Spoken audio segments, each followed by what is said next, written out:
Good morning from snowy Fenway here in Boston. And we've got yourself a real hot start to Championship Sunday. For the first time in the regular season, we've got Challengers Grand Finals on the main stage. At Boston, you guys showed up this morning. Give yourself a round of applause. How about you all in the audience? I'm Shift. With me, I've got Proper. Oh, this is going to be a fun one. We've got some known names on one side and some unknown names on the other. It feels so good. I feel like I can barely even see you anymore, Alan. But yeah, Challengers back on the main stage here in Boston. We are slated to have a fantastic time. As you were already talking about, this phase black roster, all four of those players, you have seen them in the league just this past season. But across the stage, some names some people might not know. That's the biggest thing about it, is a couple of players that are very recent to Challengers, others that have been grinding through it. We'll give you the full breakdown, the whole introduction, everybody, as we go. But just as a reminder, this is a best of 7 here, with, of course, the advantage coming out of the upper bracket that you get to control the veto process. And I think the most important part about that is, hey, they're playing on new patch here. So we're seeing new hills, we're going to see new setups, and of course, I think a lot of that, a lot of new spawns as well. A lot of new spawns, a lot of new positions on the map. It's going to feel a breath of fresh air for you after casting CDL this entire weekend. Here is the best of 7 map set, and as you already alluded to, as far as the advantage that you get, you can see right there at the bottom left side of the screen. High-rise control is your one advantage, I suppose, to take it out. And hey, to be quite candid with you, no high-rise whatsoever across the entirety of the best of 7. This one's going to be very scrappy, starting things off with Karachi, then going to Terminal, Invasion, and then Terminal again is the guaranteed first 4 maps. And then we got to go to the distance, Invasion, and a wonderful double dose of Karachi at the end. Yeah, it's been really interesting just kind of looking at a lot of the teams that have been storied as CDL players. Of course, FaZe Clan Black are coming in with that. Brack, Seam, Kremp, Exceed, all of which were in the league last year, if not further beyond that. And hey, the thing about it is we had teams like Team War that came out, full EU roster of former CDL players that only finished top 12. So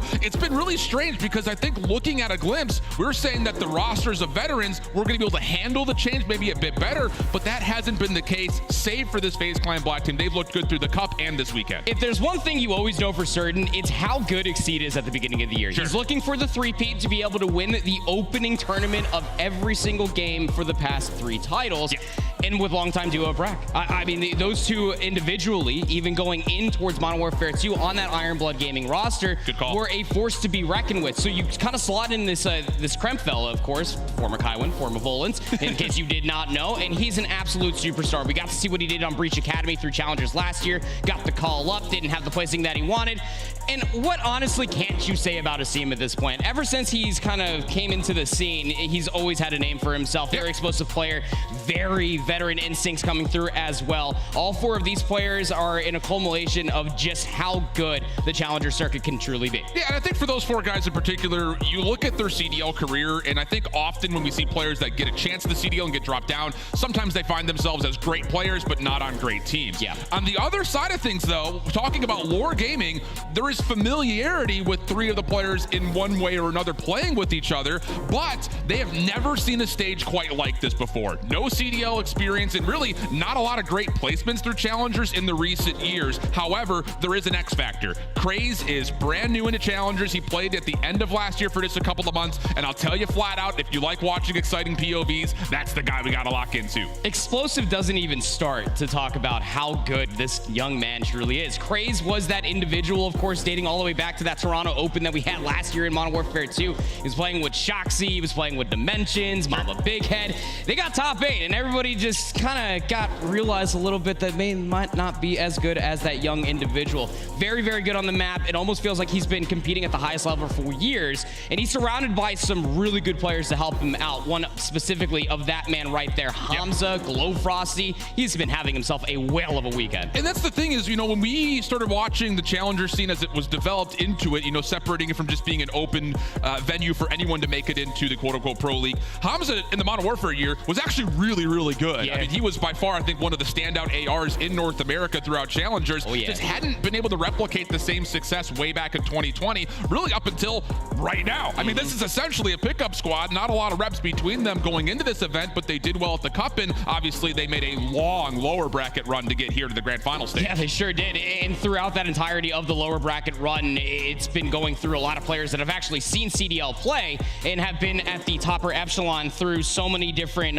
times throughout the entireties of the year, taking down Spartan Co., taking down SGP, Omid Brooklyn, just some of the casual names that we have seen this Lore Gaming roster just kind of tear through. The thing about it is this is a different caliber of opponent on the other side of the stage. And I think the thing is we've got a lot of statistics to look at over the course of last year in particular. The best mode for Asim in particular, obviously the hardpoint. He was a slayer when he was in the league. And there was definitely, I think, moments throughout his history where we look and say maybe consistency was the only issue, where we didn't really get the same performance week in and week out. But when he's on, oh boy, he is on. When he's on, he's hard to stop. And yes, we're to talk about hardpoint, you could definitely drop some numbers, but it transcends even just the map 1 and 4 in a traditional best of 5. If he starts to find any sort of holes in the armor that could be across the stage from you, he will keep exploiting it and keep on pushing that envelope that much further. Yeah. That's just how good Asim truly is. He's been doing it for years. Yeah, and I think the thing is he's been super flexible over the course of his time in the CDL. Although you could say that really about everyone on that side of the roster. I mean, we've seen it from Exceed, we've seen it from Brack, sometimes pulling out AR, sometimes needing to pull out an extra sub.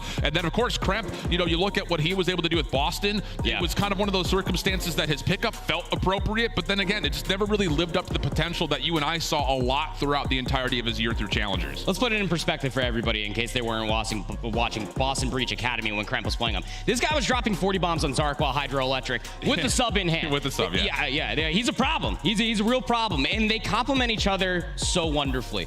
Either one of them can be that Slayer. Either one of them can be that objective player as well. Not to mention the AR lineup is there to overwatch all these plays unfold. Yeah, and I think the thing too was in their run through the upper side of the bracket in the pit throughout the course of the weekend, they were, I would say, very composed. A couple of maps that did go close, you know, tight to the distance. Maybe not full series making it to map 5s, but they were closing out really tight maps. And of course, the scenes throughout the entirety of the weekend over at the House of Blues, really awesome. I mean, we had the press box from Fenway last year, but this venue definitely sweet, seeing all the layering with all the setups. I don't know how Boston can keep one-upping themselves when it comes down to challengers. As a baseball fanatic, I was in love with Fenway. As a jazz artist, I am just head over heels with the House of Blues. It felt really cool to be all the way up on the top floor there, just being able to give as much commentary to all the games possible and be able to watch the Passion Pit absolutely thrive. We had 2 different levels of stations. That main stage as well had 6 stations within its own self. The competition was never at a rest. There were so many good games across the board. I was trying to find the best corner possible to watch as many matches as I could. Yeah, and I think the fun thing is, acoustic environments means that all the viral clips, people yelling at each other, is almost amplified more so than times past. So it was. It's going to be a fun one. And of course, we're looking forward to seeing what's going to happen, not just in this particular matchup, but of course, extending beyond as we get ready for our first season of Elite. But fist bumps are out. I'm hearing some countdowns in my ears, which means we're just about ready to go here, Boston. Grand Finals, the Challengers on main stage. Woo-hoo, we love that. Karachi hardpoint gets us loaded in. Boston, let's make some noise. These could be your future CDL stars this year. We've got Lore Gaming taking on FaZe Clan Black. Let's get it on. These players knew that this opportunity was going to be on the horizon should they make it to top 2 in Challengers for this very weekend. A moment like this to showcase what you're able to do underneath the bright lights up on the main stage. As we already talked about, FaZe Black have been here before. Lore Gaming looking to make a name for themselves. Let's get it on. This is huge for Lore Gaming. Again, they've been playing all morning long. Lower semifinal win, lower final win. FaZe Black loading into a matchup in a 4v4 for the first time here today. So will they come out maybe a little bit slow? Information for Asim over towards where Wiz is positioned, but quick trades come out, and with that, a chance for FaZe to actually jump into the hard point first. In case you were watching CDL all weekend, P1 has not changed here on Karachi, just going to be smack dab in the middle through Rumble. Nice shots out of Exceed playing top bridge. Going to start off 2-0, but everybody's going to start thinking about that rotation over towards New. Just 20 seconds remain here in the opening hill. Nice little battle back here from Lore. All things told, be back and forth. Kills coming out, traded almost immediately. Looking over towards our second hard point, though. A little bit of advantage for FaZe Black, looking towards the rotation. Being worked on, though, by Lore Gaming. A lot of it coming from the front side of Hotel.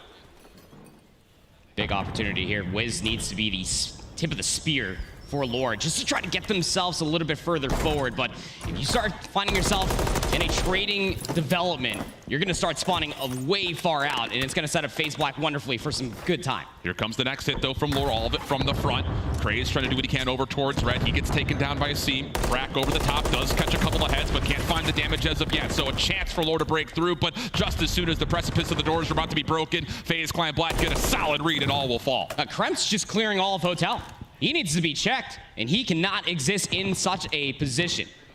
Now just repositioning at least through archways, trying to at least find more kills. The first 40 seconds has been good, and Kremp snaps on the whiz up top of the stairs. This man is a problem. 7-2. Yeah, 3 in a row and a chance to try to open up the rotation over towards new. Again, remember, we're on new patch, so things are going to look a little bit different as we continue through this hard point. Not necessarily here, but a lot of the focus you can see for Lore Gaming, controlling that junkyard position, trying to force that phase spawn as far out as humanly possible. Wonder what Brack's going to do once he soaks up the back of the scrap time. It's realistically looking like a 3v3 towards the bottom side of the map. Some kills start to come through, and from the position that FaZe Black are currently in, Wiz spawns over by Chicken Coops. He's going to have himself a nice little pinch if he wants it. He's looking to get his clear out this top position, finds the first. Cramp on 5 in a row. Hell of a start for him. Has both weapons to play with, but instead wants to try to take down Kraze from behind. Looking for that cruise missile. Up close and personal, but Kraze able to beat him down. Shuts down the streak, but FaZe still securing a chance to contest. A scene for 2. Big trades. Look at those spawns for FaZe Black. They're spawning closer towards Junk. That's going to put them in a prime position to try and reinforce P3. This is starting to turn into a pretty bad case scenario if you are Lore. You're almost forced to play for this 20 seconds, but you can't give up the spawns to new. Looking a little shaky here with the ARs from Lore, just not getting themselves in good positions. And FaZe Black, from the high ground first, just kind of raining hellfire down into these hills, has worked out really well for their breaks. And now we're starting to see a very steep difference in the scoreboard. Going to be right around the 100 to 25 mark, and Lore need this setup as we head over to the new 4th hill. And this new P4, just outside of Church, just outside of Tools, if you will, you don't see a lot of time. This is not a hard point that has been adjusted in the game of Modern Warfare 3 where full 60s exist. Very difficult, very tricky. There's a lot of different nooks and crannies that you got to try to cover out. Kraze stunned, bottom Church, going to at least take down one. But these battles happening over by Bridge are everything. Kremp understands that, takes down Glow Frosty, 1-6 start. And again, that whole setup for Lore Gaming completely foiled. And there hasn't even been a moment where Lore has been able to get foot inside the hard point to this time. Asim, a couple of doubles. That is an opportunity for him to work around the back. And another triple comes through for Asim. 10-9 for him. FaZe Black still keep the hard point open. It is 102 to 28. And the SMGs from FaZe Black have a combined 21 kills. Yeah, it's pretty good. I've seen worse. I've seen way worse. Lore need to wake up now. They just got done playing back-to-back best of 5s. I know it might be early. It's not traditional gamer hours, but this is your one opportunity. You need to have a very good P5 as we move over towards this new Junk P5 hill. Very difficult hard point to break. Kremp gave himself a good shake to at least get another double, but nice trades coming through from Lore. They might be able to set themselves up for the initial 20. We need a spark plug. We need something to get this Lore Gaming team a little bit more comfortable on the main stage, and it very well may happen here. Kraze playing in the backside of 3. Geo and Glow Frosty kind of assisting over crossing angles as we look at this junkyard hard point. First 20 seconds are good, and FaZe Black still trying to set up this hit. It's going to come around the back. Kraze, opportunity for him, able to find the first, keep his life. Good non-traded kill coming through with the follow-up from Geo. Now with that spawn out for a scene, you realistically know that all this hit is coming through the front side of Market. It's going to force Kremp as well as Brack to play a little honest, and it's going to give Kraze the opportunity to play this corner and get more kills. Well done. Good patience from the young lad. Brack falls, Exceed able to get out one, but still Lore very planted inside the hard point. Good focus from Geo to the front side at Red. Exceed the only one left alive. A couple of shots, just Geo saying, hey, I know you're here, and that's enough for Kraze to push forward, find his 4th in a row. How on rotation. Okay, Lore Gaming showing up. We've got ourselves a match of hard point. There we go. Now just about 30 points in between these two teams. Into the second set we go. Kraze showing up in a massive way up on this force free up top. Gonna find number 5 over towards top AC. Unaware of that one. Brack will take Kraze off of that spree, but 14-8 now for the young man. Geo trying to match his pace now up top as well, taking Brack out of a very key power position. But you have to keep in mind that you got to get FaZe Black off of this hard point time while also making sure that you could accrue more yourself. Great routes being used by Kraze to get around the backside. And I will say again, for a guy that just turned 18 last year, only had 2 months of Challengers experience, his POV is good, but his decision making has really matured since we watched him play through the LCQ. Couple of trades coming out. Hardpoint goes neutral. 94 plays 131, 20 seconds on the hardpoint, and Lore still inside. The question is, at what point do you try to rotate over towards new? It should have been about 5 seconds ago, Alan. That's when you realistically want to try to put a player on rotation. Even Geo off the respawn is going to elect to go through the middle of the alleyway. Big kill for Craze will at least soak up the scrap time there. Just about 7 seconds. 105 to 132. Trying to set themselves up for an early break at 2. All 4 members for FaZe Black set up and bunkered up in the diner. Lore just looking for information. Can you isolate anywhere? Krent, backside desk, good for the first. And oh, nice shots from Wiz to confirm the trade. Now the 3v3 starts to develop. Lore not quite pushing the issue yet, though. And FaZe Black, once again, like we were here last time, just picking them apart one by one. Hey, you're almost forced to be a little bit more desperate if you are Lore, just trying to counteract what these trades are looking like from FaZe Black's perspective. Still last player inside of the hardpoint will be Geo. Glowfrosty's there to at least assist him in some degree. But Exceed, he was frying from a position like this yesterday, even with the Renetti in hand. This guy can be a real problem. Wiz trying to sneak around the back, and no, not gonna fool Exceed whatsoever. So once again, P2 dominated by FaZe Black. A bit of a mess though on rotation. Craze making things mixy over towards Hotel. So again, we're seeing Lore at least set themselves up correctly, but we have to start seeing efficiency on their holds. Yeah, this rotation, this setup is everything. You cannot afford to get broken up, because if you do, well, then it's gonna go from worse to disastrous, and FaZe Black might just call game at that point in time. Lore set up first. Craze is actually going to elect to take this route through the middle of the map. This is timing, could be everything. Finds the first for free. Kremp now stuck, kind of up creek without a paddle. Does actually find him escape over towards the backside of the hard point, but eventually figured out. Geo gets the elimination. Craze, backside staircase. Drop shot from Azim will take him out of position. But still, first 20 seconds good. Lore trying to keep themselves in the hard point, but now Wiz is the last one left alive. Glowfrosty on the cross, just there in the nick of time. And now it's just down to can you find the final kills, and Wiz will bounce out of the hard point to make sure that this hit from FaZe Clan back stays remote. Craze gets the final 1v1 opportunity, but Brack wins it, and the break is good. Possibly till 20 seconds to fight for it. And Geo, big trades. 40 seconds in between these two teams. Geo wants his back 15 seconds because you can take a look at the positioning for Lore Gaming. Past Church, all the way past Chicken Coop, setting themselves up for the rotation towards New. Again, not notoriously known for getting a lot of hardpoint time, but Lore Gaming slowly chipping away at this lead that FaZe Black hold over their heads. And I'll say, just kind of looking at how things have developed over the course of the last rotation of Hills, Glowfrosty has really stepped up. Now at 11 and 13 after what was like a 1 and 6 start. So really nice from Hamza. As the hard point again just opens up completely neutral. Craze looking for eliminations, finds Cramp. Very wisely, values his life, doesn't want to overextend now off the regen, has a chance to kind of dance with the devil as number 6 at Exceed is still trying to play through tool size, but good focus from Lord. They take care of the threat, and now they can get in the hill. Yeah, Craze, overextending, not a bad positioning to have yourself in, but the way that this hard point starts to develop itself, you have split spawns now for FaZe Black, 2 players now and towards the back. Shots come through, and 3 straight kills. Glowfrosty, the last one left alive, and just flat out overwhelmed. So once again, FaZe Black doing a nice job of keeping the 4th hill not just neutral, but also finding ways to break for the scrap. Looking over towards rotation. Lore largely chalking this. Craze gonna give this one last finesse, but Aseem, not to be fooled, takes care of him, no worries. And now we got a 3v3 over towards Dew. Yep, Exceed's already over here trying to anchor out the spawns for Junk. Big trade to have yourself if you are in hotel lobby, so Wiz needs to value his life. Playing cutoff is Glowfrosty, probably not expecting for Kremp to still spawn into the backside of Market, but the pinch is successful. Wiz finds his way in, but again, Kremp's in position A. 22 and 15 now for Kyle as he sets himself to move in towards the hill. Here comes the route from Craze again. It just feels like he's always in the back line, and Kremp says, I gotta get out of here. There's nowhere to go. Stuck just in between these small shacks and huts. Craze eventually taken care of, so now the hit for Lore has to come from the front, and it needs to break this. Neutral goes to hardpoint. Split spawn situation, though. Do they get a read on this? Exceed quickly from the front side of red, misses out an opportunity. So now Lore have got the alarm bells ringing, but it's just a little bit too late. FaZe Black once again able to set up a break. Maybe from that scrap time on P4, FaZe Black were already over 200 points. His 15 seconds could be massive for Lore Gaming, but you are still trailing behind considerably. Going towards the 3rd and truly the final set of hard points. Lore Gaming starting to wake up slowly. Craze up to 22 and 17.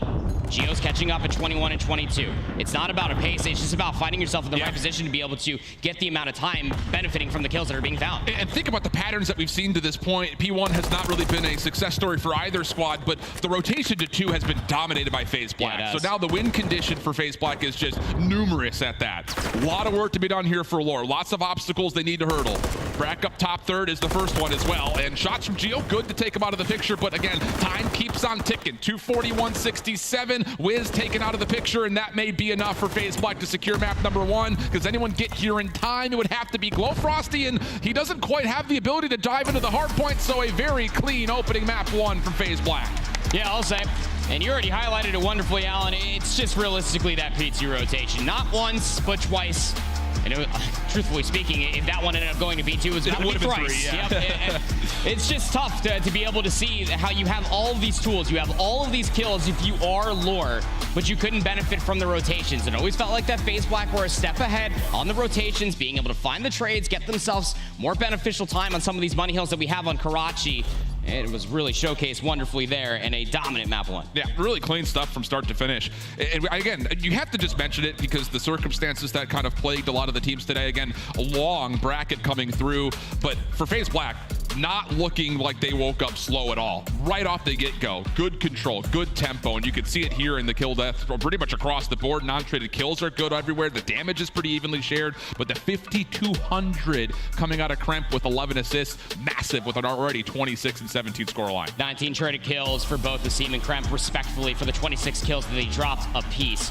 Asim's a shooter. He was getting into gunfights constantly. 26 and 23 is no easy feat, but the 11 assists is definitely what speaks more volumes. Typically, those are closer to numbers of what you get from ARs, but to be fair, Asim is that third AR for the team. But Kremp always felt like that he was in the right position at the right time. These highlights will seemingly feel like a FaZe Black highlight reel, but in all reality, it's just the way that they were maneuvering across the map. They were exploiting what Lore Gaming were missing, and that was just the early rotations and being able to find any sort of value off the trades. Yeah, absolutely. And look, we kind of already highlighted Asim in terms of what he was able to do in Modern Warfare 2. 0.96 overall KD, but he had a 0.98 in hardpoint, which may not sound tremendously great, but you got to remember what his team was and who he was playing with, and the squad just generally what the results looked like. I mean, it definitely felt like at times last year, Asim could just single-handedly carry his team through the mud. That's not required here with this FaZe Black squad, but he's still finding ways to put up great numbers, which is always super positive towards potential prospecting for a CDL team this year. I think what's really nice is that flexibility. Just to put it in a broader perspective, is that Asim literally can be him, but he can also be that guy that also enables the rest of his team. That's why this team complements each other so well. Even Exceed, who's notoriously known as an SMG, can benefit from Asim, from playing those routes and getting in those positions to become an absolute problem. It's nice to see those Asim claps back up on the main stage as FaZe Black out of the winner's bracket will now have a 1-0 lead. And I will say, it's one of those things that you kind of look at the comfortability aspect of this as well. Like we mentioned, for Lore Gaming, have not seen a main stage. Everyone else on FaZe Black, very familiar with the bright lights that comes with the CDL event. Maybe no more so than Brack. We've seen him do it in both challengers as well as what he was able to do throughout his time with Florida last year. 1.24 overall KD. I mean, that's a great number. I think in particular, this is actually what he was able to do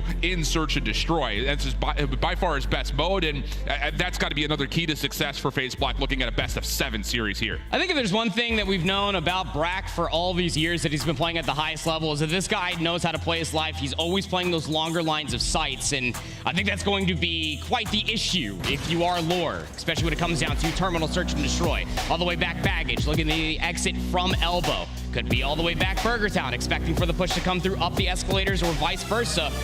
He had a 67% opening duel win percentage in Search and Destroy. You can expect for him to try to find the same value here in this map number 2. That led the CDL last year, brother. Yep. I mean, again, we're not just talking about good players. We're talking about players that were able to do it in the CDL. Just not quite finding opportunities to start the year there here in Modern Warfare 3. So we're into the Terminal Search and Destroy.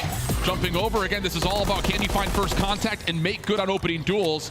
You've got initial contact out of Glowfrosty up the middle of the map, but largely speaking, this is all an A play, which Brack is here, finds the first kill and keeps his life. Yep, good trade, slides on forward, Brack, oh my God.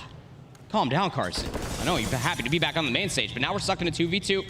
Bomb dropped in a precarious position, Exceed looking to flank from behind, he's gonna get trapped. Good from Glowfrosty, turns the numbers back into an advantage for Lore. Listen to our words, not using your eyes. There we go, production W. Geo Glowfrosty stuck just against the seam, looking for the wall banks, not able to convert, stun out, finds the first. That was not a double chow. Geo gets costed off of it, and now you've got a delayed 1v1 with 37 seconds on the clock. Nade doesn't connect. Asim's able to reposition, get a nice little reload. Bomb still dropped in a very precarious spot, and it's Glowfrosty that makes the move, now just sub 30 seconds. This is a tough call. Glowfrosty wants to go down low. The longer this takes, the more that Asim surely thinks he's up top, but all the information's been seen. Do they get the 1v1 isolated? Sure does, and a 1v2. Whoa, okay, how about that to start off the Terminal Search? I thought I heard something come down those stairs. Just turns to the left, that fence lining. Not favoring Glowfrosty whatsoever. Asim knew yesterday that that's going to be a spot that he could play in a 1v1. Even if that bomb gets recovered by Glowfrosty to play the retake over by that plane, a lot easier there as the later stage of the round, knowing that there was probably a lack of utility on both sides. A big opening round coming through from Brack to be able to find those 2 kills to stop the A push initially. This could be an interesting opening offense here for FaZe Black. Do you just come out and just hit him with a haymaker, go quick, find some early damage, and really play mind games with what Lore's trying to do? Just keep him unsettled. So far, pretty patient. You've got Brack all the way in towards Burger, Kremp watching over the middle of the map, and then a little bit of utility play coming over for the bomb carrier towards A. Already cleared underneath the plane, but it's a double stack inside the plane. Good shoulder. Shoulder's going to be thrown. Just escapes. Krate's going to throw a shoulder himself. Takes down Exceed. Sure. Bro, that was a ballsy challenge from Craze. Finds the first, Glowfrosty stops the rotation out, and then Geo keeps this now to what would have to be a 1v4 for Brack. No bomb in hand, stuck over towards Burger, and he is being chased. Glowfrosty just taking away more space, Wiz from the front, and then the follow-up. I love the confident play out of Lore there to get the easy defense. I think if there's one thing that you have to know for certain about Craze coming in towards a main stage matchup, you know, we keep on talking about how, you know, bright lights, never been here before, but it's nice to see that Craze is still playing like himself. Oh, yeah. He's not losing any of his confidence whatsoever. He throws those shoulders and gets those kills all the time. Yeah. And it's really nice to be able to see off of the shoulder that was initially thrown from Asim, to be able to stuff, find that first blood, and then Lore just completely trapped him on their side of the map. Yeah, I feel like often when we see players 18, 19 years old getting their first taste of not just overall being on the main stage, but playing in high stakes matches, one of 2 things happens. Either on the first place, you just are just scared absolutely and shaken up. But on the other side, it's like, I don't care who I'm playing up against. You think you're God's greatest gift to COD, and that may be the mentality for Craze. First blood good though for FaZe Black. We go into an early 4v3, bomb left in spawn. Very forward approach defensively coming through for FaZe Black. They're actually starting to infiltrate just in front of Dreams. Brack's just going to be playing this 1-for-1 position. It's bait play, seeing if Kremp can get anybody to maneuver forward. Brack in a really sneaky spot. Does get stunned. Delays his engagement just a touch. Trade is in, but the overwhelming force of FaZe Black does take care of the bomb, and that will leave Glowfrosty now by himself. Again, you think back to like when he was playing in Modern Warfare 2019, he was good in situations like this, but this time rooted into place by stuns, and that'll be an easy follow-up for FaZe Black. Really good in Modern Warfare 2019, but he doesn't have an ACOG scope on an AX50 anymore. Dude, that was nuts. That's how I'll always remember. I'll always remember Glowfrosty for that one. Arclaw Peak. Yep, Arclaw Peak, ACOG scope on the AX50. Revolutionary. This guy was different, man. First blood is everything. It just allows that forward approach inside of elbow. Great response coming through for FaZe Black in that moment, not waiting for the push to come through. That's something you necessarily need to do when you are playing up against a very aggressive SMG in Craze. You need to shut him down before he can really start to get hot. And just kind of looking over the results, especially in the last couple of hours here, Lore Gaming has been blowing teams out of Search and Destroy. We're talking 6-1, 6-2s. Then they had a 5-1 comeback yesterday or something of that nature. So, I mean, this is a well-versed Search and Destroy team. Craze not going to be baffled by Asim's opening shoulder. Holds his position, but Exceed over the back. That's free. Oh, with the pistol gets bolt that long range. And that'll open up the A site completely for FaZe to get a plan. Cheeky. Again, it's just from Asim throwing that shoulder. Allows Exceed to drop all the way down low. That early stun to at least clear bottom of glass. Gets you in that position. Now the retake in a 2v3. Geo, Glowfrosty have so much map to clear. A lot of work to be done. Geo, anything he finds would be great, but unfortunately drops off AC right into the waiting arms of Kremp. So Glowfrosty again finds himself in a deja vu round here. 1v3 from almost the exact same position. Double stack over towards the plane. First idea for Glowfrosty is, can I take care of Kremp, who is just not going to move from this position at all. Time ticking, 17 seconds, got to go. Find this information. The double stack inside the plane leaves him no opportunity whatsoever. Business as usual. Little adjustment coming through there that time around for FaZe Black. Instead of having 2 players through elbow, they clear the stun underneath bottom glass. That allows Exceed to get behind the plane, and Asim throws that same exact shoulder, catches both players almost looking, but Craze's timing couldn't get through the elbow in time. You saw he wanted it, but by that point in time, Exceed had already pounced in and was able to find that double kill with the pistol. Great response coming through as well with that post plant. Kremp making sure that he can still play cutoff in the middle of the map. Please tell me the one guy clapping in the audience right there was looking at Exceed and thinking that it was Adam Assault. Yep, I see you. This is a smart audience here in Boston. You guys also root for the weirdest things. Never change, God. Brakasim, first 2 kills looking good with this. A little aggression here from Lore over towards the B side. Doesn't really work out all that well. Bomb had been strategically left over towards Library, but as you start to see Brak move up the map, there is not a lot of opportunity for Lore to escape this play. No, none whatsoever. The pinch comes in. It is a quick and decisive round coming through for FaZe. And that was going to be a little bit of a pace change. You saw, yeah, the bomb was dropped over by Bookstore, but regardless, they wanted to try to aggressively push 3 players strong all the way past inside of that planter's area, be able to get control of AC. Not going to work, not that easily, not when you have a very good setup defensively from FaZe. Dude, there is something to be said about watching these 4 guys on camera communicate with one another. Yeah. So much experience, and often there can sometimes be a situation where there's just too many chefs in the kitchen. It doesn't really look like that at the moment. No. It looks like there's so much trust and coordination going on with FaZe Black.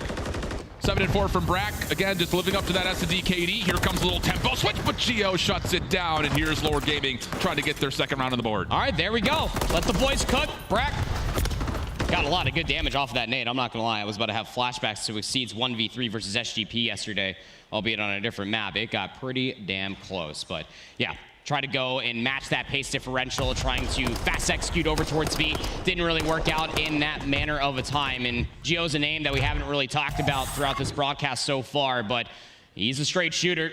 And if you just give him very easy chows like that all the way across Cafe, well, he'll beam you. Yep. And I think he really impressed us by the end of the year as well. Top 4 at Toronto. That first time he's really impressed us on LAN. He's always looked good online, but really, really, I think that was a marquee moment for him. Yeah. So, does that continue further to try to extend this search and destroy? Must-win round here, you feel like, if you're Lore. Taking their time a little bit, just trying to figure things out, but Craze will get picked over towards the A side of the map, and Kremp once again just kind of steps forward underneath this plane terminal. Hey, you can just reposition underneath bottom glass and just kind of wait for the push that can end up coming through. It calls for the reposition for Brak, who's now all the way in the backside of the plane. Cramp's just going to be playing off that point of contact. Bomb recovered by Wiz.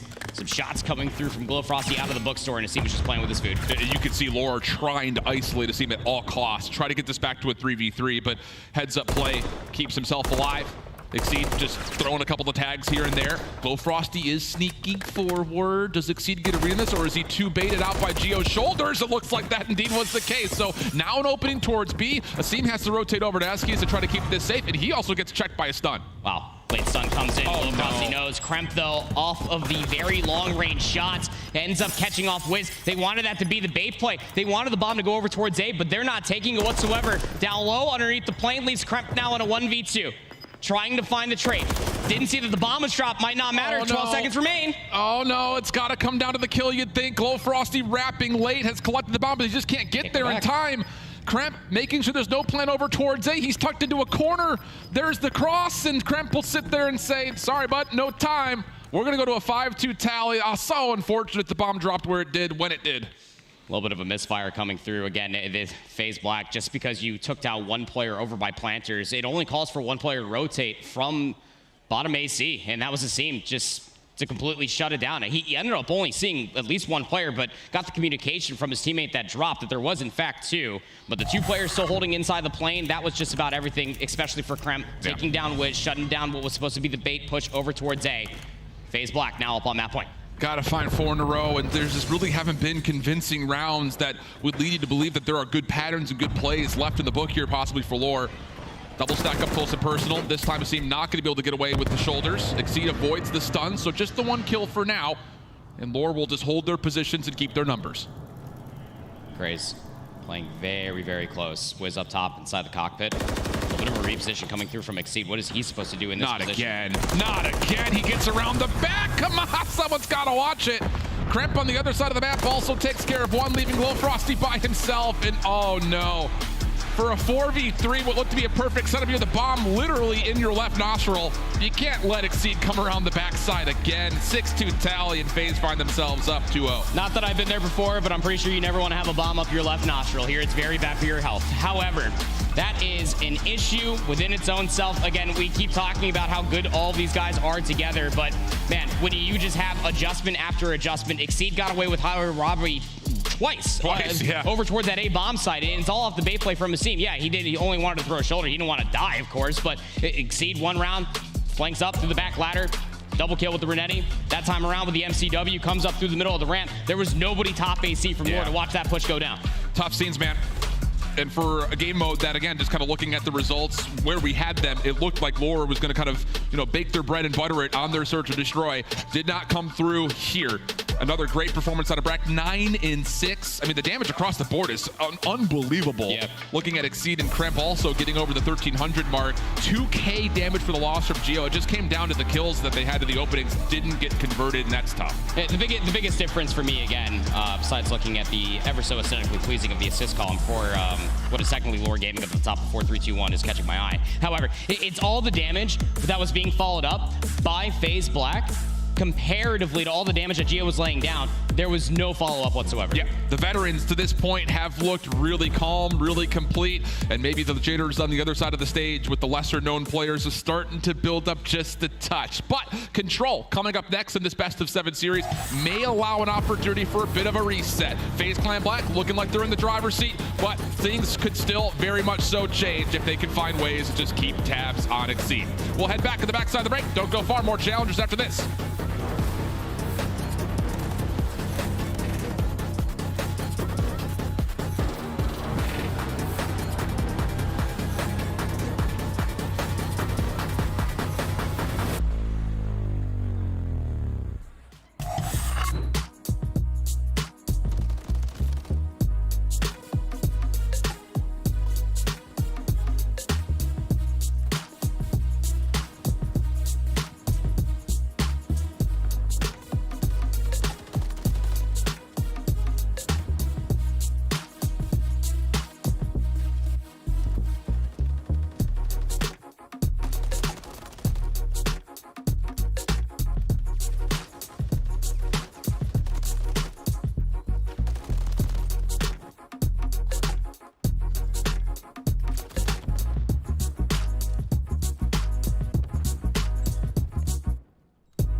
Welcome back, friends, family, all you crazy COD fans, to the Challengers Grand Finals here at Major 1 in the MGM Music Hall. So far, it's been all FaZe Black with 2 very comfortable opening maps. But on the other side of things, hey, we're evaluating players here, I think, maybe more than anything else. And I'll say, for an 18-year-old, not a lot of time to play in Challengers last year. He really rose to the occasion, but Craze has already, I think, really impressed us as a possible SMG option for some squads. I think it's one of those things when you're looking at the consistency across those 4 players for lore.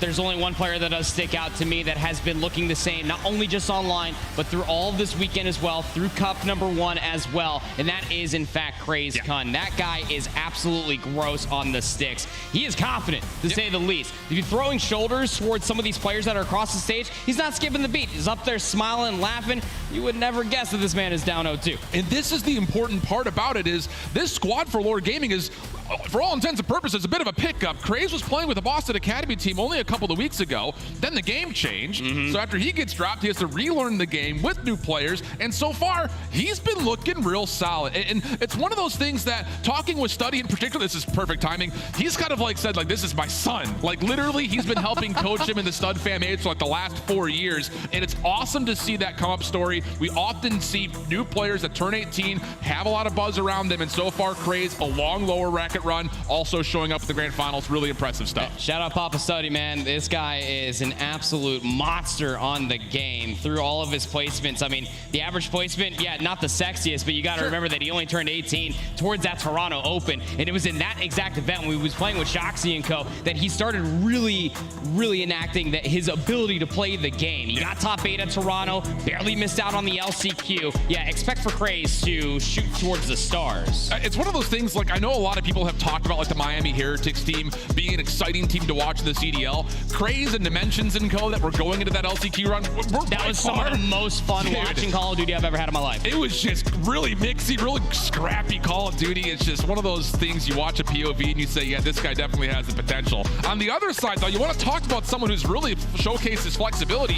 Kremp has looked really solid with a sub here today, and his stats last year with Boston were actually really good as well. So don't sleep on the fact that this FaZe Black squad can also bring some electricity as we jump into our invasion control, and Lore Gaming off spawn, all focused towards B. If it was Brack and the Search and Destroy that led a category in the CDL last year, yeah, Kremp could be a real issue when it comes down to these opening engagements. Control, opening breakoffs are just about everything. Big 2 kills to respond for the opening onto FaZe Black. Kremp's going to get cut down as well. And how about that start out of Lore? I love this opening breakoff. A little 3-for-1 bait saying, hey, look at us, we're all going B. And then Glowfrosty just kind of lurks his way into A off respawn. The rest of Lore here to meet him. First tick of progress is good. Brack's seen over the top. No worries for Geo. Now the double stack starts to come through. Stuns are landing. No trophy systems yet. Here comes the hit over the top of the stairs. Acid is able to find one. Glowfrosty runs out of ammunition, but the pistol comes out, and now it's just down. Can Acid work his way back into solo, retake the zone? Glowfrosty still with the pistol, wins the first, switches out to an MCW, not able to get the 5th, and FaZe Black will regain control of the 3rd tick at A. The moment that I saw Hamza drop that trophy, I felt like that was about to be the 3rd segment, just gone over towards Lore. In that moment, he was truly Glowfrosty. 4-1 though, gonna be able to find those 2 segments of progression. That allows them to spawn parallel over towards B. That 2nd segment looking good to get locked in. And the kills are looking awesome. I mean, this is a hell of a break off from Lore Gaming. 2nd tick of progress will be secured. FaZe Black getting a lot of control. Keep your eye on number 8 in white. Brack is going to be making sure no one gets out of spawn safely. But the extra 60 seconds looking like a guarantee here. FaZe Black not really making a lot of efforts to try to recontest, and they will chalk this up and just play for exits. Yeah, Wiz is going to be trapped in this 1v1, you feel like, for an eternity as Brack takes him down off screen, of course. But with those 3rd segments being captured over by B, plus a 7-life lead, Lore Gaming adds 60 seconds on towards the board. That said, you still have to get your way over towards A. Just because you need that 1 segment doesn't mean that you have to cross the entirety of this map and clear so many different buildings just to sniff this A zone again. You can see the 2 players off spawn are still on the hunt, trying to find Brack. Glowfrosty, Craze working together to also make a bit of a mess over towards FaZe's spawns. Brack tucked in a corner, predicted and dealt with quickly. Here comes the attempt to make their way back on towards the zone. 1 stack and 1 set of kills will by far absolutely do it. And yeah, Geo making sure no one comes through. A seam over the back, only able to find 1. The 3rd tick of progress will be locked. Can I just say it one more time? That was a sick break off for Lore Gaming. Yeah, I'll say. all the way through the middle of the map. We've been seeing that in the Challengers Pit all weekend long on Invasion Control. You go through the middle of the map, you find the picks, you lean towards A, S, and D. You don't find the picks, you end up getting trades, just go over towards B. It's a wonderful response coming through from Lore Gaming. And now we got to start asking ourselves, if you could play the opening round of Control like that, where was that map won? But still, a lot more COD left to be played. Can you respond with an offense here on Invasion Control? Very difficult to do so if you are FaZe Black. I'll be curious to see if Lore's going to try to keep this tempo up and just dominate mid through map. Maybe make FaZe Black feel a little bit unsettled for the first time here on the main stage. FaZe Black, very similar break-off, playing over towards Dark Alley, looking over towards B. Kray's first blood is good. And the rest of FaZe just kind of waiting for someone to overextend, but no one's to be found. Lore just kind of holding their positions.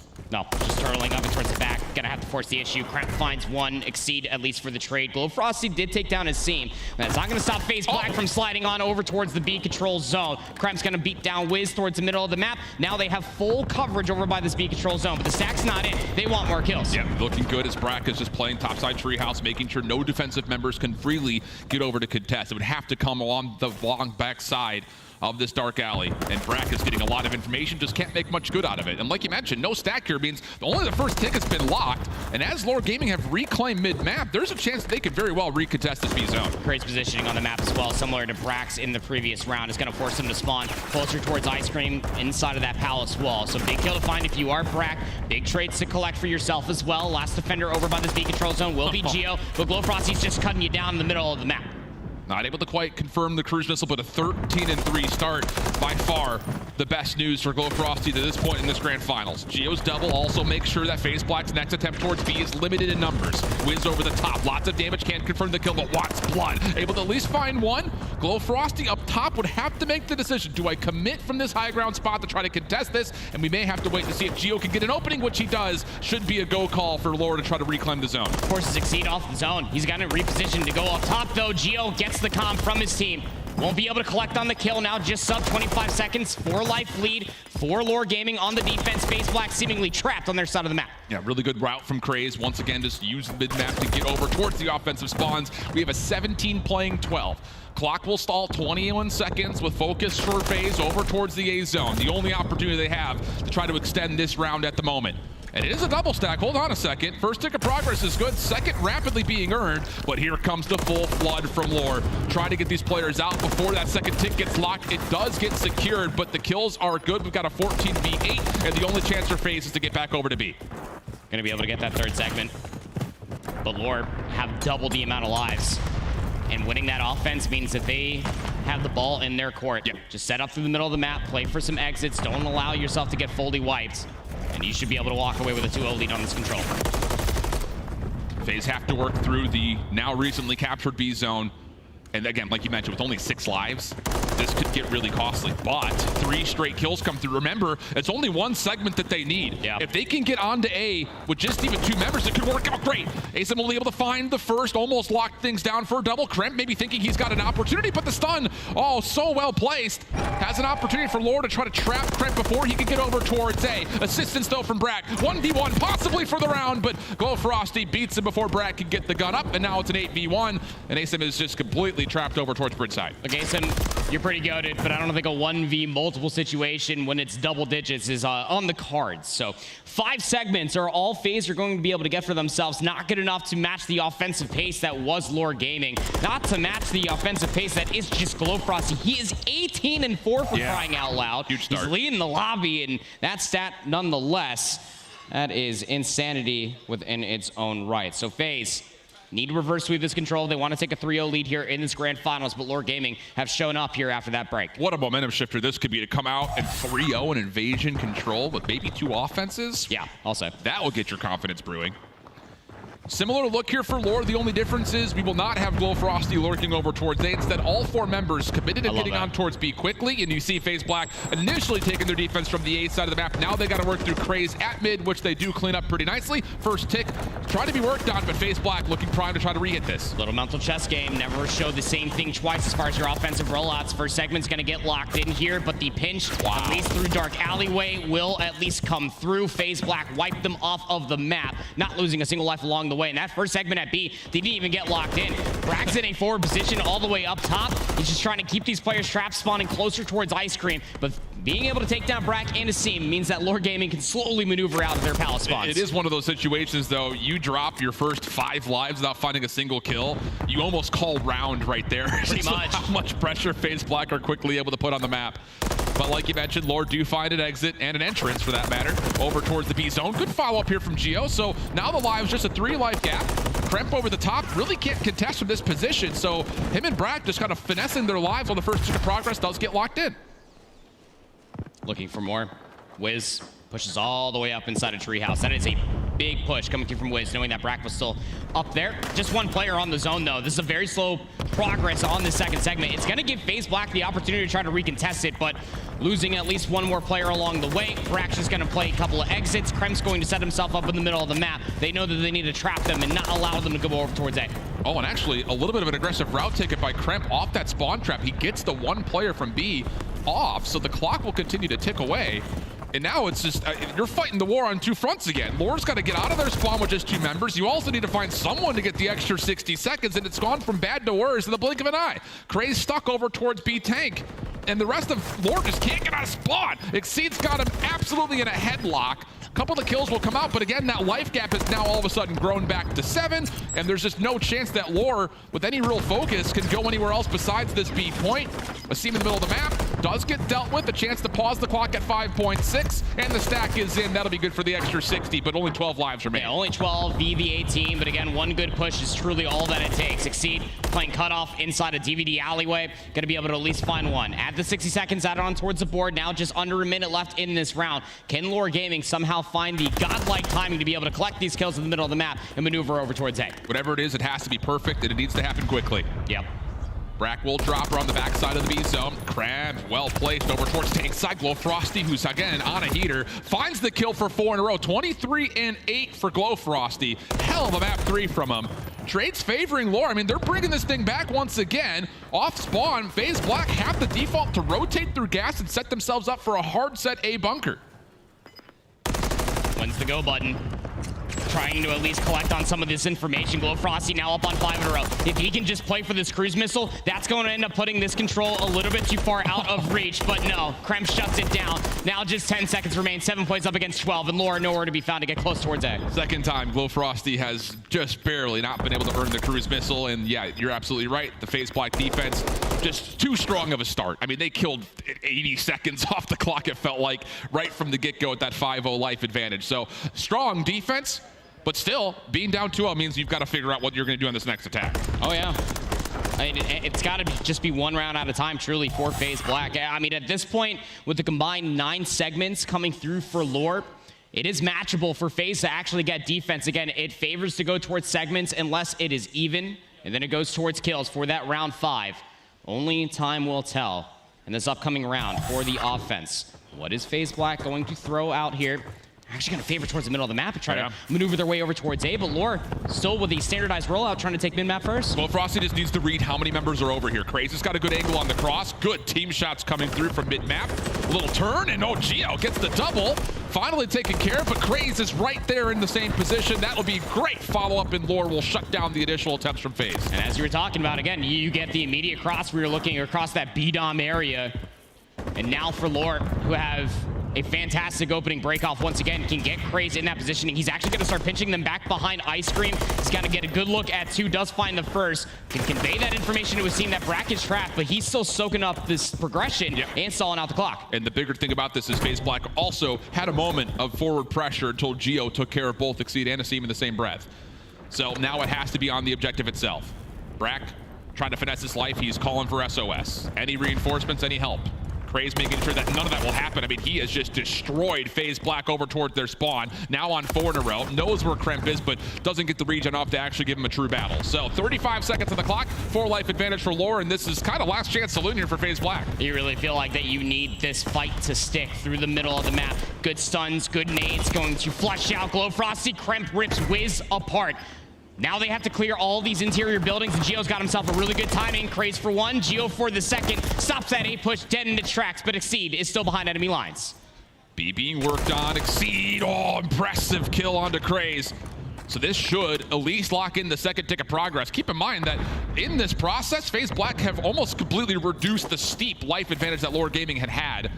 Third tick of progress being worked on. Looks like with that flank on Geo being shut down, it should be an extra 60 seconds, and there's still a huge lifeline here for FaZe Black to find this offensive win. You're only trailing by a single life. One good push, and you already have players pushing all the way back blue. Wiz is expecting this. Even going 1 for 1 in this regard would be good. Would sound the alarm for the rest of his team where to look. And from that cross being held by Geo, he just about saw all 3 players cross. Yeah, Wiz immediately dealt with. Low Frosty trying to just hold on to this back coffee position. Exceed on 4 in a row, gets in towards Garage though. Just comes down to every single gunfight right here is everything for this attack approach for FaZe. You find good trades, you're on the A zone, no question. Timing around the back. Exceed up on 4 in a row. How emphatic would a cruise missile be? Catches a player lacking inside a rug. Exceed shot in the back. No cruise missile has been earned, but still with 2 more players to pinch alongside of Kremp off spawn. Ray's able to find the first, lots of damage over to Wasim, but still the clock stops at 28.7. Brack by himself, a little bit of assistance from Kremp. First shot's good. Second follow-up, Glow Frosty able to reduce the pressure, and that will keep the clock on ticking. Exceed through mid-map. Could possibly be the last choice in terms of who can get towards A. Plenty of time for everyone else to try to assist on this, but you gotta get across the street as Exceed's cut down. Now it has to come through mid. Exceed, Eager Beaver trying to cross over by the street before reinforcements arrive. Now just 10 seconds remain. FaZe Black nowhere to be found. Here we go, Lore Gaming set themselves up at the last moment, and that will be enough for them to get on the board. A 3-1 tally, and I'll say again, that opening offense, there are some teams in CDL that could go back and take a couple of notes. That was super creative, and it eventually allowed Lore to get on the board. They were just so patient, and they were playing a lot more reactive to what FaZe Black were throwing at them through the middle of the map, and it allowed them to get that competitive edge, specifically from their ARs. We'll talk more about that in a little bit, because Glow Frosty deserves his own conversation for what he just did in that map number 3, let me tell you. But that was just... I don't know if sloppy's the right way to put it when it comes down to FaZe Black, but almost just a little bit too eager in a lot of different situations. It is invasion control. You cannot just ego chow some of these ARs when they are just pre-aimed across these very long lines of sights. Geo 27 and 25, 5k damage, led the lobby in that category with 6 assists, 21 of those kills not traded. But how about Glow Frosty? Not once, but 2 different times did he go on those 5 streaks. 23 of those kills were not traded out of the 27 that he found. Yeah, the assist totals also, again, super high. I mean, you got Disgusting. 4,700 damage from Craze, 27 and 25 with 5+ K damage for Geo. I mean, really everyone getting involved. Wiz was hitting a lot of routes, so his damage was not maybe as high as the others, but still very much so a heavy participant in how Lore was able to set up not just their opening offense, but a lot of great moments from him on the defensive pressure as well. So, okay, we've got ourselves a series all of a sudden. After 2 very convincing maps for FaZe Black, Lore Gaming say not so fast as they put together a very convincing result here on a very tough map, to be fair, especially, again, finding a way to be super successful on offense. Yeah, again, invasion control is no easy feat. Again, it's very rare down here in Challengers do you see offensive conversions, but for Lore to come out in the opening round and to be able to find all the gunfights that they did through the middle of the map, and then transition that over towards A, the moment that that trophy system was earned, it just really did feel like that second segment was looking good. Just a mustachio's hair away from getting that third segment in their opening breakoff. And then they continue on with that in the next round on their defense by winning yet another breakoff. The consistency for Lore Gaming in this map number 3 was so good that I'm still asking myself this question: where was that the first map? You just got done playing 2 best of 5s. There has to be some main stage jitters up there. Maybe. Flat out. I mean, it's just one of those things, like, being in the pit it brings its own set of challenges when you've got a bunch of people just surrounding you, literally on the back of your chair, watching you play over your shoulder. But when you put yourself under the lights with all of the bells and whistles popping off throughout everything that you're doing, it's a different experience without question. So Lore settling in a little bit. A convincing control leads us to a very interesting map 4. I think everyone out there has their own personal thoughts and feelings about Terminal Hardpoint, but the changes provide just extreme differences to what we've seen so far in the CDL on this map. Yeah, listen, if you've been watching CDL throughout all this time, if you have not touched rank play, then Terminal's a little different, just a little bit. That P4 Hardpoint is still a little bit of a head scratcher, getting a player inside of Burger Town, flipping the burgers back there on the griddle. Very difficult to uproot, but as far as the Hardpoint rotations are concerned, that's where a lot of the differences will come through. Security spawns are still very important as we take a look at Wiz. His average placements, 9 just under 10, realistically, really for his good, average placements. And then he did have that very nice run there at Champs, playing alongside of, well, a team that he just got done taking down. So now that we have ourselves a breath of fresh air for Lore Gaming, can they continue on with the momentum here in this map number 4? Will be FaZe Black spawning security side, so they're quickly able to get over in towards Library. Craze down low, able to find at least a counteractive kill.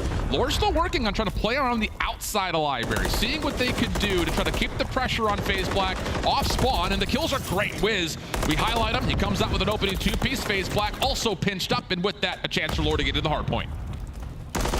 Good time. It could be soaked up here on P1 inside a bookstore. Again, what was formerly known as P5 is now P1. Big trades to find for yourself if you are FaZe, but Craze just inside the hill alone is just able to find the kill. Spawns have now flipped and go through bottom security. That's where the new P2 is going to be located at. So you don't really want to throw too many numbers at this if you are FaZe Black, because you have to hold that bottom Eskies position. And you can see all the ARs are just looking for long crossing angles. Craze shuts down one side of the play. Asim gives away his position, so he'll have to back off and wait for a bit more support as we do rotate over.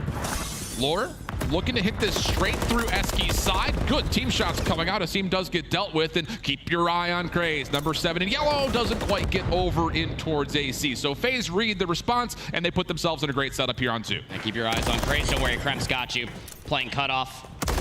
That AC positioning is annoying, to say the least, and especially for Asim playing just outside of long haul, just waiting for players to try to wrap all the way through terminal, try to get themselves inside a plane. That P3 is on the horizon, and FaZe Black setting themselves up comfortably for a full 60 here on 2. 3 in a row for Kremp. Good comms to help Brack get involved and keep his life. Stun, not quite able to hit, doesn't make a difference. Wiz still able to shut down the threat over towards this courtyard position. Looking over towards rotation. Lore just trying to feel things out through mid-map. Asim over the top of planners. Tough gunfight, still takes it versus Geo, and now the rotation has opened up for FaZe Black to move over to the map. Yep. Moving over towards P3 now. And you have position Alpha as well as B, truly, if you are Lore. You got players lurking outside a bookstore trying to anchor their security spawns, one inside the hill. And then you have Geo. He's ready to pounce at a moment's notice on anybody that might need help. Is this enough to move the spawns around? Where does Wiz pop up at? Oh my goodness, Wiz is on the other side of the map. Every gunfight has to come through now for Lore if they want to hold on to this setup. FaZe Black spawning over towards top Eskies can reinforce this quickly. Pinstripe kill feed means that, okay, here we go, right into the mix. FaZe Black trying to win that security spawn. They look like they have completely cleared it out, but Lore have gotten the first 30 seconds still. Yep. And then you have to start asking yourself, how much do you want to invest into this fight if you are FaZe Black?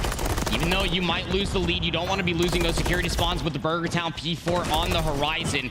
Then just realistically hold on to these security spawns, but hey, why not? Porque no los dos. FaZe Black are able to break their way in towards the front. Geo snaps for 2 towards the pistol. The gunfight versus Brack rips his head clean off, but still security spawns there for FaZe Black. However, Lore have already snuck their way into Burger Town. Spawns are moved once again. So FaZe Black over towards the Eski side. It just comes down to will Kremp keep his life? He is being hunted right now.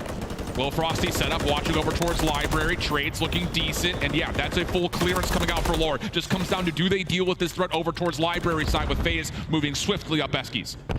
It's got to be fast, and it needs to be timely alongside Asim, who's still inside a bookstore, just trying to find any sort of damage whatsoever.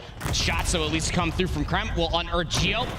Probably not going to be spawning too similarly close to be able to re-insist this P4 area, but still spawn security. Oh, and Craze by himself. Oh my goodness, off the bench. Nearly shuts down the entire break attempt for FaZe Black. Follow-up good for the rest of the ARs. Asim able to at least keep the rotation in check, but a great rotation on Lore Gaming, moving from 3 to 4. Now we look over towards the far east side of the map, over towards the tarmac. FaZe Black trying to lock down every choke point. Again, it was FaZe Black's hard point to lose when we were looking at P3 to 4. It's what I was talking about. How much do you want to invest into that breakover by P3? Because all you need is one swift kill feed if you are Lore, and then you're able to get yourself that money hill of P4. 132-271. Now moving all the way over towards the tarmac. Again, the spread is very good, but it is on a razor's edge. A clean kill feed again for Lore Gaming might just force FaZe to spawn out. Blast control means top AC control as well. Craze trying to hit a bit of a route. Moving around the back. Spawns, like you mentioned, have moved around. It's actually a bit of a conga line from the far side of the map, but FaZe Black get the read onto Craze, and with that, they reestablish their setup. Good repositioning coming through from Asim. That was top AC to at least make sure that they can still hold on to those back tarmac spawns. Exceed probably was aware aware that they were going to spawn back behind him, given the positioning that was being held by FaZe Black, but it still does not take them away from the hard point.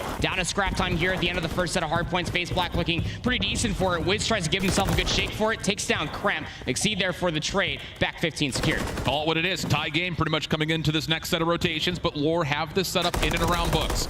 Kremp, Asim teaming up for the first elimination, front side glass.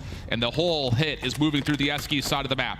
Security spawns for Lore Gaming as the hard point opens up. Stun actually roots a lot of this hit from the front completely into place. Glowfrosty for the first, down low. Geo tried to take it off angle, but the kills continue to go back and forth, and it's Asim. Oh, I'm telling you, this guy gets in the mix and he thrives in it. 4 in a row and the break is good. That's gross.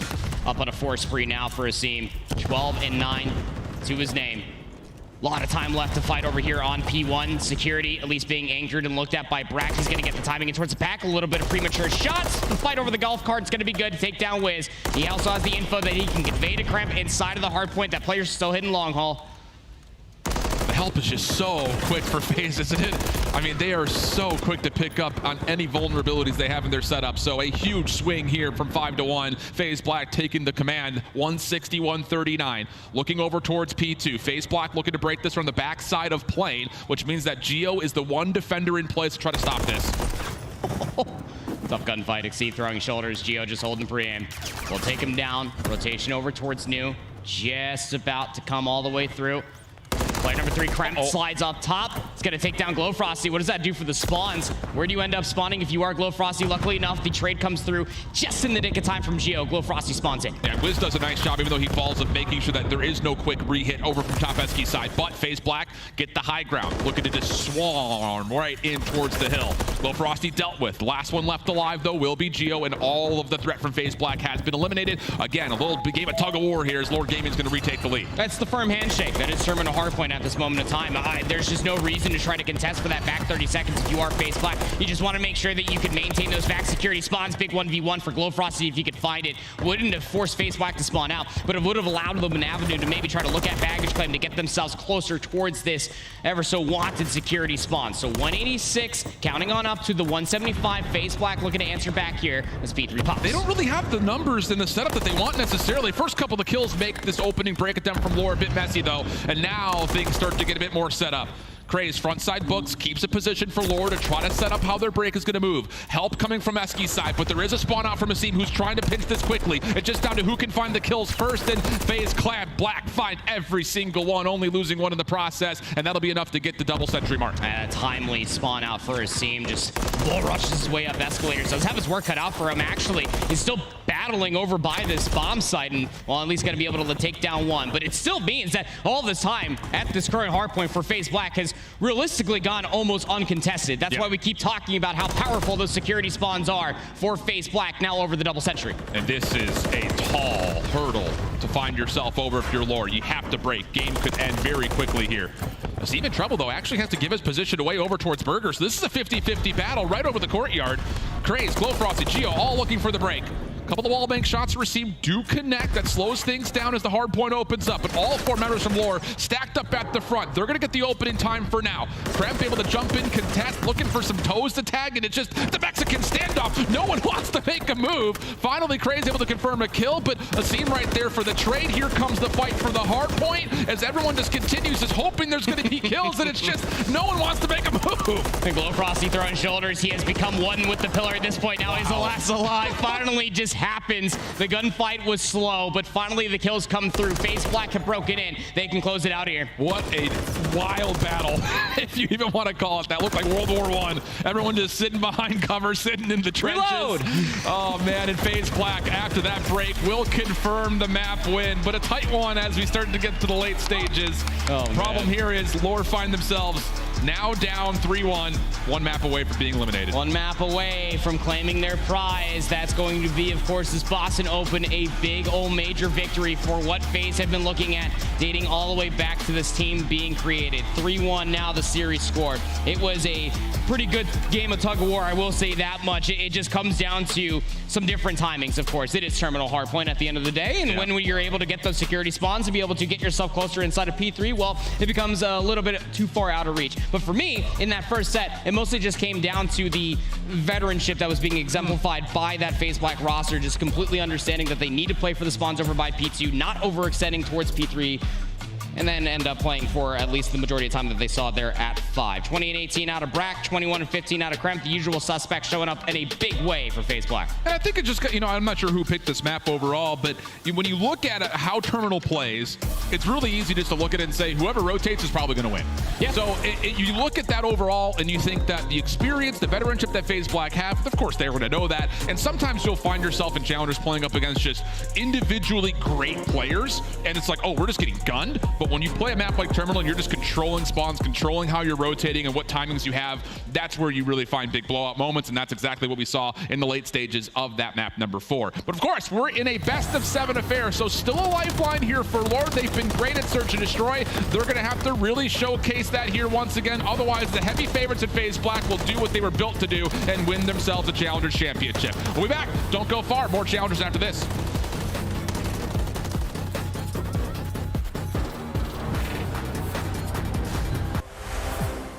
The Painted Alebrije bundle is available now in the Call of Duty store.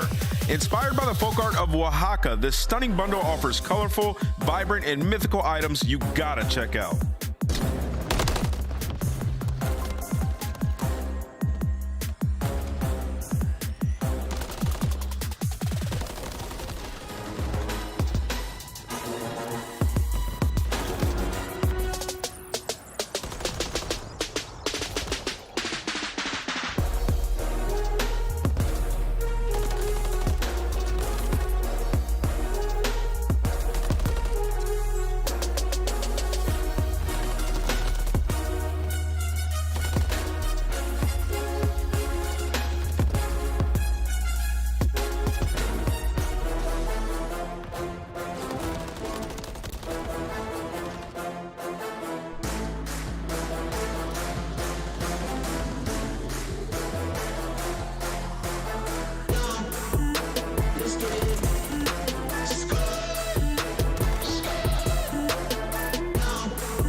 Welcome back to Boston and welcome to Championship Sunday, where we're not just crowning one champion, we're going to crown a second, and we're doing it right here, right now with the Challengers Grand Finals on main stage. I'm Michael Chip. With me, I've got Proper. And hey, we got to get some love to these two teams because it has been a long, grueling weekend over to the House of Blues, a chance to be showcased here on main, and of course, throughout the entirety of the weekend, the Fisher Esports guys helping put on the production. You were in the pit all day, pretty much from start to finish. It's been sweaty, to say the least. It was like the first thing that came to my mind when I stepped inside the green room. I was like, man, I haven't been here since Thursday. I've just been existing in the House of Blues, just watching all of the Challengers matches. You say it's been a grueling weekend. It's been a morning already for Lore. True. Let's not forget that they had to show up, and then they played H-Town Spartans, that is, of course, Spartan, Prelude & Co., and then they just got done dealing with Cruz & Co. for that SGP roster. Eric Boom, of course, the substitute player for Miami Heretics, is representing on that roster as well. Only found one map so far, and it was a pretty convincing invasion control, all things considered. Yet the hard points have been all but favored towards FaZe so far. 6-2 terminal search and destroy, and who's to say that history might not be doomed to repeat itself? We might be crowning our champion here on the invasion search. The big thing about it is, again, I just have to say it because the results were hard to track, but when we were able to, it looked like search and destroy was going to be where Lore found their most amount of success. The first series, first map rather, I should say, in this series, it didn't look like they were settled in completely. Lots of missed opportunities on the terminal. We were letting Exceed get behind us way too easily. That has to change here, not only because this is possibly your last chance to have a go at a championship, but in particular, you have to show us what you've got in search and destroy. I think there's a lot of teams in the CDL that are very much so going to value what these players individually do on the map 2, map 5. So Invasion will be the locale for us, and for FaZe Black, they are one away from living out what they were built to do, win a championship early on in this season. See if they can make dreams come true here right at the get-go. It'll be interesting. Again, long lines of sight. We already gassed up what Brack was able to do last season, what we got to see out of that terminal search and destroy from Carson. This map, you almost feel like it was made for him. Offense first for FaZe Black, warning shots across the map, information traded. Kray's pretty much on an island here, playing over towards what is the old P1. Frosty making sure he just gets a couple of checks over towards A Street.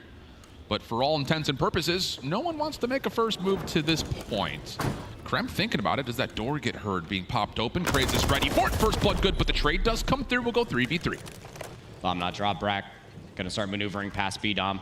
Might be thinking about pushing inside a DVD alleyway. Exceed's getting a lot of information, but he doesn't like the push so far. So a lot of time to try to make this decision. Silence echoes over Invasion to this point. Lots of doubt here as Lore just kind of holding their individual lanes. Nothing's been seen yet, but maybe an idea that this is going over towards A.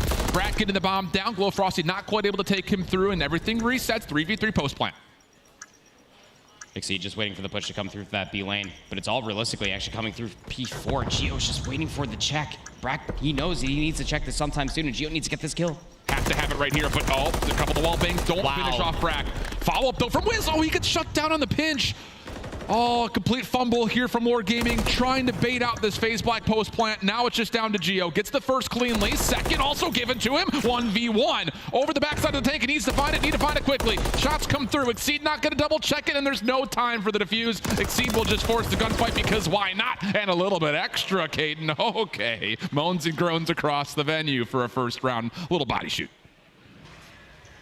How are you surprised? I mean, that's true. It is kind of your first time seeing Exceed play the game. Like, come on, he's up on serious point. Hey, give him a little bit extra at the end of that. But I'm not gonna lie. That post plant was something. Yeah. You end up forcing out the 3v3. You end up playing in a position to at least watch the longer line of sight that could be that B cutoff. You have the assistance for Brack that he has to check the bomb out through the backside of Hotel. Chef's kiss. Love to see it. A response would be tippable, to say the least, out of Lore on their opening offense. Defensively for FaZe Black, a little bit of aggression here over towards mid-tank. Trophy system will keep Exceed nice and safe. Lore Gaming, early eyes towards B. Kremp on the aggressive crossing check over through Dark, so this will be the first obstacle here for Lore if they do commit to trying to play forward. Oh, Kremp. He's gonna get a lot of information, though, through Dark. Doesn't get challenged to at least get the kill. He did have some assistance there from Exceed if required. Nade over the top is gonna get damaged. He's gonna go for the challenge, but that's not the player that was weak. Big first blood for Gio. You still have Frosty on an island as well. He's making sure no one lurks up A Street. Thing is, Asim could possibly still hit this flank. You've got a crossing check from Exceed. Brack, next one up. Only able to find one, just did not hold down the trigger. Lots of damage, though. Confirmed the nade will make sure the trade comes out. So we'll go 2v2. Here's the position for Asim. Not able to win the gunfight versus Geo, surprisingly enough. Looked like he had the jump on him. And now we'll go to a 1v2 for Exceed trying to convert. They don't know where he repositioned to.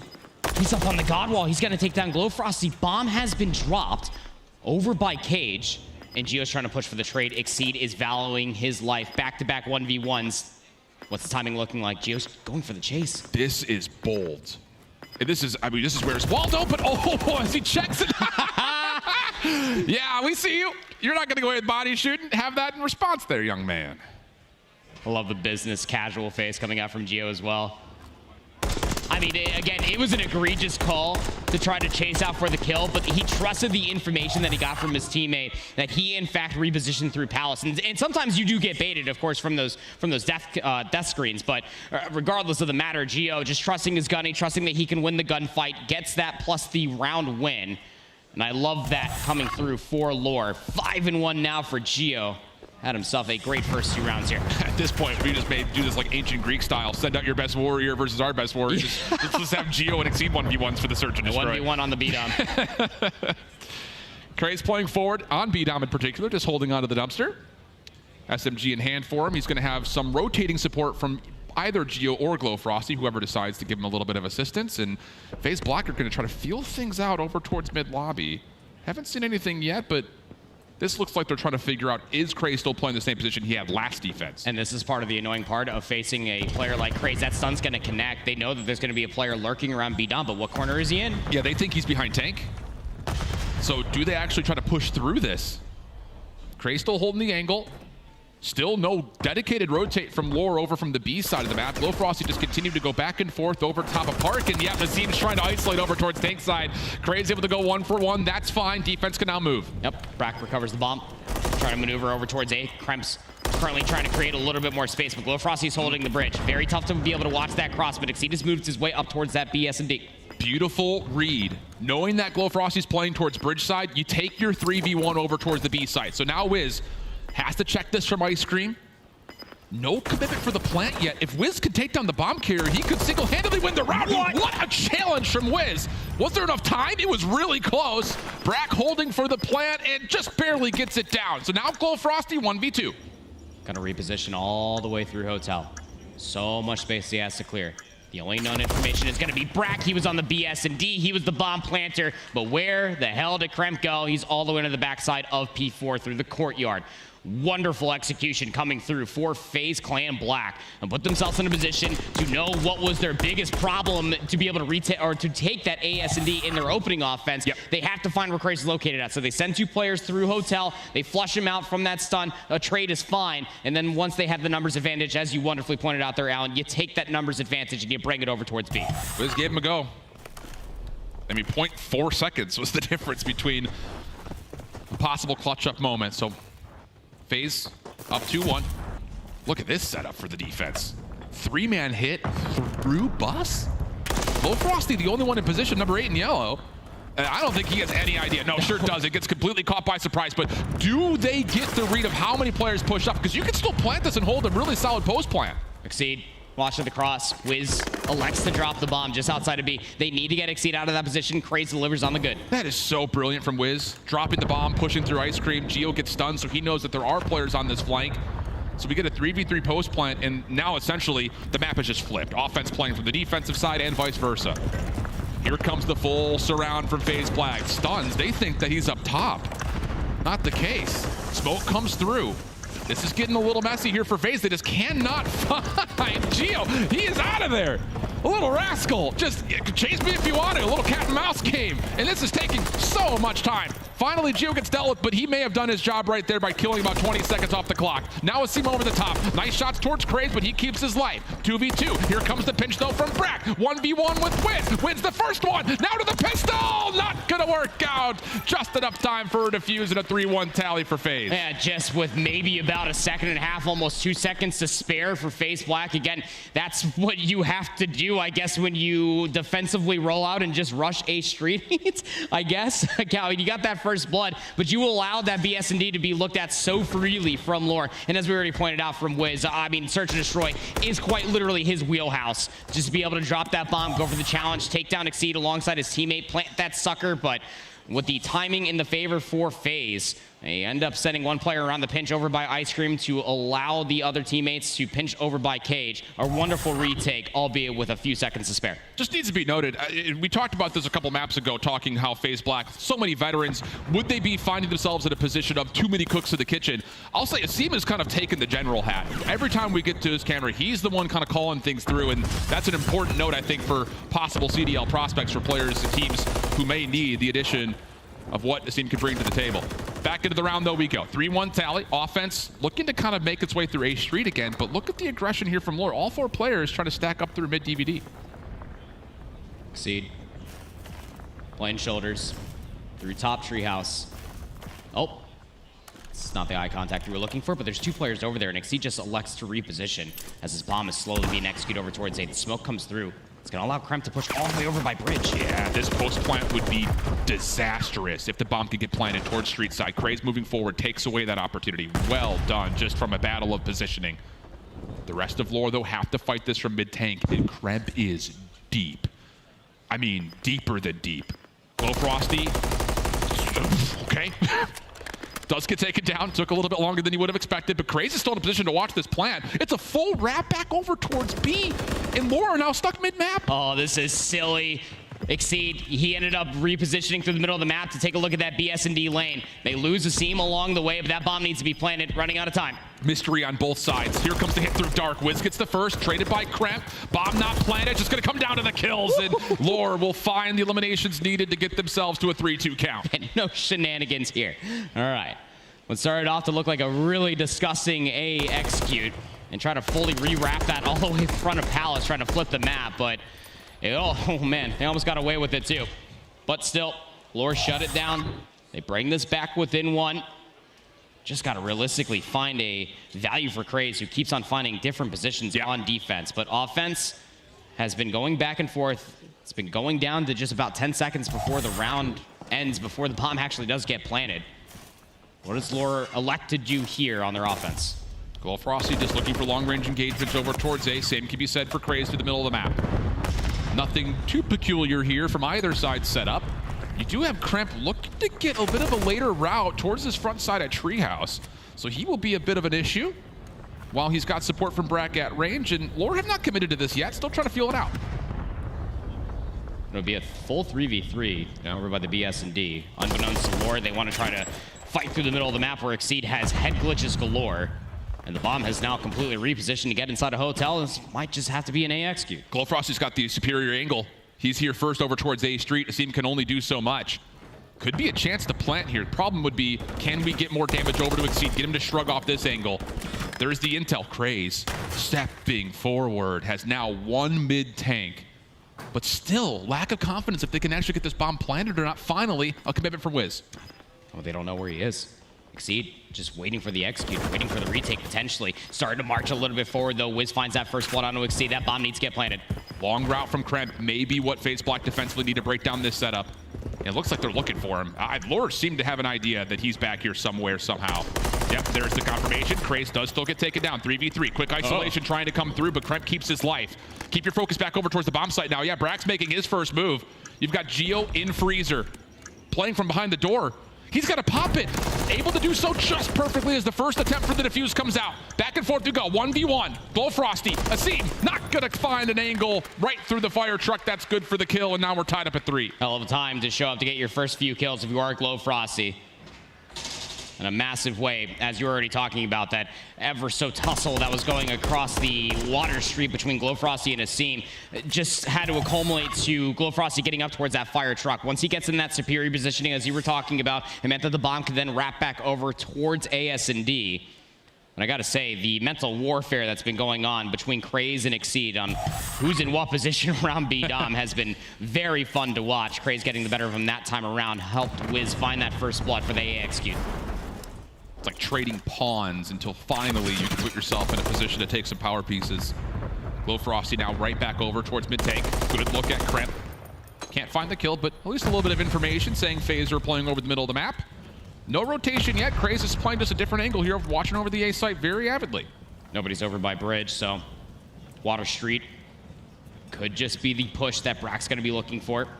Now, you never want to count out that someone's laying prone behind the truck. Yeah. Craze, well, this is now position number 5. Just playing in a one-off angle here by AS&D. Oh, and he sees 2 players cross. He just needs to keep his life. Good support over the top. Lots of damage being tallied. Craze stunned, naded, but keeps his life. And now look at the defensive rotation. Lore are very aware that this waterside street is completely open for FaZe Black to use. First kill also tallied for FaZe Black as they kind of measure their approach, back up, and now keep their focus over top of A. Quad AR setup coming through for FaZe. They're trying to cut them down as they're rotating on over towards this AS&D. Geo, stunned, not going to connect with anything, but the bomb is very much still lurking towards A. And it looks like Lord is saying, let them have street. Time's ticking. We got to make sure they just don't plant, but the problem is mid-map is also being avidly watched, and FaZe Black find the kills. Flawless round coming through for their 4th. And there's that adjustment, again, coming through from FaZe on an offense, no less. Just quad ARs just trying to get themselves in a position to be able to watch all those different crosses. Once you end up at least seeing that, well, there's nobody over by bridge. Brack was holding that pre-aim since realistically the beginning of the round. Puts himself in a position to be able to get in a better position to be able to watch the crosses and exits as everybody was leaving Palace and over by the BS&D. And Asim, as you were talking about, General Hat is on, commanding the troops, who are just now a handful of rounds away from being the Boston Open champion. Interesting break-off here for FaZe Black. Double hit over through Dark. Aggressive trophy system also comes into play, so Krebs looking for an opener, but does not catch Lore Gaming by surprise. Quick first blood tallied, and now FaZe Black have to kind of really retreatedly back up, find a setup in some form, because they are all over the map. It seems just reaction to losing Kremp as that first blood. Tries to get up through B-Dom. Be able to cut down players, maybe inside of blue. Might catch an awkward timing versus Glowfrost, who's currently inside of Rugs, just trying to see where Asim might have relocated at. Even with the numbers advantage, this is invasion, search, and destroy. So many more corners need to be cleared before you can execute towards B. Lore making their move, cleaned out Dark. Now they've got B tank, shots coming out from Exceed. Brack still hiding, but no, Wiz very quick to find the kill. Good team shots coming out for Lore. That will immediately lead to a plant. Asim trying to play off of a flank, but same can be said for Glowfrosty. Oh my goodness, Exceeds damage at range. Nearly took him out of the picture, but in the same breath, the players from on top of the bomb clean things up, and we stay tied up at now 4. They were going to lose that round regardless, but I'm not going to lie, if Exceed gets that kill, that centering was zany, to say the least, but really good execute coming through this time around from Malora Gaming. Again, this has been slowed down realistically to a snail's pace. Even when that first blood was found, Lord are not just going to run and execute over towards any sort of bomb site because there's still so much more information, so many different corners that you have to clear. So definitely things that you love to see. Them working through a lot of these strategies and trying to download what FaZe Black are throwing at them defensively. Now we'll switch sides once again. Even Stevens in round number 9. Traditional double stack defensively over the top of B for Lore. Craze right back to doing whatever he wants at mid, and this time Glowfrosty says, no one's coming down Water Street without me looking at you. So he'll play on top of the bridge, and this is a very default setup for Lore. Very reactionary for Lore. Back over towards the middle of the map for Wiz to see if anybody's going to cross over. It's going to exchange pleasantries with Asim at range.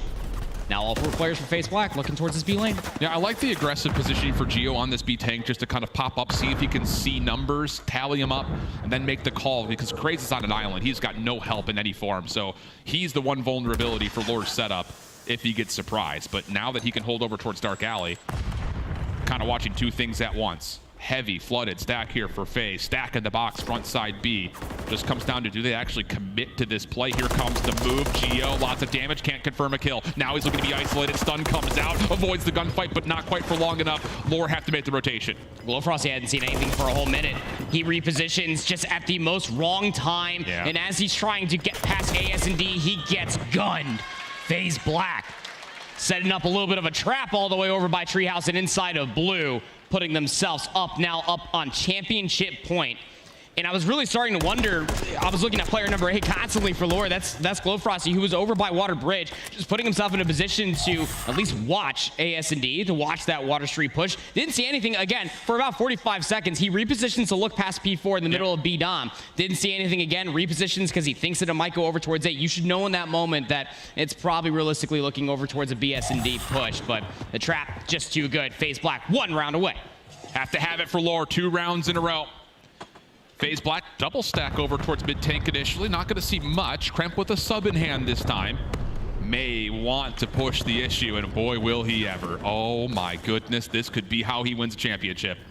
Timing is going to be everything here, though. Nades over the top from his teammates. Here's the push. Kremp for the first, looking to double down, but very wisely backs off. Craze able to confirm one trade, but again, the utility so good for FaZe Black. Glowfrosty does confirm the trade eventually. We'll go into a 2v2.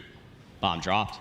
Exceed looking for more space. Geo looking to collect. Oh, big gunfight to take for yourself, young man, but Brack there for the trade. 1v1. Brack just holding his position. Does Glowfrosty have the discipline to know that Brack is still here? He's still looking over the top of this cross, but he's the one who has to make the first move. Bomb collected. Brack still tucked in a corner. And Glowfrosty very quietly just says, not all that interested. I'm just going to get out of here if you don't mind. I don't like what you're selling, Carson. I'm leaving. So a lot more corners to check. That realistically, it's just Dark Alley that you have to be worried about. Bomb's going to get planted. Where's Glowfrosty go in this post plant 1v1? Maybe more importantly, what route does Brack want to take? Long angle, shots come through, but Glowfrosty stays alive. No utility for Brack to play with. This has to, again, just be a reset 1v1. And Brack is getting aggressive. Thinking that Glowfrosty is going to stay stationary, but no. Glowfrosty's also on the move. 24 seconds on the clock.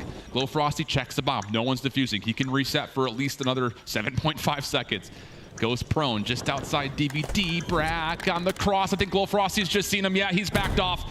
15, now down to 10 seconds. Brack would have to make the play. Glowfrosty to check. The shots almost land, but time would have been a bit of an issue. We've got ourselves a round 11. Glowfrosty, 1v1. Caught Brack a little lacking, just expecting for him to solo execute over towards B. Wonderfully done from the information that he found for himself. Repositioning in and around DVD, out of hotel, just trying to at least see where Brack was located at. Oh, man. It's getting closer and closer to around 11 we will go. And realistically speaking, I mean, what do you even try to throw at them? Because I honestly thought that Kremp's ace was going to be that S&D. Play with the SMG. I thought that honestly he was going to find a little bit more. The bait and switch didn't work out. What do you do here? And I think that's really important to ask the question to Lore in particular. Again, have not ever seen a main stage. No players have graced the CDL. So round 11 to stay alive in Challengers Grand Finals here in Boston. Do you keep your cool? Do you trust what you've been able to build? A team that's been together for a week and a half. First shots towards Brack, decent damage, but Brack stays alive. No isolation comes through. That smoke will allow Craze to cross. Brack still finds the first blood. Trade comes out. Back and forth we go, but the bomb is down, and now we have a 2v3. Glowfrosty's nowhere near this play that's starting to manifest for itself, so Geo needs to hold his time. Timing is everything going to be going across the AS&D. Big 1v1 to come through in the middle of the map if Asim wants it. I don't know if Asim saw him. No, he didn't. Pretty positive Glowfrosty at least caught a whiff of Asim out in this movement. Just comes down to which immediate check. Asim gets the kill. Just down to Geo. 1v3. Have to have it. And he's so worried that Asim is going to collapse at mid-map. But it slipped away. First one's going to be free. Exceed. Backs up over towards Ice Cream. Actually, he's going to play on Tractor. Geo surely checks this. Trophy system down. Shots on both sides starting to land. Exceed still at full HP, and he knows he's got an advantage, but it's a nade over the top. And FaZe Clan Black will be your first Challengers Major champions, all 4 members from the CDL, hoping this is the next step to getting back to fame. It was a mission statement when this team formed all the way at the beginning of the year. Once we knew that Challengers Circuit was coming to Boston, they knew what they wanted. They wanted this main stage performance. And boy, howdy did they ever get it. Exceed 3 opening tournaments in a row through his career. It was going to be a tough ask, to say the least. These 4 players, again, have been here constantly. Commiseration, sure, to this Lore Gaming roster, but let's call a spade a spade. Nobody had them making it this far in the first place. They kept on upsetting team after team. The teams that they were facing kept on getting better and better. They should be very proud about this moment in time. But FaZe Black, your Boston Open champions. Yeah, it's commiserations, but also a lot of credit. Absolutely. Without question. We'll spend more time talking about that. But first, of course, we got to get the flowers over to FaZe Clan Black. Like we kept mentioning, they were built to do this. All 4 players, huge. And I would say, again, individually last year in the CDL, were all great. Just found themselves in some really tricky positions. But champions once again with a chance at the CDL. Boston giving them some love. We got Blaze standing by. by for our championship moment. Thank you so much, Shift and Prosper, for the cast. Boston, give it up for FaZe Black, your challengers champions. And now I got the coaches here of the Boston Breach out to help present these masks. Give them a round of applause yet again as they pass out the trophies.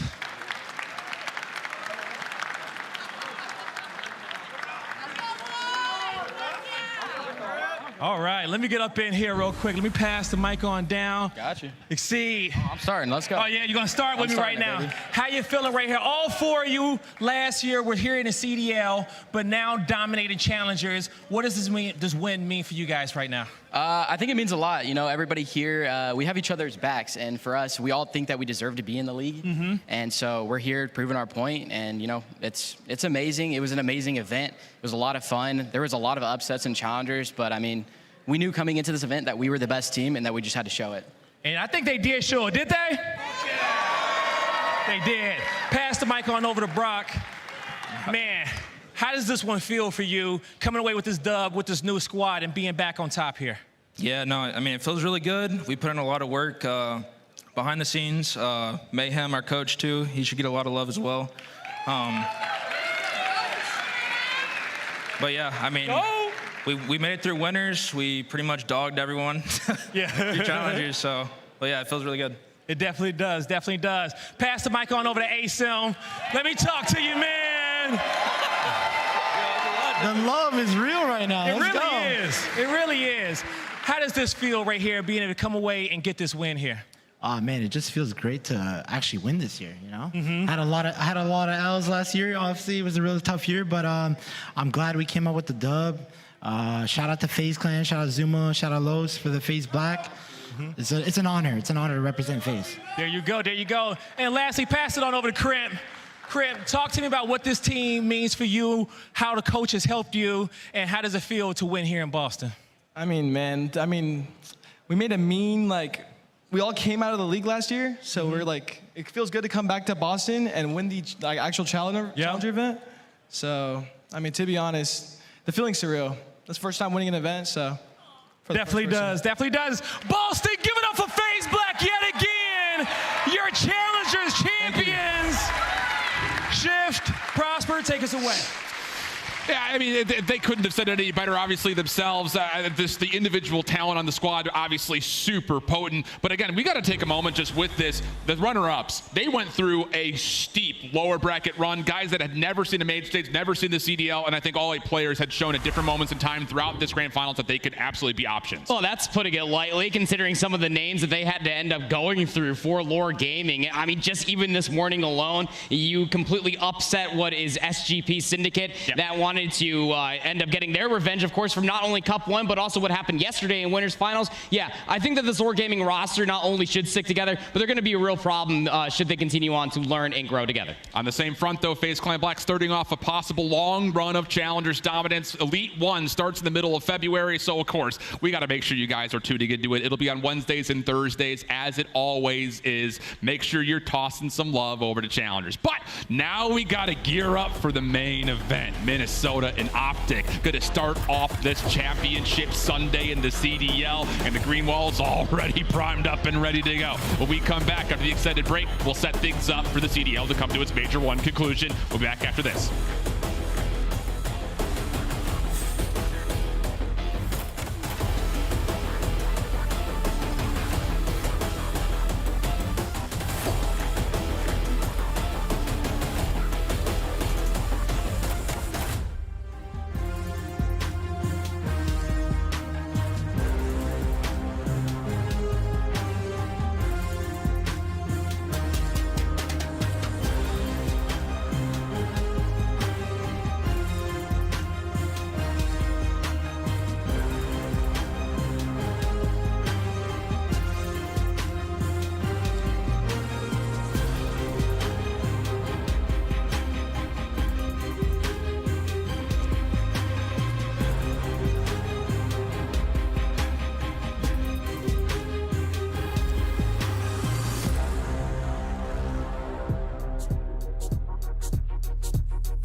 Welcome back to Boston, baby. We are coming at you live from Fenway down here at the MGM Music Hall, where fans have been outside since midnight, gearing up for the first battle of the day, where Optic Texas fights for their life and for a spot in the top 3 against Minnesota Rocker.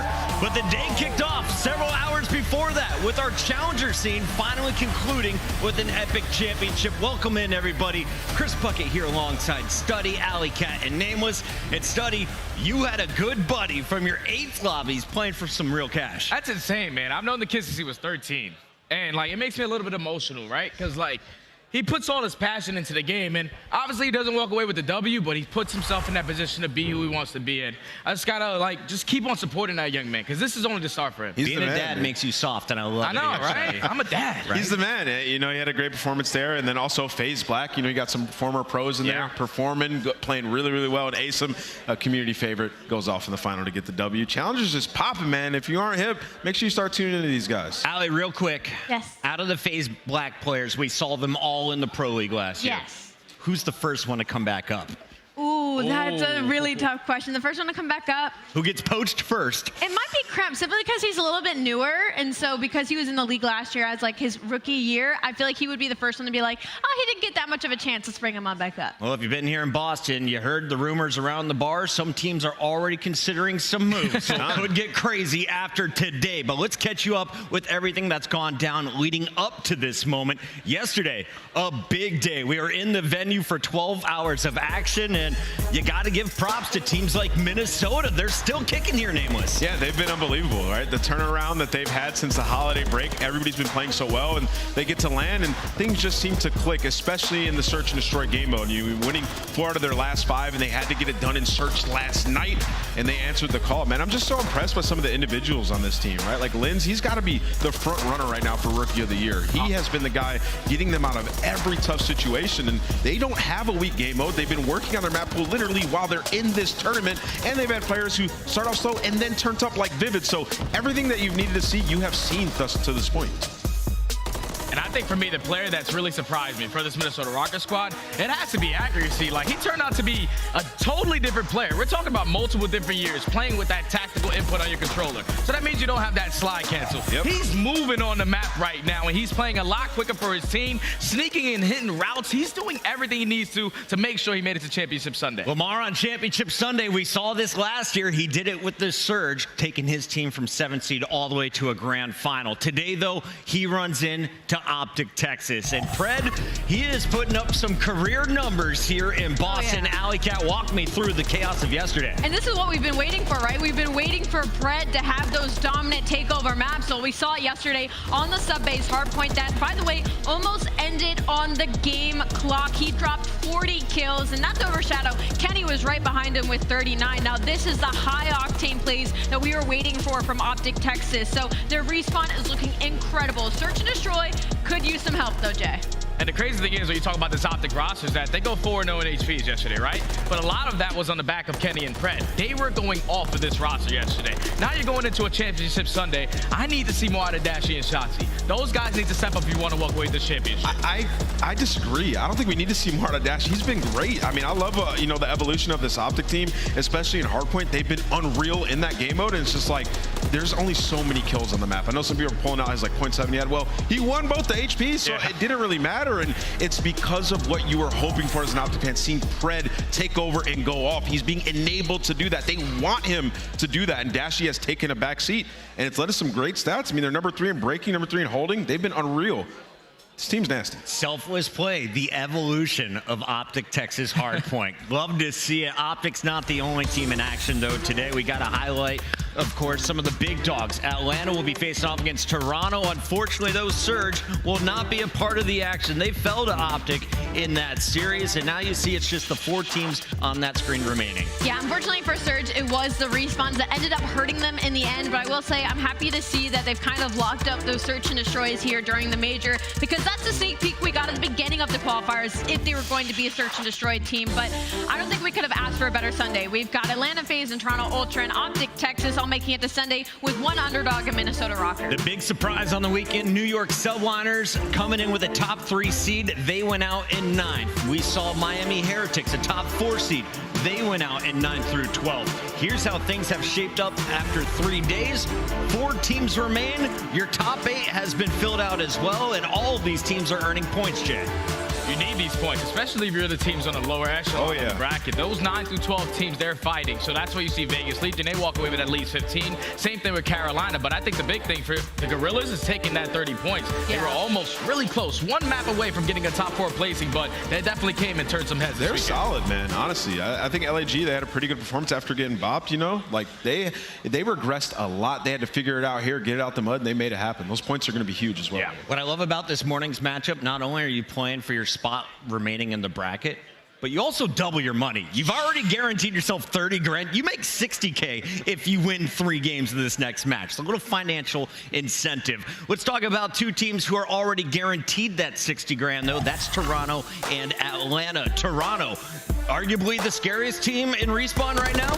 Without question. I mean, after what we saw from Atlanta FaZe versus Optic in the hardpoints, I think we've seen the answer to the question you just asked. Toronto is the best Respawn team in the game right now. They look unstoppable. Everybody's so comfortable with each other on the map, and I know Allie's been loving watching Toronto in this tournament. I was going to say, I think they're the best hardpoint team right now. I don't think Atlanta's out of the Respawn run just yet, but Toronto Ultra, you're right. I mean, for me, the biggest thing has been the slaying for this team has taken an entirely new level from last year. It's adding Envoy. Insight looks very comfortable on it. Toronto Ultra, at first heading into the weekend, I knew they were going to make it this Sunday, but I didn't know if they'd be able to contest for that championship. Well, now they're looking like a team that might be able to take home this win. This is the showdown everyone's been talking about since the bracket was released.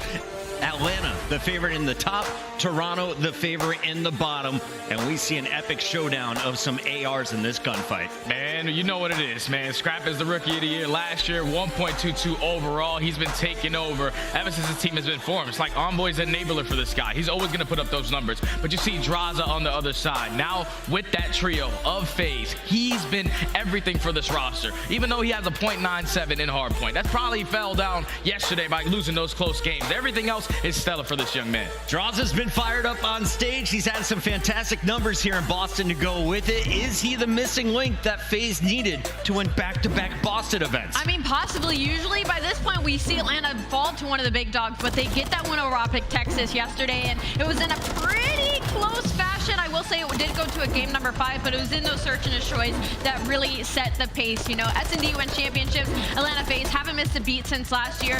My biggest question right now is kind of when are we going to see a Draza takeover? I feel like obviously everybody's been performing well. It's been a lot off the back of Simp making these insane, unreal plays in search and destroy and control. So for Draza, I'm hoping with the incentive of having Scrap on the other side of the stage, we might hear some barking. I will say, I feel like, you know, yesterday, that was a Simp legacy series. I mean, he's had a ton of great series, but he was going off. Yep. And, you know, when we talk about Atlanta FaZe, you know, that everybody loves to say the statistic, you know, they were 11-0 in clutch situations coming into this tournament. They had a lot of close hard points, Jay. There's like 6 hard points they won by 30 points or less, and we sort of saw the other side of that, right? Like they're top 6, like 6th, 7th in almost every hard point category, but what happened was it went towards Optic. They made the plays late game. That's what happens when you have such narrow HP games. Going up against Toronto, best hard point team in the game, it could be a reason to be stressed. I wonder if this crowd wants to see another Atlanta FaZe Optic rematch potentially in that elimination finals or even a grand finals. Hear how everything shakes out as we kick things off with the battle for top 3, Texas versus Minnesota Rocker. Coming up first when we return.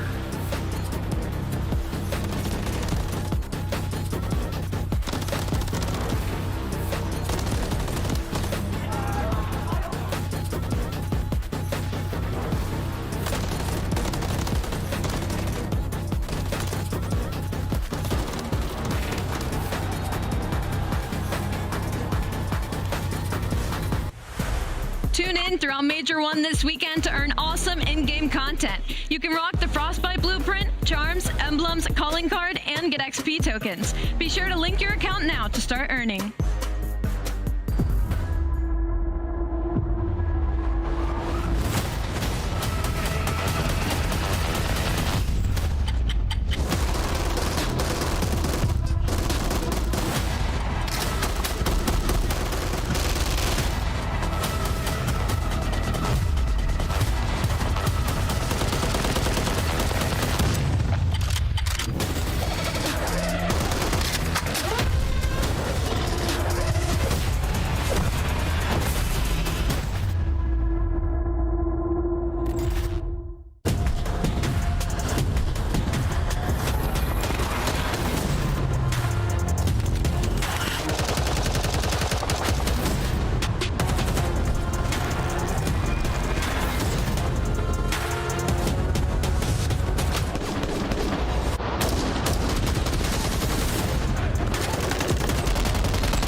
push on up. You have 3 players off at spawn. Maybe a chance here. Accuracy. Step back. Linz is ripping Boston apart. Boston to close this lead. And Linz is going to just continue to push space for the Zawolabobs. Wow. Maybe come straight through as well. Awakening versus the world, and he's coming up with the dub. And if you can transition this to New Hill, Awakening is trying to put in absolute work. Slash is up next. He gets them all. The whole team, the Demon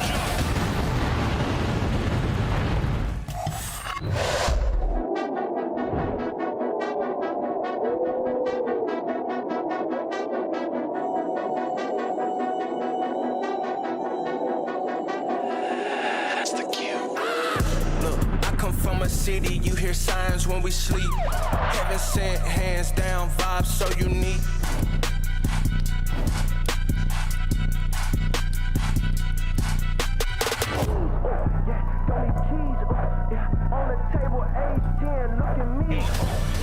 Back, everybody.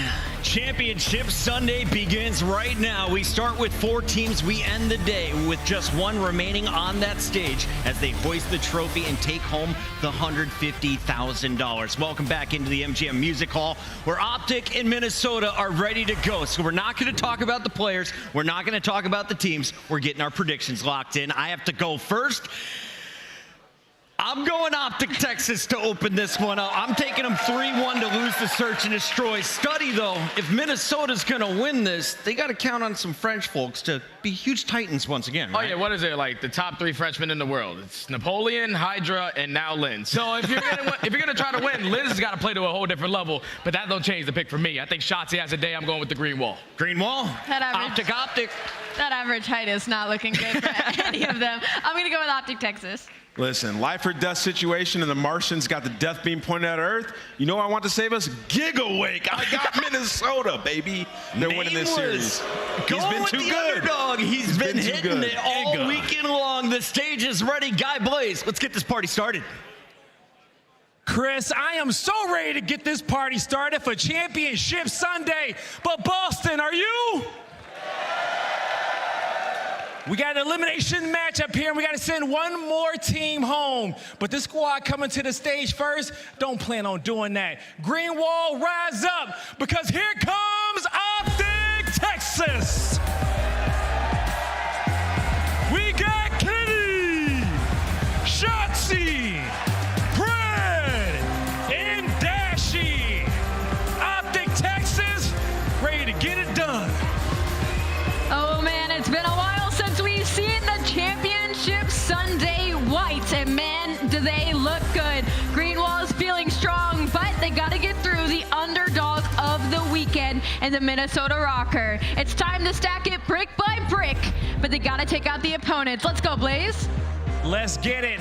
And if anybody can take him out, it's going to be these Vikings from the north ready to take down the green wall. Getting ready to rock the stage on Championship Sunday. It's the Minnesota Rocker. We got Linz, Accuracy, Big Wake, and Vivid. Minnesota Rocker, let's go. The boys have been frying. Old man Lamar's been taking over in search and destroys. Vivid, Big Wake, and Linz have also been going off in the respawns. They've had a hell of a run so far. Why stop now? They got the green wall in front of them. Let's get it done, Blaze. Why stop now? It'd be the best underdog story that we've seen alone if they can get it done. But now it's time to send 1 more team home. And to take us along this ride, Merc, Maven, let's roll. Here we go, baby. Let's have some fun. This is going to be a blast. So this Optic team looking to make a run. This Rocker squad, how incredible a story has this been? You know, you look back before the break, they're like 0-3. You're thinking maybe this team has got to make a change. They're looking real lousy, and they have turned it around with the swiftness. It's like you have a great story like Carolina, like they make a change and improve. This Rocker team has grinded through it. They found some time. They've gotten better. Yeah, I mean, listen, they just did not look on the same page at all, right? We casted some of their early games, but coming back from that break, I don't know, they worked out their system. Obviously, this is what Accuracy does. That's what he brings to the table. But I just think in general, Linz has been so good for them. And then you're looking at Awakening and Vivid, and as soon as they start to find some consistency, I mean, they've just been so good in clutch as well, but getting better in every single game where the other side of the stage for Optic, It's just a story around their respawns have been fantastic, especially those hard points. Can we find some success today in Search and Destroy? Yeah, no, 100%. Like, that's going to be where you're going to, you think, find your upset if you are going to be the Rocker side. It's been hit or miss, obviously, for Optic. You take a look at our overall best of 5. Was there anything that jumps off the page that sets up for an upset for Rocker? I mean, I don't think there's really too much here. I think it's a pretty solid map set for both of these squads. Again, Optic, one thing we talked about is their map set is really expanded. You saw Invasion Control come into play, but Invasion Hardpoint for them, I mean, really all hardpoints. They've been 5-0 here at Major 1. On the other side, 1-0 on Invasion at the Major for Minnesota Rocker. It's like you got back to like that early online success where you're outscoring your opponents by 60 or front. They go on a bit of a skid leading into the Major, but they've regained that hardpoint beauty here at the Major as Kenny gets things going with the opener. We'll stick with Shotzzy for now, but we're right back to where Kenny had one of the better plays on the year yesterday. It's truly terrific stuff with the triple he was able to find. Yeah, I think if you are a Rocker trying to find some success, the player I'm looking at here, I feel like Vivid, because if Vivid is playing well, he can just be such a difference maker to match the pace of someone like Shotzzy, someone like Fred. It just seems like, you sort of talked about Vivid and Awakening and the consistency, right? Like, if they are playing at their best, do you have a chance to maybe take a respawn? Oh, 100%, yes. yeah. But, like, if they're not, I don't know if you have the firepower to do it. No, 100%, yeah. You need these guys to step on up, and can Linz keep consistent? But a nice 31-point start here for Minnesota. Fred, it snaps onto Vivid the second, but there with the rival, able to find it as you have this P2 set up here. Accuracy on the hill.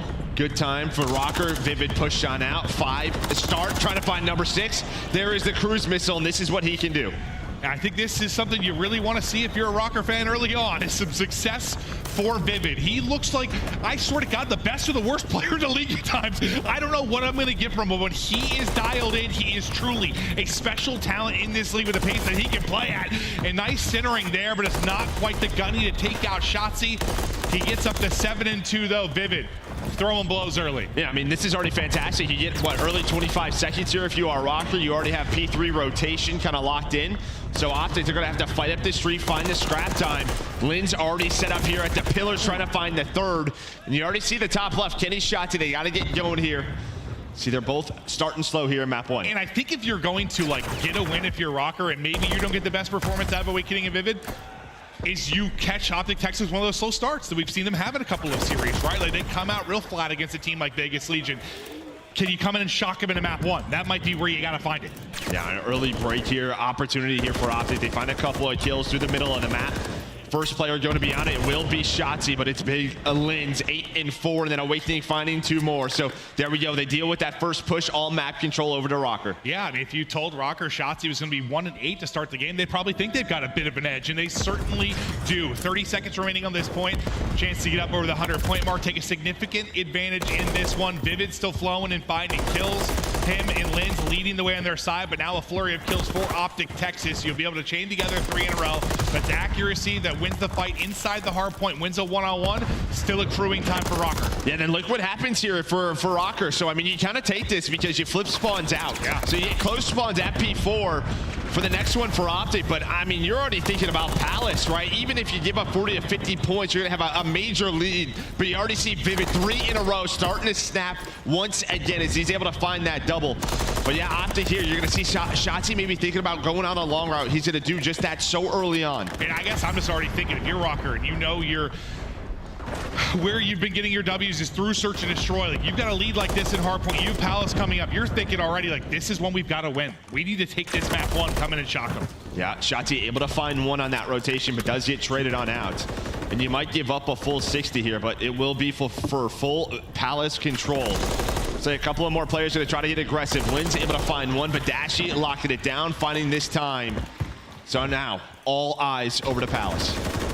Now, Optic obviously have been one of the best breaking teams, though. It's like, did they have a chance to get through, maybe shock to get into Palace. I mean, yeah, yesterday versus FaZe, one of the scrappier Palace hardpoints I've ever seen. Do you have a chance to create some chaos like that? You already do. Who's there? Shotzzy getting inside, turning some heads, trying to make some plays. What's he going to be able to do? Can he get a second one? Able to spot him, tries to slide in with a pistol. What do you see on the map, Joe? I mean, accuracy spawns all the way out. You have numbers here if you are the green wall. Lins turns this into a 2-on-2, but some close spawns here for Optic. Lins with another one. What a hold by Lins, but you still have a couple of players here for Optic trying to find that break. Awakening finds the early time, but all eyes over to Big Wake. You still got 35 or so seconds here, and Kenny able to win it. You get the wipe, up to 4 in a row for Cannon. That's that moment that you can't let happen if you're Rocker. Yes, it's terrific from Optic Texas, but that is a blow. You're not looking at a tie game instead of pushing this out to an 80-90 point lead again for Rocker. And then you also awaken that 5th player for Optic, the crowd getting behind them, that energy starting to flow here inside the venue. But yes, much needed, and I just think it starts with Shotzzy finding that space early on. Usually, most of the time, the break P5, you gotta get past the 50-yard line. That does not happen. But over towards P1, Rocker, they're going to settle things down, find 3 kills as we go to our next set. There's been a couple times where I feel like Shotzi's like gotten loose in a Palace hardpoint, but he's been by himself. The teammates haven't been able to get there. Like, he's found some freedom in moments before, but this time the fact he's able to get a kill, stay alive until the reinforcements come, so impressive. Oh, he's melting. Yeah, he is just melting and dancing as he finesses away with 13 HP. This is a guy that started out 1-8. I know the 10 and 14 scoreline doesn't look that great, but he has brought it back massively within this map 1. But he just walks up and literally wins the first one-on-one, and it's on the hill, right? Just picking them apart. Some great shots out of Dashy.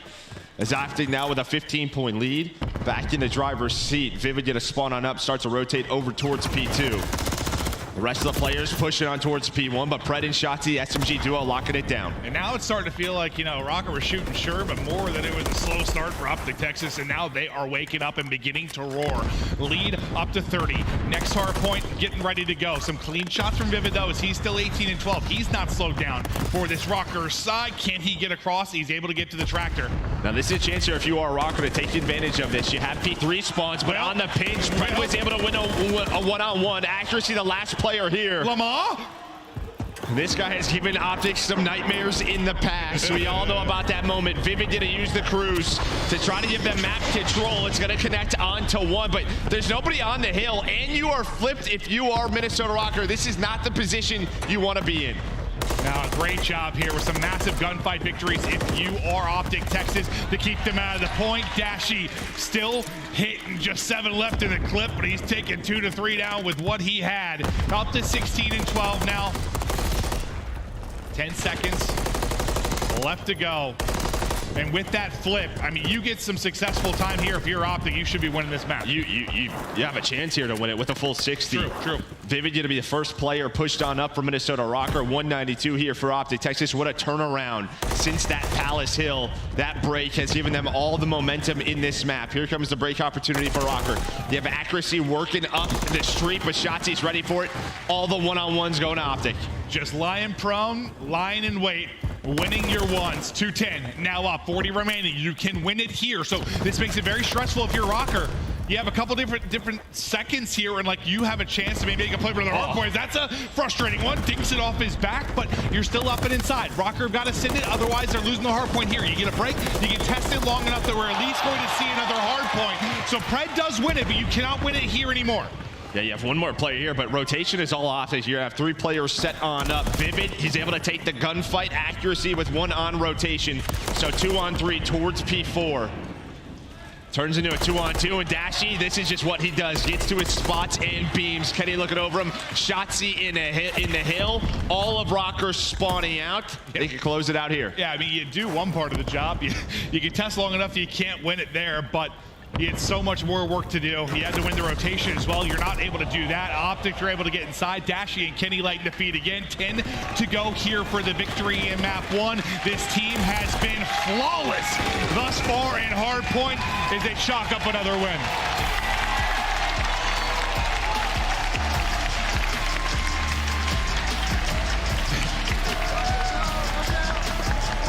In a bit like the Seattle series yesterday, like, the hard points are close, until they're not. Yeah, second rotation. Halfway point, yeah, the second set of rotations where Optic really hit another gear.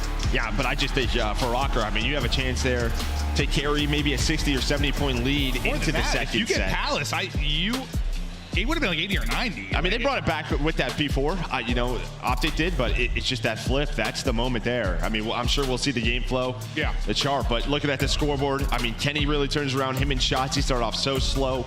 Pred and Dashy so consistent. On the opposite side, we talked about that hot start for Vivid. But I mean, this scoreboard probably looks a lot different if you win that rotation and you get some of those setups that we saw Optic have. Yeah, I mean, just Shotzi doing what Shotzi does. Gets to his spot a bit unexpectedly, gets a freebie pick, and then, you know, as soon as one domino drops, the rest are trying to look around, like, where's he at? You find another opening to come through, and sometimes it just takes one, creates a bit of chaos. I mean, it's where accuracy spawned in that moment, too, right? You spawn all the way out because the old hill is still up. Yeah. So he just dies at the worst time possible. But going through the highlights of map 1, you will see early Rocker lead just turns into a one-sided Optic map. Yeah, because you're up, what, 70 here about.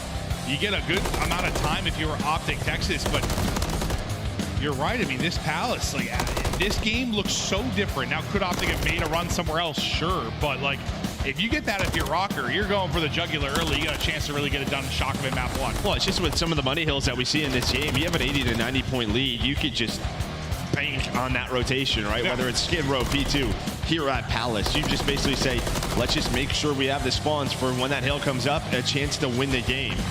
But instead, just such good plays. This is when Fred goes on the big pinch. They spawn them out here, get them stuck at Palace once again, a clean P3. Hey, nothing's guaranteed, though. You think about Carolina, they thought they could just rotate too. I said they could. Dude, you were just talking to Clark, man. Dash him up. That's crazy. It's true. So mean. But it's just, yeah, no, you're right, though. It's a map where you can do that, but you can still get broken at the most inopportune time. As Texas push this the distance, the guns start to get high. I thought it was just one of those ones where they came out a bit flat, and I'm like, they might get stunned, but they're able to get back into it. I bet a land environment helps a lot for that. Like, when you do start slow, you have one big moment where I think you kind of nailed it. The crowd came alive after Palace. That, like, helps you start getting into a rhythm and flow, I'm sure, to some degree. Yeah, I mean, just sort of, as you said, they've had a couple of slow series. And, you know, I think their eyes will be on the prize of, we got to beat FaZe. We have to beat Ultra if we want to play this. We do look at that game flow chart, and, yeah, you can kind of see just right around that P5 tie game, and they run away with it. You get 23 points across 4 hills. Yeah, so what would have been if you get a full hold, an 80-point game was a tie game. Like, that's just, that is very, very, very different. You're looking at that from the Rocker side and thinking you're going to find some success, but look at just the absolute clamps put on them at the end of that. As you nail, that line just flattens out. Not usually what you want to see, but it's a 100-point victory there for Optic in the map 1. We get ready now for Karachi Search and Destroy. Now we go to a mode where Rocker has found a lot of their success. They've been so good here. They get it done with a 2 and a 5 yesterday. Optic still, the Search and Destroy, like, there's moments where you see it click a bit, but they have not looked like a good Search and Destroy team. No, they haven't looked like, yeah, kind of maybe in the form you're trying to look to win a tournament. That is for sure. But they've had some close games, some close rounds. I'll have plenty of time to work with some VOD with the coaches overnight to fix those mistakes. But you know, we're talking about it. Like Ken, some of these early teams, like LA Thieves, 100 Thieves that he's had, where you're just a little bit slow in Search and Destroy, but your respawns look fantastic. Well, I think we think of him as kind of the leader, for this team when it comes to like gameplay and stuff. And yeah, he's had a lot of slow starts in Search and Destroy. But now let's talk about the Monster Energy pregame here for Optic Texas. Joe. I mean, 6-0 here, right here at Major 1 in those hard points they're doing on different maps, and their attacking control has been fantastic. CDL high, 56% win rate, and we saw them do it yesterday on Invasion, which will be map 3. So you're feeling confident there. It's just, can you come in here and maybe get a Search and Destroy when suddenly you're thinking about a 3-0 if you are Optic, and you're also thinking when you're going up against teams like Toronto have looked good at, I know they were kind of 60% or so in Search leading into the event, but it looks very good. FaZe who beat them in 2 searches. Like, as this tournament goes on, you got a couple maps here, you're really hoping to like improve the Search and improve it quickly. Yeah, you're going to need it if you want to win this tournament. Yeah, I mean, that's all I'd be thinking about. Yes, our respawn's so good, but we're going to need a Search win somewhere. Yeah, we're going to take a look at the Monster Energy pregame here for a Rocker. Great teamwork, needed a little bit slaying. We saw that there in map number 1, but Linz has been fantastic here. All eyes on him in Search and Destroy. He's got a 1.4. He's got a couple of clutches as well. Yeah, listen, he might be living in Hydra's shadow a bit, just coming over being a French player in this league, but he has been spectacular to watch. What an impact player he has been. It's been truly special stuff. Now, round one to the search and destroy. Rocker looking to answer back after they get kind of choked out of the second half of that hard point. Yeah, Linz with some early shots. You have a 2-on-2 over towards the site for right now, but everything just kind of slows down. Optic here at Major 1 have not played this map, where for Minnesota Rocker, you've played it once, you've won it once. Big wing. Getting eyes on multiple, trying to comp to Linz. Through on the cross, it's Vivid that actually gets the opening kill. Dashy does get one, but Vivid will get two. You keep numbers right now if you are Rocker. Bomb will be down as well. Tough gunplay there for Dashy. He'll reposition for now. Yeah, well, really, Awakening repositions. He just gets down, does not want to equal this out into a 2-on-2. So 35 seconds left with Bomb down in that spot. Could just come down to time here for Optic, but Pred, they know someone's in this area, able to turn it into a 2-on-2. 25 to go. Got to get Bomb back. Pred, Dashy versus Linz in Awakening. Time dwindling, got to go. Will the read be here? It is, and he's able to sit there. You get the kill on the other side of it as well. The fist bumps out the 2v2 win. Texas strike first. Well, and I think you saw from Pred's POV, he spots Awakening, right? So he just has an idea of where he repositioned. I don't think Awakening was able to see him. So he's just trying to watch across there for a moment towards middle alley to give some info up. I just don't know if the timing was bad, but you give up 2 one-on-ones. Well, really 3 of them, and Optic just win them all. Yeah, this is both teams have really struggled kind of at your first blood conversions. Like, they've not been great when you look at the overall scope of the league. They get their first picks. They lose a lot of rounds when they have numbers. This time, it's going to be Rocker the receiving end of that. You're into that 3v2 quickly behind 2 from Vivid. And you have losing that round. Speaking of Vivid, he's exploding. And Linz this time, who got early damage in the last round, this time he's able to find the opener, Joe. Yeah, able to find the opener. You still have 2 players here, though, and accuracy's going to check the corner. So Bomb going down over towards B. 2-on-4. A very tough situation for Kenny and Dashy. Well, as I just said, both these teams have struggled capitalizing on the first blood. Linz, though, putting it down to 1 in Dashy may be the dagger. Dashy's got eyes on him, but so much little bits of cover there for Linz to work with. He's able to squirrel away. But your 3-0 start for Dashy. What can you do with 20 seconds on the clock? Well, he might, I mean, 3, I mean, do you just kind of play around the cruise potentially? Maybe you're just playing your life here, but let's say he's going to try to find some more. Maybe find 1 more kill, maybe 2. Able to spot Vivid. Playing his life. Can he get to number 5? No, the crossfire is there. But it all starts with Linz. We talked about how great he has been in search. So he opens up that round on attack. Yeah, I mean, I'm never saying Dashy's out of it in the search and destroy round. I mean, his kill onto what RC's yesterday on Terminal was the fastest kill I've ever seen in my life. Like, he'll turn some scenarios. Like, when he shouldn't be able to get a 1v1 fight, it'll become that because he gets the kill so quick. Sometimes he hits shots that defy logic.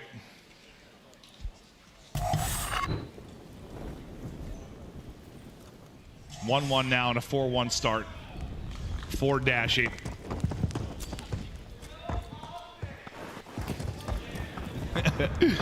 Get a bit of a slow start here for Kenny and Shotzi, but they got things going through the second half of that first map. Shotzi up top, I think spots 1, and they take down Vivid. So accuracy, the only player here. He's going to catch that stun, and this should be a freebie. Another stun comes in, and he's like, yeah, I got too much spot, guys, but no trophy for me. Yeah, could not move. Awakening, though. Able to rip 1 in Ken. That'll be bombed down on the site. 2 versus 3 now. You were able to pull off a 2 versus 3 if you're Optic Texas. You have a chance to now if you're Rocker. Yeah, but Pred might just close this round out, right? Dashy's just trying to buy time for Pred on the pinch. Instead, this turns into a 2-on-2. So they catch the bomb planner, and now you are very separated right now if you're the Optic players. So Linz and Awakening trying to get together, but Shotzi opens the round. He's trying to close it. Oh, God. Awakening. Not quite able to get the angle or the trade. He's read this, though. Thought maybe they were going to rotate over to A, but he saw the 1 player towards B. Oh, can't quite get him as he gets away. Then he gets tagged up and dropped. You hold on if you're Optic. You don't throw away that 3v2 advantage. You're able to get the round win. Those have been the rounds that have been some of the scary moments for them. No, 100%. I mean, you were just kind of waiting for Pred, right? Dashy was trying to buy time. He's saying, I'm working through red. Both players are here. They should be some freebies, but he gets taken down. Then Awakening was able to read that pinch. So almost heads-up plays from the Minnesota Rocker. But Pred has been so consistent. We saw it in map 1, doing it here in map 2. You were talking overall about Ken's slow starts in search, right? Just like the big picture. But yeah, big picture. 0-3 right now. The teammates picking up the slack. We'll see if he can get rolling into this one. Offense back to Rocker. Vivid's POV. Let's see if maybe he can find an opening here as he's trying to get eyes up top. And he puts a couple shots towards Dash. He backs him down to reposition for now. As Rocker, we know how patient they can be offensively. Like unless Vivid or Lins get free. Yeah, I mean, this is really their default. I mean, I feel like we've seen this time and time again. 3 over towards B, Lins just on an island in red. Maybe he could find an opening, or you're just kind of really outpatient the defensive side. Is Shotzi going to get aggressive? Pred able to find one, snaps onto the second. Can he find number 3? Absolutely does. Gets fired up. What a play from Pred. Pred taking over in this round, and by time Lins, sort of that island man gets involved, well, Pred's killed the entire team as he takes over in round number 4, a 3-1 edge to Optic. And sometimes when you're a struggling search and destroy team, an individual moment of brilliance is all you need.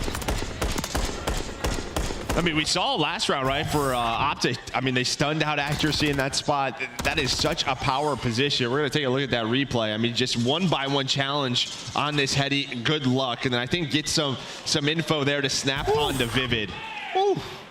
As every single time he can make this roar, he does. And like that from Vivid's POV, like, yeah, you're a little tagged up if you're Pred, but like he just gets cambered so hard as he comes jumping over the top. Beautiful.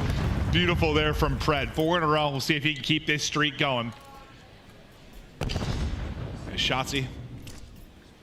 After he gets stunned up, he just comes out of the stun animation right before the smoke is going to bloom, and he's able to get the kill. Vivid right on the other side of the door as well.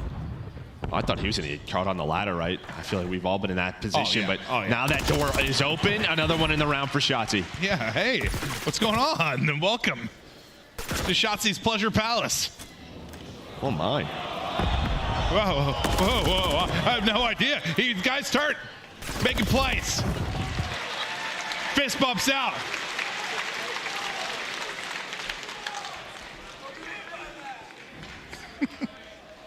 Well, he gets 3 in the round in his Pleasure Palace, as you were saying. Yeah, he's taking over. It's his spot.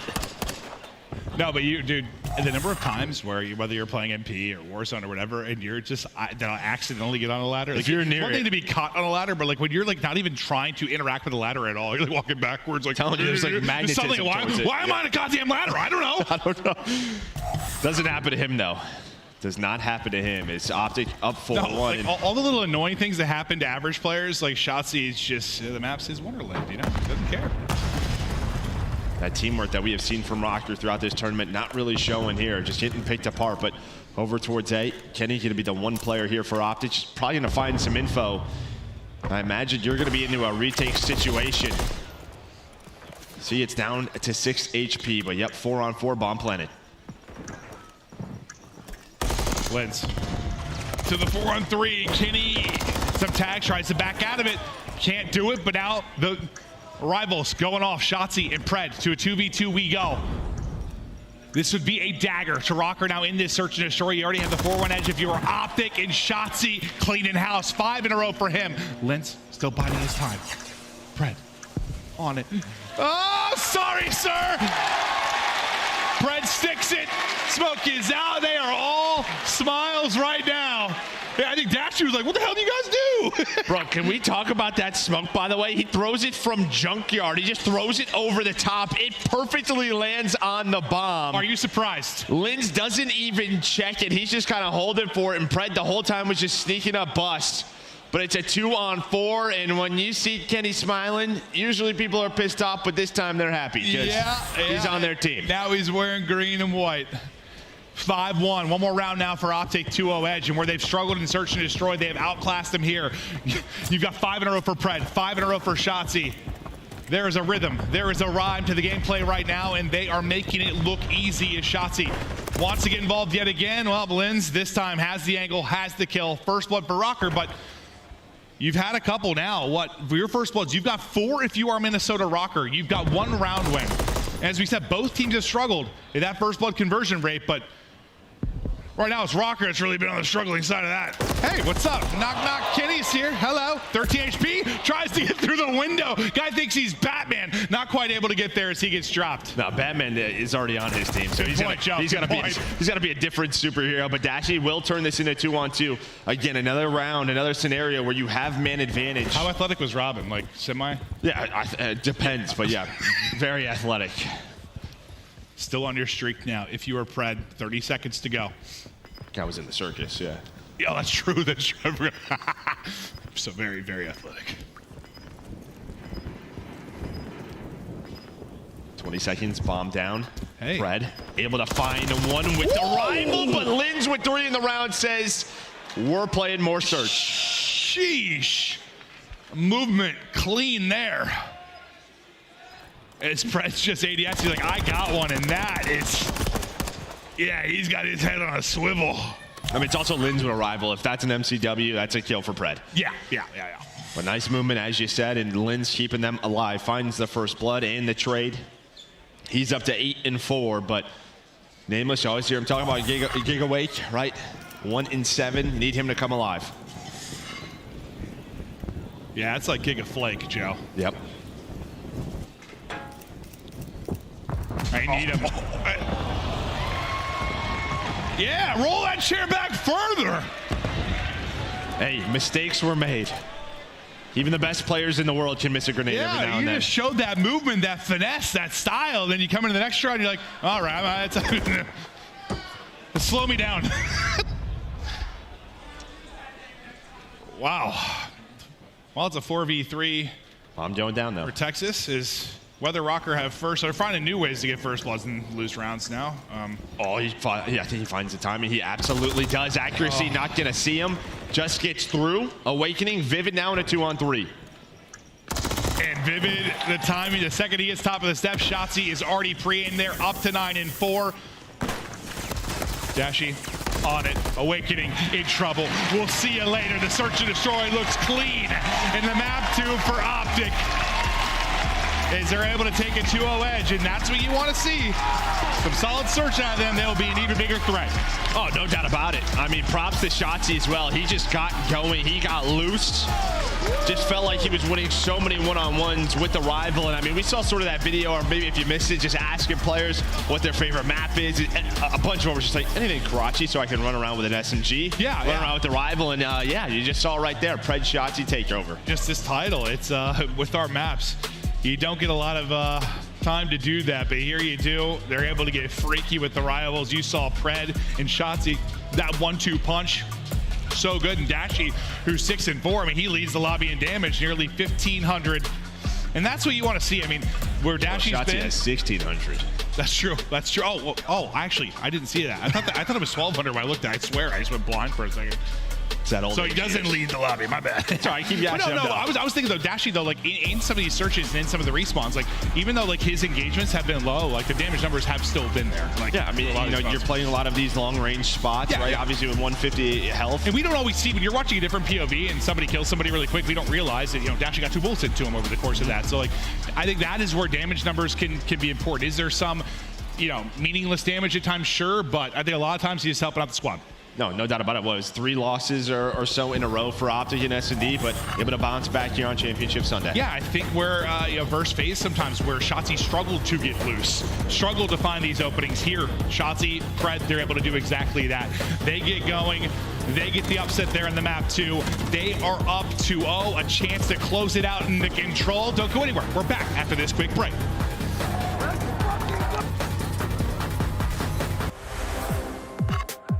The Painted Alebrije bundle is available now in the Call of Duty store.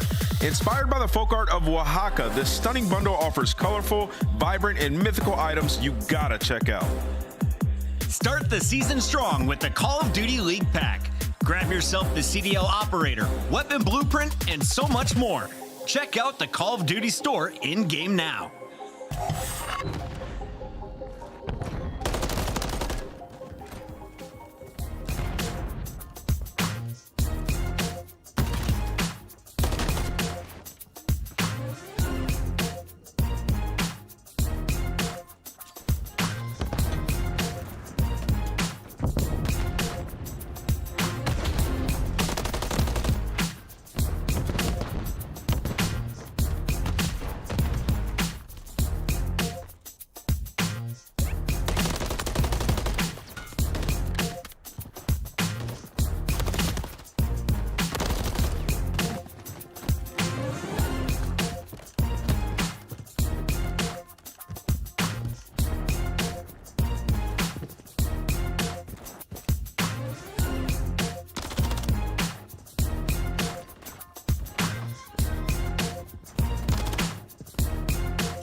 Hello and welcome back to Boston. It has been all optics so far. You're up 2-0. You bottle them up in map 1 and map 2. Absolutely dominant so far, Joe.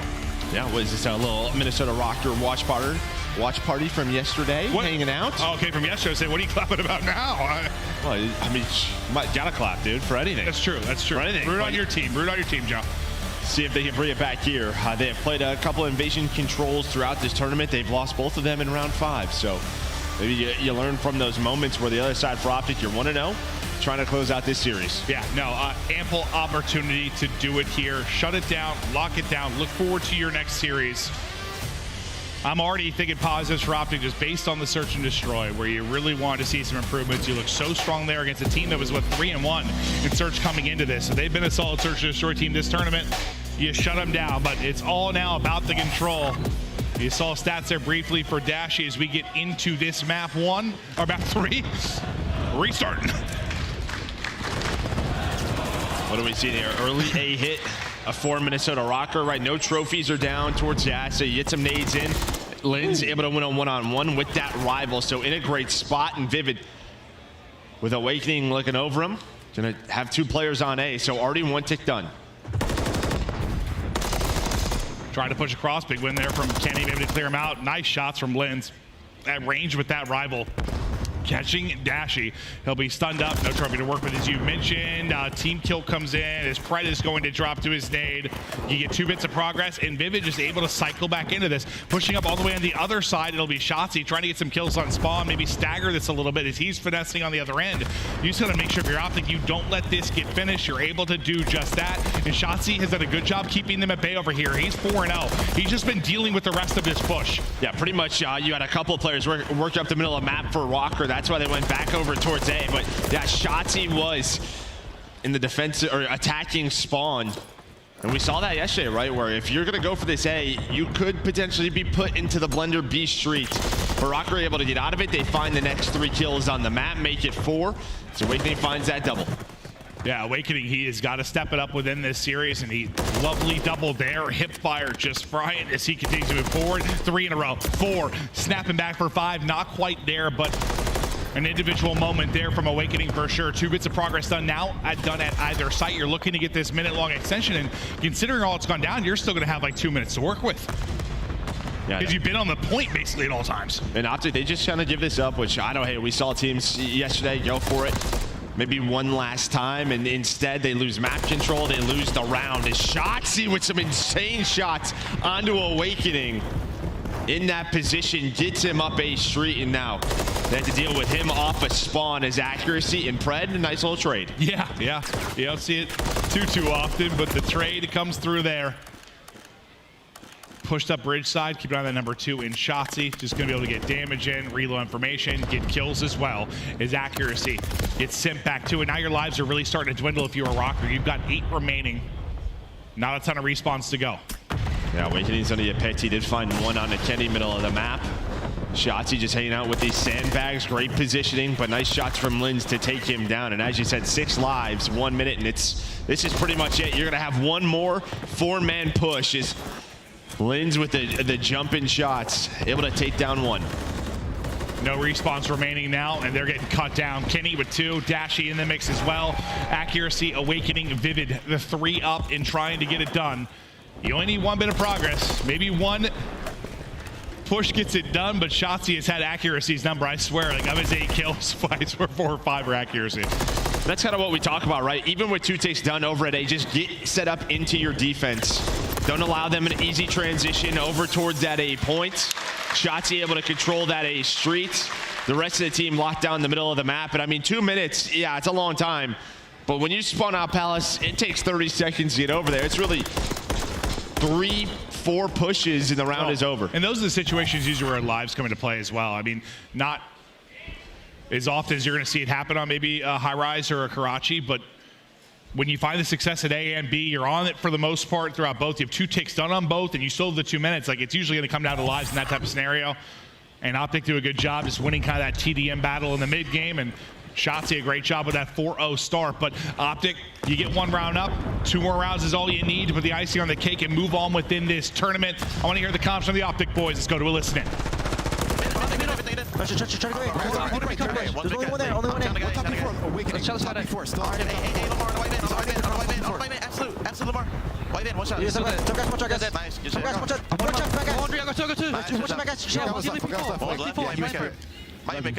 can't see before. Watch your gas. Can we get on point now? Yeah. Oh, front DVD, wait. Watch out, this down. I recall it. Just stay down. Wait, yeah, he's front back. I'll get back again. Take go bit up, I think. Watch that back. One shot out back gas. Beat on, we can split. Beat on, one shot. Awakening. The one's back FA. Alright, go A, go B. Ace and D Lamar. Let's just try to cut this beat. Yeah, we should Lamar's gonna be cut. I stun make a. Hard stun make a. I'm restunning it. I'm a challenge right now. I'm holding out deep pinch, bro. Watch your DVD. Watch your DVD. I have deep pinch. Watch your DVD. Look for Lamar to bro. Lamar is deep in chat. Lamar's deep in chat. Yeah, he hit through. I'm running it. I have it. Deep pitch. Lamar's in palace or something. Good. No. Fucking at the gas. Yeah, Lamar's gonna be. Go ahead. No one pitch. There's gas, by the way. I'm gonna do it. Lamar's gonna be Lamar Street. I'll see that point. Two fucking guys. One right back, I think. I think one with Manny. What's for Calf door? I see nothing in blue. One back blue. Back gas. Wait, back gas. Like left? Yeah. To your right, Ken, to your right. Okay. What's for Calf? What's the Lamar Street? Top gas awakening. Top gas. On top of it. He jumped off. Back mannequin. I'm in cafe now. I see no one. Back mannequin. We should try to just kill that Lamar Street. Yeah. I'm looking for this jump cafe. Take your time, man. He's top American. Where is he? Top American. I can right back and help. I'm looking. Wait, what? Ace D. Shit on. Top American, Turby. Top American, Lamar. One more back Manny. Lamar, The main thing I took away from that listening was just Pred calling out everything accuracy was doing. That had me dying. They're finally able to clear him out, but it's like, is he pushing through? Is he not? He's Lamar Street. That was great. I mean, that's a big part of control, though. Keeping track of where players are, not losing somebody. Yeah, I mean, just calling out those names. And I mean, I wish I just had a street named after me, right? I mean, obviously, Lamar's play style. They've teamed with each other. Pred in accuracy, Kenny in accuracy. Some great history there. But Optic able to get B. Trying to find a couple of takes over towards A. Well, you got 5 in round number 1 for Minnesota. So always that round 5 defense in the back of your head. But had a couple of opportunities here. And really, they've controlled a lot of the mid-map control. It's just really that next push that Minnesota have been winning. Just over 20 seconds left to go. Still 10 lives if you're Optic, but not sure you have enough time to actually use them. This is your next wave. Any opening kills will be massive. You've been yet to be able to find one. A kill onto that A Street. Maybe a chance for an opening, but just now 8 seconds to go. You've got to fly.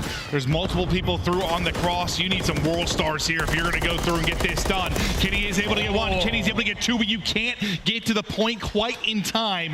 Close. So you hold on if you're Rocker. But yeah, when Kenny got 2, you had a chance. Who knows what happens once you get to the point you stop that clock. And you see, I mean, Awakening, he's kind of switching.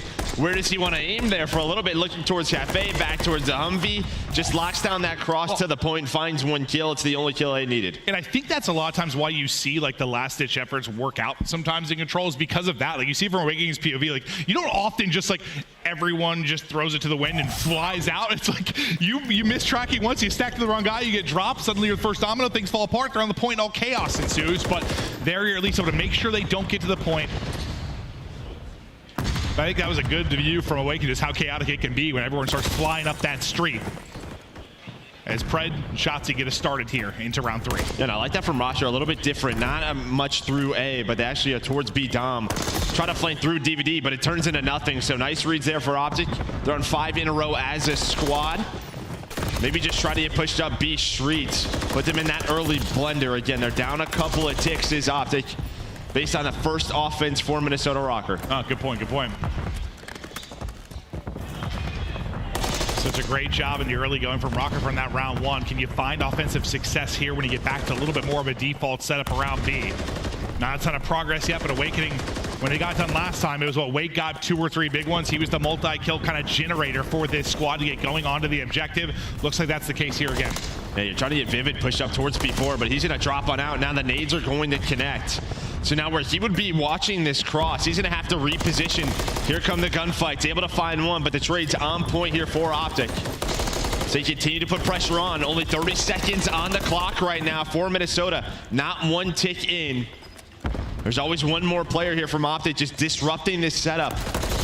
Where they're pushing through alley or just pushing right up the street. That's going to be 3 dead. Accuracy, the last player left, is able to take down his teammates, his former teammates, and Kenny and Pred. Barely. That last one, it got a little windy for a second. But now in the spawn, look, Shotzi finds 2 as he works up A Street. 10 seconds. This might be a perfect round here for Optic. And look at the white arrows. They have to go. They have to get onto an objective. They're headed towards A. They're going to get on it with 2.4 remaining. Can't quite get down on the cross, but the nade's going to hit. The shots then through on the clip, and they drop them. I thought maybe it gets a little more interesting, but Optic, nah. Let's just shut it down now. Nice shots. Nice shots from Pred, but 0 ticks allowed. So now you are in the driver's seat if you are Optic Texas. You don't see that all that often. Those perfect holds. That's beautiful. I think you nailed it. Like, Shotzi getting pushed up, some kills to stagger at that point in the round. You just didn't give him another chance. And really just the trading, just how effective they were on B Street. I mean, sometimes it feels like the offensive teams are going to come out on top of that sooner or later. Trophies will be down, nades won't connect, and you just lose B. Yeah. You have to flood through Dark Alley. Instead, they found all the kills that they needed. It just felt like they had an extra man at times. You're watching a rocker POV and 3 people are swinging on you. Like, it just looked so tough to deal with. Now you're up 2-1. You've taken advantage for a round 5 defense, or it's looking that way based on how the last round was. You still have to get some success here, obviously. Accuracy going on a big pinch all the way through. Kind of what we saw from Shotzzy last round, but Pred is there for the trade. I think Pred's got accuracy's tendencies down fine. Yeah, I mean, he is playing so well for this team here today throughout this series. There's going to be number 20. He's able to get that second tick done. Pred, he wins another one, but he does get traded out from Vivid, so the pressure is still here. But on the other side of the map, again, it is Shotzzy who's starting to transition over to A, and now you're going to have 2 players able to watch his cross, but the stuns and the nades connect. Is Rocker able to rebound? He's got to start getting some kills, too. I mean, you're just getting outslayed pretty large here. If you're Minnesota Rocker, just struggling to find success, and there you go. Now you get a wave of kills. You get a little more breathing room, as you were talking about. Because Vivid and Lens were both like double negative throughout the course of this game. You'd love to unlock them a bit. Can you get a big hold here defensively? You've got the 2 bits done. Just one more tick needed. Awakening and accuracy, though, they've got the crossfire, and accuracy's challenging out. Pred's still laying here, just waiting for the reinforcements to come. But it's been a bit staggered now for Optic. You got 30 seconds to go. This has been good from Rocker. But as you do get the 2 ticks, so I'm pretty sure we're tied in ticks for now. Vivid getting a snap top broken. He's on 4 in a row, still dealing with players off a spawn. 1 player gets through under him. Accuracy there for the trade. Kind of what we saw last round for Optic. Rocker have done a great job, but I think with that being, that should be it. If you get trophies down, you have a trophy. B is done, and that should give them round 5 defense. This is where I'm sometimes like, get set up if you're Rocker. Like, for a second, I thought they were going to send it that with like nothing left on the point. Like, get set up. They do get aggressive on both sides of it to the point. Just trying to stagger, make sure they can't work towards A for free. And Lens has done a magnificent job. He's able to take down 2, make it 3. They'll trade out that 3rd. Shotzi's getting no aim assist now. He's like, I'm out. I'll reposition for another gunfight. 50 seconds, though, left to go. Yeah, 9 live, hit 8 lives remaining here for Optic. You already have accuracy all the way pushed up. You see Pred kind of looking for him. Yeah. That one-on-one. Is he going to spot him? He does. So Pred's able to take him down so they can start pushing River Street. That's going to be 2 dead. Here's going to start the push for Optic.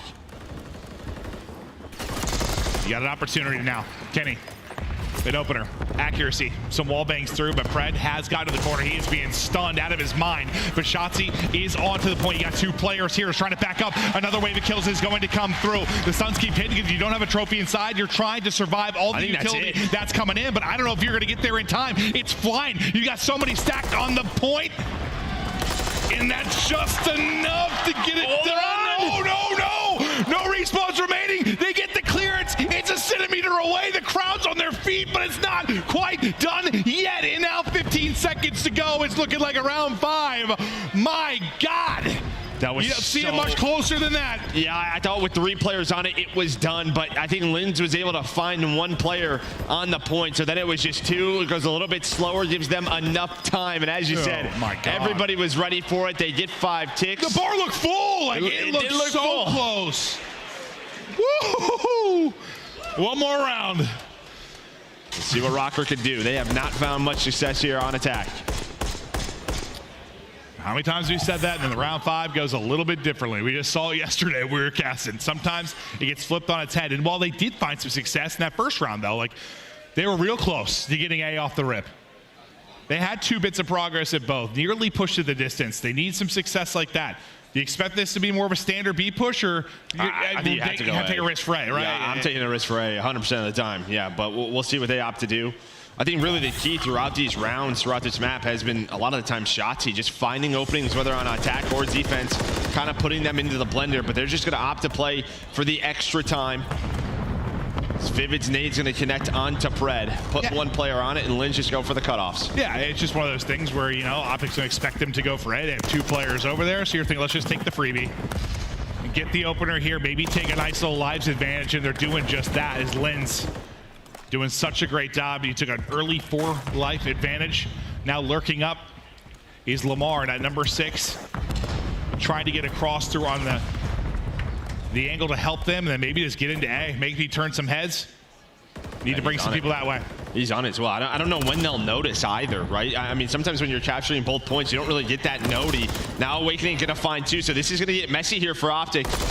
And there comes the B on point. 3 dead. You see the spawn so far away from that 8 points.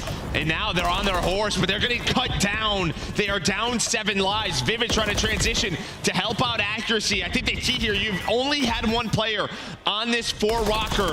He's able to find another gunfight. Does he get the second take? He does. He's on 5 in a row. Accuracy taking over Lamar Street. Yeah, Lamar doing it by himself.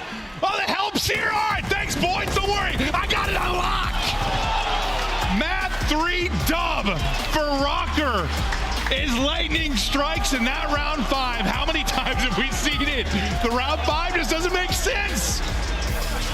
And that is just props to Rocker. First of all, that break off, but the way that accuracy starts that round, what I talked about with Shotzi, the openings he was finding out A Street, he sat there the entire round. While the attack was going down at B, he never left Palace Wall. And then as his team found more and more kills, he's like, I'm gonna start creeping over here. Yeah, he took the angle to maybe help for a second. He's like, I'm just gonna hop. I'm gonna just get on this. And sometimes in control, when you're on both points, it takes a second. Well, especially in a gunfight too. They were still in the mix. They're on A. Like, we need to go. Yeah, it's not like they were sitting there chatting. Like, they're in the midst of fights. Like, they're battling for B. You got a 3v3 on the other side. And I mean, by time they actually were able to get there, it was 2 bars were done. Yep. Like, just solo cap by accuracy. Then it helps when accuracy kills, what was it, 4 or 5 straight that he's able to get there. Keeps winning his one-on-ones. Accuracy, a history of being a thorn in the side of Optic Gaming. Another moment there where he goes big. You still got a lot of work to do. You still have to win a hard point if you're going to get it to a map 5, but can they get it there? Yeah, you saw Awakening going huge. He had 25 non-traded kills, and that's what we talked about. Needed him to step on up for this team throughout this series. He has been quiet, but some highlights throughout this map. Pretty standard. Optic looking in control. They were able to win an offense. Almost 2.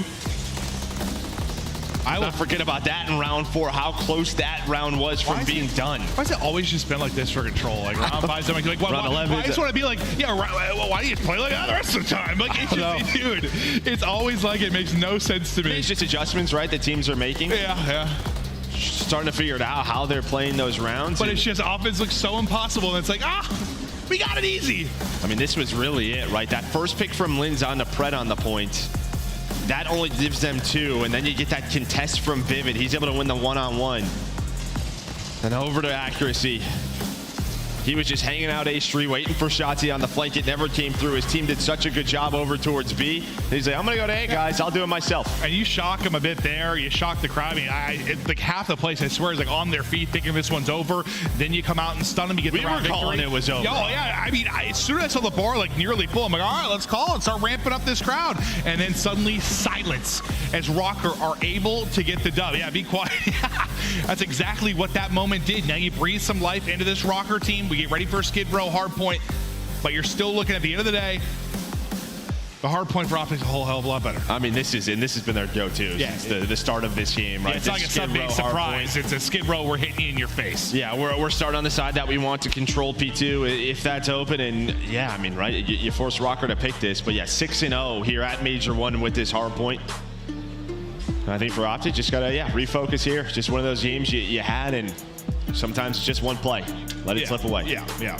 And you've got some obvious veterans here and some leaders to deal with this. We're going to take a look at some Skid Row stats as we get ready to go for the map 4, but it's just, yeah, I mean, that's one of those shocking ones where you're just like, whew, what the hell just happened? You blink and you lost. But take me through some of the Skid Row stats here, Joe. I mean, Rocker, they've played this often. The margin's pretty close, but they do have 2 close losses. But again, just how clutch Minnesota have been. There's another one in that game 3, but the hold percentage for both of these teams, I mean, honestly, pretty even across the board. Before we saw that stat, I would have guessed it'd be a little further towards Optic, honestly, with the success they've had. But this Rocker team has turned things around so big since the first, 4 or 5 matches that we had in the league. The improvements have been astounding. I don't think anyone saw them fighting here into a top 4 position, playing on Championship Sunday, but they are able to do it. Now, can they get to a map 5 maybe and battle Optic the distance, or Optic close it out now? Map 4 versus Seattle yesterday. Shotzzy putting on a 23-13 performance, 1.77 KD. And Shotzzy he's been shooting. He's been making plays throughout the course of this best of 5. Yeah, especially in that search and destroy. But on the other side for Rocker, again, you got Awakening. Well, he's awake here, right? He really stepped up in that map 3. Some big multi-kills for them to just like, those multi-kills end up being so huge, just the time difference and the openings they found and kind of that connection to the objective. But we get ripping and roaring right into this map 4. Is Optic so far holding the point. Yeah, skirmish is going down on both ends. Awakening already rotating towards P2, but that's going to be 3 dead. Okay. You're going to have Dashy probably push through tunnel, and Dashy's actually going to find that kill. This is best case scenario. Awakening not ready for that spawn. Accuracy does fly in, but you take the early time, you're going to have the rotation of P2. You know, we see it on the minimap, obviously, but I'm thinking Awakening's just going to give up that fight and sort of rotate, get to a strong position, but he just gets dropped. Dashy's able to get that kill, and now, yes, you'll give up some time here at P1, but whatever, you should be set up nicely. But kind of all over the map right now. If you're Optic Texas, trying to regroup, get back here and get a bit of help in. Kenny's going to drop, can't get through on the cross. Suddenly it's going to be Dashy by himself. You did the work to get here, you're doing the work to hold it. Dashy is popping up, going to get one more. The answer is yes. 4 in a row for Big Brucey as he makes a magnificent play early in this hard point. Yeah, I mean, just locks this down with some laser beams. I mean, just ready for that second gunfight. Rocker had a chance there. Yeah, he's like, guys, I gotta rotate, I gotta kill everyone. Yeah, what's going on here? But obviously no trophies, right? So early on in those pushes, it can be a little bit tough. But Dashy now on 5 in a row. We're gonna find a ton of time. His stats are gonna be looking marvelous. Yeah, looking real good so far. While he's just soaking up time, everyone's dying in front of him. He'll just continue to eat. Get Dashy to a power position. This guy's not going to miss. You'll be looking at about a minute advantage once this is done. And this, for me, whenever I watch Skid Row, either the P2 to the P3 or the P3 to the P4. P3 is involved usually in chaining something together and really starting to make a run, come back in a game, or put somebody away. Yeah, and I mean, Shotzzy here is on a big pinch. There's nobody here right now for Minnesota. They're kind of just playing around top fire. One player is going to re-pinch this, and Accuracy not going to be ready for that, so that will be 2 dead. 3 on 2 on the hill. Optic are flying on through, but it is Vivid and Lins to fight on back. But at least you have Dashy here trying to find number 6 in the cruise. Not going to happen. So even with the first couple of picks there for Optic, Minnesota hold on. It's just one of these like hills where there's just 2 very clear entrances, right? And like you just heads on a swivel, comms have got to be on point. It can get real messy once the first point of defense drops. But you've done such a good job here, if you are Rocker, holding both sides of this. And Awakening, who maybe starts a bit slow at 3 and 6, he gets 2 to keep the control of the point. But now everybody here from Rocker, or Optic, only 20 seconds left, but they'll get in for a little bit of this scrap time now. Yeah, and already on rotation is Shotzzy, so he's kind of set up over on that side of the map with Pred, but back apartments is Lins. He's able to cut one off as he'd be ready for this re-pinch. He is, but not ready for the gunfight. He had the read, throws a little YY in there, and yeah, he can get caught. Yeah, it felt like I was watching Kenny on the other side. Just one too many YYs sometimes ends up costing you, but the hold this lead for now is we'll see if Big Wake can get in and win his one. Not going to be able to do it. Gun's too hot for Optic Texas. Vivid tries to get involved, not happening. Word is dropping to people dying on the Rocker side. Finally, a bit of success if it's Awakening that's able to get one, and quickly and efficiently he's traded out. The lead continues to grow for Texas. Yeah, they are controlling this, at least contesting for now, but there is a double kill for Accuracy. Kenny, that door hits him in the face. I don't know where that nade went. He's able to dodge it. Trying to line up Rocker, but doesn't happen. So you will take the scrap time if you are Rocker, but you're going to take this rotation over to P5. Going to have 3 players set up here for Optic. Dude, Pred can be probably so annoying to play against sometimes. Just gets pushed up, waits in the corner, and L triggers, just clotheslines people. But now, a flurry of kills at a big moment in a transitional period to our next hard point as we get set up. It's going to be the ticket side push for Rocker as they're going to be leaving from old. You got Shotzzy watching the tunnel push. The rest of Optic Texas will be set up around the point. It's ticket side that this will develop from. You got 3 players grouped up there. So far, if you're Optic, you're keeping them at bay. I mean, even that nade from Dashy is just going to slow them down. We saw it from his point of view. Throw it. You spawned out. If you were a Rocker, you haven't even gotten past this dumpster. 25 seconds into the hill. All the pushes have been dealt with so far. The holds so good for Optic. As you said, Pred all ready for those gunfights. But Lin's in accuracy, able to find 2. Make that 3, maybe to find some scrap time and a little bit of life here. Because you haven't had much. You've been doubled up throughout most of this game. The success here in the hard point. You snap if you're Pred. You get some help there from Shotzzy. Multi-kill from Awakening through that. Next hard point getting ready to rock and roll, and you're there if you're Rocker. You need a nice hold here. You have got to get P2, and then P3, we'll see what happens. But like these next couple of hard points is everything. You find a break, you find some great time, you have P2 hold if your Optic Texas map's done. Yeah, no doubt about it. This is kind of the last opportunity here for Rocker. We'll see how Optic wants to play this. Spawning up towards the stairs. Starting their gunfights, starting their fights, but you already see Pred on the rotation. Rocker down 70. Let's see if they get us to a map 5. Let's go to a listen here for Rocker. Tunnel. Rocker's holding cross. Oh, he's already crossed. Pred, he spawned there. There's 3 enemies. The other 3 are all new. They're all new. I'm gonna send the valley. What up ticket? Need me? Need me, yeah. Watch out. I sent the valley. Crates again. Help yourself. That's my guy. You want to try to pinch him? Help blue crate, so. Some. Come. Someone come here. Okay, go. I don't understand. Yeah. Waiting for you guys. I don't see this guy blue crate. He's just sitting there. No one's got it. Another garbage. Side of the car? I'm watching. Yeah.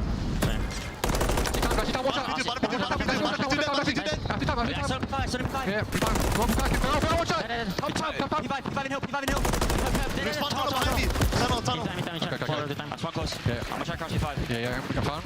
I got a good run.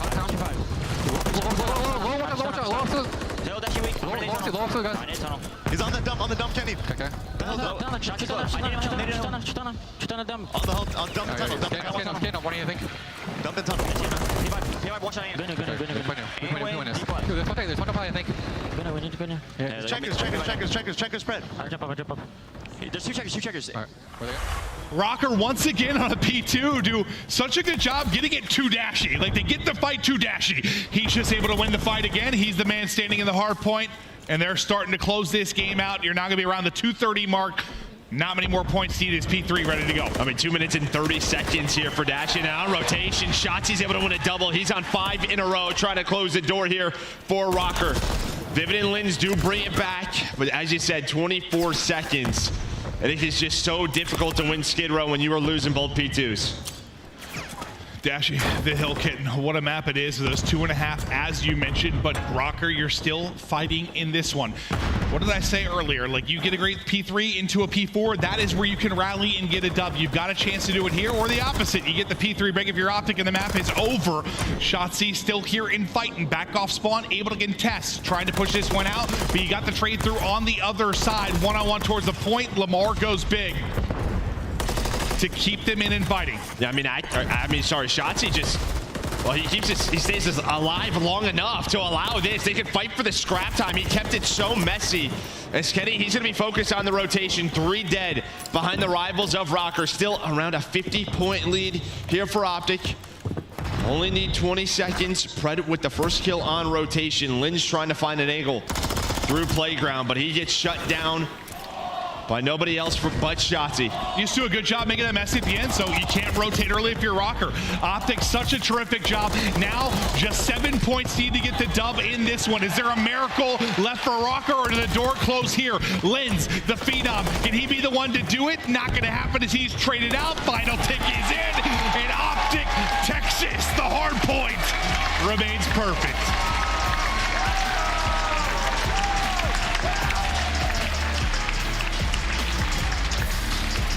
And I just think with Optic in their hard point, I mean, as you said, again, a close game, but when there are moments, they are making the right decisions. They are finding the kills, even just early on. Shotzzy, when it basically a 1-on-2 at P2. It's just where at times in the past they've made these mistakes as a squad, it's not happening. And then if there's an opening, their individual skill is closing that door. Yeah, I think this one they did a good job of just kind of controlling the pace from the get-go. Like where some of the ones I mentioned earlier, like, you know, it's a close game to the halfway point, second set of rotations they take over. They kind of took over from the get-go. They had a little breathing room throughout. I know it doesn't look like it's a blowout, but it was always comfortable. There weren't a lot of lead changes. There weren't those 2 hard points in a row you locked down if you're Rocker. They were always in control. And like for Rocker, if one of those P2 breaks comes in, like the early one or the second, I mean, maybe. But Dashy, the first time, has to put on a clinic. He has to kill everybody. The second time, it's one gunfight, but sometimes that's all you need. Just win that one. Yeah, you can see sort of the game flow, and just always that green. It's not a big lead, but it's a lead. Yeah, it's a lead the entire time. Here is just a recap of the series. I think for Optic fans, you were happy about that map number 2. Trying to find something in that map pool to win, search, or destroy. Testing out things. You haven't played Karachi here until today. And now they are in top 3, but I will say before we go, I mean, props to Minnesota Rocker with what they have done, the turnaround to finish top 4. But Optic, they're in the losers final. Yeah, no, amazing job considering how you started. But Optic, the storyline now is they continue on, and Joe DeLuca's favorite player, Kenny, he's on stage. True. A lot. Thank you so much, Merck and Maven. Boston, give it up for Optic Texas. They're going to move on to the elimination finals. Kenny, the job's not done yet. Nope. But talk to me about this series. How you guys feeling, you know, being the first match of the day? I mean, Optic doesn't really play first ever. I've learned that since I've been on the team, but overall, I mean, we've been confident ever since this event started. So overall, it's kind of just, I mean, everybody's seen it yesterday, just fix up on our S&D, which we came in 1 today. Kind of scammed the control. We're going to go back and look at that. But overall, I'm feeling super confident. Top 3 right now, so looking for our next match. All right, there you go. Top 3 looking for your next match. Now, in the off season, you know, you're not with the Thieves no more, but with the quest to win again and standing in front of your 2 old teammates, how's it going to feel playing against these guys? And, you know, you ready to come out here and get this dub? Oh, yeah. I mean, I'm going to be playing against 2 of my good friends. I already played against Draws. He's 2-0 versus me so far. Definitely looking for some revenge on that. But haven't got to play Dill yet, so looking forward to whoever we get to compete against. All right. Now, you got the entire you got everybody out here in Boston standing up for you. What do you want to say to them? They've been making so much noise, Optic, and everyone at home. I mean, I'm usually against you guys, but this year I'm for you guys, so I appreciate all the love and support. Gonna keep moving. All right, gotta keep moving. One more time, Boston. Make some noise for Optic Texas. Chris, take us away. Thank you so much, Blaze. And it's so smart to see Optic bringing the kryptonite and putting it into their starting lineup. Kenny and the crew get the job done as expected. They do it in 4 games. But Optic didn't drop the search this time around. They dropped the control. A little bit of a fluke there potentially in game 3, Allie. Yeah, just a little hiccup. Honestly, that search and destroy, it just showed a testament of VOD review. They knew exactly where Minnesota Rocker was the entire time. But what I want to focus on is Dashy's new role for Optic Texas. The Hill Kitten era for Dashy has been my favorite era. Yesterday, he had 2 minutes and 40 seconds in the map number 1. Today, he had 1 minute and 42, and then 2 minutes and 30 seconds in the skid row. I love it because Dashy, you know he can get those clutch kills when you need to, when the players around the hill are losing those gunfights and getting them weak. It's just when you put that guy in the most unbreakable hood ever created. Like, the guy's got one of the best shots ever created. He's not going to lose those close up and personal gunfights, and he at least gets it done there. That's where the game changed. Like, they blew it open every single time at P2. 2 full 60s, there's no way in hell you found a W. Dashy seems to be evolving. Optic seems to be evolving. Already guaranteed top 3, $60,000 and 60 points. Minnesota now out with 4th place.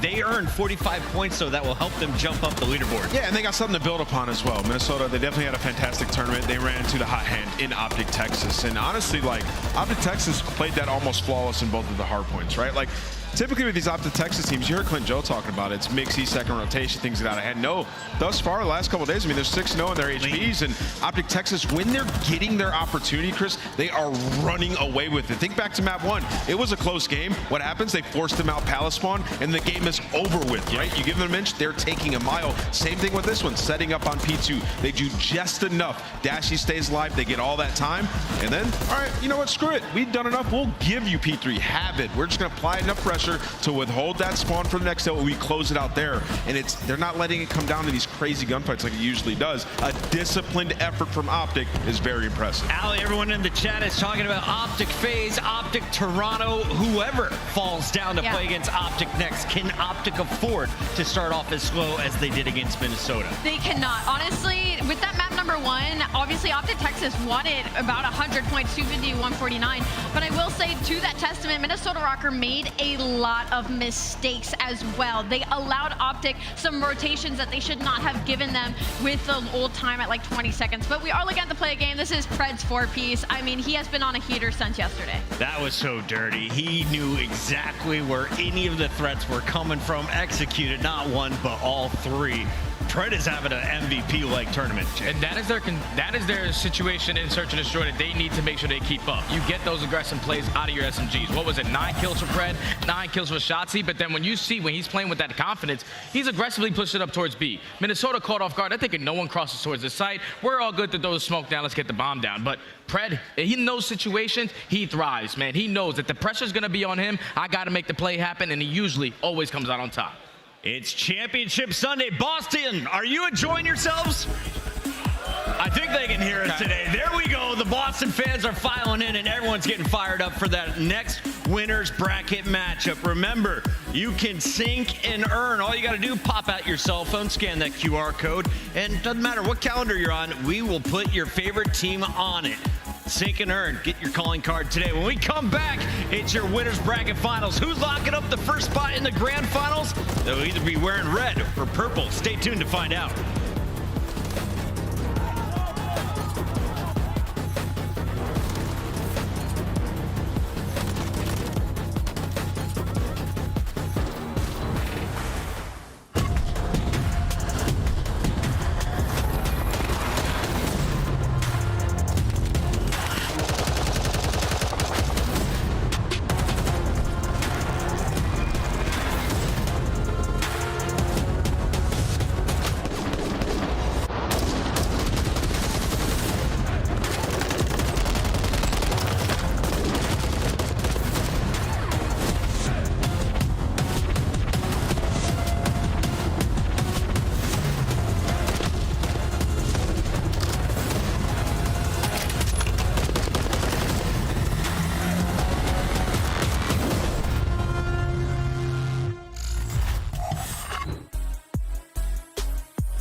I have a plan.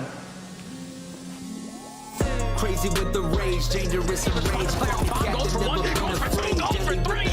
I ain't wanna take light, look into my eyes. I'm a killer inside, coming for the prize.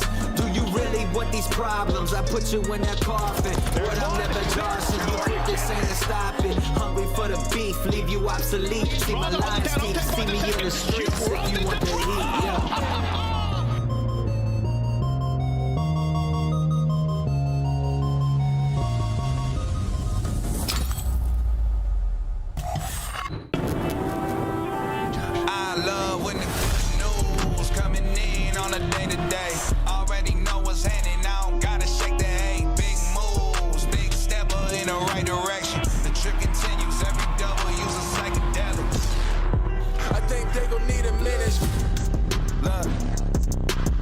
I'm interested in making ends opposed to making friends. Double bags, I've been paranoid, having a safe, so take a check. Finishing his drink should only take a sec, but Mark just cut me off, he told me that I go on stage and tan.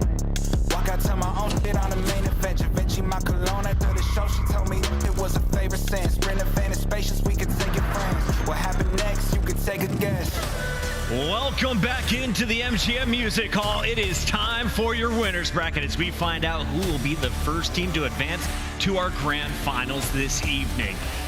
Atlanta, perfect up to this point. 9-0 in match count. They've gone to a few game fives, but they've never lost them. On the other side, if you're looking at stats, Toronto may be the scariest team in the tournament left. I mean, I don't even know if they feel like they're at a tournament right now. I mean, they are 6-0 in map count. The two matches that they have played, they have wiped the floor with them. They're just ready to lock in today. Obviously, a big match here, but it's one of those things where you're like, how good is this team? Let's start with the Canadians here representing the Ultra. We have Envoy, Scrap, Insight, and of course, Tobias, aka Kleenex. I mean, they've just looked incredible. I mean, they're 11-1 in hardpoints right now. They're on an 8-win spree. 8 hardpoints in a row that they have won. They're maybe looking to break the record here against Atlanta FaZe. And then on the flip side, they've had some really high kill search and destroys. And when it comes to monster pregame, Toronto, Ultra, Scrap, and Kleenex are laying monsters. Again, I talked about that high octane S&D. Scrap has a 2.0 in search destroy with Kleenex following with a 1.4. And that's not all. Insight also has a 1.4. So this whole team is putting up the slaying. Nameless, the only knock on Toronto has been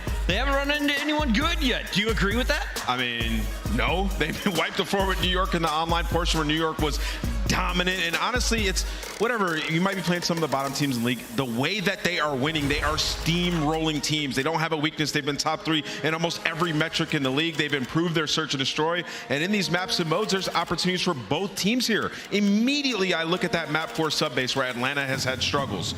That is an opportunity for Toronto, but I do think it comes down to the control. That round 5, we know how it goes. I'm told the players are ready, so let's skip the Atlanta talk and go straight into predictions and see if we can stay perfect here on the desk. The smart move is to go with Atlanta, but my heart is telling me it's Toronto today. I'm locking in the Ultra. So you're not smart? No. I got Ultra in the winner's final. It's all about passion, Allie. How passionate are you? I'm pretty passionate. Honestly, this is two Titans going at it, especially with these map sets. They're all going at it on the best one. So, FaZe up. Atlanta FaZe. Game 5 or game 4? Ooh, game 4. Game 4. Nameless, what do you got? I'm going with Ultra. They've only lost 2 maps in 2024. They've been unreal. 3 Ultras and a FaZe. Fans, let us know whose allegiance you lie with today as we send it to the main stage. Guy Blaze, take it away. All right, Boston, it is time for the winners finals. Only 2 teams remaining that are undefeated. But one is going to have to take an L. Coming to the stage first, I know they're ready because I can feel the chills. Here comes the Kings of the North, Toronto Ultra. Scrap, Envoy, Insight, and Kleenex. Ready to get it done. Toronto Ultra. You could tell this season was different. They went and packed a punch and they bring in Envoy, and everybody has reaped the benefits. The stats are through the roof, but they have to go through the top dog. Atlanta FaZe has not lost. Let's see if they can get it done. Bring out Atlanta. All right. It's time to bring out the team that has had a perfect villain arc thus far, but let's see if they can keep that hot streak alive. The boys from the South, Atlanta FaZe! FaZe, Draza, Simp, Abizi, and Celium. FaZe up for Atlanta FaZe. Death Taxes in Atlanta in the top 4 and trying to make it into the grand finals. It is time to see if Draza can break the curse for Atlanta FaZe and they can take home a W. But first, they got to go against an all-time rival in Toronto Ultra. Blaze, this is going to be a spicy second match on the day. Oh, it's going to be so spicy. Some may even say it's the grand finals, but I know it's going to be an epic matchup. And I can't think of two better people to cast this one. Alan, J Stud, let's do this. Let's do this. It's just so weird to see our two Titans have yet to cross paths until today. It's been flawless to this point for Toronto. Atlanta may be tested by better caliber of opponents, but like the desk mentioned, they've been icy. They've been icy, and it's all been through the search and destroy. As they get to a game 5, it's basically locked up for Atlanta FaZe. But on the opposite side for Toronto Ultra, I think Joe on the desk touched on it perfectly. How good is this roster? Because the only real tough test that they had in the online qualifiers was New York. They 3-0'd them, and then you see the results of New York at this event. So I don't really know where to put them. Obviously, their stats in HP, they're beating teams by 80, sometimes by 120. Everybody is above a 1.2. Yep. They can do no wrong. But now you're going up against the Titan on the other side in Atlanta FaZe, so it has to be the same exact effect for them. And the funny thing about how this series layout has happened, this Karachi opening hardpoint is where New York got slaughtered. 100-point club by Toronto. And on average, Toronto's beating teams by 144 points. But the Search and Destroy map 2 has been the bread and butter of what Atlanta FaZe have done in Search and Destroy. So major opportunities for both these two teams to showcase their strengths right off the get-go. And I just think right into this map, number one, if you're Atlanta FaZe, we know that you guys have some of the best talent to ever play Call of Duty. But it has to be the fundamentals if you want to take down a team like Toronto Ultra, because they are great in the rotations. They're also great in holds, which is number 1 and number 1. You have to come out swinging early on with those fundies. This should be the pinnacle of Modern Warfare 3 to this point, based on how both these teams have looked. Toronto and FaZe winner finals, and it's Atlanta in the hard point to start things off. Yeah, Atlanta already the first one's in. Trades are abound. That's now 3 dead. Toronto Ultra have to slow it down now. You have to start to play around that rotation as well. You see Scrap taking his time towards top AC, but Atlanta FaZe, they're more focused on soaking up as much P1 time as they possibly can with only 30 seconds left. Good elimination from Draza to kick things off, but Ultra on their rebreak attempt do clear the hard point. A couple of pinstripe kills start to come through. Celium not in a position to challenge anyone onto the hard point. He's trusting Draza to do that, and he's very successful in his endeavor. Simp just there to save a life, and once more, Atlanta soaking more time now, looking to get towards P2. And now you're forced to get a break if you are Atlanta FaZe. Everybody from Toronto Ultra rotate nice and early. Kleenex finds 2 through the middle alley, so you have to slow down. Draza's walking away with the final 10, but that's going to put you at 40-2 to start this game off. Now you have to slowly work your way up the red. No players from Atlanta are going to go for deep pinches. They're all going to use their guns to try to attack from the front. Now, FaZe has played this map a lot, but they're only breaking hard points on this map 16% of the time. So rotations are going to be key for Atlanta, or just changing the mold. Abizi able to open up some space from the front side of the hard point. Insight right there to shut the door right back in their face. Atlanta not able to find an entry through Hotel. They can't get in. They can't get in, but they keep on trading. So as long as that player in hill with just Scrap just stays alive, your teammates are coming off spawn to pick up those crossfires. So already a lead chain is about to be abound.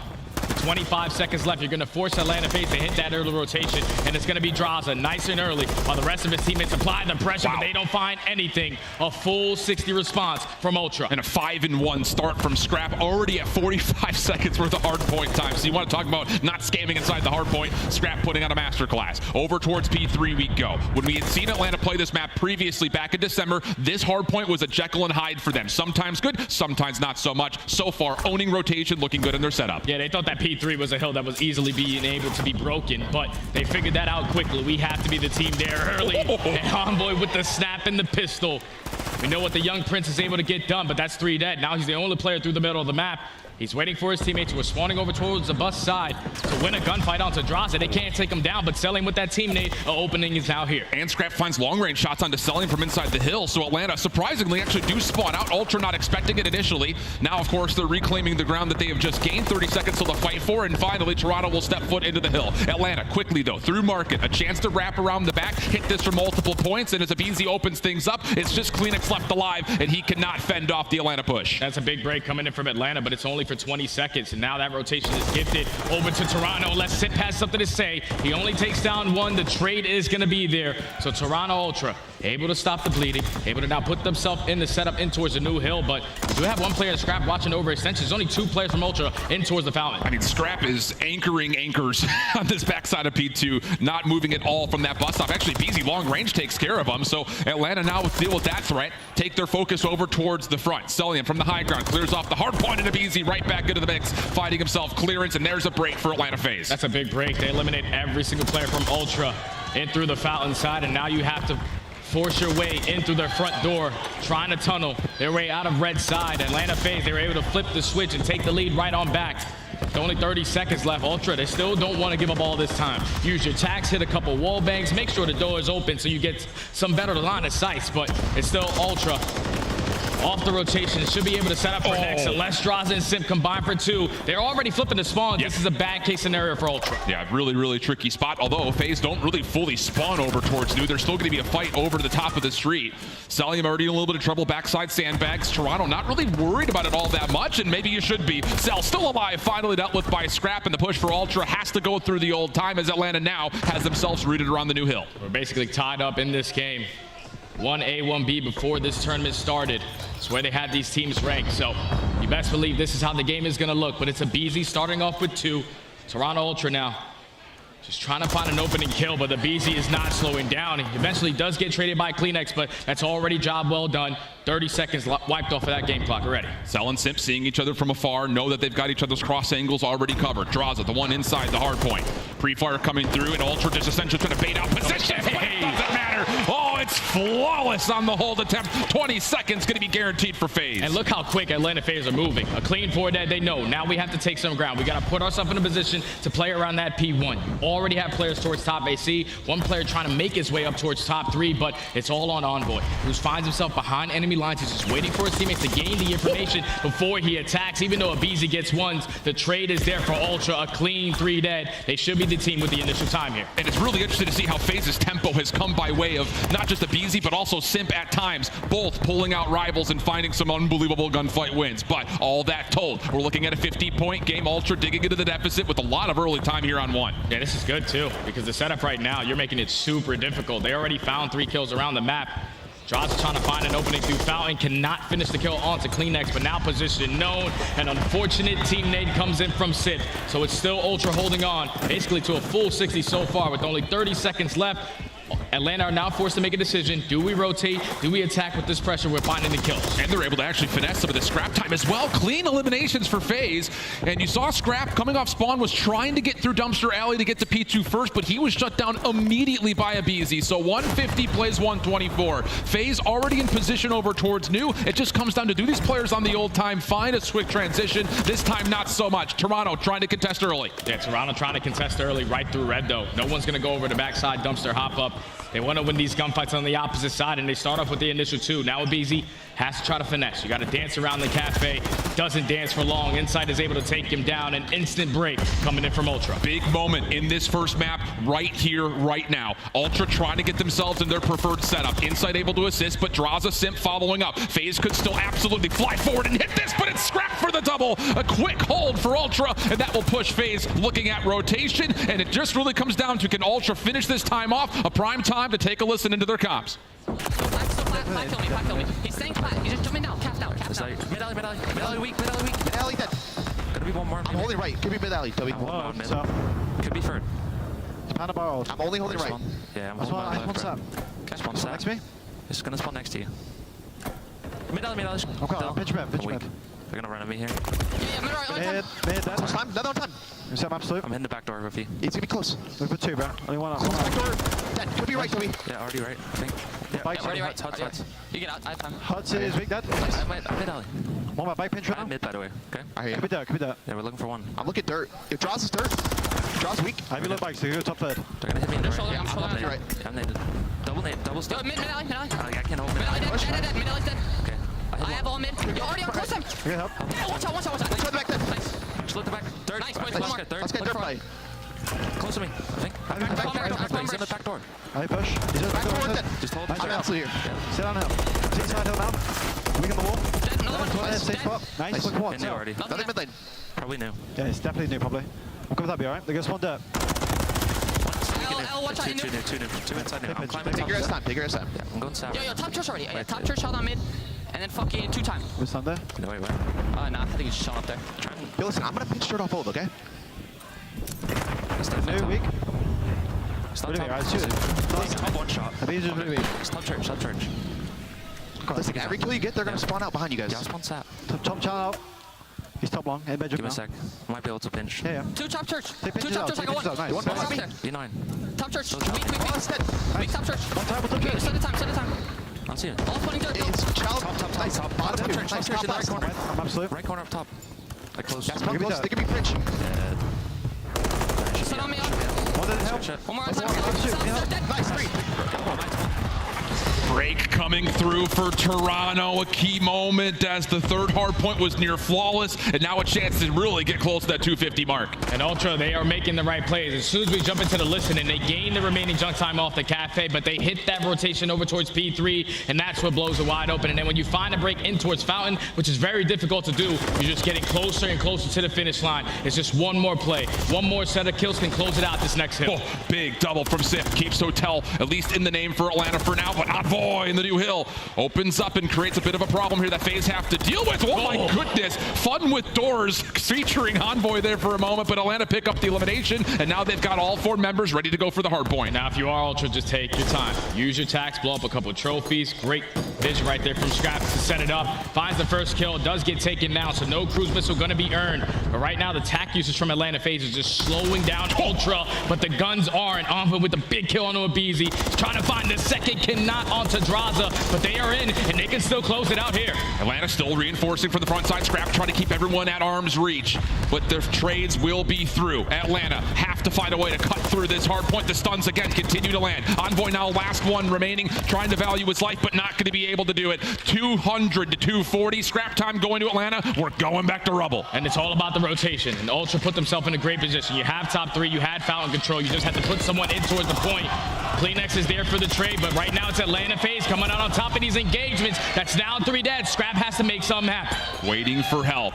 Taking a tally of what's in the hard point. Simp down low, only able to survive for so long, and the first 3 kills go the way of Toronto. It has to be a break from Draza. 243 to 214. Abizi's nade gets there, but can he actually follow up on it? Last couple of seconds are in, and Ultra will find a way to masterclass the second set to take map 1.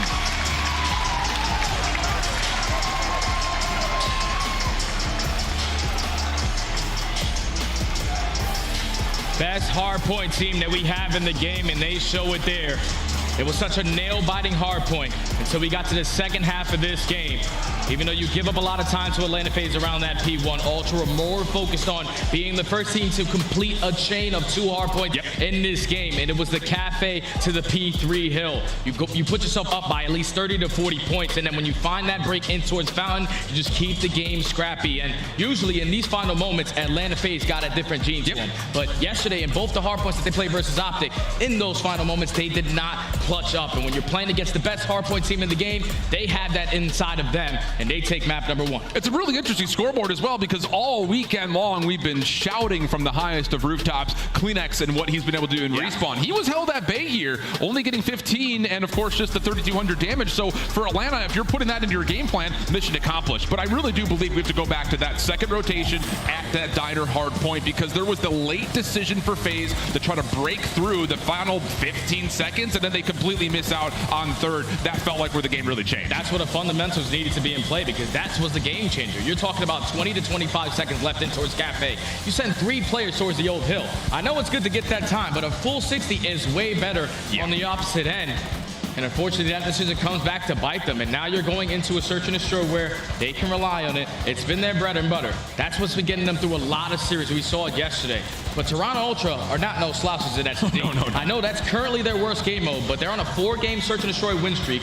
And it's versus some of the best S&D teams that we currently have in the game other than Atlanta FaZe. We're talking about Seattle. We're talking about New York. And the way Seattle were playing Search and Destroy, got them all the way to a top 6. So you best believe Toronto Ultra have been putting in the work. 100%. And I think it's on top of that, of course, the desk have been talking about it. We've been talking about it a lot in the green room. You know, is Toronto actually going to be the most elite hardpoint team maybe we've ever seen in the CDL? Because like you mentioned, they were sweeping everyone completely out of the water. But here, Atlanta putting together a good fight, yet still, it just feels like Ultra's decision-making is going to be a staple for them no matter how long this series goes. And that's not just going to exist in Respawn. We expect that to also show up in the Surge. Yeah, it has to show up in the Surge because the map that they're going into next is an invasion. They've only played it one time, and they lost it in the beginning of the year to LAT all the way in a 6-5 fashion. But as you take a look at the gameplay, you can tell, just back and forth. When you have two Titans going at it, this is what it's going to look like. But when it started to pull away, was that P2 to P3. You find a break at P4, you keep it scrappy at P5, you set up properly and get the right kills at the right time to close the game out at that P1 HP. Just they don't make mistakes when you talk about that hardpoint game. Yeah, I mean, what, 18 points for Atlanta compared to the 80 points that Toronto were able to get in that stretch? Yeah, huge moment right there. Okay, so now let's really take the conversation deep dive in towards this invasion search and destroy. Again, statistically speaking, even though Toronto have a couple of search and destroy map losses, those losses have come in round 9 or beyond. Where on the other side, Atlanta is going to be looking at this with their mouths watering. 5-0 on invasion search, and they have been unbelievable playing around the objective on both sides of the bomb. And the crazy thing is, we saw it on full display yesterday. It's just the way that they are able to read the map, read the setups of the opposing teams. And when they do that, that's when they slowly start to work different routes. Different plays come into play. You've seen Simp dropping bombs just so he can hit a certain route yesterday. So Atlanta FaZe just got to keep that bread and butter underneath them in S&D. And on top of that, seeing the invasion also show up for the control. Both teams, again, have been good across just about every single map. But in particular, look at some of the numbers that this Atlanta FaZe team is able to put into control. Hey, they're not just really great at defense, 14-5 overall, but their offense has also been super successful, and that has also been spotlighted throughout this weekend. Yeah, that's good, man. The fact that you're able to win a couple offenses, we saw it yesterday on High Rise. They had some of the quickest attacking rounds. They got one dug win segments, and they also got them done in kills. So it's an all-out square up when you talk about that control, but we'll get to that later as we look at the matchup on this invasion more specifically. Obviously, Atlanta FaZe are sitting at 5-0, but there's a lot of odds that you can go back and watch, a lot of plays that you can read, and I feel like the players that need to be able to shut down the aggressive players on the opposite side for Atlanta, I'm really looking at Kleenex to shine here. I like that, and you see that 1-5 attack win-loss record. The other factor of this is that Toronto has not yet planted the bomb at all. So that is going to have to be, I think, focus number one here for Ultra when we see them on the offensive side, where for Atlanta, the numbers, you can find them in any form on any side. So let's see, can we see Atlanta bounce back, use their best map mode combination as a way to tie up this series? Again, winners finals here in Boston, and we're loading on in for the invasion search and destroy. A lot of focus here towards if Atlanta could just come out swinging and put Toronto down early. And I think if you're Atlanta, this is a must-win search and destroy. It's a square when you talk about the control, but this has been your game mode all season. You need to be able to respond. And they're going to be the team on defense early on, but you know there's no trophy systems into play, so Ultra can take advantage if they want to use their attacks to try to take him off of this tank, but you already see the positioning ground. Simp has found his way into Broken. Envoy checks it. Oh, that's great information. Takes the battle with the pistol, backs off. Not a lot of help here initially from Kleenex, but they do have Simp trapped. There's the gunfight. Oh my goodness. The fact that he chooses to step into the smoke for the battle, unreal. Envoy does confirm the trade will go 3v3. 3v3 now. Abizi on the opposite side of the map, though, is able to take down Scrap. So now it's a 3v2. Envoy and Kleenex, the SMGs for the Ultra. 45 seconds left. They have some information on where Draza is playing. You know that Abizi just got a kill by that A site, but you don't know yet where Celium is, and he's going to be the assist man over towards that B-bomb. That nade actually confirms that Cell should still stay on this side of the map. Little tag over towards what looked to be Envoy, the bomb carrier. 25 seconds remaining. How do Ultra make a decision? It looks like they're going to try to re-wrap and really just isolate Abizi. Good kill comes through. Cell on the wrap, making to the cross is at least somewhat contested. Sees Kleenex towards the bomb, but doesn't see Envoy on the cross, so this bomb's going to get planted. That timing right there from Celium is not the best, but it's now going to be a 2v2. You had Draza going a deep pinch, but look at the spot right now from Kleenex. I don't know if Celium's going to be able to spot him. This has got to be good contact here for Cell.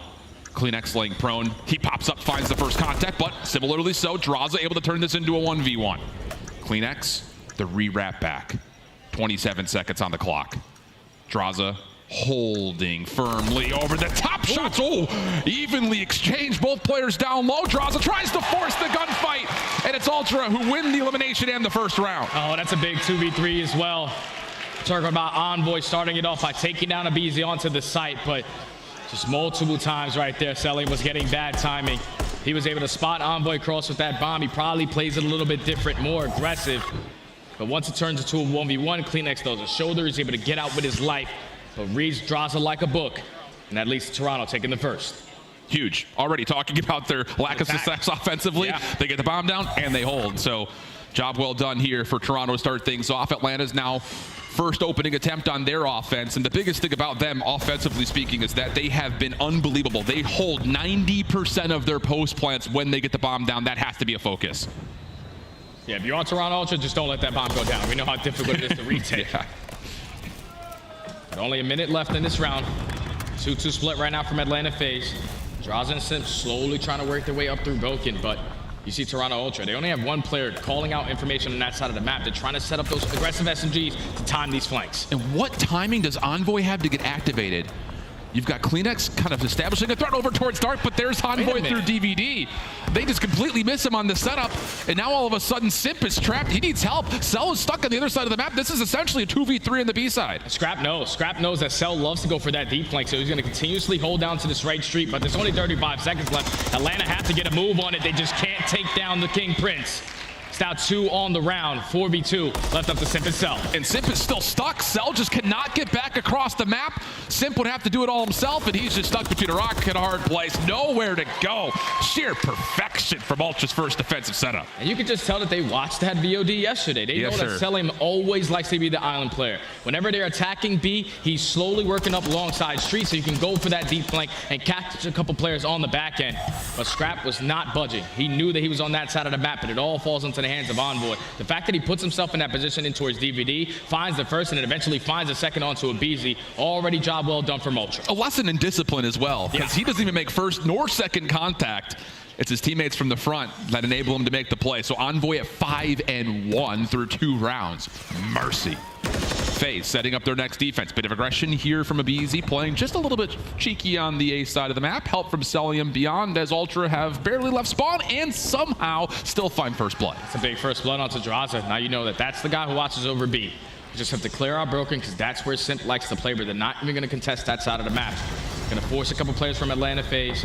They hit that early rotation over towards B as you see Cell give up that right street, and that's the opening for Ultra to hit the go button. Big 1v1 for aBeZy. Follow up good, though. Quick from Toronto to capitalize on the trade, and they're immediately turning that into a bomb plant. You still have Insight floating over towards the B side of the map. He's missed this defensive rotation, though, so Simp gets us back to a 2v2. Kleenex looking for an angle to catch this trade. Hasn't seen anything as of yet, and both Ultra players are on an island. Yeah, they're just waiting. They're just waiting, see how many flanks are going to be abound, but Kleenex takes down the first. If he can find this kill, that's a cruise missile going to be earned, but it's still Ultra walking away with the W. On the back of Insight, finding that first blood. Even though aBeZy does get the trade, they were instantly there to respond. I feel like that's something I said all of Atlanta yesterday. Oh, yeah, always absolutely. there for the trade, but this time it's Ultra, leading 3-0. And just such quick trust, especially in that last 2v2. Both players completely isolated from one another. Huge follow-ups on both sides. Big 1v1 gunfight to start things off, and a 3-0 tally. I mean, come on. I'll tell you right now, you take down these big dogs in S&D the way that they've been having recently. It's been 6-2 or better for Ultra in all their last 4 S&Ds. But back to the defensive side they go. Atlanta, around this point of the game is when they start to make those mid-round adjustments. You know what Ultra like to do. 2 players towards B, 2 players towards A. Let's stack one side and push out and be aggressive. A lot of vacancy over towards this waterside street. Scrap gets back into position a bit late. So him and Cellium going at it once again. FaZe still looking for some space through mid-map. Nade's getting cooked up. This is all going over towards mid-tank. You see Kleenex position. This is a beautiful look at it. He can watch all of this cross without even being under threat. I didn't even know that that's an angle. He's on top of the flower pot. Puts down a couple shots, but now you got to back down. Under that leash, Envoy has all the info. It's not going to be over towards B. So the rest of Toronto Ultra are stacking around this A point. But with only 40 seconds left, Atlanta got to get a move on the objective. Oh, lots of shots from Draza, but Kleenex, oh, nearly able to get out, but does get collected by Simp. Long-range shots from Scrap, has a lot of Celium. I mean, my goodness, that was painful. 23 seconds on the clock, bomb will be planted. Long route from Envoy, he's got his steady popped, and he is going, I mean, he's taking the scenic route. He is deep towards gas. Yeah, I think the first kill he wants to focus on is taking down Celium. You open in that right tree, that's enough, but Scrap at least finds one. Abizi there for the trade. Envoy now puts himself in a position to take down Sim. Instant 2v2 with 30 seconds. Insight still holding over towards the A side of the map. 25 seconds to go. FaZe locked in, hand in hand around this freezer side. And they're not giving Ultra a chance at a long-range gunfight. Celium able to find Envoy. Now it's just down to searching out where Insight's position. Cell will confirm the intel. Abizi just throwing shoulders, making sure, nope, you're not going to hop on this bomb. Has to force the gunfight, and now no more time for the defuse. Atlanta going to get on the board. Atlanta slowly working on their attack. They like to take their sweet time when you talk about putting that bomb down, but once they find that kill onto Kleenex through mid-courtyard, they know that that's the farthest guy pushed up. Now we can put the bomb down, make sure we watch our deep flank, and then even when it turns into a 2v2, it's still the teamwork on full display in towards the cafe. And Celium watches over one, finds the first, and then Abizi with the shoulders. Just make sure that defuse is not happening. Atlanta finally put one on the board. Big round right there too, because if that one goes awry, you start to get in your head a little bit of how are Ultra finding all this space to work with? I mean, come on. Feels like everything's being challenged. So a chance to reset the momentum. Maybe even the patterns in the game. Stuns, keeps Abizi from going any further forward through dark, and he's got to kind of forfeit any advancements as he just holds this position looking for crossing corners. He's just playing for early info. He should have just got spotted by Envoy. Actually, now with him putting down a couple shots, position now known. And Draza this time around is not going to be super aggressive up towards B, but Sip with the crossfire finds the first blood onto Kleenex. Huge cover because Kleenex was literally right behind Abizi. So 4v3 situation, Ultra still holding the bomb on the other side of the map. Scrap has to come join this effort. Simp just looking to see if he can catch somebody over the top of the half wall, but at the moment, FaZe comfortable in their setup, all things told. Yeah, and I'm curious if Ultra were watching the cross towards bomb, because if you didn't spot Draza, cross over towards the backside of Tractor, you should try to take this tank control, especially as he's playing from a deep angle. You just want to time this correctly with only 30 seconds left. This is where the push is going to be, and you already see the SMGs from Atlanta FaZe setting up those pinches. BC gets through DVD alley, hasn't seen anything as of yet. Insight able to check, pushes him off. Bomb now being planted. Also, the threat for Simp through dark has been established. Bomb planted, 43 seconds on the clock. How do you set up this retake? Not going to happen by Cell. Draws a lot of damage, but can't confirm any eliminations. You've got both ARs kind of searching down anyone over towards the B side of the map, and BZ can't get through. This post plant is holding. Shots into Simp. He has to take cover. Envoy finishes off the elimination. Scrap right behind him. And of course, they know where Abizi is. No chance to get that retake off. Ooh, it's cool and calm from Ultra. And Atlanta FaZe are usually really successful on retakes on this map. 90% overall, especially when they find the first blood. It's basically 100, but the setup right there for Ultra, the crossfires, knowing how aggressive Atlanta were going to try to be in those situations. You cut down Abizi on the flank. Now you have to slow him down. Draza tries to go for a one-on-one. He loses that gunfight to Scrap. And then once it turns into a 3v3, Scrap just stays alive. He knows that his teammates watching over him on the left side. Inside has the deep flank. Just a perfect post-plant setup right there for Ultra to secure the round. 4-1. Atlanta have to have this. You cannot go down 5-1 against how Ultra's played to this point. And you need to do it with some conviction, if I'm being completely candid. 4-man stack over towards the B side of the map, but Ultra, realistically speaking, they're here. They're ready for this. You see the positioning of Scrap. He's just sitting nice and sweet in towards the middle of the tank. He's just waiting for Atlanta FaZe to be aggressive up through Broken, and then it's your time to attack. But they all come to a stale. Smoke now is going to get invested, so now the pressure's here. Envoy with the first. Oh, and Insight just laying prone, and off angle almost doubles up. A chance for FaZe to fight this back, but the bomb has been dropped.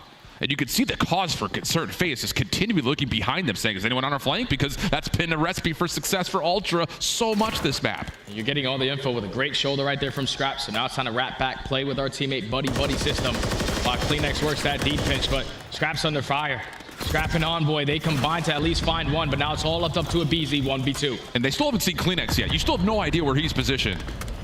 So Abizi trying to maybe isolate an individual gunfight with him, but isn't going to find the opportunity to even locate him in any regard. And look at the rotation back. Scrap is ready to move to A if he needs to.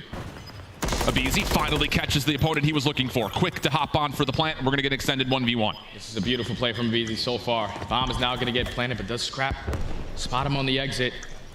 I don't know if Abizi saw him, but the shots from Scrap, the rookie of the year last year. We know he's going to have some chirping, but you went on one-on-one versus Abizi. You now put your team at game point in the search and destroy. All the adjustments are coming in. They are just prepared every single time Atlanta FaZe are trying to attack towards B. They said that's their bread and butter bomb site. They slowly work it with about 30 seconds left. But if we shut down that B play, the only attacking round, the only round that they have a W in is when they plan it over towards A. It's been a perfect game plan so far from Toronto Ultra, now at game point. And the thing is, it's not just been just an overall perfect game plan when Ultra is looking at this map, but they fought off 3 first bloods from Simp to this point. So they're doing it in 3v4s. And a lot of that is, I think, just credit to the fact that they're trading so darn quickly. We talked about it a lot yesterday. FaZe is one of the hardest teams to trade in the league, but hasn't been an issue yet for Ultra. And now they found themselves at game point. Scrap on a 4 streak.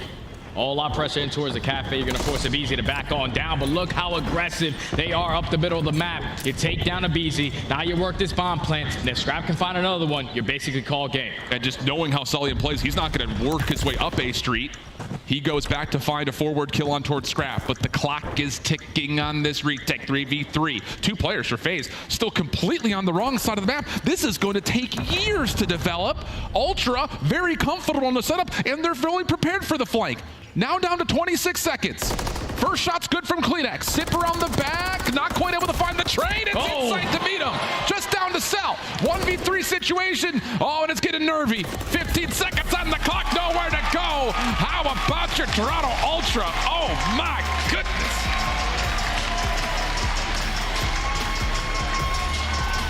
Man, oh man, I was not expecting that. We're talking about a can of whoop ass in Search and Destroy versus a team like Atlanta FaZe. They were 11-1 in the mode. That now puts them 11-2. But if we were questioning who was the big dog in the league, everyone was saying Atlanta FaZe, undefeated, unbelievable map count. But they haven't played these guys on the opposite side. Right now, the teamwork from Toronto Ultra is top tier. Crossfires galore. Every time a trade is there, they're instantly there to find themselves on top in the engagements. To beat the way to clutch up in the map 1, but to dominate the way that they did in this map number 2, Ultra are one of the best control teams we have in the game as well. This potentially is going to be a 3-0. Lights out, dude. It's one of those situations where Ultra's like, oh, FaZe, you've been cooking up on Invasion?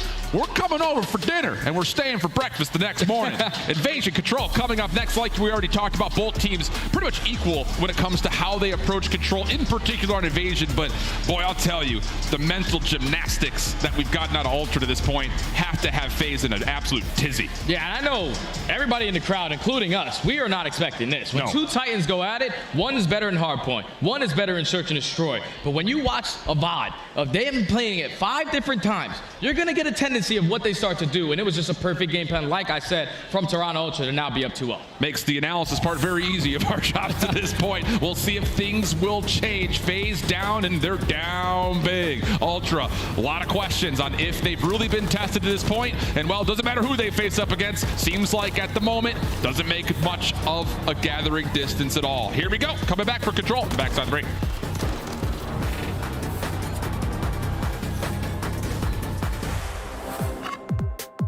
Start the season strong with the Call of Duty League Pack. Grab yourself the CDL Operator, Weapon Blueprint, and so much more. Check out the Call of Duty store in-game now. The Painted Alebrije bundle is available now in the Call of Duty store. Inspired by the folk art of Oaxaca, this stunning bundle offers colorful, vibrant, and mythical items you gotta check out.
The Kings in the north looking like they very well maybe putting themselves in a prime position to be kings in the CDL to start things off. It's all Toronto to this point, and that's been just another major surprise. We had the pleasure of watching Toronto and New York play. We thought that was going to be a banger in the online series, and it was a beatdown. This one showing some similar shades. That was the first 100-point club that we've had all season. I'm pretty sure it's still the only 100-point club that we had, and it was Toronto versus another top team, which is the third seed going into this event. They handed New York with ease. Now they find themselves up 2 in the series. All confidence, everything. Momentum is all on Toronto's side. You do what you need to do. You take the map 1, but the fact that you just beat them down the way that you did in that search and destroy, and now you're going into another respawn game where they're basically tied. They're both sitting at a 7-2 record. They're both 8-1 on the defenses. It just simply comes down to who can get more segments or who can walk away with an attacking round. And both teams extremely proficient at being able to win offensive rounds by capture. So that will be pivotal as we spawn into invasion control. Atlanta on the opening offense, and Scrap has already graced us with a first blood at tremendous range. Gets one across the map, but Abizi answers with the MCW in hand as well. And I see Toronto Ultra just want to maintain, make sure that Atlanta FaZe are not going to make anything happen over towards that A point. They hit that rotation over towards B. Full B side control. Clock comes to us to pause. Yeah, and Abizi playing deep means that he's got to be the first one to get taken care of as Ultra try to set up some sort of a retake. Lots of focus for Ultra through mid-map, but you can see the stuns, the nades, all trying to find where has Abizi gone. And he's still, no one has any idea where he's positioned while the second tick of progress is being worked on. There he goes, pops up, eventually taken care of, but that second tick already done and dusted. Yeah, still Atlanta FaZe coming out on top in the trade, so Sip is able to stay alive, but he gets pegged in the body with the frag. It takes him down, at least a Scrap. Unfortunately, take it down inside, but at least you have some broken control. But for how long? The fact that Kleenex was able to read that play is insane to me, but Draza still stays alive. Back on the B point we go. Yeah, good clearance coming out of B's, able to find that elimination. This should surely be the B zone as simultaneously Celium's able to establish a little bit of pressure towards A. Nothing to fret about yet if you're Toronto, but at least it gives Atlanta some space to come off spawn and try to work a quick transition. Now you got 2 minutes to work with, up by 2 lives. Where they have players pushed up around that mid-map control. You see Draza trying to sneak his way through back blue, but Toronto Ultra are in a crucial position right here. Very tight around this setup, around that 8 point. You need to make these gunfights worth it. Ultra still looking for some zoning as well. The problem is Envoy getting taken down mid-map means that FaZe can very quickly try to break entry. Pistol out for Sip. Insight gives up the zone, then comes right back to it, but doesn't make a difference. The Renetti 2 strong. Sip now in. A little bit of assistance for Abizi on the other side, but Scrap Envoy finding a couple of kills mean that Ultra can go to re-clear. Stunned into place. Abizi eventually dealt with, and Ultra will reclaim 16 plays 16. That's a clean 4 dead, and they don't allow that segment to also get complete. So now you can put them in a nice little trap. Insight holding down the right street. We have made courtyard control as well. Celium does take down 1, but full map control right now for the Ultra. Just gotta continue to wind down that clock. Let it keep cutting down, keep trading efficiently. Really interesting idea here from Ultra. They've kind of given up playing around 8th Street, maybe just to know that FaZe likes to play this through the captured B zone. Good gunfight win from Draza. Keeps this play potentially alive. Envoy throwing out a couple of shots, but now that threat over towards A being so vacant means that Envoy's got to watch everything all at once. First shots to Celium, decent, but can't finish the kill. Now you've got 2 FaZe members in. First tick already gone. Scrap, he's able to actually walk forward and possibly contest this, but Sip and Celium finding the kills, and now the stack is good for the second tick. Third quickly on the way, and that's absolutely it. Kills still coming through, and FaZe will take our first offense. That's a big round right there from Atlanta FaZe. You find all the kills at the right time, but I thought Toronto Ultra still had an opportunity to break it. I would have liked to see Envoy commit to that cross. You spot Celium, you get him 1 shot, but you don't spot Abizi as well. So that double stack comes in. Envoy plays a couple cutoff kills. He doesn't find that first one, and then eventually it leads to Atlanta getting a clean 4 dead. Now they have the cross watch, and they walk away with the first attack of this map. Bit bizarre as well, I think, just kind of as the B zone was captured, Ultra shifting back over to B again, maybe just to think that FaZe were going to just default to playing for the OE, not to be this time around. So a key first offensive win comes through for Atlanta. Kleenex just a single kill in the defensive effort as Ultra swap the sides, and their early intentions are to try to work up A Street to get in early. Yeah, they have the trophy system this time around, so going to try to maneuver their way up through the long street. They at least have 1 player in towards the point. Envoy trying to stay alive. He sets up Kleenex for the second. That's already 3 dead, making all 4. Ultra said, all right, you take an attacking round, we'll do it better. We're going to take A first and then rotate over towards B. Second segment already done. Draza going to give this a look, but he's tagged up. Third tick already through. 2 minutes and 15 seconds on the clock. FaZe just now finally getting their first kills as we take our attention back over to B. And now if you are Kleenex and Scrap, just stay pushed out the way that you are. You're getting those spawns over towards the street side, so you have to try to go for an overextension. You don't want to wrap back and fight these players at Tractor, fight these players at Cage.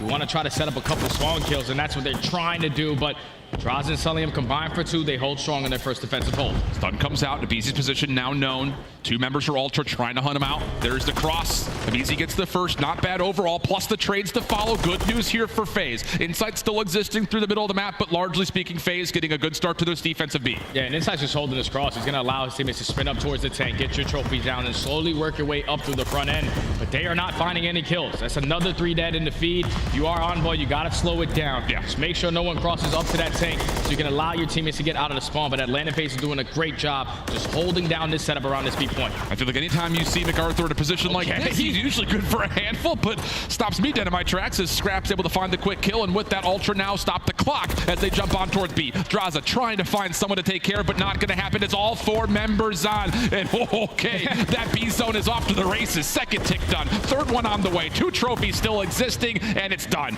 Wow, these are some lightning offenses. That's just too easy for Ultra. The fact that they are knowing exactly what the game plan is. We're wrapping back. We're going to make sure we take this guy down Tractor. You do a great job at that. And then even when they go 3 dead, the last player up is always playing his life, and he plays it so well to allow his teammates to get back to him, and then they start the fight again. When they found those initial 2 kills, the 2 players who found the kills were the 2 trophy players. You get both of those down with only 2 players from Atlanta FaZe still alive on that side of the map. Those tacks are not going to be useful. The other 2 guys are already all spawned. The stack comes in, and Ultra respond with an attacking round. And just the awareness in the first place to say, hey, everybody jump onto this zone. We've got the clearance to do it. Here we go. Again, right off the get-go. Atlanta already find Draza in the A zone. Selling him to try to assist. No trophy system for Draza as of yet. So he's just trying to survive for as long as humanly possible. Problem is, he's just hoping his teammates could cover his cross. Oh, and Salim unfortunately falls. So now the pressure's going to be here for Ultra.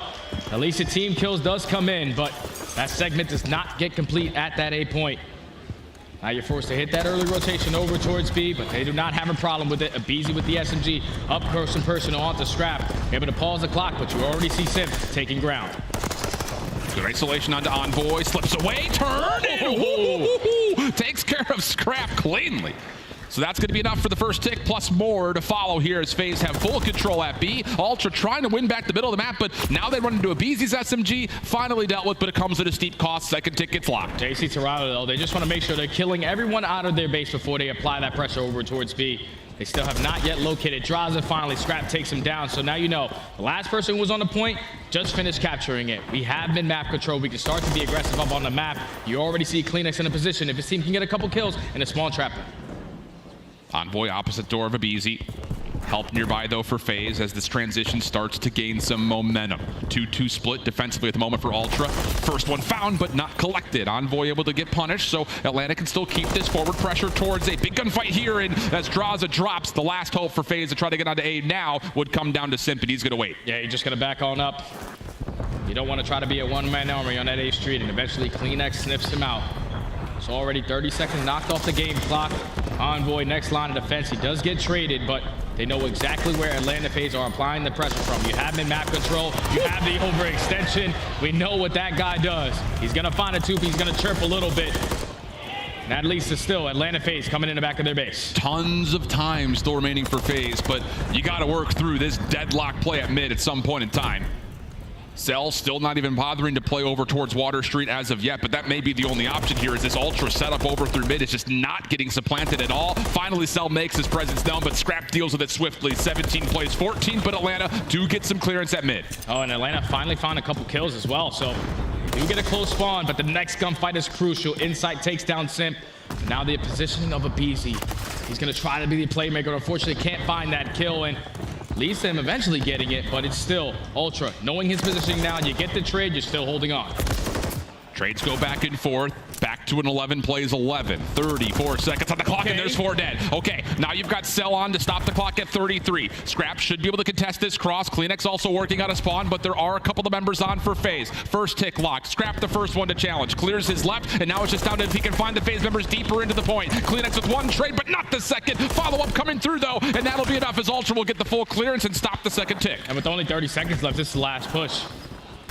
Sip's going to be the front runner to try to make it happen, but Scrap takes him down. Everyone's spawning all the way across the map. If you are Ultra, just sit a corner and this round is yours.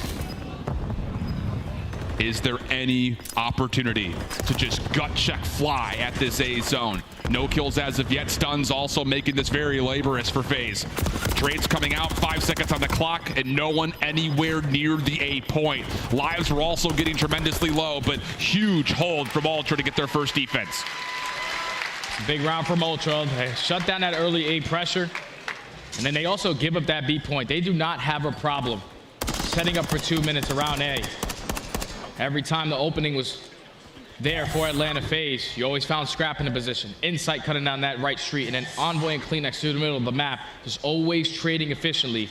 Now puts Toronto at game point, back on the attacking side, and if you are Toronto, you're down by 4 segments. That's something you have to keep in the back of your mind. Sure, absolutely. And I think the thing is, do you just go back to what was tried and true the first round? I mean, it was with trophies, just getting on towards A early.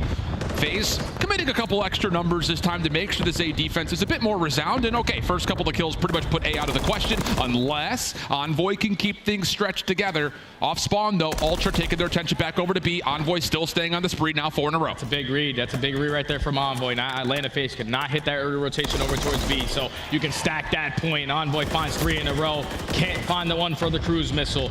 So now it's Celium holding down that right street, but not for long. Great shots from Insight. There's only one player on the point. All the kills right now going in favor of Ultra. Insight trying to take 2 things, 2 tasks trying to get done as he works towards A as well.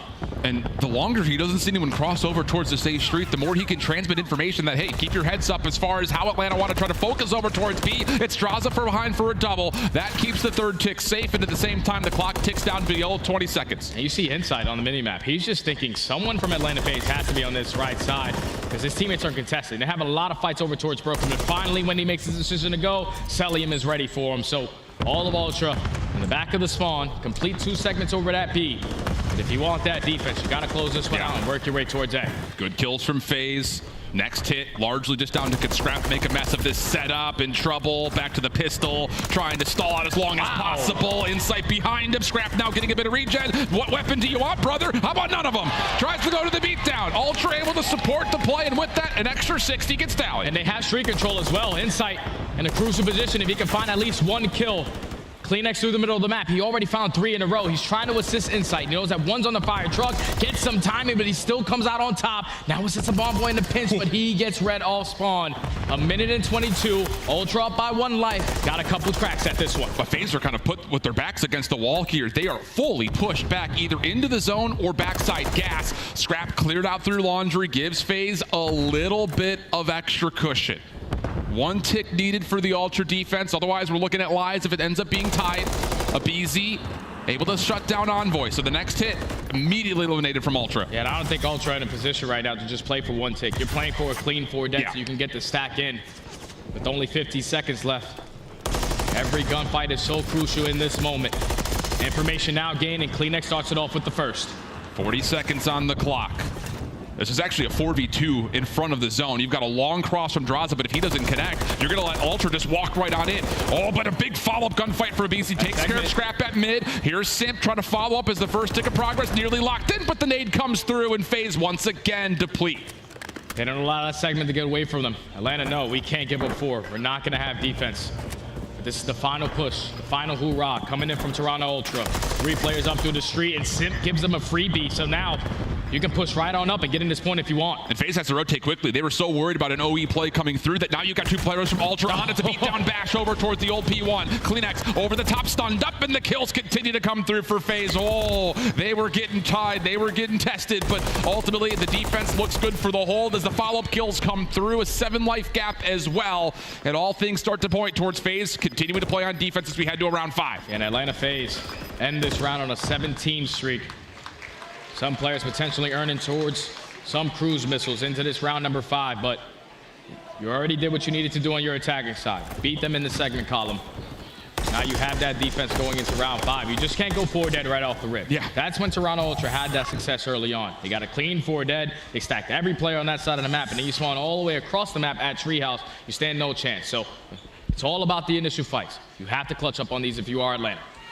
Keep in mind the Toronto Ultra offense has pretty much fully focused off the get-go towards either A or at worst trying to control mid. Yeah. So does FaZe change their break-off trying to match that, or do they trust what they've already baked up for this particular match?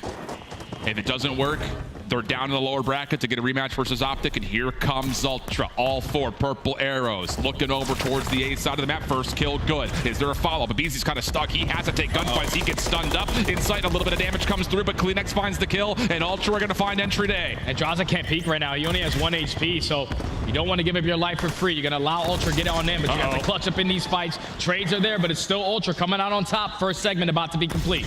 Beezy from laundry side. Cell clears things out a little bit. Here comes the double hit from the front, and Cell will clean things up completely. Off the respawn, Ultra will step foot over towards B, so still a lot of time on the clock, but FaZe have done their first job of making sure A stays safe. Oh, that's a big kill right there from Cellium, because Kleenex, he was just trying to be a nuisance around Cafe. But now you know, everybody from Toronto Ultra have to commit over towards B. They're spawning on that side of the map. They get the initial 2 kills. First segment about to be complete, but at the same time, Cellium ended that last round on a 3. He now finds himself on a 7 with the cruise missile in the back pocket. Huge defensive advantage for FaZe, who look like they actually want to try to get this a go, and all the kills on the rebuttal. Absolutely perfect. MacArthur now on 9 in a row, looking for double digits as now the spawn trap starts to become a problem for Ultra. This is just one of those maps. This is one of those maps for Cellium. 30 and 14. Trying to extend that kill streak up to 10. Right now, Ultra are so trapped. Every single angle from Atlanta FaZe is being watched. They got them in the blender. Nades are going to hit SIP, but you still don't find the kill, and there's only 35 seconds left. You got to get out. It feels terrible for Ultra. Absolutely miserable trying to work their way out of spawn as Atlanta continue to build up streaks across the board. You want to talk about a tone reset? We got it right here in round number 5. Ultra sitting in the palace. Nowhere to go. Not a single kill to speak of. It's absolutely perfect from Atlanta. 13 seconds. Last attempt for Ultra would have to be over towards B, and they're just simply not finding any kills. 7 streak for Draza, 7 streak for SIP, double digits for MC. We're going to see a 4th map, friends. That was literally just 24 kills in a row. Atlanta FaZe have multiple players in the right position, but once you get put in that trap, they did not give you any breathing room. They clutched up on the attack by gaining more segments. But then when you have your ARs posted up, Draza really turned up that map alongside Cellium. They just shut down those lanes, and they stay alive in this series a little longer. Dirty stuff in that round 5 defense. And for a moment there, at the get-go, it looked like Ultra was going to get away with murder again over towards A. But Cellium doesn't just end himself on a huge streak. He was also the culprit for shutting down that Ultra hit at A. So doing it all at the last moment when needed for Cellium. 31 and 14, 5,500 damage. SIP gets nearly 7K. God, put a leash on this guy. That's what I was looking at. 7K damage. He's sitting at 26 and 26. That guy is always putting down shots, peppering, putting down making everybody one shot so his teammates find a couple freebies, and that's what sets up Cellium to be who he is. Get those free kills, post up on a head glitch, end the game on a 10 streak, and then Draza holding down that B point as well. Just put them in a trap. Atlanta FaZe now stay alive in this series, but the only thing that really scares me now is the next map that they're playing, and that's sub-base, because Toronto Ultra, they have been beating teams down by a maximum 80 to 90 points every single time they spawn in on sub-base. Yeah, it's definitely not fun to look at on paper, but I think the thing that really we walk away with here after a lot of great successful offenses again here from our top teams on Invasion is the fact that going to round 5, knowing that Ultra are putting all this preference over towards A, you don't really change anything too dramatically. You're trusting the process, you're putting yourself in good spots, and you know that individually as well as cohesively between your teammates, you can deal with what Ultra's putting together. That same mentality though, Jay, has to be there when it comes to sub-base based on how they played Optic, because it really didn't feel like it was. It has to be in hard points in general. We're talking about map number 1. It was so back and forth, but the turning point of the game is when Ultra decided to play fundamentally correct. They gain a good 40, and then they hit that rotation, they gain a 60 right on back, and for Atlanta FaZe, we saw it on full display yesterday versus Optic. They were just consistently playing from the back foot. There's 4 out of 5 hills that you want to try to hold top 3 story. That's that side of the map. When you're forced to every single time off spawn, when you're spawning back P4 towards the backside of comms and overextend, it's just wasting a lot of time. And you have to make sure if you are Atlanta FaZe, you are playing those fundamentals, because we already know what inside does. If they're spawning on the bad side, we're going right up long. We're playing to flip the spawns immediately.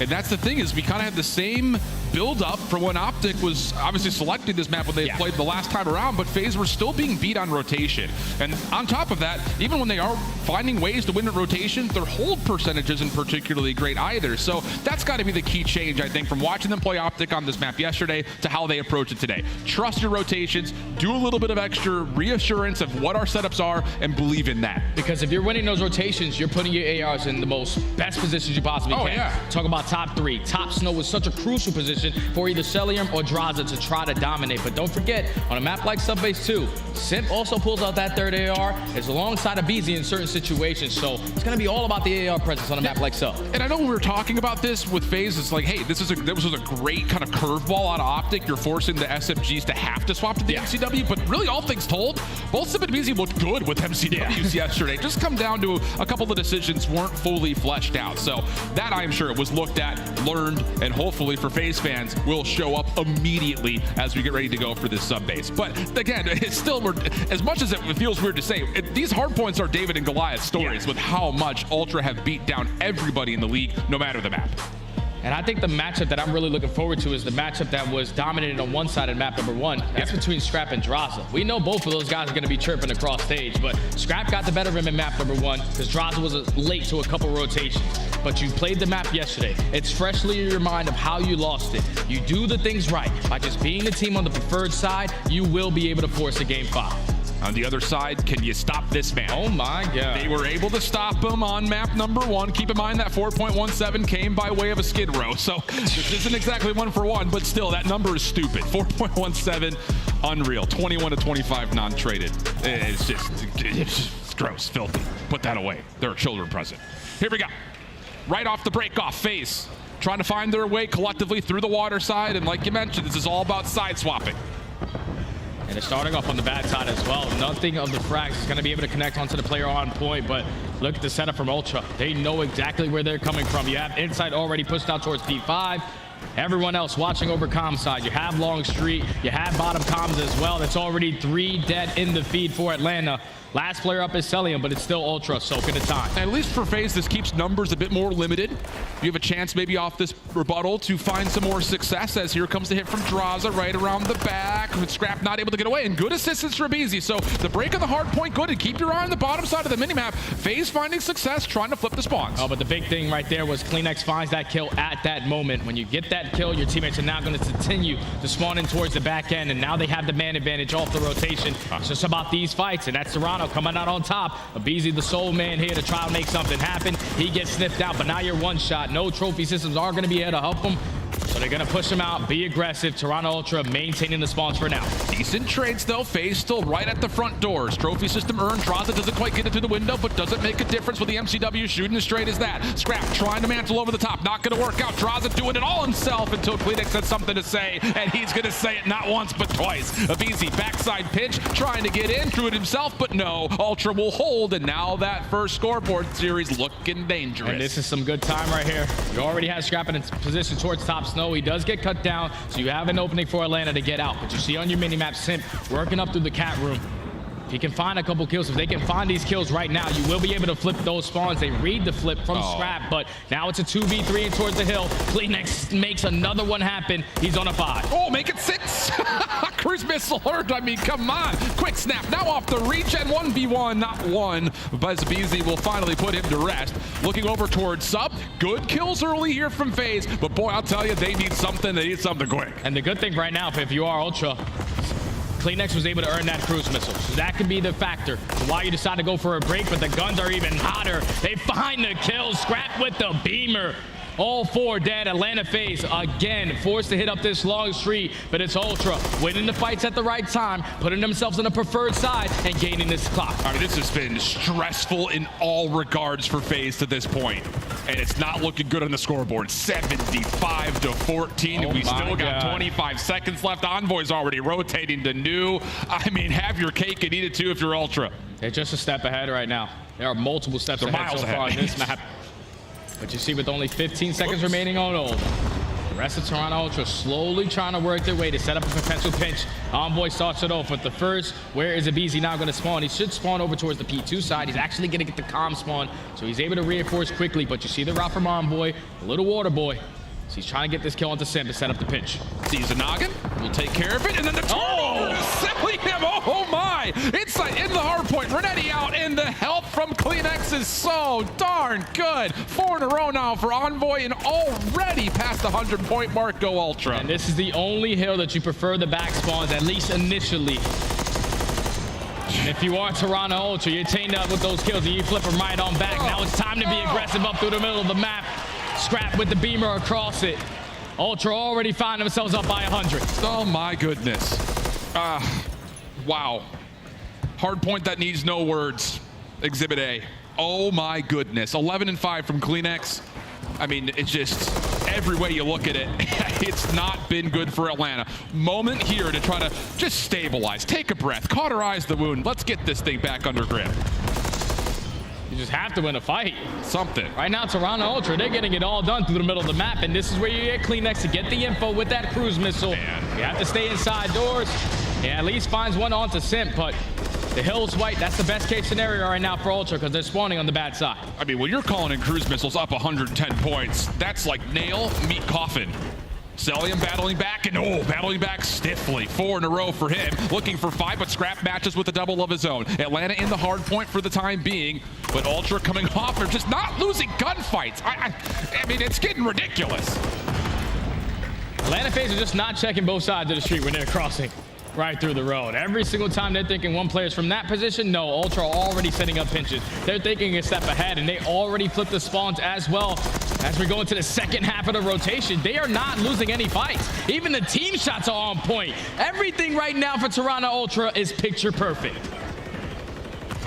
Scrap time going to be earned over to Noob. Numbers aren't even comfortable enough for FaZe to jump immediately into the hard point. Still work to be done in terms of clearing out the space needed to get any sort of a setup. You're on the wrong side of the map. I mean, it's a laundry list of things that would have to go right here for FaZe to even consider the word comeback. They just don't have any power positions. Top snow is currently held right now by Toronto Ultra. Top 3 is held by Toronto Ultra. The preferred side of the map is held by Toronto Ultra. And it's been like that the entirety of this map number 4. Trades are abound, but finally Atlanta FaZe have some breathing room. Toronto Ultra in a position now with only 30 seconds left. We can chalk this P1. We need to make sure no one overextends behind us, but also make sure no one comes through the front. And with only 3 players left on that side of the map, they still have those spawns. You just got to maintain them now. Lots of time to be earned here for FaZe. This will bring it back to just inside a 100-point margin, but here come Ultra, just not giving up anything. The follow-up gunfight's absolutely flawless once again. Simp in trouble, immediately dealt with, selling him the last one alive, and he's able to at least deal some damage, but I mean, it's just Ultra are giving FaZe absolutely nothing.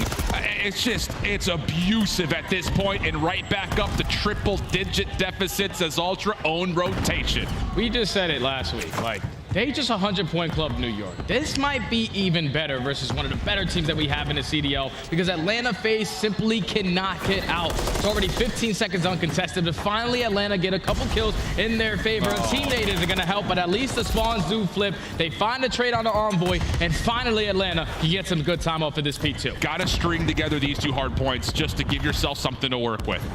Flat out, just has to happen. CleanX, what? Are you kidding me? Still able to fight. It can't be that easy. Double. Cell confirms the trade, but like you said, it's just too simple. And I'll tell you, MC's doing what he can to kind of keep FaZe in this game, but I say that with so much hesitancy because they're still not in this game. They're still not in it.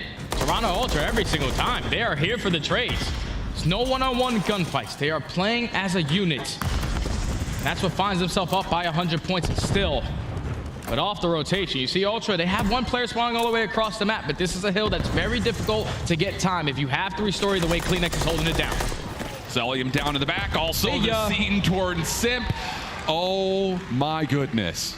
Draza, mid-map, just hoping, praying he can get away with something he shouldn't, and maybe he just has. Double kill comes through. CleanX does confirm the trade, but an opportunity for FaZe to make a bit of a mess of this setup from Ultra's perspective. 180 playing 74, and the hit still has to largely still come from the front. Yeah, you still have the back spawns if you are Ultra, so no sweat off the brow. We just have to clutch them on these next couple of fights, and they're already coming out on top in the trade, making 3 all 4 dead. Kleenex had himself, what, a 4.17 on a different map like Skid Row, but 20 and 13, already a cruise missile earned, and potentially a chance for another. They're going to breach that 200-point mark, and if they find a break on this P4, it's basically GG. It is just chess playing checkers right now. Ultra are sitting, waiting to see if FaZe are going to get aggressive on their setup. That doesn't happen, so now here we go. Heavy-handed push around the back. It's just trying to pick FaZe apart little by little. It's just so clinical. One nade will tag, Celium follows up with a double, so okay. Again, another moment for small breaths here for FaZe as they get their lockdown over towards tunnel. And they have Draza being the player through the middle of the map watching that cross, but he only's able to take down one. Now Ultra have the opportunity. Let's spam our nades, let's slam our stuns right through the front, blow up these trophy systems, and allow Kleenex to just slide right on in. That's exactly what he's going to do. He does fall in the crossfire, and it's still Atlanta FaZe holding on. They breach that 100-point mark, make it 3 dead, 4 dead in the feed. Okay. Here we go. Maybe a chance. FaZe would still have to win this rotation, and Ultra already pressing the issue through warehouse side. Simp will get every second because I'll tell you, every single second's needed. Good follow-ups here from FaZe. Scrap not being traded out initially, but eventually taken down. And we're going to have a 50-50 battle for P5. And this is big kills from Atlanta FaZe because you can apply the pressure to this new hill from the front. They were winning all those clutch gunfights at the players towards top snow, to the players towards top warehouse, but you still have to contest this hill, not give up this time to Toronto Ultra. Only 30 seconds left. You see a BZ. He's trying to go for a route. He's trying to be the playmaker. Need to find an opening, and you need to find it quickly. That could do it. Envoy taken care of. Draws it back over towards top office. Scrap there to meet him. Trades across the middle of the map, though. Still has FaZe at the precipice of trying to break this, but Ultra kills are coming through. And Ultra just simply say, hey, CDL desk, you think we haven't played anybody? Hurt my feelings. 245 to 128. Put him to bed. Head to the grand finals. Ultra, perfect.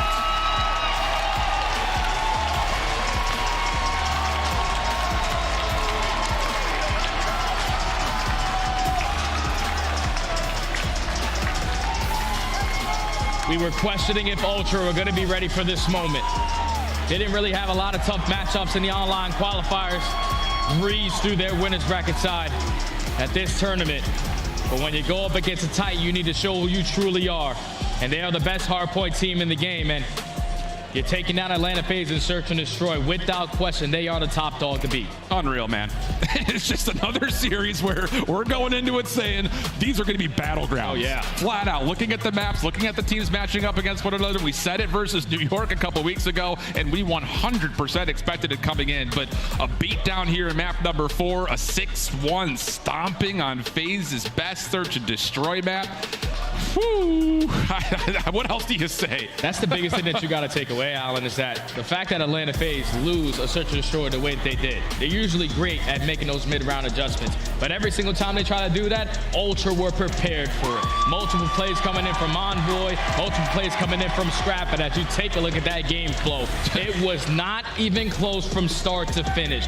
Utter dominance from Toronto Ultra to make themselves a nice little spot in the grand finals. And the thing about it is you got to be feeling super confident no matter who you happen to play coming into the grand finals. But of course, with that, Ultra very calm, very quickly make their way into the advantage off the upper bracket over towards the best of 7 grand final. But we've got Scrap sitting on stage with Blaze to give us our final reactions.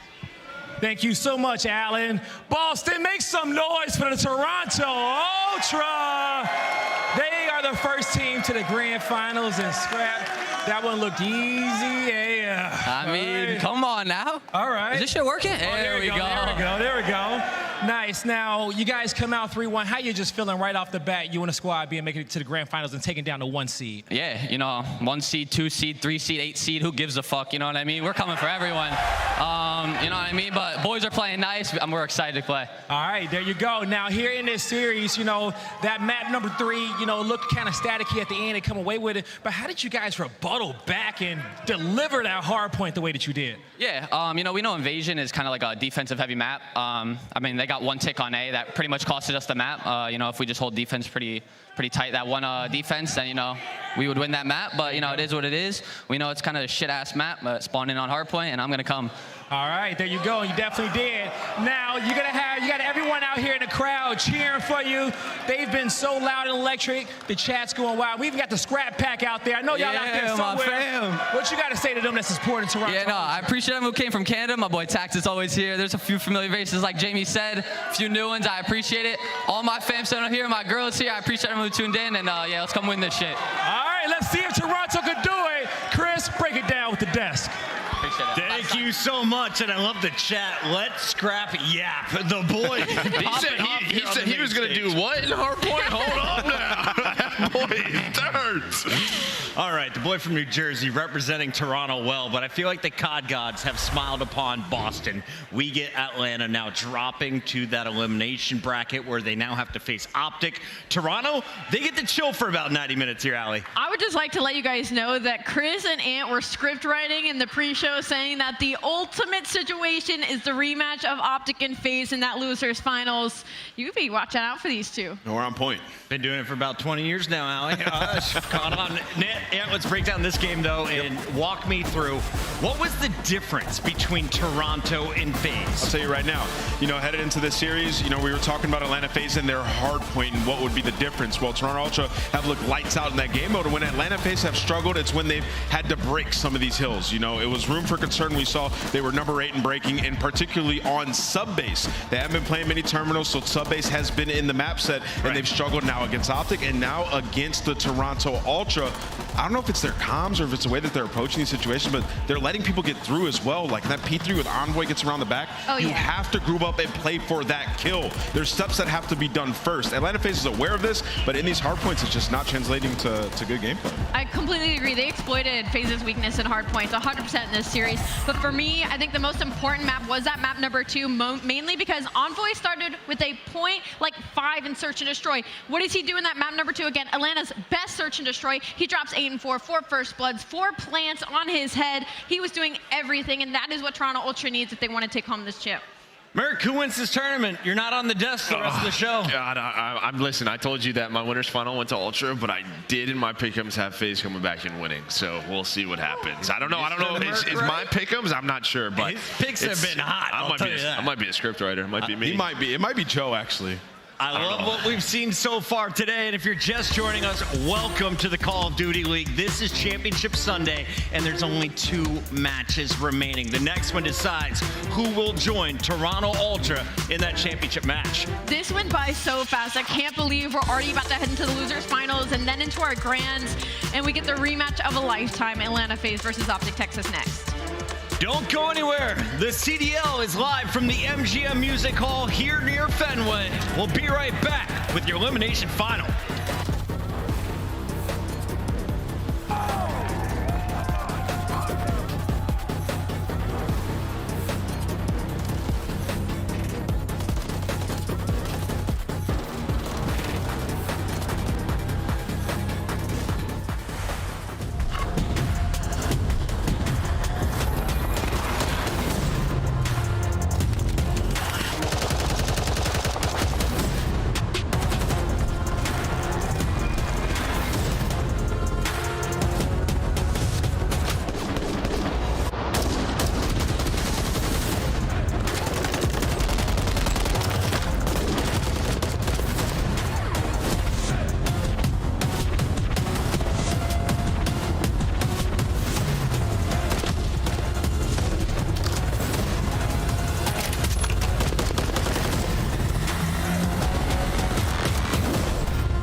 I'm feeling confident. Obviously we haven't performed as well as we should have online, but feeling as confident as ever. Excited to be here.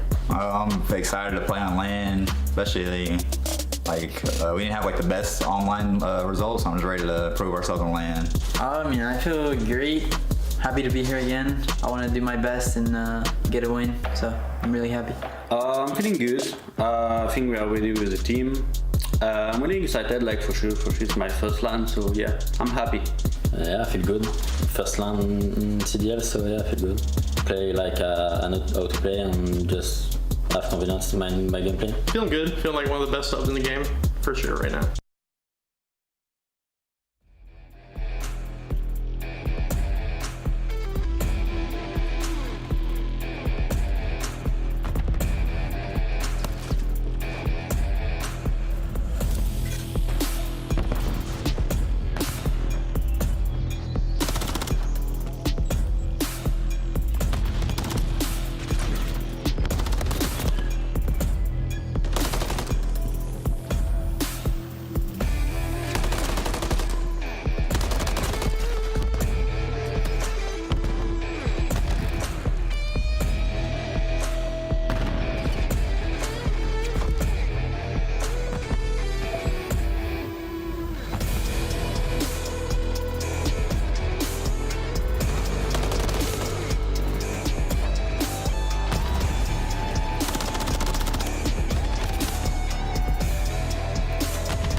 city, you hear signs when we sleep. Heaven sent, hands down, vibes so unique.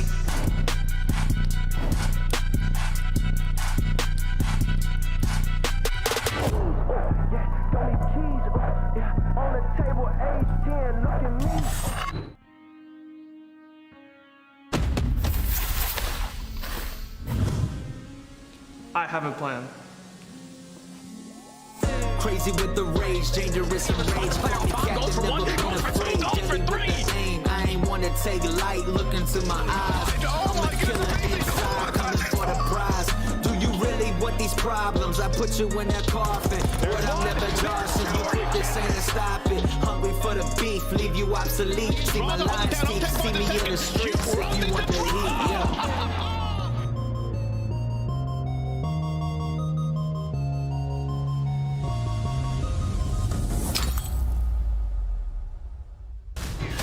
We're back at Beantown Live with the Call of Duty League. Welcome back, everybody. Chris plugging alongside I Hold Shift, Alley Cat, and Nameless here at the headquarters desk, and we are gearing up for one of the oldest rivalries in esports. Optic versus FaZe, green versus red. The chat's already getting wild here, Alan. 2 days in a row? Christmas come early. Maybe it came a little late. Hard to say. I think the thing about it is this is going to be, I think, just overall, not just juicy for the storylines between the two orgs, but the first time they met yesterday, it was tight. So be interested to see how they run it back. Allie, we are down to our final 3 teams, but the top 8 are getting paid out here in Boston. What's the update? Yeah, more teams are leaving, but more cash is on the line. We still got $150,000 up for grabs, and not only that, a lot of points as well. Again, it is more points than we were giving away last year at the majors, which makes them that much more important when it comes down to champs. Nameless, do you remember who got 3rd place last time we were in Boston? Oh, tell me, Chris. Me neither. I don't remember.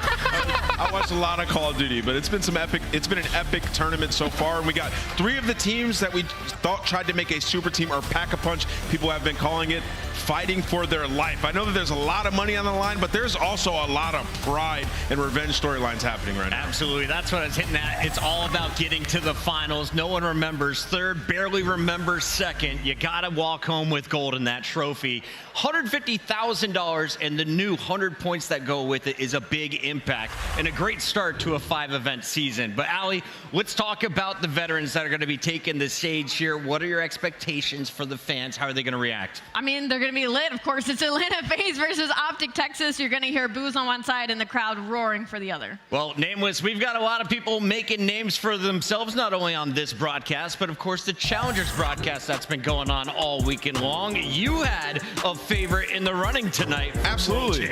Yeah, absolutely. My boy Craze, man. You know, we've been watching this kid since he was a young boy playing in 8s. He's been frying me. I was like, he's either got to be cheating or he's the next scum, right? And apparently he's just a monster, you know, making an unprecedented run to nobody had lore making it to the final, but they ran into FaZe Black, who have been the Reapers online and showed that they can do it once again on land. Yeah, I think in particular, like you mentioned, no one expected lore to get to their grand finals in the first place, but it's also in the fashion of which they did. They were sent to the lower bracket super early, had to go through Temp, Major Maniac, other major CDL names, but as we got into Sunday, you look at FaZe Black's roster, they were built to win a championship, and they handled business this weekend. And they were showing us some plays that you don't even see out of some pro teams, like on the Invasion, the pushing up the street, throwing down the smoke, taking American. Like, these are some high-level plays on this team, some great teamwork, and the confidence you could see was oozing off those guys, the vibes. It was just great to watch. Alan, there's a lot of ways to make money in esports. One of them is advising general managers. Give them a freebie, though. Which player from that lobby do you think will be the first to get scooped? Pick one,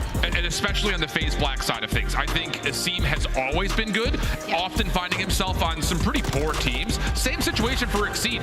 That's 3 straight Challengers opens that he's won, by the way, when he's participated. Listen, Alan, grab one of these guys. They're solid, but let's get some new blood. Let me get okay, bias. Lineup, all right? He's been dropped, and he made it immediately to a final. But all these guys, I mean, pick your poison. Yeah. Allie, do you have a favorite from today's FaZe Black lineup? I know we were making a lot of noise in that green room. You asked me this question earlier at the start of the day when we talked about the Challengers Open. I said maybe Kremp because he didn't get too much time on the Boston main stage last year. And Good point. so for Ant's point of getting rid of some of the veterans, bringing some new blood, Kremp still kind of fits that bill. Chat, let us know, who do you think deserves the MVP for Challengers as we turn our attention back to the big show? We've got our top 3 with number 2 and number 3 about to go down. It's Optic taking on on FaZe. Let's start here with Optic.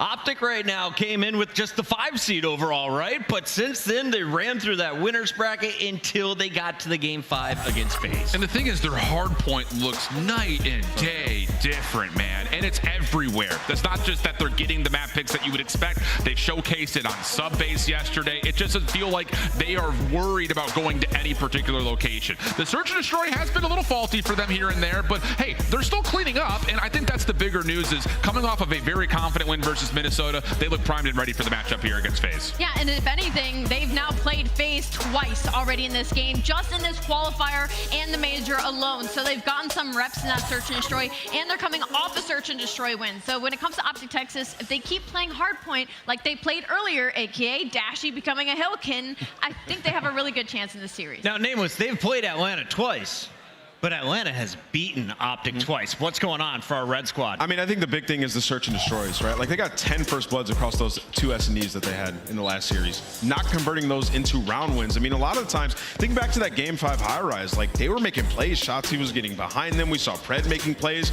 but the rest of the team is not taking ground off of those plays, not converting it into wins. And what we just saw in the last series, Toronto did, they were getting the bomb down on that invasion. That's how you beat Atlanta FaZe. As when rounds develop against this team, that is when you lose. You have to make your plays as a team early on. So that's what I'm expecting Optic to do. Capitalize on those first bloods, play together, take space, get it down, and play the trade game. It's simple.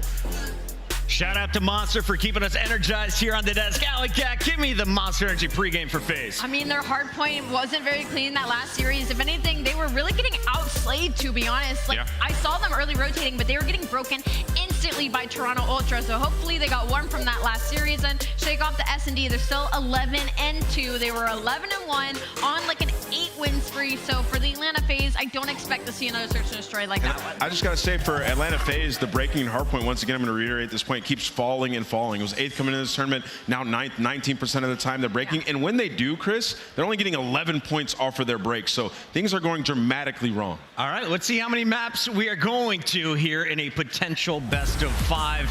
I think I've got at least 4 games in my crystal ball, but who takes it? That's still up for debate. Terminal, we're going to the airport for the first hard point. We close it out potentially with back-to-back-to-back invasions. Yeah, Terminal for Optic has to feel like blessings upon you in the green wall. They're so good on the map, and like Ant said, with the rotation stats for FaZe, Optic have to be feeling really pretty about this first map. I really want to take Optic, but I had FaZe in my bracket at the start of the day. Let's go to you, Alan. Yeah, I think there's 2 different tales of confidence right now. I've got Optic at 4.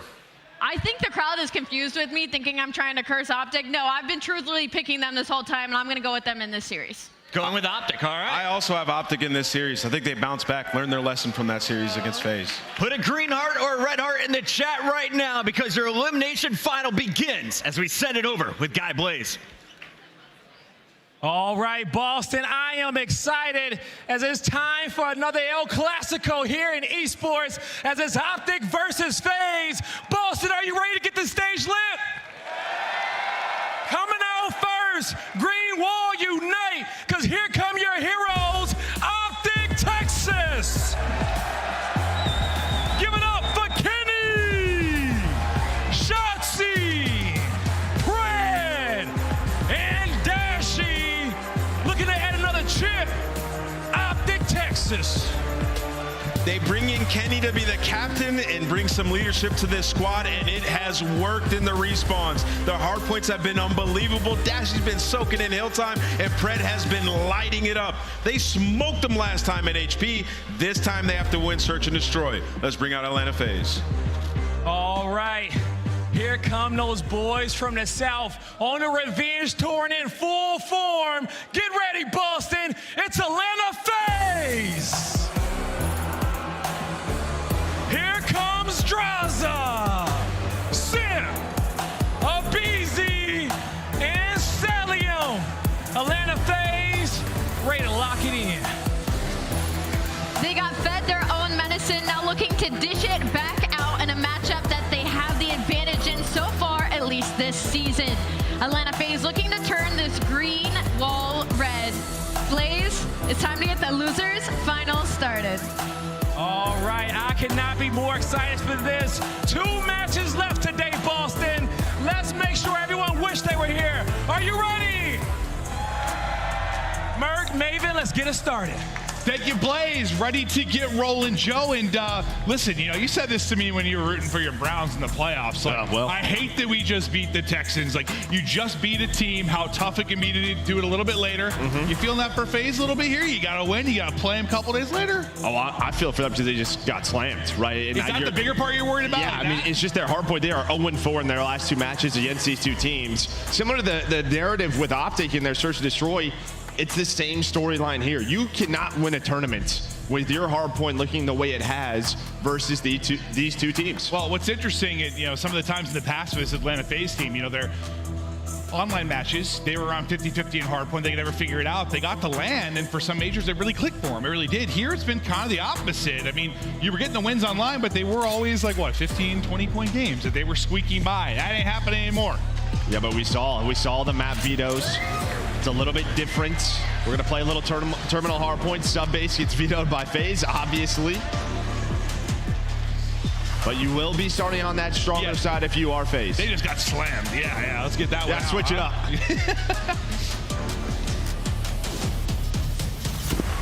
It is time for the elimination finals. Atlanta FaZe, Optic Texas. The rematch this weekend in Boston, and we get ready to rock and roar. It's the crowd roaring early.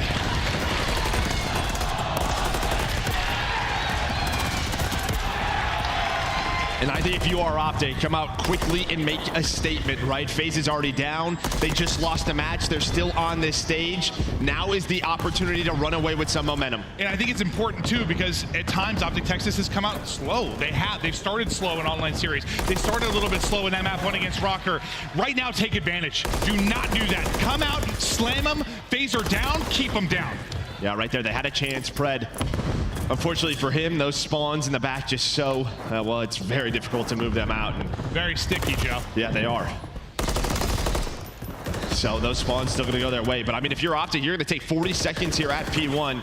This is beautifully done. And this is when you need big draws, right? You added him to the roster. It felt like you needed someone who, when they were down, could really bring a punch to this squad.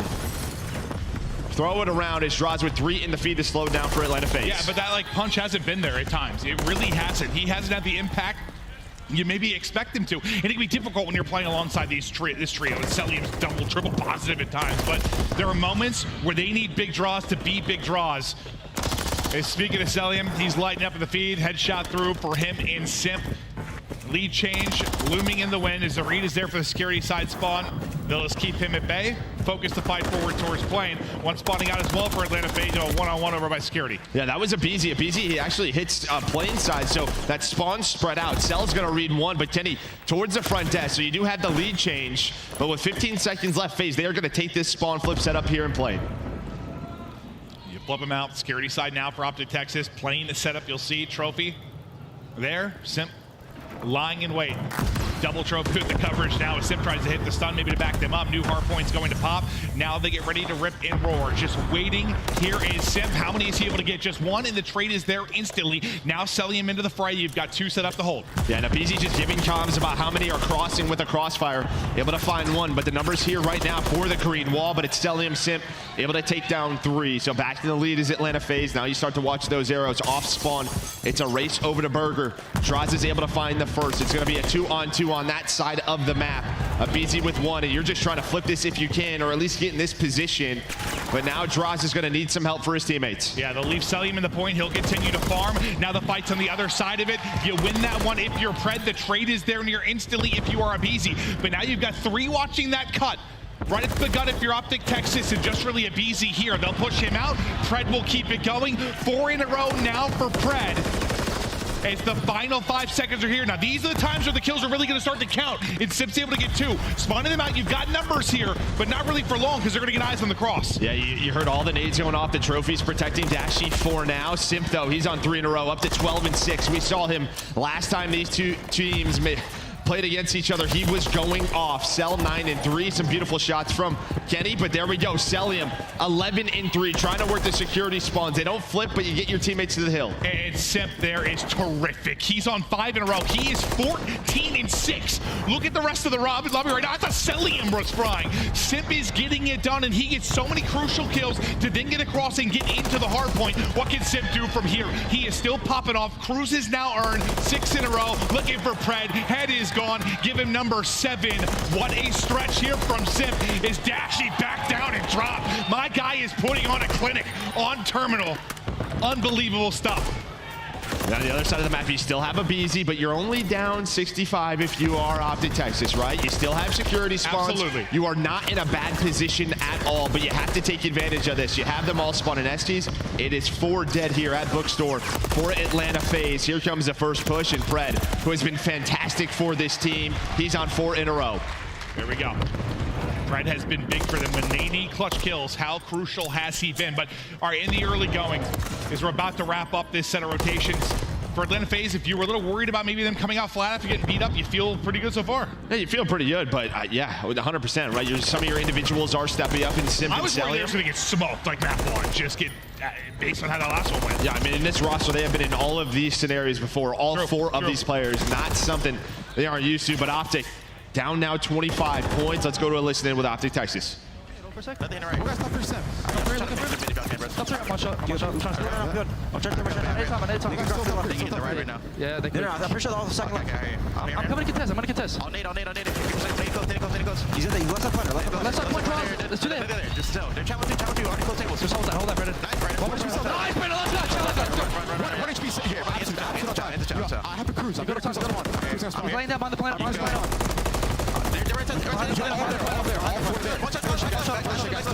Yeah, I'm on shot. Pretty much it.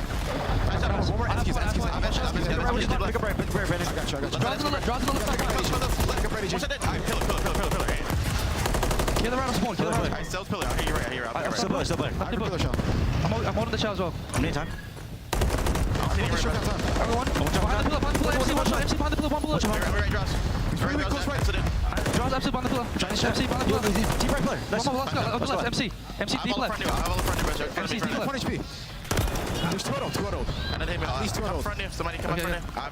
Yeah, I have you front here. They can be pillar. Okay, I have a hold. 2 on me left. I have you book. I still check front for you. 2 left. Streaking. Fuck, I'm behind. Just 2 auto. Front 3. Watch your burger. We got a tight one. It's a 30-point game. You got to hear the comms there from Optic Texas. Now let's go right into a listen and hear the difference here for Atlanta FaZe. Try and get 6 kills. I'm going to no, back right, Charlie out. And then one's front hill. Front. Nice, 2 dead. Time, Kenny. Nice, Kenny, last time.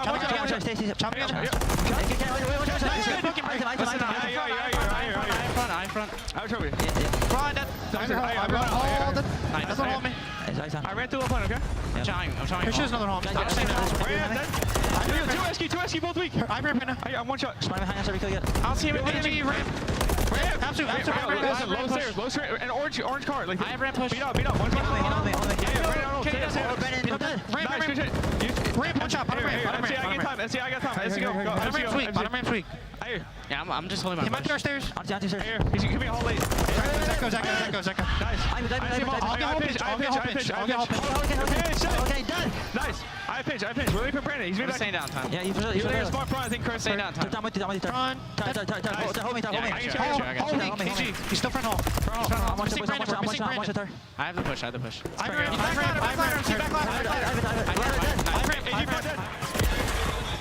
We get back to it, 2-10 on the board now for FaZe. It was a stretch there of 8 in a row for Celium. Abizi getting doubles as he's 4 in a row inside a plane. And this is maybe the best you've looked now, Joe, if you're Atlanta FaZe on hardpoint. No, it absolutely is. A great listen in there from Atlanta FaZe. They were flipping the spawns, getting plane control. They did it last time through. Now they can win here. So Opti had to put some pressure on and go for a contest. That's exactly what will happen.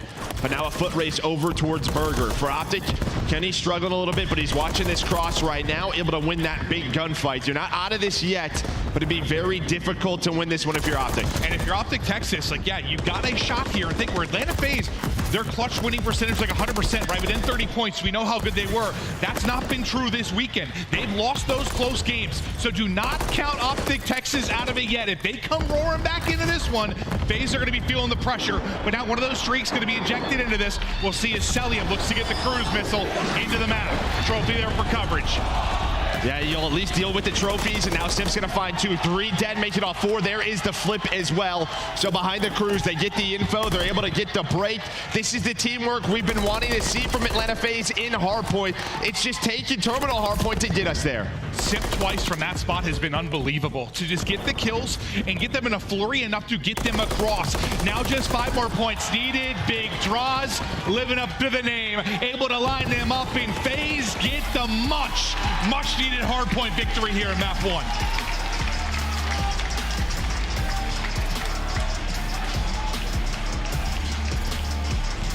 Great composure out of Atlanta FaZe. You get bopped off the stage by Toronto Ultra. Hardpoint has been hideous, but you veto the maps that you have been struggling on. You get to a terminal hardpoint.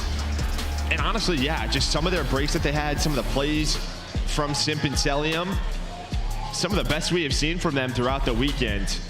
It's both of them near 5,000 damage, now up 1-0. Yeah, I mean, you had some of the early rotates. If you were Optic Texas, you were in a position in Burger to maybe win this game.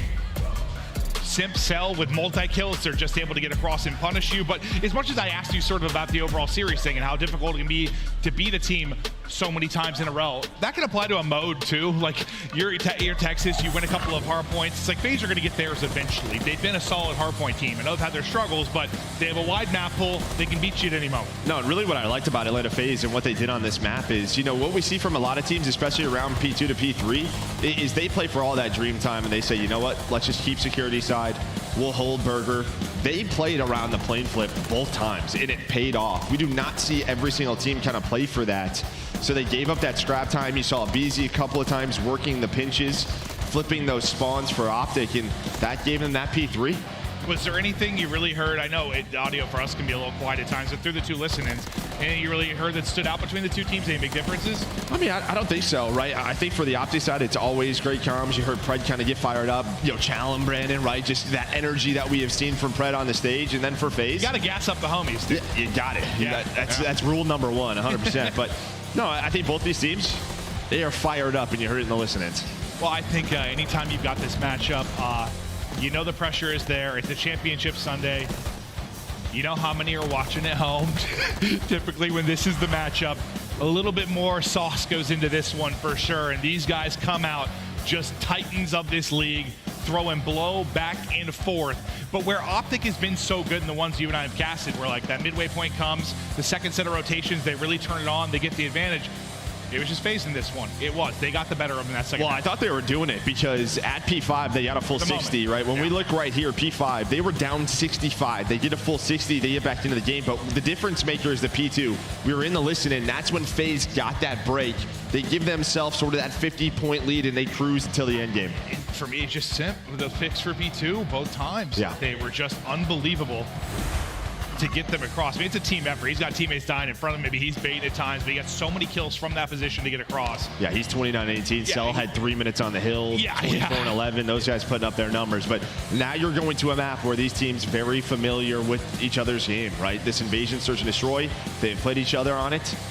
Invasion Control, they've been seeing it more and more throughout this tournament. And then, yeah, that Invasion hardpoint we saw just in the series last week if we get there. Yeah, we're heading to Invasion. Will we get out of it? I don't know. It's the next 3 up the bat for this matchup.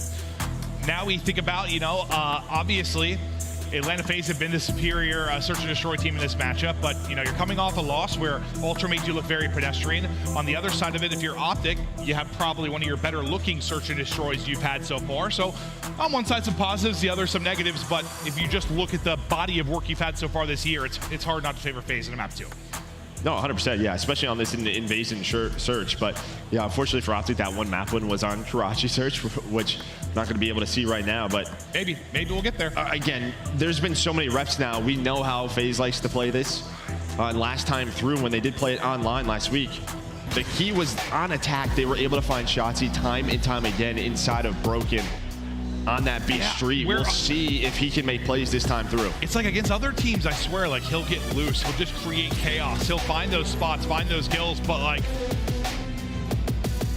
against this team, those openings were not coming. The read was always there. I swear, I felt like there was all 4 calling out Shotzi at times. He could just never, ever get loose. And see the league leader, number 1 in the season is Celium. Yeah, he's familiar with that role.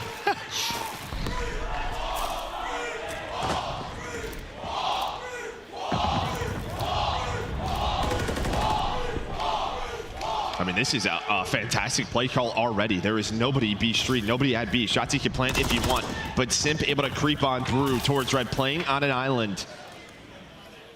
But now Draza gonna switch positions, and with that spot, everyone is trying to find Simp and where he goes. You see Kenny and Shotzzy just like, is he ever gonna come back to B Street? No, all right. Oh, you're just waiting here for your draws. The damage gets in. They're able to pick up Simp as well as Kenny does get that kill. Kenny trying to track back, and Draza just can't quite connect. But ultimately, aBeZy will get one. They'll put the favor back into the hands of Atlanta FaZe. Dashy can't get out either. aBeZy gets ripped down to 50% HP, but he gets back up. Now it's down to Kenny, and he gets tagged down to half health from aBeZy deep by Palace. Yeah, I mean, Dashy was just sort of A Street the entire time. Tried to help his teammates out towards B-Dom, but that is going to do it in round one, and it just starts with Simp. I mean, Shotzzy doesn't know it. Obviously, we do, but the bomb site was literally wide open. He gets to the tank, is just kind of looking around, but Simp was inside of DBD. He's able to find the first blood, and that just kind of stalls the push there for Optic. Well, I know in general, listen, they can't see what we do, but you've been saying kind of in the green room at times, like, man, if I was there, I'd be smoking and planting bomb, because it's just open sometimes to hit. It feels like not as many people as maybe back in the day in Search would just take the gamble to get an early plant. I feel like there were so many more fast plants, like back, you know, we're talking back to Ghost, back to Black Ops 2, just getting it down, get it down quick, put the pressure on the defense. Yeah, a little bit. It's difficult to do with all these crosses. It is, yes, it is. Some of these positions, but yeah, I mean, every now and then you've always been a guy. You've always been a guy who's like, plant the bomb. Yeah, just plant it. You never know what's going to happen. Well, it gets a little trickier to plant it when your bomb carrier dies off the rip. As Pred gets the kill, Pred taking over now as he takes out the tiny tears here in round two. Pred working on the ace now is Celium, also ripped out of it. Draza, last guy up. He's recouped bomb, work to do. Good luck with that fight. Dashy's deep in the tank, and that is a clean one. It starts with Pred.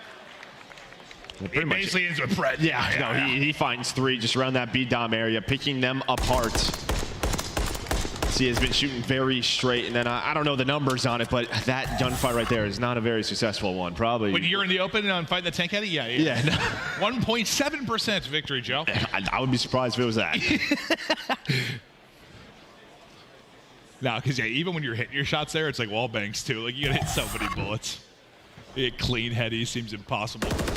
Pred will take 3 in a row into this round. Back to offense, go Optic. Shotzzy will be your bomb carrier as the utility exhausted down this B Street. Watch those white arrows, right? You see number 8, number 6. When are they going to go? Are they going to work the flank or just kind of stack over towards A? Because Simp is on an island. He'd be one of the best, though. Now has the help of draws. Here comes a push onto Simp. He was so good at map 1, able to find the first blood, but a nice trade there for Optic. Bomb going down. And just what we talked about, that first push, get to the bomb planet. Yes, and that's just a great job making sure Simp only gets one, because he's done such a good job getting multi-kills from that position. You shut him down, you get it planted quickly, as you said. Now to the 3 versus 3 we go. Put the pressure on FaZe to now retake. If they can do it. If you're Shotzzy, you're hoping someone goes through back to ice cream, but that might not happen. It looks like they're retaking a push from tank side, so he's going to try to make a play, and Celium's able to catch him.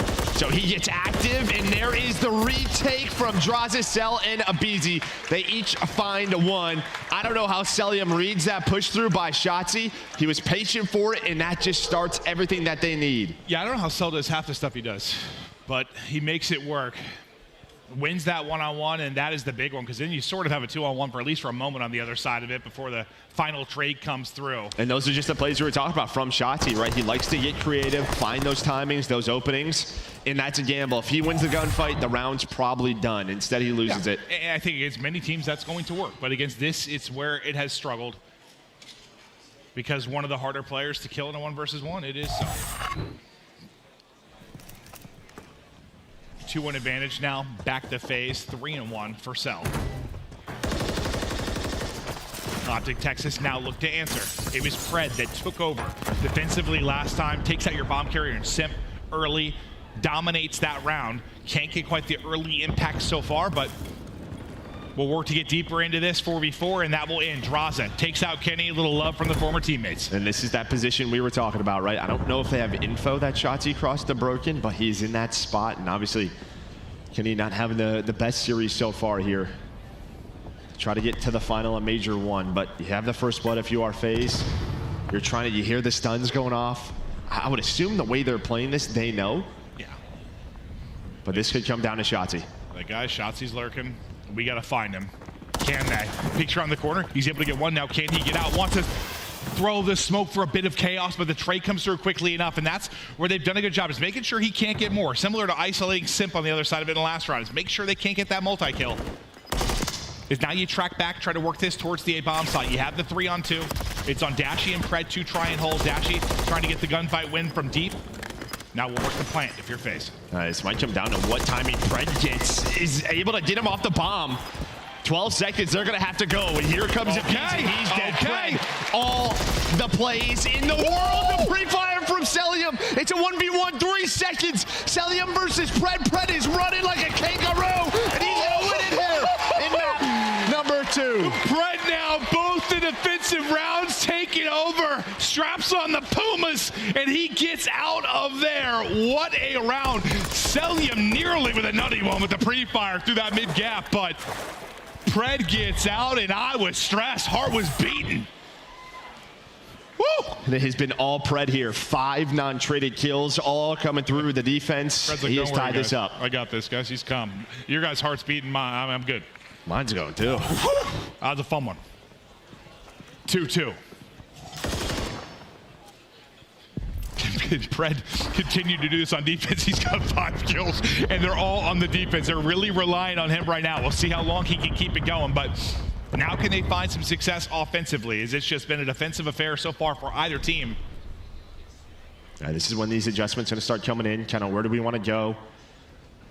Try to find any creativity, but Abizi almost gives them a timing, but he's got Simp watching his back. Well, kind of watching. At least has the trade as we have a 3-on-3. Simpto gets pegged by a grenade, and now he's going to try to play his life, and he wins a gunfight on top of it. How is he still alive?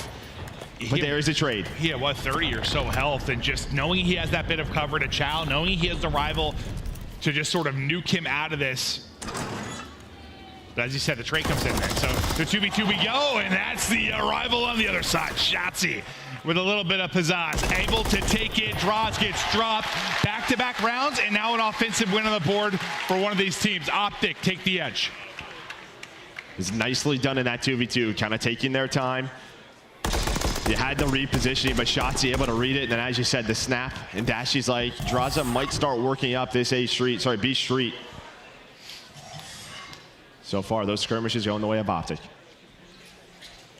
And how big this would be for this best of 5, for their chances if they were to make a finals run. Like if this search and destroy, if you could just suddenly bring it together on a championship Sunday.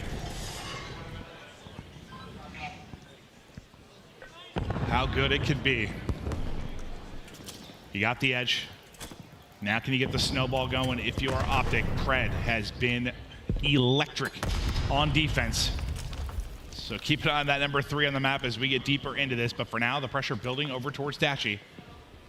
Him and Celium, it's like a little mini game in itself on this side of the map. Yeah, I mean, such respect between these two players. I mean, they grew up winning so many S&D tournaments together. There's going to be that shoulder, that info, the gunfight going down, and this time Cell able to win it.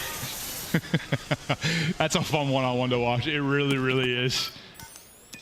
Now bomb going down. Now working the pinch. It will be Shotzzy versus Draza from the top rope. Draza wins it. Simp tags one on. The second one nearly dead, but Pred able to get away. And, well, it's a defensive round. It is Pred, so don't count him out. But not a lot of time and a lot of work to do. 3 more players he's got to take out of it. Wins another one-on-one. Pred's making it interesting. Yeah, still 20 seconds to go, but Draws is going to say hello or run away with his life for now. And this could just come down to the clock. But I'll tell you what, the guy's winning his ones. No, he is on point. Yeah, that's kind of what I was saying. Don't count him out, but like he's need a little more time. Like if maybe he gets another kill, it's a 1v2 post plant or something like that. But he had 30 seconds, basically 4 people to kill. Can't quite do it, but I think you said it right. He's shooting.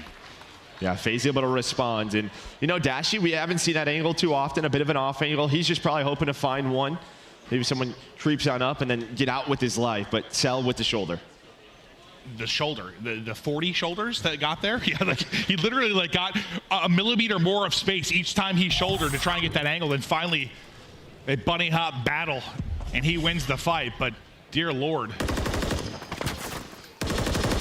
he was using his shoulders to dance and lift for him, that's for sure. 3-3. Has this been one hell of a search and destroy here in map 2? Well, it really has. Both teams winning offenses now in back-to-back rounds. Simp, it's his turn to get aggressive. Does it feel like one of those where it's like, who's going to screw up first? Yeah, when it's between teams like this, that is usually the play. And BZ, he's able to get away. He finds HP. the first blood, and now he's got his teammates looking over him. Wow. Just able to get out. Abizi still loose. Going low, going high, back up, and can he take it out of it as Abizi? It's his round this time through. 4 versus 2 now for FaZe. Chance to go up 4-3 as you had back-to-back rounds for Optic. Chance now to do it if you are FaZe, but Dashy does bring him a little bit closer. The trade doesn't come through, so an opening now for Optic Texas. And now if you're FaZe, you're waiting on number 7. You're waiting on Simp potentially to make you play. He's going to have a one-on-one versus Dashy in the spawn. And that is going to go to Simp with the rival. So Pred, 1 versus 3. He absolutely can win these, but Simp is going to cut him down.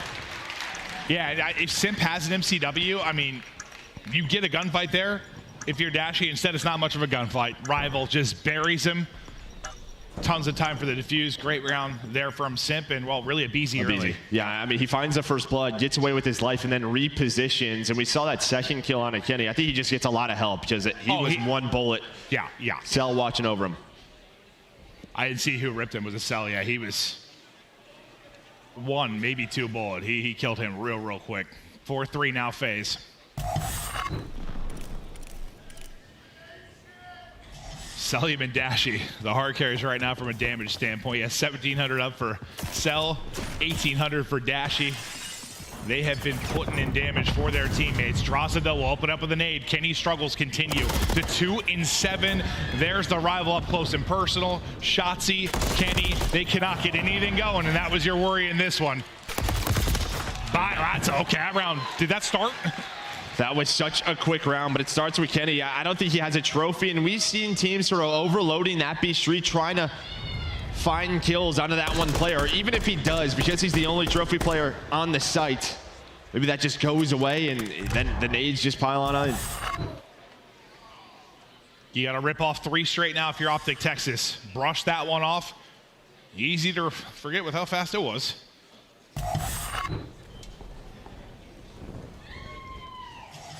But what changes can you make if you're Texas? It just feels like you got to get Shotzi and Kenny involved in some way. They just have not been able to get going in the early going, late going. Yeah, I mean, even in map 1, right, like Ken obviously struggled, but his damage was there, right? Obviously on a map like Terminal, it just feels like at times you get beat in the blender. But want to see him step up here in this map number 2. He's got a chance with this first blood fight, but Abizi just going to back on down. Simp, a first blood. You have now 7 first bloods if you are Atlanta FaZe through 9 rounds. It is going to be tough to find a win if you're Optic Texas, and that's the stat line. Simp follows it up with another 4 versus 2. Final round, waiting in the wins right now is another drops. As Kenny gets a kill, the trade should be there. I was about to say it should eventually be there. FaZe get the victory, 6-3. You battled them a bit tougher, I think, if you're Optic Texas this time through, but the result's the same. I think this was honestly, it was 2-2 and then just dominated by FaZe in their adjustments. I mean, even in that last round, I love that play from Simp. He has been roaming around B Dom, roaming around B Street. Where is he? Abizi goes back to A, sets up just like they did in the previous defensive round to find the first blood A round, towards the A bomb. Kenny's B Dom, he gets that, and they're like, we got to get Abizi off of it, but who's in the back door? It's Simp in that position with the rival, able to find 2. So just him with his S&D knowledge, taking it to another level. Again, just a bounce back here from FaZe, now up 2-0. Yeah, it just feels like he's, doing what Shotzi wants to do, just far more effectively on that particular map. Like, just being a thorn in their side. Where is he going to be on the map? Can't isolate him, can't slow him down, gets to double digits there as he goes 10-6. And as it stands, you've got a 2-0 edge if you are Atlanta FaZe. If you're going to bring this back now, if you're Optic, it starts on Invasion Control, continues through Invasion on Hardpoint. Maybe you push it to a map 5 where if there's been a better looking search, it's at Karachi. You can get there. No, 100%. And again, I mean, we saw this earlier where Optic's offense has been so good. Weren't able to find that second round, though, versus Minnesota. I'm sure they're going to work on it. Oh, here we go. FaZe have got Optic up against the wall. Can Optic battle back? You got to pull off the reverse sweep. They are no strangers with the ability to do so. To break we go. When we come back, the Optic regame starts. The Call of Duty Week is brought to you by Monster Energy, the official energy drink of the CDL. Tune in throughout Major 1 this weekend to earn awesome in-game content. You can rock the Frostbite Blueprint, charms, emblems, calling card, and get XP tokens. Be sure to link your account now to start earning.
Now starts the Optic Gaming redemption. Can they bring it back? It starts with a map 3 on invasion control. If they're going to pull off this reverse sweep, because so far, struggling. FaZe up 2-0. I mean, yeah, again, props to FaZe. That's coming off that hot loss versus Toronto Ultra.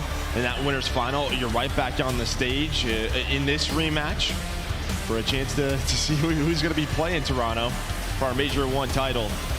But yeah, I mean, they've had a couple of reverse sweeps. We've seen them in the past online kind of start slow. But this was the map that, you know, we just watched FaZe beat Ultra on it.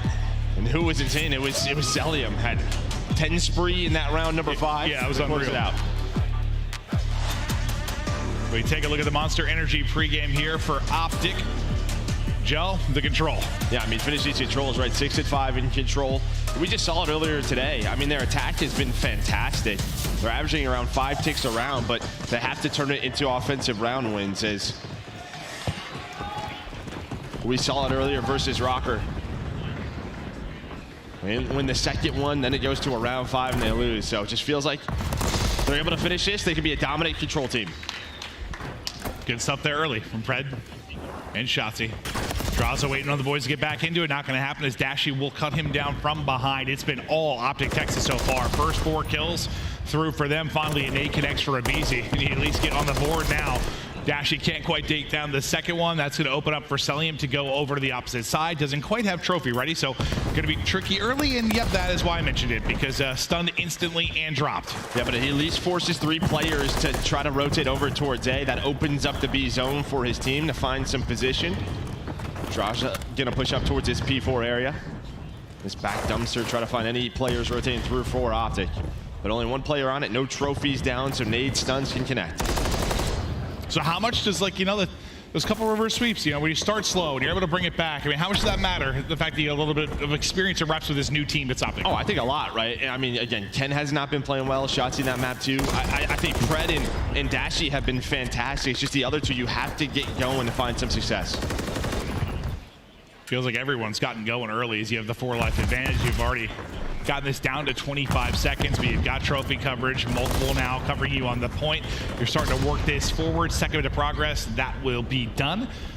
Go to Celium's POV. As you said, he was terrific just a short time ago on this map and mode. Looking to pounce with his teammates, got the Tiny Tears looking over him. That'll be the clearance, that'll be the extra minute added on, but you only have a minute 20 to work with, and you're down in lives. That's a nice kills there from Kenny and Shotzi, because I mean, you had a transition opportunity there with 2 dead. Take that 4-on-2 mid-map push, get right onto A, but they find those off a spawn. BZ a nice start here. He's just waiting for his teammates, but yeah, 1 minute remaining. Not a lot of time for FaZe to work with. Well, let's see if they can at least make it interesting. Can they get across and apply any pressure to A? As you still got Kenny just kind of lying in wait from the point.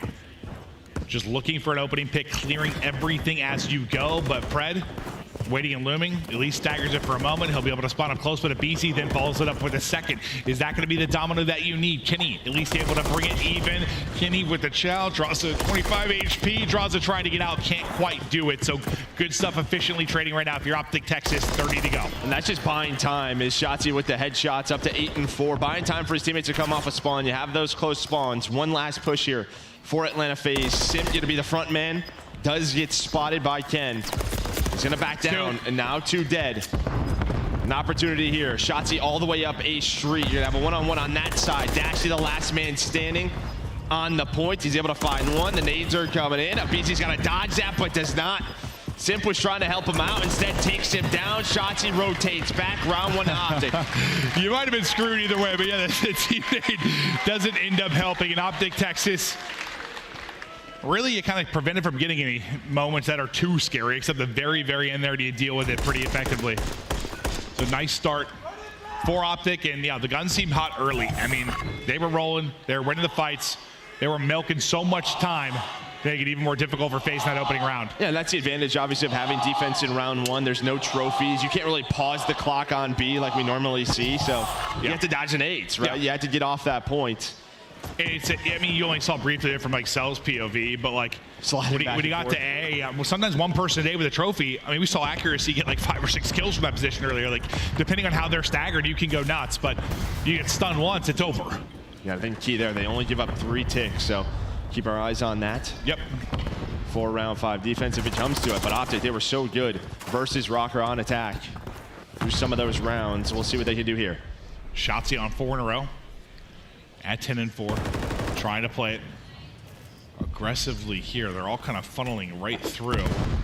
He's obviously going to have kind of a natural fight that's going to develop here once he opts to track back. We'll see how they deal with that. Pred able to win it on one side. Shotzzy looking for vision on the other, but everyone just sort of pushed through towards the point. He's going to track the whole way back to get involved, yeah. Can I just ignore him? He is on 5 in a row, looking for number 6 in the Cruise, not able to win it. It's a BZ. Maybe the one player here that's really getting going. Look at that scoreboard. He's at 14, and we haven't shown a BZ a ton of love, right? Maybe not the meta for him, not a really SMG-oriented game, but step it up here with that MCW, double positive, leading the way for FaZe. Nice shots there from Dashy. Hit down to 11, but he wins that fight. But yeah, they do a good job. They're like, all right. Probably comments, shots, he's probably pushed up. They'll lose him somewhere. They're like, let's just push on through. They take him out of the play for 45 seconds. Now you get this very close spawn from Dashy. So you're going to have 3 players near A. He spawned like a bomb site there. So you're going to have a great push over towards A for Optic. Yeah, that spawn doesn't usually come in all that often. We're basically spawning on A. They get there so quickly. Onto they both they go. Simp now trying to push through. Kenny getting big kills. You've gotten the second bit of progress, starting to push it forward, trying to get A. You might be able to get it here, and that was an odd one. A is now done. 1 tick needed at B. And now if you are FaZe, pressure is on. You don't want to go down an 0-2 hole. They're going to have to get pushed up B Street. Nice shots from Shotzzy. And really what we saw from Shotzzy versus Rocker earlier, he was a transition guy, right? He was so annoying A Street for them. But this time through, you just get a couple of spawns over towards A, and they just get on the point. Yeah, I mean, got no choice at that point. You're like, all right, that's right there. Let's head on. You capitalize.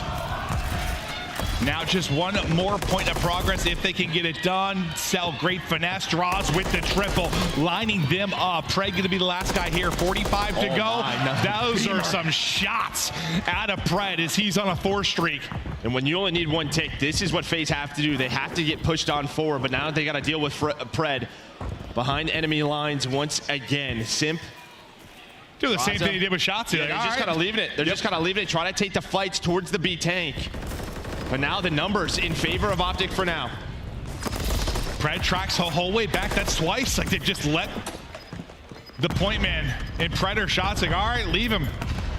They got tracked back and then they get the kill. 15 seconds to go. Shotzzy trying to find some big ones through the window with the pistol. Some damage done, but the kill won't be there. Clock stopped. 10 seconds to go. It's moving. It's moving quickly. Somebody's got to get there to get test. They're not able to do it. The stack is in. Optic go up 2-0. Some odd moments in that round, from the spawn and the A capture to the lack of urgency there at the end for FaZe to deal with that stack. I mean, you know, we saw that from Ultra. It worked so well here. On some of their attack rounds, they were just stacking it, right? Catching them off guard. A lot of the times you only have 1 player, maybe just no trophies, but FaZe, you only had a tick left. You had to get on that point, but they allow them to capture A, and that turns into an offensive round win. All it was last year in Control. Like, just stack it, get on it. Yeah, it's like they forget about it for a little bit, and then some teams just like they just stack the point. It's so fast. It works really well. Yeah, it's so fast. 2-0 edge though for Optic Texas to maybe start this reverse sweep. You got to close out here. You need 1 more round. Celian this time has a trophy to work with. He's going to get on A early. Some damage likely going to get done if they try to answer back. You've got a BCM and Cell inside with a trophy. You got to make decisions now if you're Optic Texas to deal with it. You got 1 person pushed all the way up on the other side. That'll be Shotzzy. He's going to drop. The fight's inside the point. Going to go the way of Big Ken. He's need to step it up in this series. A moment there maybe to get him ramped up. Yeah, you said it, get him going. You do get 1 tick done at A, but that was a chance to actually get more. Great job from Ken and Optic to help him out. But now for FaZe over towards B. They have to win this round. They want this map to continue.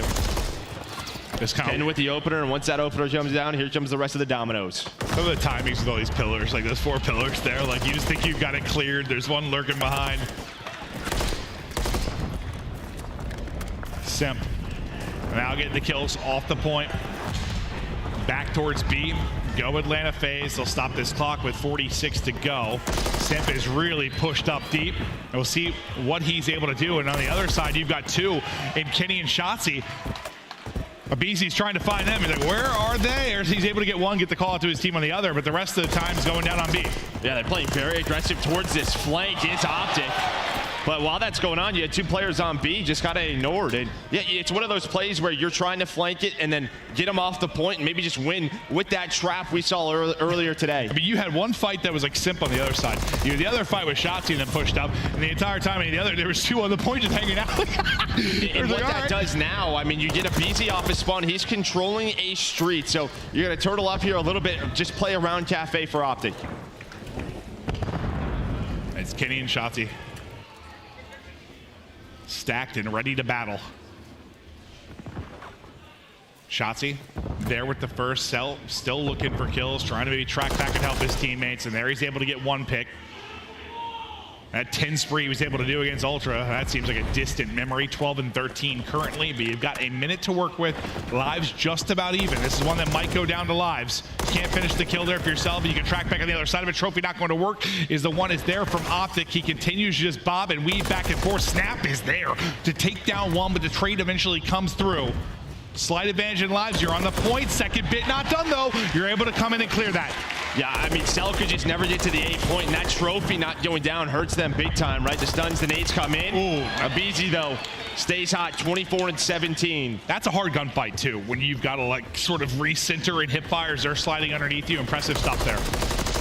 Now 6 versus 9. Abizi trying to get to the objective, pausing the clock.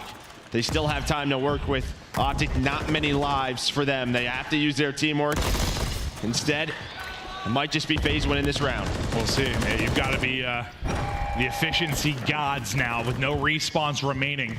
1 person ripped out of it. Shotzi is gone. Pred trying to get the peek. You try to get the slide there. If your draw's not going to work out. Pred able to get inside. All the nades now hitting. Down to 25 seconds. Kenny, Dashy through on the feed. You lose Kenny. Suddenly, it's going to be just Pred and Dashy. I love this play from Abizi. He doesn't overchow front Cafe. He's going to take a route, wait for his teammates to come off a spawn. Dashy just trying to roam, trying to find anything he can. Here we go. The last push, 10 seconds. Pred's going to find the first. Dashy, doesn't finish the kill. Maybe just runs out of ammo. Has to pull out the Renetti. Now it's a 1v3, an impossible situation for Dashy. Yeah. That one got kind of crazy, though, at the tail end of it. You had no response for what felt forever for Texas, but the numbers simply there. If there's just a little less time, a little more pressure. So like Abizi can't take the long route like you mentioned. If you've got to just fly, maybe you line them up if you're Pred or Dashy, but they've got just enough time to work with. They extend this map 3. And that all just stems kind of from that Kenny and Shotzi play, right? Just working the offensive pinch that it didn't work out because you gave up map control. You had nobody A street. That is where every single push started from for FaZe. Yeah, it's pretty rare you see like 2 players that pushed up like fighting, right? Like this is a high rise.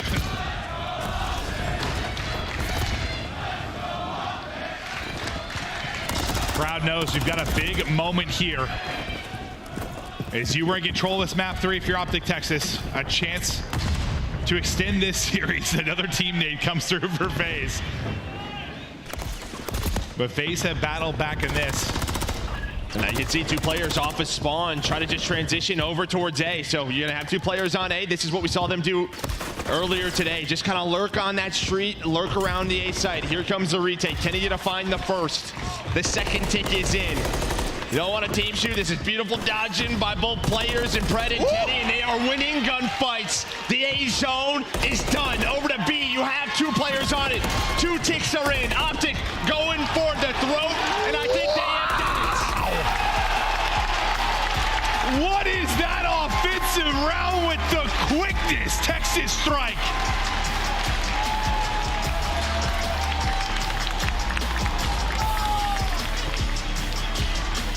Holy, you don't see a lot of them like that. And we're seeing that more and more where these defensive teams, they kind of give up that A street a little too early, give up A search, then one player sneaks on through, a second does, you get that 2-stack, and it's just a lot of timings, right? The slide outs, the gunfights that are going down. Our players, they are so good at staying alive inside of that A zone. And that turns into a great win there. And now we look forward to an Invasion hardpoint, which these teams love to play against each other on. They have been some close maps. What, in the online league, it was what, the 15-point victory you were able to get for FaZe. Next time you play Optic, able to answer back. That's one they have gone back and forth on. But before we start talking about that deeper, from the stats side of it, anything popping off for you? I mean, just look at the non-traded kills from the top three. Kenny, Shotzzy, Pred right there. I mean, 17, 17, 19. That's obviously a great deal. But you got Kenny and Shotzzy in the game a little bit more. You saw they had some big-time plays. And that led to some of their offensive round wins. On the opposite end, I mean, we haven't said his name much in BZ, but he was fantastic for them. He certainly was. We'll check out some of the replays from this as the players get locked and dialed in for the map 4. Map 4, Invasion. Map 5, Karachi if needed. But this one, you know, you thought Optic Texas have it in the bag. I mean, it looks like they might be able to take this in 3-0 fashion, but the dramatic style, you get back into of your phase, and then and even more dramatic fashion, you win that round 4 so fast. I mean, I mean, obviously the you kills blink, come in it's for done. Optic, Like, and, jeez. But it just felt like FaZe didn't really know what to do off of spawn. Kind of hit both zones. Just doesn't work out. All the players stay alive for Optic. Kind of that 2-2 split. Yeah, and you had like 2 2-on-2s, and you win them both if you're Optic. But a big map win there. We just saw FaZe take down Ultra. I think they were 4-1 on the year on it. Again, it's really the first time, the first weekend we're seeing Optic on this. They should be 3-0 on Invasion Control, but they kind of threw that map versus Rocker. Yeah. But their offense is looking very creative. Well, you were looking for a bounce back at the start of this series for FaZe, you know, considering how you got bopped off the main stage in the winners final. They answer quickly. They win the first 2. And then it's like, all right, one punch is thrown. Can Optic Texas bring it back? And they do exactly that. They win the Invasion Control. We now get ready for a hardpoint. This is anybody's. They both shown they can beat each other on it. No, they have, yeah. I mean, and I think what we saw in map 1, what we've seen for Optic is the game stays close. And then they just kind of take off in that second set of rotations. That's going to be the same thing here. Yeah, and where FaZe kind of were able to do that to them in the map 1, can they do it again? Can they close it out here on a hard point? But I think I'm thinking about Optic, you know, all right, we gave them the first hard point. We lost that. We have dominated it, at least this weekend. We have been the best hard point team, maybe outside of Ultra. We know what we are capable of. We can get this to a map 5. And then maybe you don't feel confident anywhere in Search and Destroy right now. Maybe it's question marks all over the place, but at least there's one you've won. Yeah, I mean, Karachi at 1-0. That's the one. That's the one positive. Can you get there? But it all rides on this map 4. And we've talked a lot about Kenny kind of starting slow in this one with Shotzzy. They're going to be massive here in this map 4. They're going to need a full team effort. And that's usually what it is when you've got teams this caliber battling it out. Like, you get one dud out of one player, sometimes the team loses. That is what it is. The question mark here is what happens if you don't get a simple masterclass that we got in map 1, right? Like, if he's not 30 and double positive. He was godlike in that map. Yeah, no, 100%. We kind of saw in that map 3, you didn't get that from Simp and Celium. Yep, right? True. It's not like you can take that much away from a Terminal win to put into Invasion. Like, Terminal's kind of its own beast. That's one way to put it. Yeah. It's a monstrosity.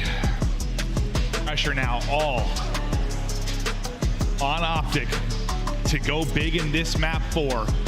Maybe send to the distance, and we've got 2 map 5 classics between these squads this weekend. How beautiful it could be. We stay on Invasion. Let's get into it. Then we got another doozy in front of us.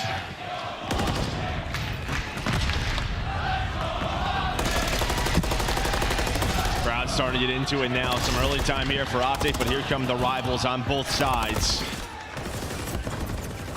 They're going to come down to a 1 versus 1 on this first push, and Shotzzy able to avoid the nade, and he's just up top. Celium almost wins the gunfight, but Shotzi's got a little help in Pred. Yeah, he lost him when he drop shotted, but as you said, the help there. Simp then through the double, the tiny tears, start to get it going, soak it up this time. Been a lot of team kills for FaZe with nades on the other side too. Finally get one here if you're Optic, as Pred will connect. Yeah, I think this title more than any, we have seen so many team nades. Obviously, a lot of it just comes down to, in past titles, a ton of Semtex. We're starting to see a little bit of frags on this one, and that's just what it turns into. But here we go, Shotzzy on a big pinch. Trying to get behind enemy lines. He might have just done it. He could try to set this up so they can get P2 and have spawns for P3, but he runs by one in Draza, and may just not matter. Abizi is just locked up. He's got to look both ways. Shotzi with a deady pop and then gets in position. Nice shot there now to set up Optic Texas here for this hard point. Simp though, Simp just goes up the gut, takes out two. Abizi right back into it. As good as it looked there for Optic, they're cleaned out of it fast. Yeah, but Dashy gets a very lucky spawn here. Dashy's going to spawn it up behind them, and yeah, Optic's not going to expect this, so you had the break there. Draza stays alive the entire time while Optic pushed on through, and now the spawns come through, and behind the Dashy spawn, you have some pretty good control here if you're Optic for P3. Yeah. That's invasion. That's invasion for you. It's tough. That's invasion for you. Dashy gets the kill. Now we get ready for our next hard point. You're probably flustered right now with the spawn if you are phased, but you've got to rebound. You've got to answer. Pred waiting, lurking, getting the kill. And look how far Atlanta FaZe now are from the hard point. It's just going to be Kenny soaking up time inside, relying on his teammates to get big kills, keep the pressure from the hard point. Here comes the push though. And the stun's going to connect from Draza. So now you see the spawn out here for Palace side. Two players are out of this if you are Optic, but they get in a position. The crossfire is through and from the hold. Comes Yeti and Dashy right from the hill, getting this 30 seconds. Yeah, and the fact that like you felt like two of them were out of it, but one was able to get a kill at range, some nice team fire, but then you're already to bust through. It'll be 5 in a row for Abizi, who's really been stepping it up within this series. You saw the great map 3 he had, now getting it done in the map 4. He's locked. He certainly is. Lead change over to FaZe, 6 in a row for Abizi. We'll see what he can do from this 8-2 start.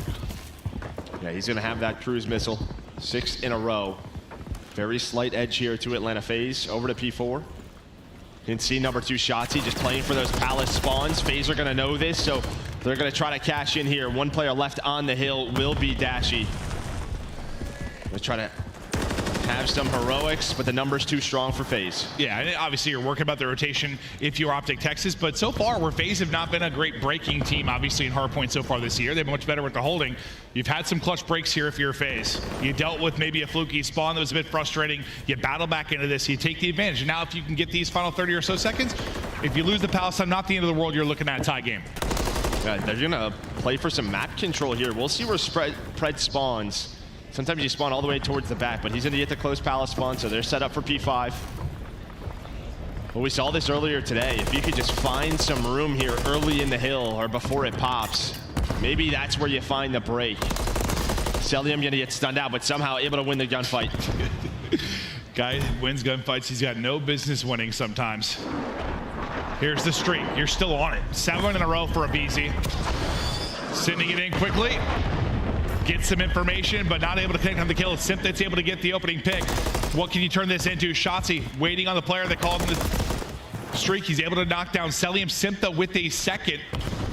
Utility right up through the window. It goes right past him, and then Pred just peeks out once the utility is used and gets the kill. You're still holding on if you're Texas. And it's Shotzi working to play. Now you have one more player there, and Abizi. The cruise doesn't connect. It gave them some space still.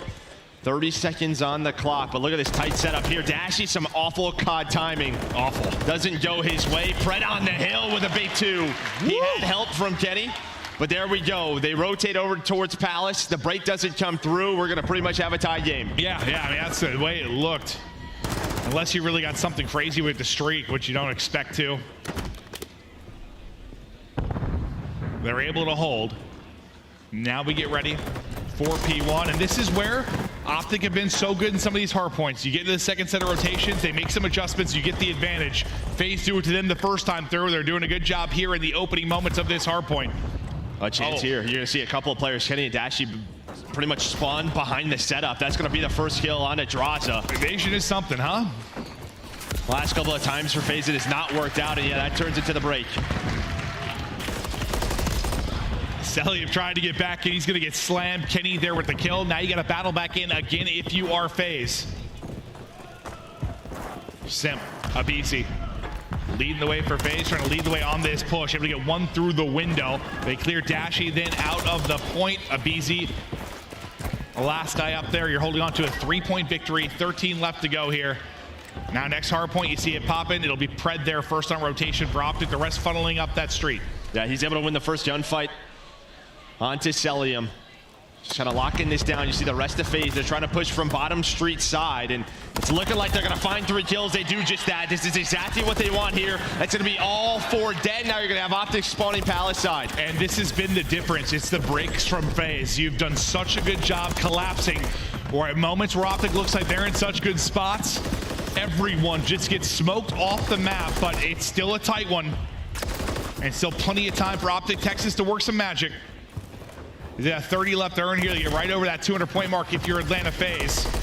Still got 2 flirting around the point. Pred trying to work some kills. Mid-map, you got Simp as he's trying to transition across and get some help. Spawning out behind Optic. You've got a BZ. He's going to have some freebies there. Yeah, but Shotzzy, he takes a long route. He's been alive this entire time. He's been the anchor, really, for Optic. Both teams spawning Palace. We're just trading back and forth. But with Shotzzy in that spot, he's able to go on that long route, give them spawns for P3. But it was P3. That's where you found that break from FaZe. Feels like so many times Texas have been there first. Just been whether or not FaZe can get the break. Can you hold this time if you're Optic Texas? You got to hold here. You got to do it. If you're going to get this to a map 5, Celium just rips him right out of the point. They're working up the street, trying to go big in the backside. Will be Dashy and Ken. Rotating into the point will be Dashy now. You've done just enough to hold on to this point for now. Pred, lovely win there as both are prone in the dirt. Wow, that was close. Yeah, it was real close. Great read on both sides. It comes down to that 1 versus 1, and Dashy just gets to the point, knows his teammates spawning up close. They have his cross.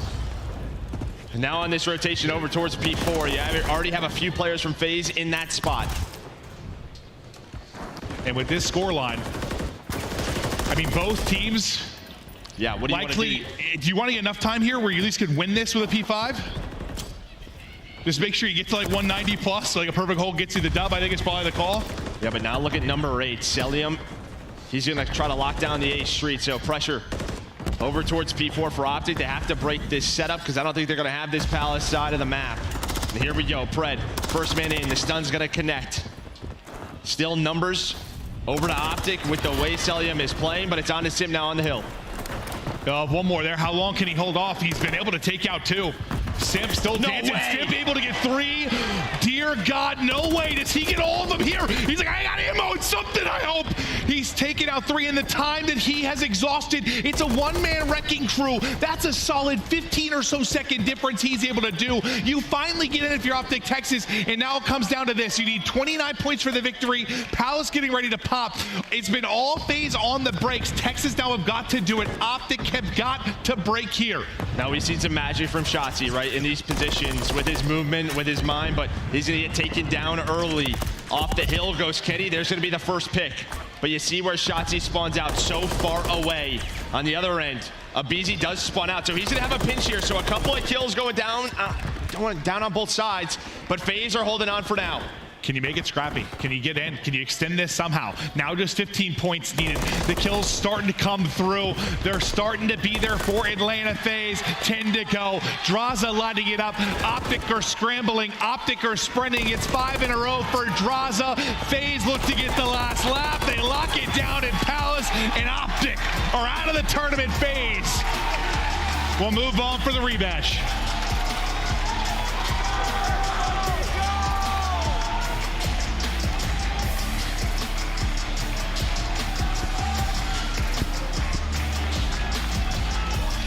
Well, FaZe, I mean, props to this team to bounce back and win both hard points. 0-4 coming into this match versus Ultra and Optic.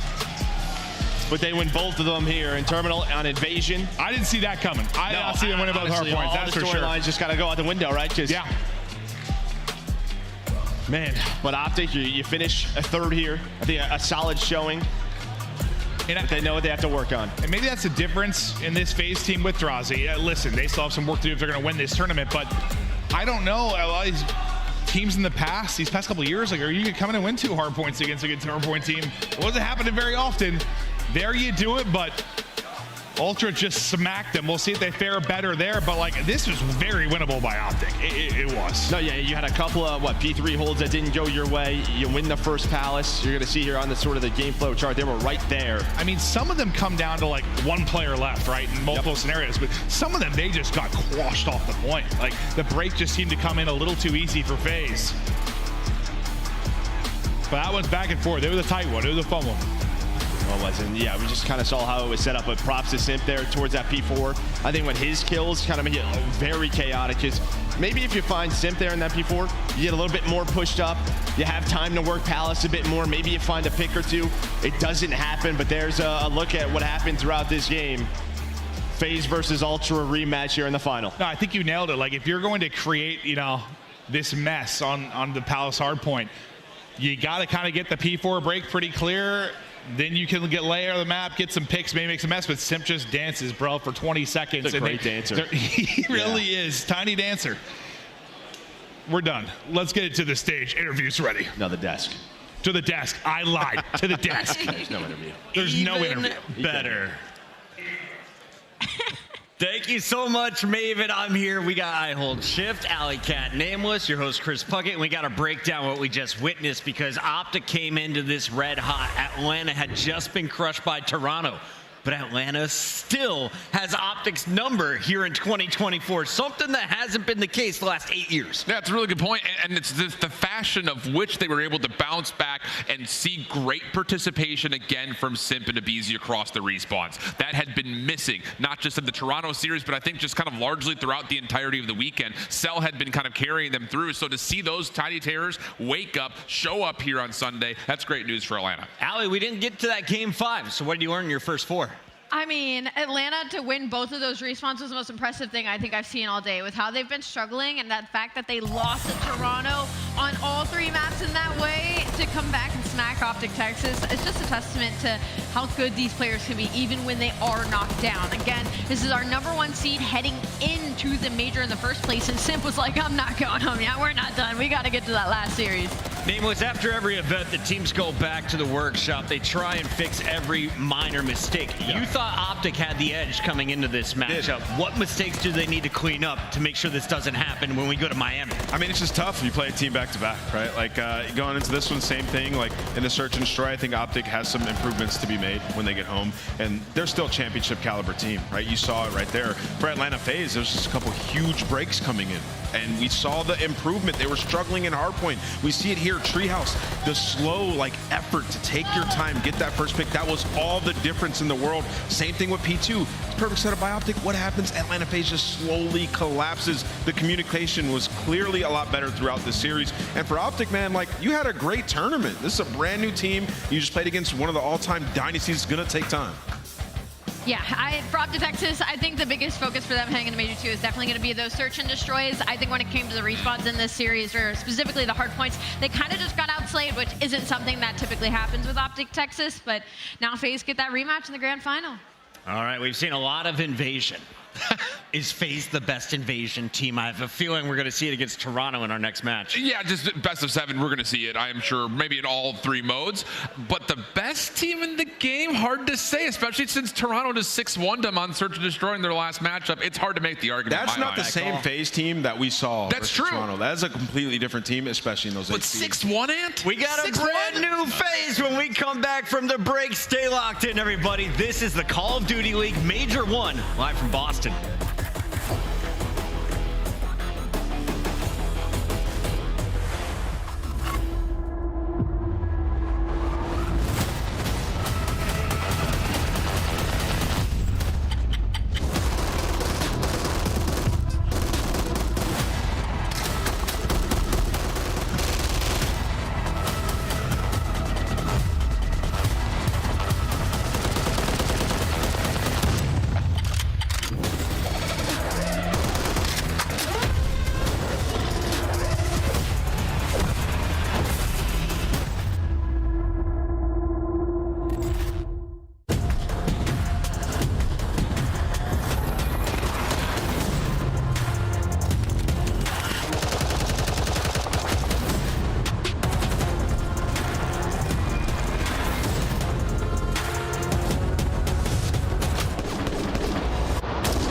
Favorite map and mode, I'd say Old Patch Terminal Hardpoint.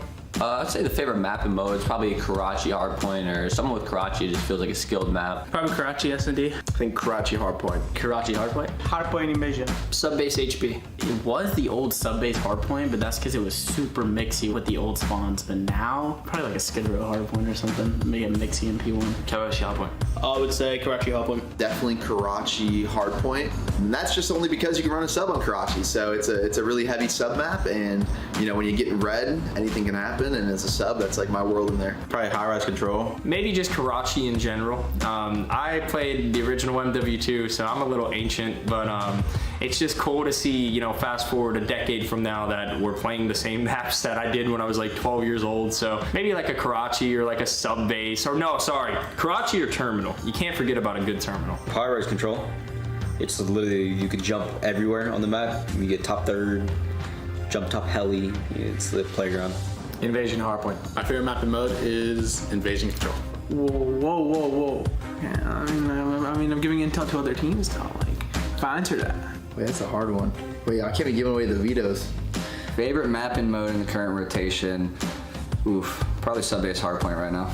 I Skid Row Hardpoint. Map and mode, Subbase Hardpoint. Best player in the game on that map.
We are back live in Boston from the MGM Music Hall.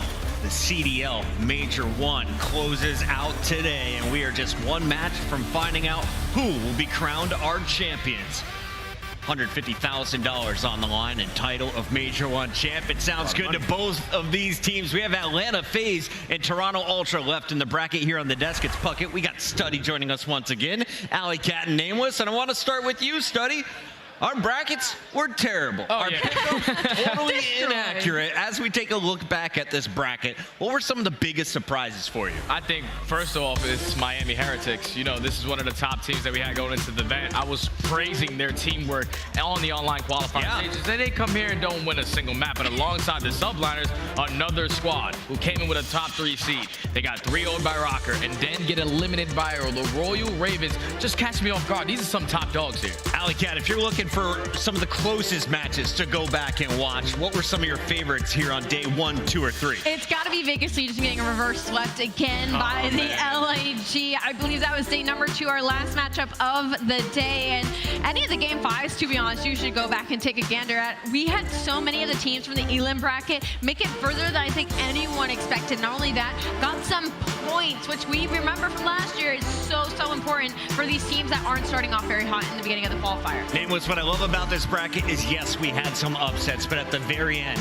it's number 1 versus number 2 from our standings. They are playing for this. Yeah, they're playing for this beautiful trophy. And, you know, these teams have had some historic battles in the grand finals before. We know the stories of these organizations. Both teams packed a punch, and Atlanta FaZe looking stronger than ever after that match. But Toronto, since the holiday break, have been unbelievable, only losing 2 maps in 2024. They're playing for points, but they're also playing for that cash. Oh yeah, we talked about this cash earlier. $150,000 for first place and 90 for second. Can I just say, shout out to the LA Thieves organization, because 3 of their 4 players from last year made it into our top 3. We got Envoy v Draza now on the main stage for grand finals. They're clearly doing something right. Absolutely, and I think we need to take a moment here and apologize to some of the squads that we, I guess, didn't expect to perform as well as they did here on land. I got to start here with Lamar in Minnesota. Yes, I picked them to heat things up when they were in the online qualifiers, but I figured once they got to land,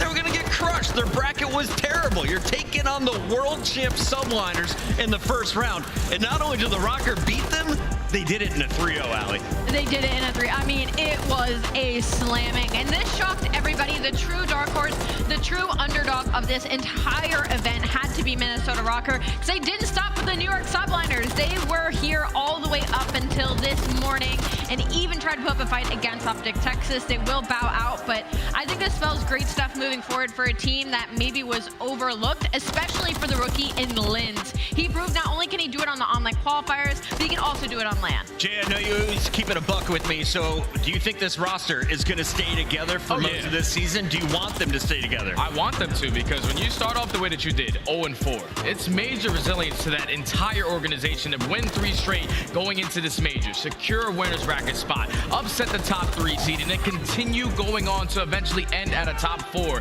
This is one of those squads we didn't really have a lot of faith in. It was all about the SMGs early on, but when the AR start to come alive, you can just tell that this team is complete. You just need more time. No one had faith in this roster. Just 5 map wins entering the first major, but they made some big roster changes. In the Carolina Royal Ravens, well, a total different team here in Boston than what we've seen online. Yeah, you know, Chris, they made a lot of roster changes, right? They had a situation with Real, and then they have to bring in Felony, and now this team is a brand new squad, right? Like, we saw the potential in that FaZe match online where they went all the way to the distance, but they didn't have enough time to get good at search and destroy. But it has been a spectacle to watch them in these hard points. Felony had himself one of the best tournaments we've seen in a long time, and Clay continues to do it, leading his team in damage. The energy was there. It just feels like they were turning a new page. And the crazy thing, when you look at this roster, I'm instantly expecting them to be good at search and destroy. They were actually flip-flop opposite. Good at the respawns. And when you take a look at this, look at how long these guys are playing together. That's been what? That's like 2018, 2019? 5 years ago. They got some history, and they showed it all weekend long for all the matches they were in.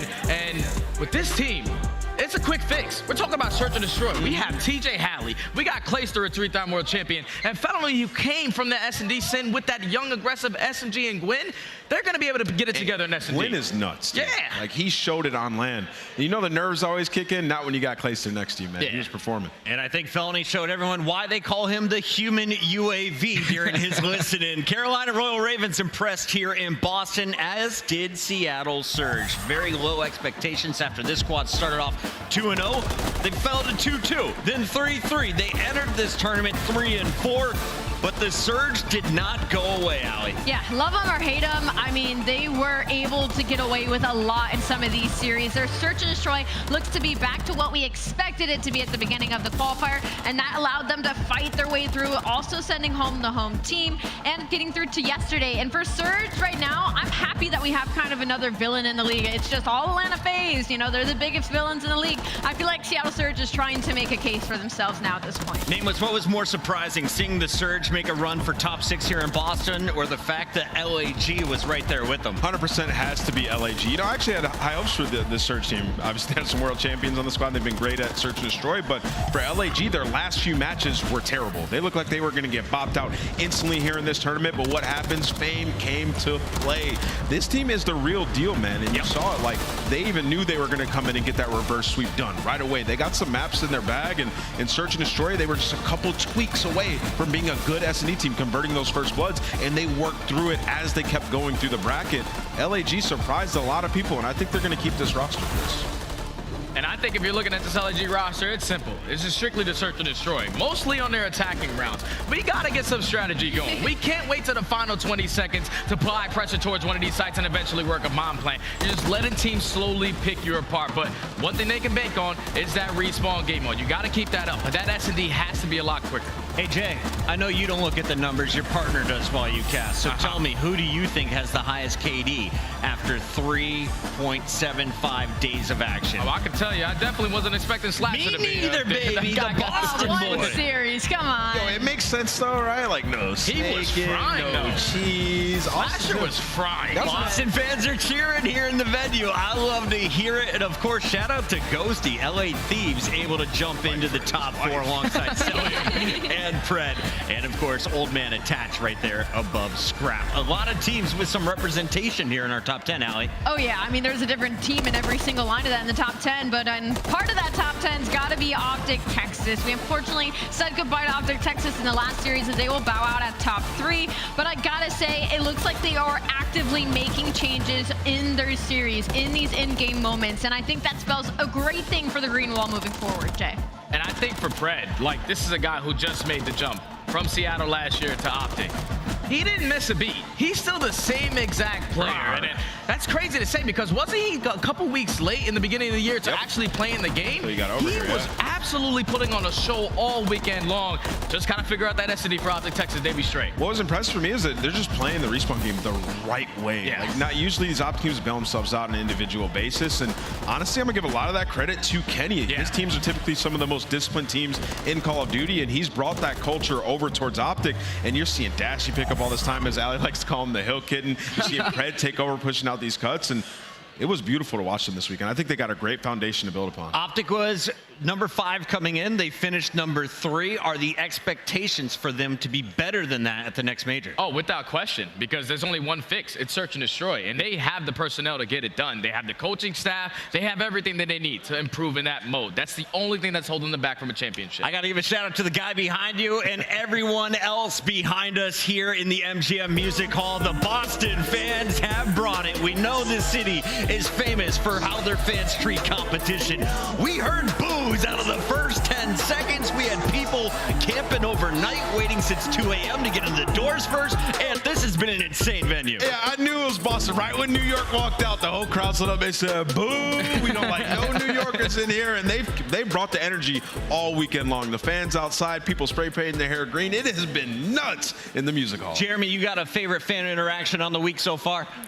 No, I don't think so. I don't think people like me that much. I'll figure it out. I like you, Jay. Yeah, I got a good one. That's been, I think every single day we've been on broadcast, there's this fan behind me that's been standing up and making a heart sign on the broadcast. That's probably been my favorite one on the weekend. Big shout out to the man who got the Attach and Clayster tattoo. That is next level fandom. We have more to be excited about here at the Music Hall. When we come back, it is the grand finals. The players are ready, so stay tuned. Toronto Ultra, Atlanta FaZe, live from Boston.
It is time to get the party started. Welcome in, everyone, to the Major 1 Final presented by Monster, Call of Duty League's best, going toe-to-toe as we're down to our 2 remaining squads, Toronto Ultra, Atlanta FaZe, and $150,000 waiting for the champions. Welcome in, everybody. Chris Puckett, Study, Alley Cat, and Nameless all here for the final match in Boston. Alley, I want to start with you. What's up? This is the first final of the season. What is the importance of this event?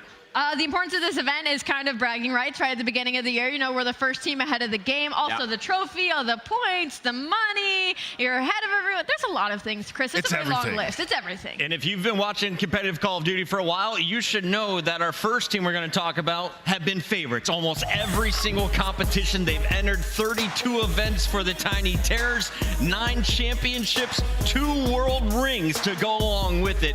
These guys have been phenomenal, and they have some excellent teammates to go with it. Yes. Oh, sorry. Go ahead. This is a dynasty at this point. You have to say it. They bring in Draza, another world champ, to this squad, and they picked up right where they left off from last year, dominating in those search and destroys. The problem is they ran into a super hot Toronto Ultra squad, and they have to make adjustments on the fly. We've seen it before. And for your Monster Energy pregame, keep the hard points close and take those search and destroys. 3 and 4 on hard point at the major. But that last hard point team you saw, not the same squad. The breaking was drastically improved. And then also the SNEs have to be the bread and butter. They've been 12-2 in that game mode, 85% win rate, but they only won 1 round, letting those bombs get planted in an astounding 4 rounds of those 6. Atlanta struggled against Toronto in their opening duel up there in the winners bracket finals. Now looking for a reset as they go 7 maps potentially against one of the world's best. Toronto Ultra was on fire throughout champs. They ran the winners bracket. It wasn't until that grand championship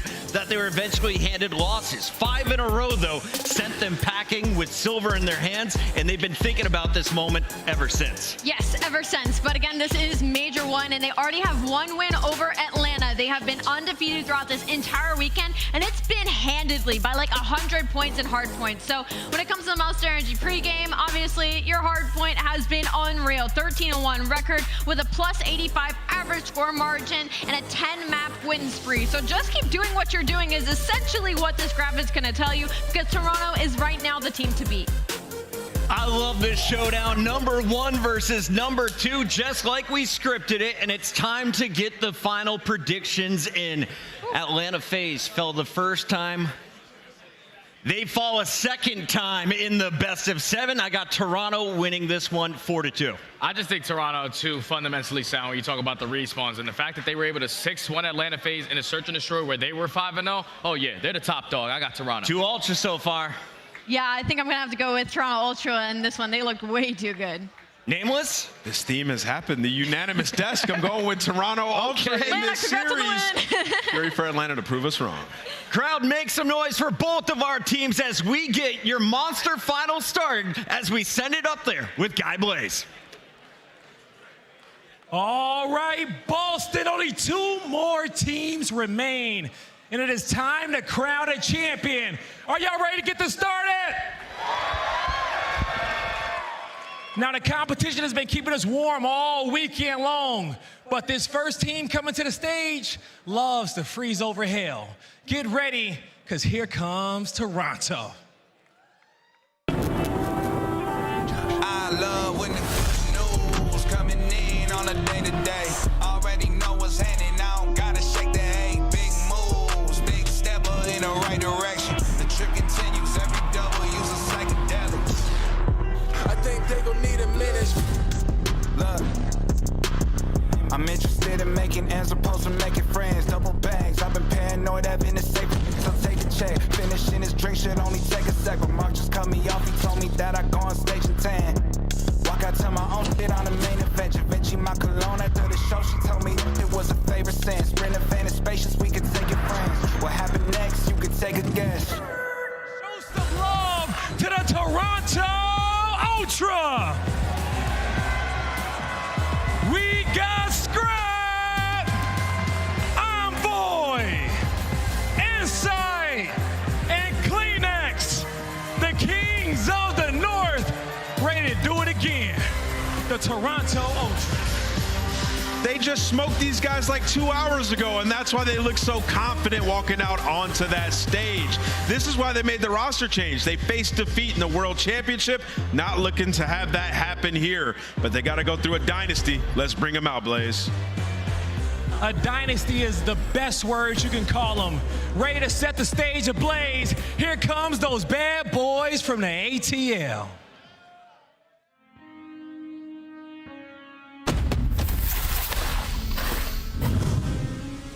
I have a plan. Crazy with the rage, dangerous and rage. Goes for 1, goes for 2, goes for 3. I ain't wanna take light, look into my eyes. I'm the killer inside, coming for the prize. Do you really want these problems? I put you in that coffin, but I'm never Johnson. You quit this ain't to stop it. Hungry for the beef, leave you obsolete. See my lines deep, see me in the streets if you want the heat. Yeah.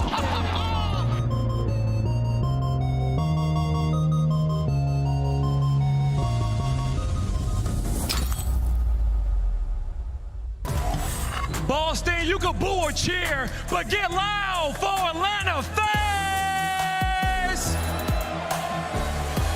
We got Draza, Simp, Abizi, and Salium. Atlanta FaZe in full form. Listen, I don't know about y'all, but I want to know what the hell the plan is that Draza keeps talking about, and I have a feeling we might find it out if they hoist that trophy at the end of this series. The villains of the league looking for their own revenge on the Toronto Ultra. It's the final match of Boston, Blaze. Yes, it is the final match of Boston, and it's been a fantastic weekend here at MGM Hall. Boston, let everybody know, are you ready to go? Miles Chance, are you ready? Ladies, you know what? For once, we are. Let's get it, brother. This is going to be a fantastic final. We find out who the very best team in MW3 is so far. But as of course this weekend, if the competition has been so insane. I mean, the competition we're going to have is going to level up as well. These are the clear-cut best 2 teams in the game. It is going to be a best-of-7 in our grand finals. We have the series layout for you, and I'm just going to set it up for both of these teams. Combined for these 7 maps, Atlanta FaZe's overall record, 16-3. They have dominated with the maps we have. On the side of Toronto Ultra, 21-3. Even better, they've played it more. It is a terrifying sight. And I got to say, the big advantage as well, Atlanta FaZe, the way they got pieced up on sub base, had to get that one out of there. I gotta say, a little edge already for Ultra. We start off with Karachi. They beat them down just 2 hours ago. They did indeed. Well, it's a long grand finals ahead of us. 2 S&Ds, 2 controls, and 3 hard points. Good news for Scrap. He gets to come a few times. He is going to be having himself a grand old time, and in the hard point, he was there, absolutely dominant in both of them through 28 kills in each. The man to look out for. He is looking to be the boogeyman. Here we go, Boston, once more. Onto the breach for all of us here as our grand finals begins. First hard point, always off to a blistering start as both teams, they go toe-to-toe for map control and for time in the race to 250. And the opening break already won by Ultra. Get the extra time, get the jump in, but now you got to get those trades. Scrap looking nearby. Another team kill, by the way, coming through with the grenades of Atlanta FaZe. They have been owning each other. Not what you want to have happen, but Simp delivers for 2, and Atlanta deliver the time. FaZe clean house now. Top left-hand side of the minimap, Ultra in position for the next hard point. Every minute, these hills will rotate.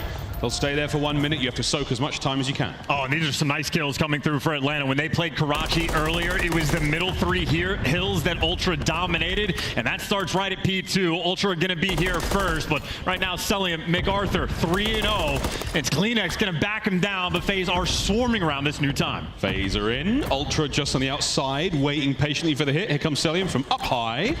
Gets into the fight. Finds one. Here towards the backline he goes. The rest of his teammates fighting around the point, trying to get themselves in there. Simp picks up the last. That's his hard point. Hey, that's the break you need if you're Atlanta FaZe. Keep that lead maintained and force these back alley spawns. If they're going to be spawning here forever for Ultra, they're going to end up on the back foot. So this is clean and efficient work right now for Atlanta. And you even got Simp on the time. He's on a 4. On a 4 spree for now. 5 make it. If he gets 6, he gets a cruise missile. Very handy on a map like this. Let's find out if he does get that in a moment. For now, Abizi trying to keep those players away from the hard point. And Atlanta FaZe, you can see, very warmed up, ready for this match. They got dominated on the middle 3 hills. Well, now they got a cruise missile. They got the lead, and more importantly, they have that rotation pushed out the right directions. They are waiting in the wings for this hill to pop. Atlanta will be there first. Great job from Atlanta early on. They've got a wonderful lead to work with. They're now making their way over towards that new hard point. In a second, it's going to pop open. Able to get that time. Now active. Celium do what he can to hold these players back. Lovely damage across 2 of them. Over to Simp now, the man in the hard point. His teammates are still spawning close, but he's taking these fights alone. No problem. Here comes Abizi. Gets a pair. Set him in for the kill. If that damage does not come through for Celium, he does not slow him down enough, but the job being done by everybody on Atlanta. Abizi collecting the time, one direction to look, and maybe Insight trying to take an angle. He's trying to bang out just the side. Not an easy feat for Toronto. Just like One Direction, it's hit after hit after hit here towards the front line. Abizi on 3, ends it from Insight. Inside of the hard point, you now go Ultra. And this has been an unreal theme for Atlanta FaZe on the day. That is another team kill with the grenades that roll through. They have been making those mistakes constantly. I don't know if that's a comms things or if they're just getting unlucky, but punished forward. And now on rotation, Ultra are swarming around the new time. Flying forward towards the bottom side of what we call the fountain. You won't be seeing this next season, folks. This has been patched out, but for now we get to say one last time, this Fountain Hill, and it is an absolute bloodbath in there. And you got Sim taking a deep route, but the timing might be perfect. Well, it lines up a few teammates, and now you gotta bang through the door. A team kill from the other side, but Simp is gonna falter. The teamwork for Atlanta, not on point. And now for Toronto, maybe a moment to attempt to stabilize. Envoy up top, keeping these players at bay. very difficult situation to be in there for FaZe. Diabolical on the approach. Now the Ultra, they have the time, and Envoy from upstairs. This is the power position for this hard point, and he's going to stay there all game. And Envoy, as long as he's alive, and if Insight falls, Envoy just gets to jump over top like Batman and gets sent in for the kill. But in the point, the ARs are delivering. Scrap and Insight able to collect a few, and this has been a phenomenal Fountain Hill, able to get the final few players, draws a last man standing. Insight guns him down. Now you set yourself on at the rotation. Toronto again will be there first. We were so excited to see that lead that Atlanta FaZe had built. Well, it's all gone now. Toronto Ultra firmly in the lead. Rotation down once again. They've got themselves over towards Nu. And that is beautiful positioning by Scrap as well. Nice Tuckley in the corner. No one's going to sneak past them, and you get those early entry kills. And now you got Insight. Easy reads, keeping it busy at bay. Everybody on Ultra. The guns are getting warm. Smoking hot so far here in map 1. Not what you would expect, given the last time we saw Toronto Ultra in the finals. Sorry guys, had to say it. Hardpoint still in the hands of our purple team. Our cousins from up north finding the kills. Celium now managing to get the entry stun check there from Scrap. Gets it, but good coverage once again out of FaZe. Yeah, Celium, that true difference maker right now for Atlanta. His tracking through walls is impeccable. A menace to play against. And Insight trying to divvy out some damage as well. You get a couple kills to break the point, but for the final 20 seconds, you see how much Ultra want that. They just sent 4 players for that final 20, and a little play like that can go a long way. They built themselves a very solid lead. So many games in this tournament alone have ended within that 20-point mark, so truly every second counts. We say goodbye to our first set of hard points. We go right back to the middle of the map once again, and right now, toe-to-toe. Scraps on the inside. He has no idea that aBeZy is there with him. A quick contest, check the corners. Teamwork will make the dream work. Last man up is aBeZy. That's FaZe hard point. And there you go. You know, Insight was down the street as well, so a beautiful start on P1. Get everybody into the right power positions. Celium looking from the heaven above. Right now from Ultra. Insight's been alive for such a long time. They've almost lost track of him, and he's just waiting for his teammates to get in position. They're going for the clean break, and that's 2. That's 3. They nailed it. Perfect teamwork again from Toronto Ultra. So fresh, so clean. Toronto Ultra, time going their way. There's 25 seconds to be had here on P1. They've already got a man top left. They're playing the long game as well as playing the time. And a break on like that on P1, it just sets you up so far in advance. You're going to have the perfect rotation over towards P2, and you're going to be comfortable. Maybe you fall out of P1, but the other players already set up around the zone. They know where the pressure is going to be coming from. Ultra consistently ahead of the game. Rolling, rolling, rolling through these hills. Hardpoint now active. Top left-hand side of the map. Draws and cleans house from a distance. Wonderful work. Kleenex now waiting patiently for the reinforcements. FaZe have to set up a defensive perimeter around that cafe. And look at that timing, too. Players watching the flank for just a moment. They lost track of him for a second. The stun's going to connect, but he's dished out some damage. Kleenex going to get tags on a bunch of different players, but can't connect with the kill. Now I got Ultra just trying to pierce their way through the point. aBeZy's going to get cleaned out, and now it's just a front smash through the time. Successful pierce through the back line now. Big tag. Celium still alive. You've got players there for Ultra on the point. Envoy in the back door there with a rival 9. The perfect place to be with a submachine gun. Riddles Celium. Keeps the time flowing in favor of Ultra. Envoy once again in there. Last bullet in the mag, and he stays alive. Oh, he's doing it for the final 20 seconds as well. Badraz is going to take it from him. So all these little fights towards the end for the extra bit of time. But you can see how much Ultra value it. That is one gunfight that saves you 15 seconds. And now on that rotation, a couple players spawning out. It's actually going to be Draza, the deepest one. So Atlanta might have a pinch, but that means the guys around the time need to slow him down. Trying to slow him down. Here comes aBeZy with the nades and the tacticals just to keep these players at bay as best he can. He's stunned up. The hit will be there soon. Draza, lovely coverage there with a pistol. Beautiful work out of FaZe so far. The teamwork is there. Let's have a listen in and see how the comms are.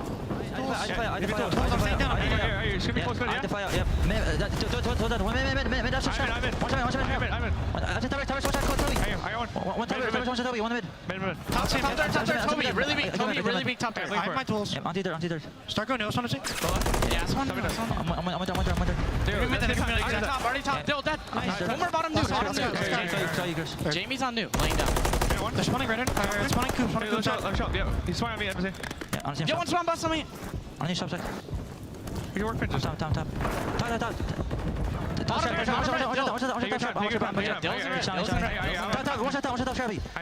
I'm taking it right off this old.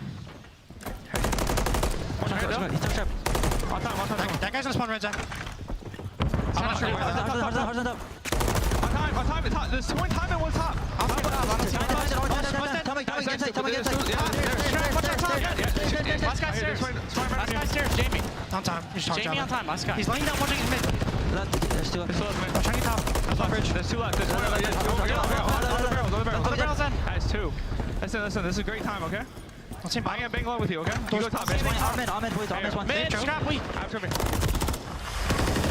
The comms are great, but the listening is difficult. Insight, so difficult to keep track of. They were screaming stairs. They didn't check it, and if you miss on Insight, he goes on a 6 spree. He gets the cruise missile, and hey, you might get the final bit of scrap if you're Atlanta FaZe, but once again, they are behind on the rotation. They've been exchanging the lead over the listening, and for now, you've got a cruise missile to play with. Sim's got his, Insight has one as well, so eyes on the skies in a moment, but look, we're nearly there. Next hard point's up. FaZe are in. Lead change once again. And the pace has been slowed down. Again, Ultra always group up together to try to make those teamwork plays. Drozaville reading the pressure from up top, so he's calling that out to his teammates. Watches the back flank as well, gets the next kill, looking for the trades, because Ultra, they've made it into the time, but Droz is there. Pistol shot to get it done. FaZe still have the time. Cleans house. Fresh mag. Not fast enough on the draw. Envoy gets there, cuts him down.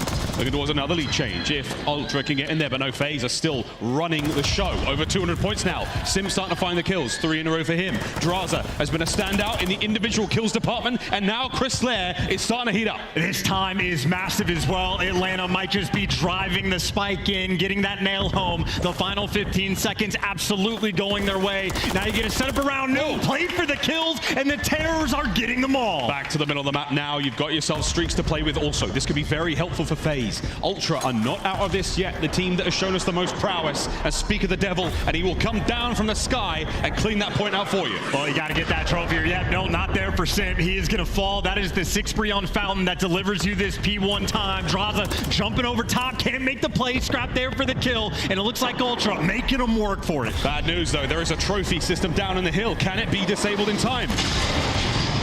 No good. It doesn't hit. Toronto's still in control. And also, you're going to have a lot of things to dance with in this moment. FaZe can still break this point and win, but by the looks of it, they might just chalk up a good chunk of this time and rotate towards new. By the looks of it, P2 is going to decide this game. Scrap staying down, staying in cover, staying on the time. 10-second game now. Envoy up close, reinforcing the point. The new hard point to the top left is all FaZe. And you got 12 seconds before that hill's gonna pop. Ultra gonna have a man in all. They gotta try to make the break. That is not the start they're looking for. Inside on the wings, looking for the extra kills, the damage good, but 4 players for FaZe are grouped up at new. Easy just crosses the way of the alley. And now the fight is on. You have to get in there fast. Kleenex does. Cuts through the back, can't get the second. The hard point still in the hands of FaZe for now, but nobody on the time. And FaZe have the close spawns as well, so Ultra gonna have to fly. They're gonna have to make those hero plays. CQB here on the point. FaZe are in. Scrap from the outside, finds one. The back line now, the hip fire, no good. Time now in FaZe's hands. The break, Ultra hold. And they're gonna get it too. Insight gonna clean house. The spawn is distant, and Ultra steal game number 1.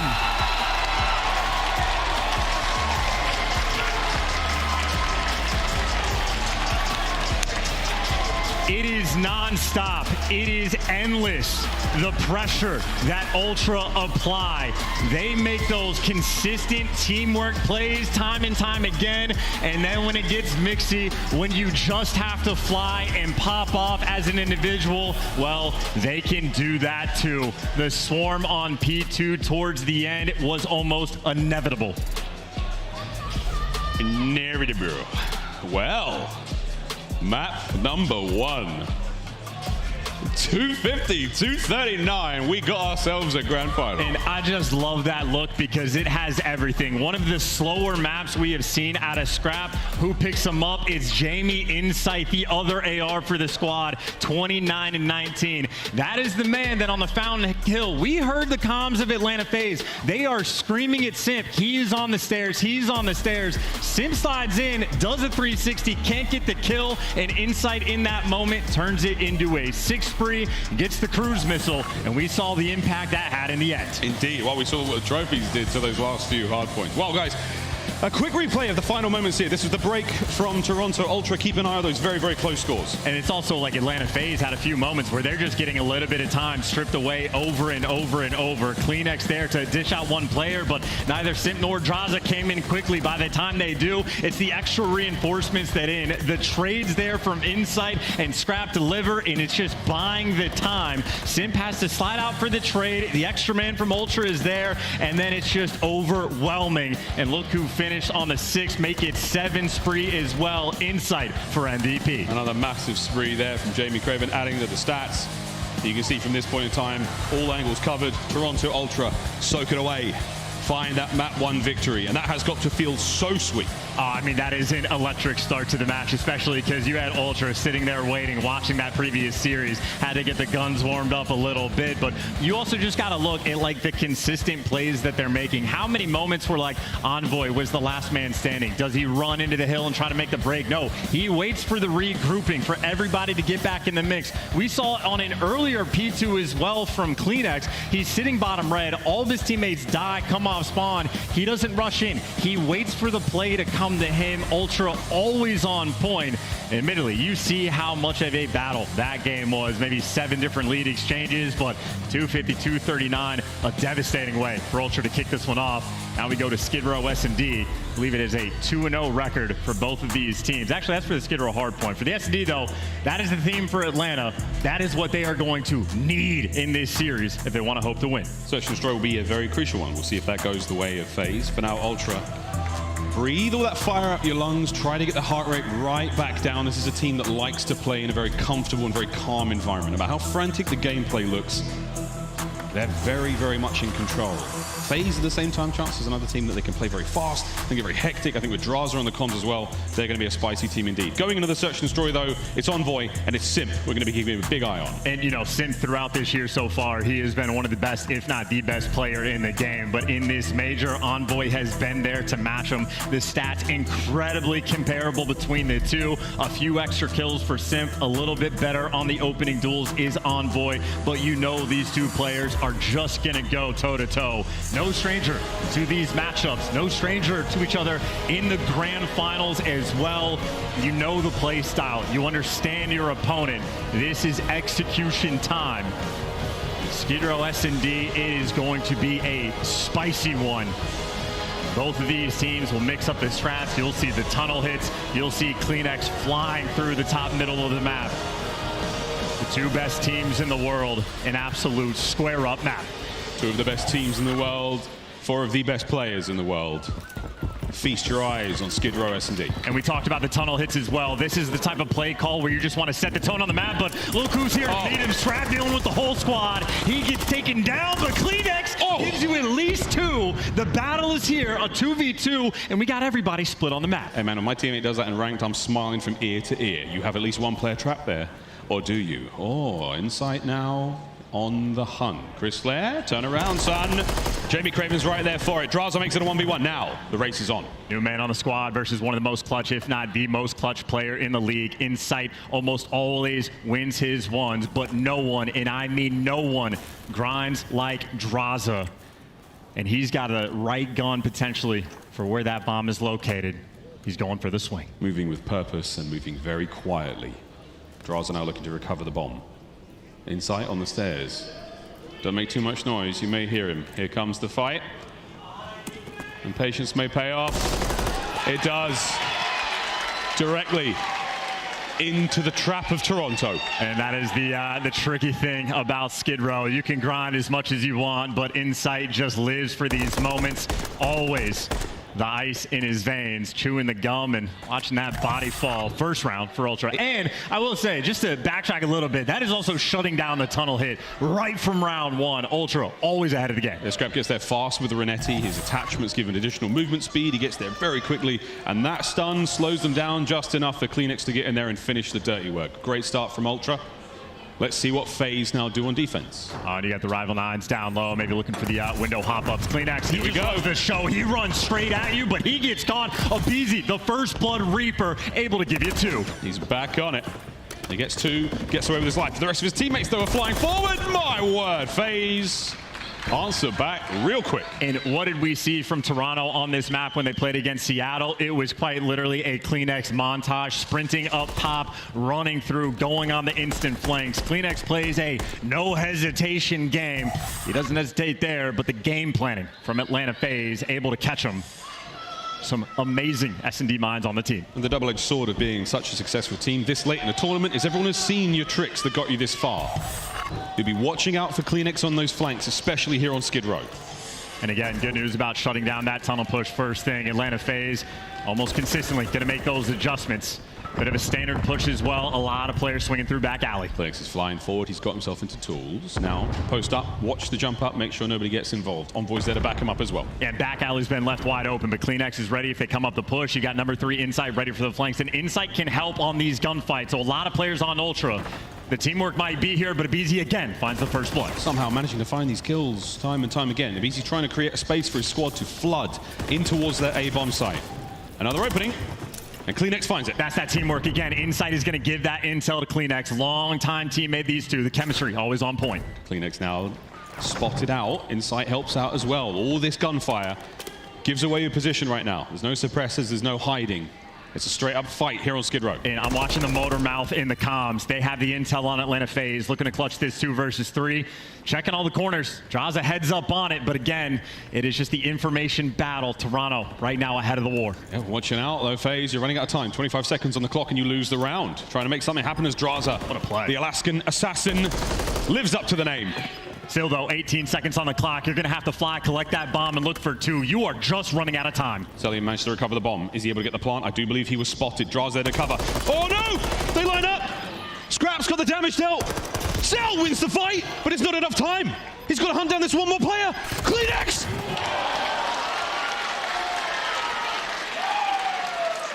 A fraction of a second gives Ultra the round. Yeah, that is wizardry out of Cellium. And props to Kleenex, too, for being ready for the gunfight and not trying to run away.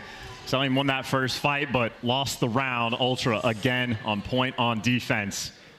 And it really is just a classic look, man. Insight from those back apartment windows. It takes so much effort and energy to go and hunt him down that time was the biggest factor. 2-1 lead for Ultra. That's how important time is. Whether you're buying time, whether you're burning time. You got to watch out how you spend it in these S&D rounds. aBeZy, long gone. We'll see him in the next round. Yeah, that's the difference between lightweight boots, by the way, and the covert sneaker. So mess with those timings. Devil in the details. Ultra, man advantage. Certainly dressed for the occasion. Man advantage, Toronto. Certainly now with a big advantage. It's 4v2. And no one shot him on the cross either, so you're expecting a little bit of clearance towards top mid. 4 versus 2, and you can take your time. You can get the bomb down. You can clear everything out. Simp and Draza, the players, they are trying to hunt down Simp now. Last man standing in a 1 versus 4. I mean, good luck. We've seen him do it before. 1v4 is very possible. With the bomb planted, though, this is going to change the focal point of Simp's attack. And that's just tough. Ultra spring to life after the post-plant position. The score's now 3-1. We've seen him do them before, but Ultra is simply not that team.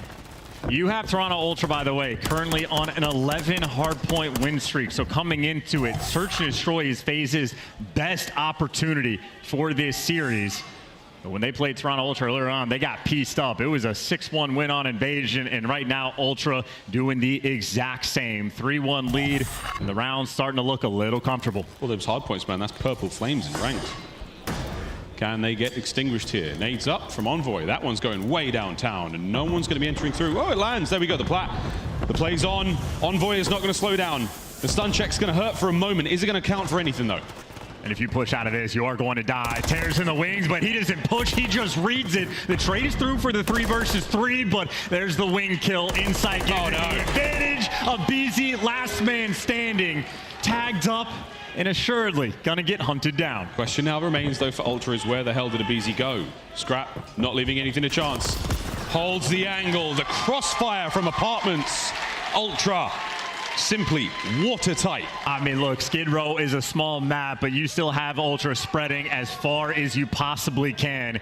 Insight making this at home, and there's a look at his line of sight, by the way. He can help with the plat fights. He can help with the P1 fights. He can see if you go top fire, the overseer on this map. And right now, he is 7-2. And that's off the back of the utter domination he brought to map number 1. Insight is on 1 in these grand finals. Jamie Craven, MVP level player. I wonder who gets MVP at this event. We'll have to find out as this matchup continues onwards.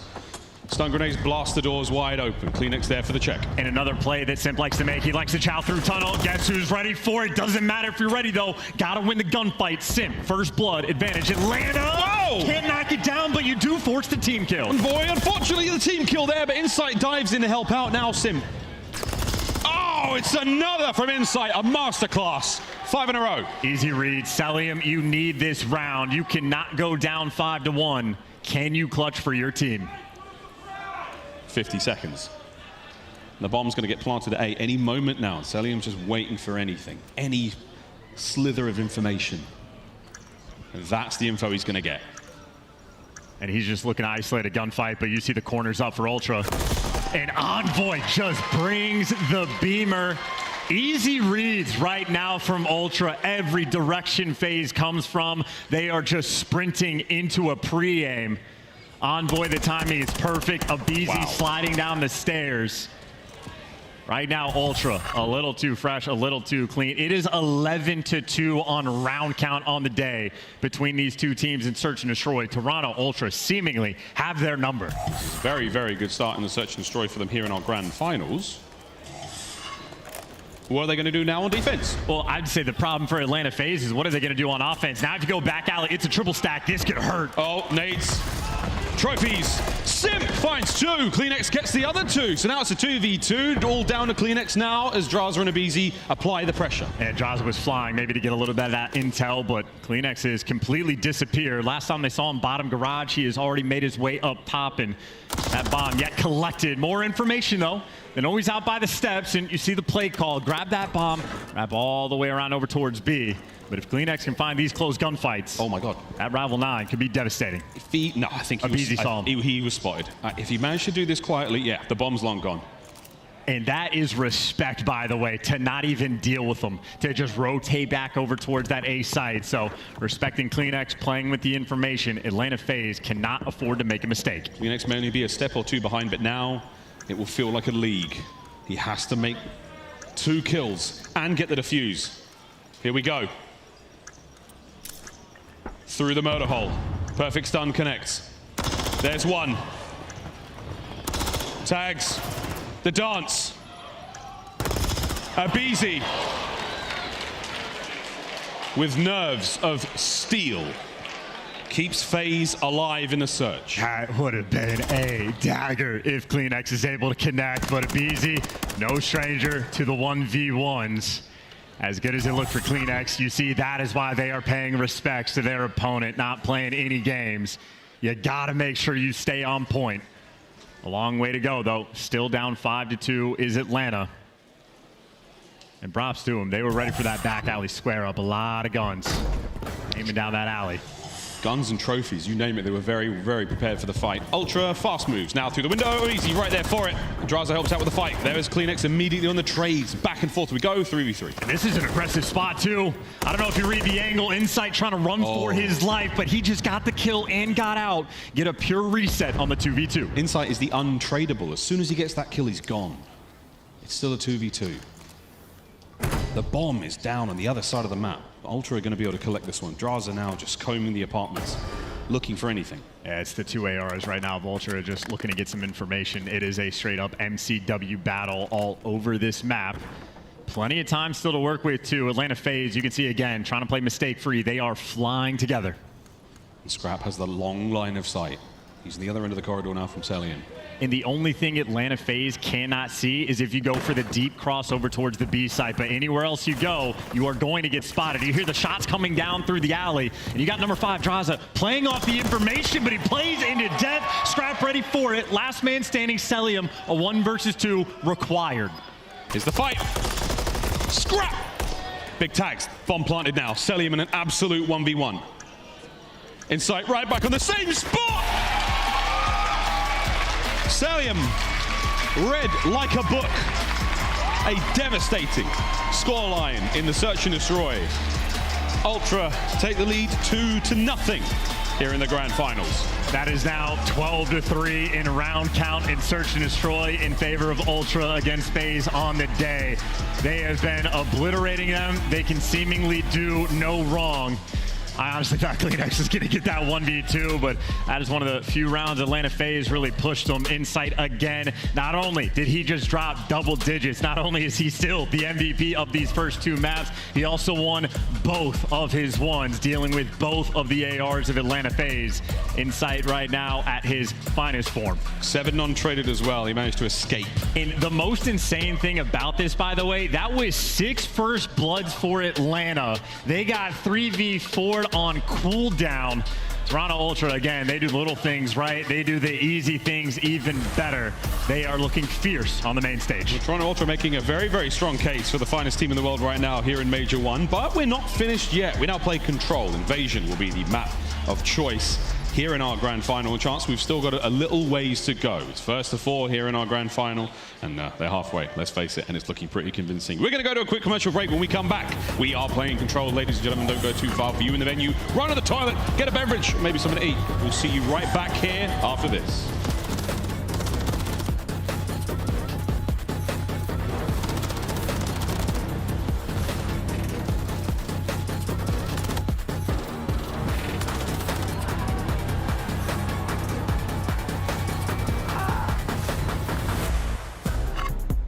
The Painted Alebrije bundle is available now in the Call of Duty store.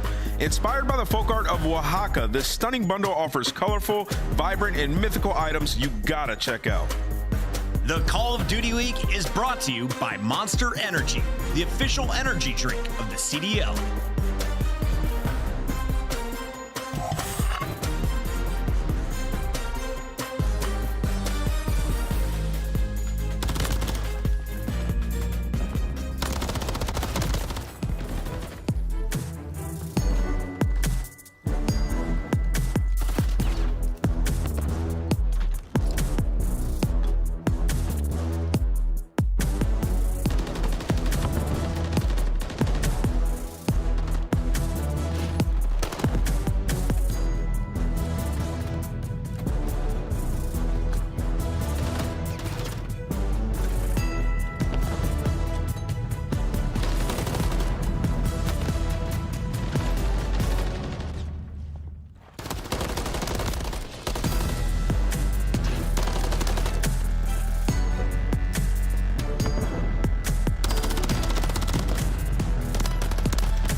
into this week. The boys from the south, Atlanta FaZe! Make some noise for Toronto Ultra! And they are running away with this game. Yeah, you're talking about 3 in a row. All we breaking rims, open doors, all we busting through the back alley, Ultra, they smell blood. 3-0 for Ultra. Unfortunate teammate coming out, leaves Brett by himself. They actually to work your way out of the spawn. You have BZ is cutting you down. That's a that's a lightning fast offense.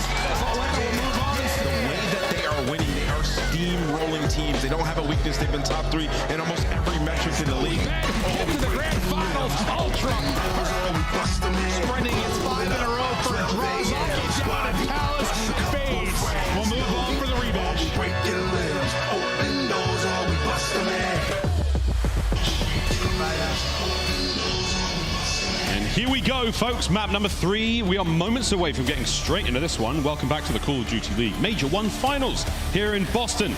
We've got Toronto Ultra taking on Atlanta FaZe. So far, all good for the guys in purple. Oh, absolutely fantastic for the guys in purple. Good news for Atlanta FaZe, though. They did play this series earlier. We're going to the only map where Atlanta FaZe actually got a win. Invasion Control is what we have before us. And, I mean, these two teams, I know we talk about defense on this map. These are the best in the world at actually winning those offensive rounds as well. So lethal threats on both sides of the table. It is going to be Ultra that start off on the attack first, and Atlanta FaZe need to cook up something special.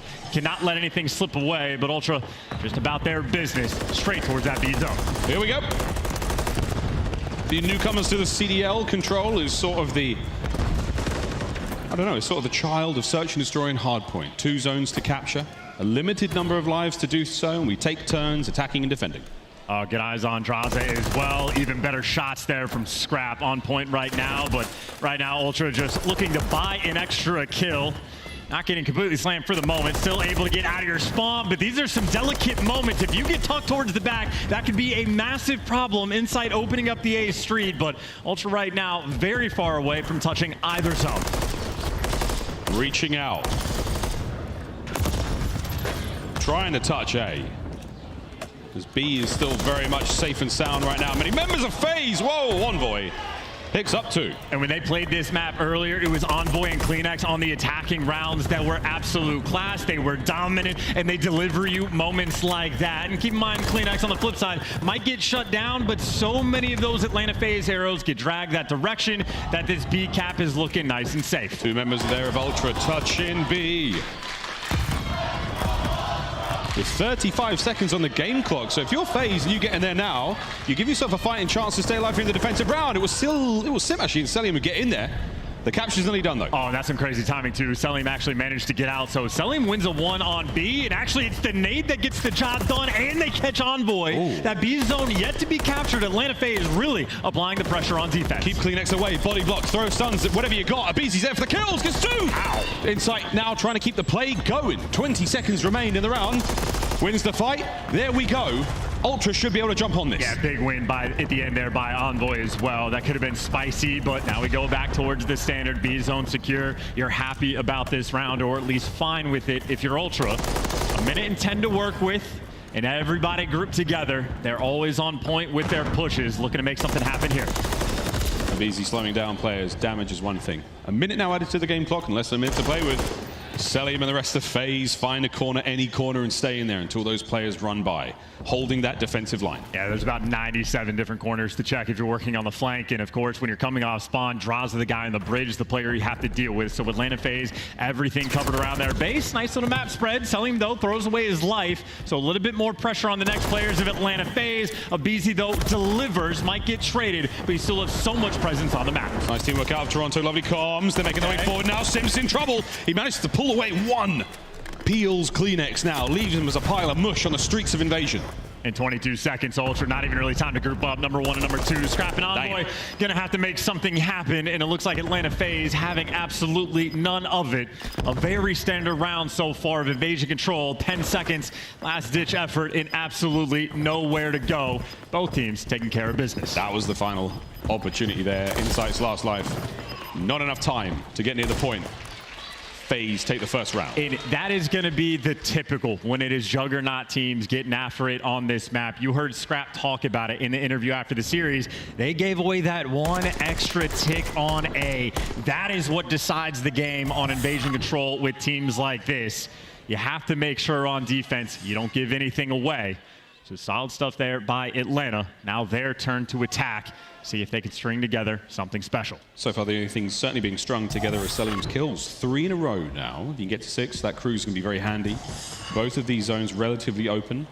Here we go. And they're looking for a potential A hit as well. A couple players at least toying with the idea of Easy going to pierce straight down through B Dom. You're looking to get the kills, and if you get a nice little wipe, they're going to haul ass over towards Showers. That's the first kill under their belt. But still not a lot of action. They're almost playing this like a round of S&D, trying to hunt these players down, but that's the next 3 in line. A 1v1 gunfight down this A street, and that A zone might be open. I think Selim just walked by. He did. Selim snuck by, and now he's capturing A alone. The B capture now working out also. 1 segment done. What a situation to be in right now for FaZe. Draza, while airborne, catches out 1. Selim from the zone. Damage is there. Massive work done. Yeah, not quite able to get that tick though. That could have been the difference maker in the game, but no cigar in that moment. Now Sim still applying the pressure. He is electric on offense, but he gets shut down, and we have to go back to the standard push. Slow working that B zone. Insight maybe working the flank. Ultra grouping up together for this hit. Ultra grouped up. Ugh. Scrap's going to put Draza very much down. Down but not out. We're nearly completed the work here at B. Once again, that's another minute to play with. That's 2 minutes and 4 seconds here in the round, with both teams sitting at very healthy amounts of lives. 23 apiece. There we go. Now we attack A. Yeah, and Ultra, they weren't looking to actually stop that zone because Atlanta FaZe didn't give them anything to bite on, so they're just keeping that positioning up towards the middle of the map right now, containing Atlanta FaZe, funneling through the B street, and we talked about it, 97 different corners you have to check. Atlanta FaZe, not easy to make something happen, but for Draza, that's a nice start. Yeah, good thing for Draza. The first corner he checks as a player, and it's him now from upstairs. Causing nothing but problems for these members of Toronto trying to leave their spawn. Sim's got a little parting gift for them before they get into the fight. Yeah, but his team's so far away coming off spawn from Palace, so just tries to be annoying, see how much attention he can drag. 2 players effectively looking for Sim. The other 2 players right now of Ultra, though, towards the middle of the map are looking for everybody else. Sim gets dealt with. Nobody in your spawn. No flanks coming through. All guns forward. FaZe know, though, if they find those kills, they've got a set amount of time to get towards that zone before any of the defenders will respawn and even be able to contest with it. So for now, Ultra, slow things down, smooth out that defensive line across A. And again, all these picks you're looking for. Envoy, so annoying. Any extra kill that Ultra gets, you see it's just going to drag MC back this direction. Does trade out the kill and get some tags on Scrap and Insight. Insight does get traded out. A 2v2 right now near the zone, but every kill Ultra deliver just sets Atlanta FaZe so far back in the trade. Always with Ultra, going to come through. Very much so. So close to the spawn of Toronto Ultra. So you get the kills in those positions. They're basically right next to you in a few seconds. Can they get themselves on towards A, though? FaZe are still pounding their way through these defensive holes. But the teamwork has made it so difficult. Yeah, that's such a good nade as well. It gives you that little entry moment. CleanX might just be that next player in line. Atlanta FaZe, this is it for the pressure. Here we go. 1 wave of kills and you're in. There's 2. Envoy now holding it down. He finds a pair of his own. No damage dealt. They get on their zone. Scrap. Can he find these kills? He's on the flank. Scrap gets the pair. What a masterclass. 2 HP and a dream in the pistol to make sure nothing happens. Last ditch effort now from Draza, but seemingly nowhere to go. Guns hot in a moment like that is the type that goes such a long way. Ultra strong on defense and all tied up on the objective front. Quick look at this final kill. Sim was so hit, damaged up, moving out of his spawn. Invasion's a big map. We've seen some different looks here on defense. There's a lot of different places where you can play from to keep those players away, especially from the A zone. And now from Ultra, we might see a different look on offense. Doesn't happen often, but a lot of A hits could potentially come through. Ultra, you see in the comms, it's the decision making. What do we want to go for? Maybe back to what we saw round number 1. It was actually 3 players last time that were working the middle of the map. This time it is full speed ahead right towards B. Could not be more opposite to the exact setup we've just seen. FaZe, 3 of them go to A. Ultra, 3 of them go to B. There's the capture. And what this is going to do from Ultra because of read like that, it is just going to be Insight slowly capturing this B zone. It takes 45 seconds to get it with just 1 man. That is 45 seconds of freedom for everyone else on Ultra. Slap to get the kills. Scrap's going to give you 3 so far in the round, and now you're really putting the pressure on Atlanta FaZe, trying to work back out of their spawn. Scrap right now, he's on one. Wonderfully disciplined play here from Scrap. He runs his mouth, but he runs the game just as well. B zone gone. 5 in a row now for Scrap. Oh, he's getting hot too. You can see it in the player cams. He is chirping. He is screaming dead. I wish we could listen into that. But he managed to get a couple of kills. Pressure now certainly on. Ultra with a life lead. Ultra now with a lot of presence across the map. Yeah, you're feeling the heat when Scrap's getting the hot hand. Trades though rolling through. Talk about that 1v1 gunfight. Simp wins. The headshot multiplier paying dividends. And the rest of the team, everybody's pretty calm, pretty chill in the approach towards that A zone. A lot of explosions in the background. Scrap, certainly the most animated member of Toronto Ultra right now in the feed, as well as the kills department. Through the back alley, he fights. He's claimed 2 more players, makes it 3. He has torn FaZe to pieces. Oh, he's still going. They're going to get here too. Draz the last one on the point. He is gone. 2 bodies on the point. If you get 1 tick, you're feeling great, but Ultra, they might just take more. Here we go. Insight trying to slow down the attackers. FaZe scrambling to get into the zone. They dip a toe. Trophies are working overtime. Kleenex finds his. Can't get the second. Draza's in there. Insight loses it once again as Draza saves the day. I mean, Envoy, though, still keeping this pressure up. Everybody was near that zone for Atlanta FaZe, getting tagged up, but Envoy can't quite gun him down. Sully in the bailout gives you 2, but again, that is a successful moment for Toronto. They got an extra segment, and they still have a minute and a half on the clock.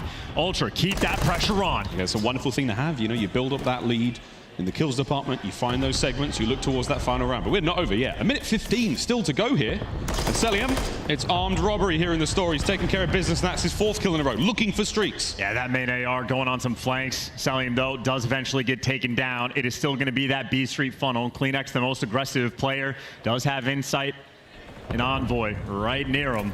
Scrap finding another kill. Kleenex, though, can't win the gunny. The trade's coming through from the tears. Dang, get the stagnation on defense right now. Atlanta FaZe, they deliver. Perfect work out FaZe. 45 seconds to go. They have to survive at least 1 more very solid push. But as we've seen on Invasion, these hits take time. And that was a great decision by Celium. You actually had Insight above him, shoots his gun. He hesitates for a second, but commits to the street kills, and he gives you 2. Right now, though, you see the swarm. You got Insight maybe looking from above, and everyone else from Ultra, they're setting up once again. Made it through A Street, made it through Anthony, and they got the entry kill. Celium on the cross. He's let them in. They've managed to start the capture. They've stopped the clock at 22. Celium now trying to fight his way forward. Envoy should find the kill. You've got to get in there. Final 4 lives for FaZe. Envoy still holding him at bay. The capture there. Abizi gets in. He finds 2! Abizi somehow finds 2. But it's down to 3 on the defense, and there's only 14 seconds. Ultra, if you hightail it, you might just be able to slay. Can someone make it here in 10 seconds? Hold your breath. Count to 3. Celium, there's 1. The second.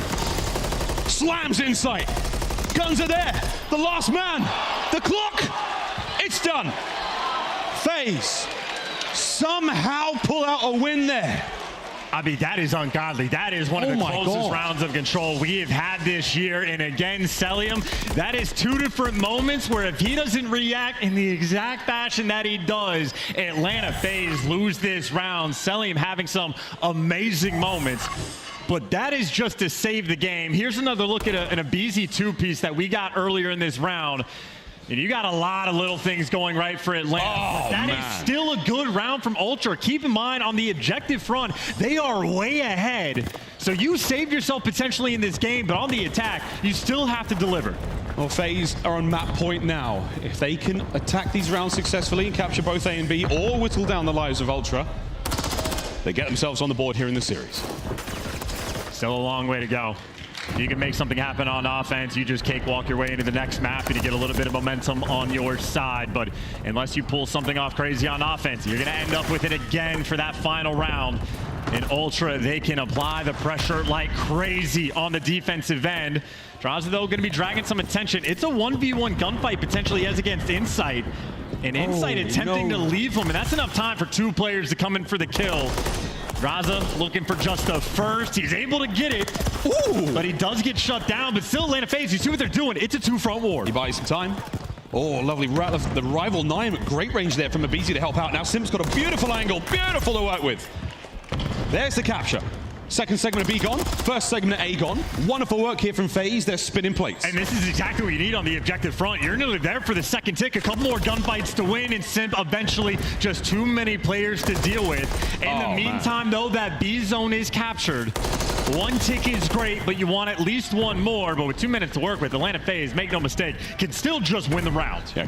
Operation now for FaZe is managed to somehow traverse south down the map. Abizi is moving with tremendous purpose. Dead silence does not get reset, so he makes a little bit more noise now. There's lightweight boots slip sliding there through the streaks of invasion. I mean, look, you're going to have so many players on this point. Abizi's going to be here, number 5 right next to him. Draza, 2 players on the point. The capture's going to go fast. I don't see a trophy down, but that'd be a problem, but you at least already got the second tick. Now you're winning the gunfight. Now Simp is slamming you home. He gives you 2. He gives you the zone. They called game. We may not have a trophy, but we have a Simp, which sounds a lot weirder than it really was. He got a nice 2 on the outside of the zone there. Atlanta FaZe. They've done it before, they do it again. They get the win there on invasion control. And they bring the series score to 2-1. Do we have a finals on our hand, Chance? We have a finals on our hand, and I tell you, that is a couple different individual pop-off plays coming from Atlanta. Abizi went on an absolute tear during that round. He was just roaming the middle of the map and not only set you up at the end, but set you up at the beginning too. Atlanta FaZe just dominant with that pressure towards the end. See 13 kills on offense there from Simp, 11 from Draza. Making those massive plays, but not even just that. It is like Selim on the defensive end the round before. Ultra, that could have been an absolute dagger if they won that previous round, but Selim with the wall bangs, always on point. I mean, Selim, dude, he's on the spice, man. He's got that foresight, the prescient player. Single play gets him, what, 2-3 steps ahead for the rest of the guys, and that is it. A quick look at the highlights from our invasion control. That was definitely a fun one indeed. Ultra slowed down somewhat, but once again, Scrap, individual plays. So many of the highlights are his. He was playing like it was personal. Oh yeah, I mean, Scrap goes on like a 6-free at one point, but the play that I am just waiting to see, waiting in the wings, as this is gonna be the 2-piece from Scrap that he pulls off with 2 HP. The timing was perfect, but it is Selim. That was at the end of this current round.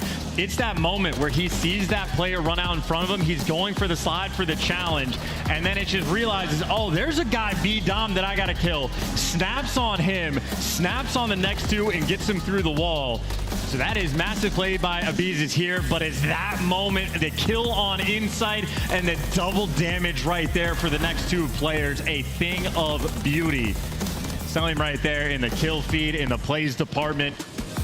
You know, Selim is a player that a lot of people look at and they just think he plays for kills. Is he really that impactful on the map? He finishes all these hard points with the least engagements by a mile, but he is always just an omnipresent threat. The damage dealt is always absurd, and he is a player, when he has to switch up the pace and make those sort of plays, he delivers.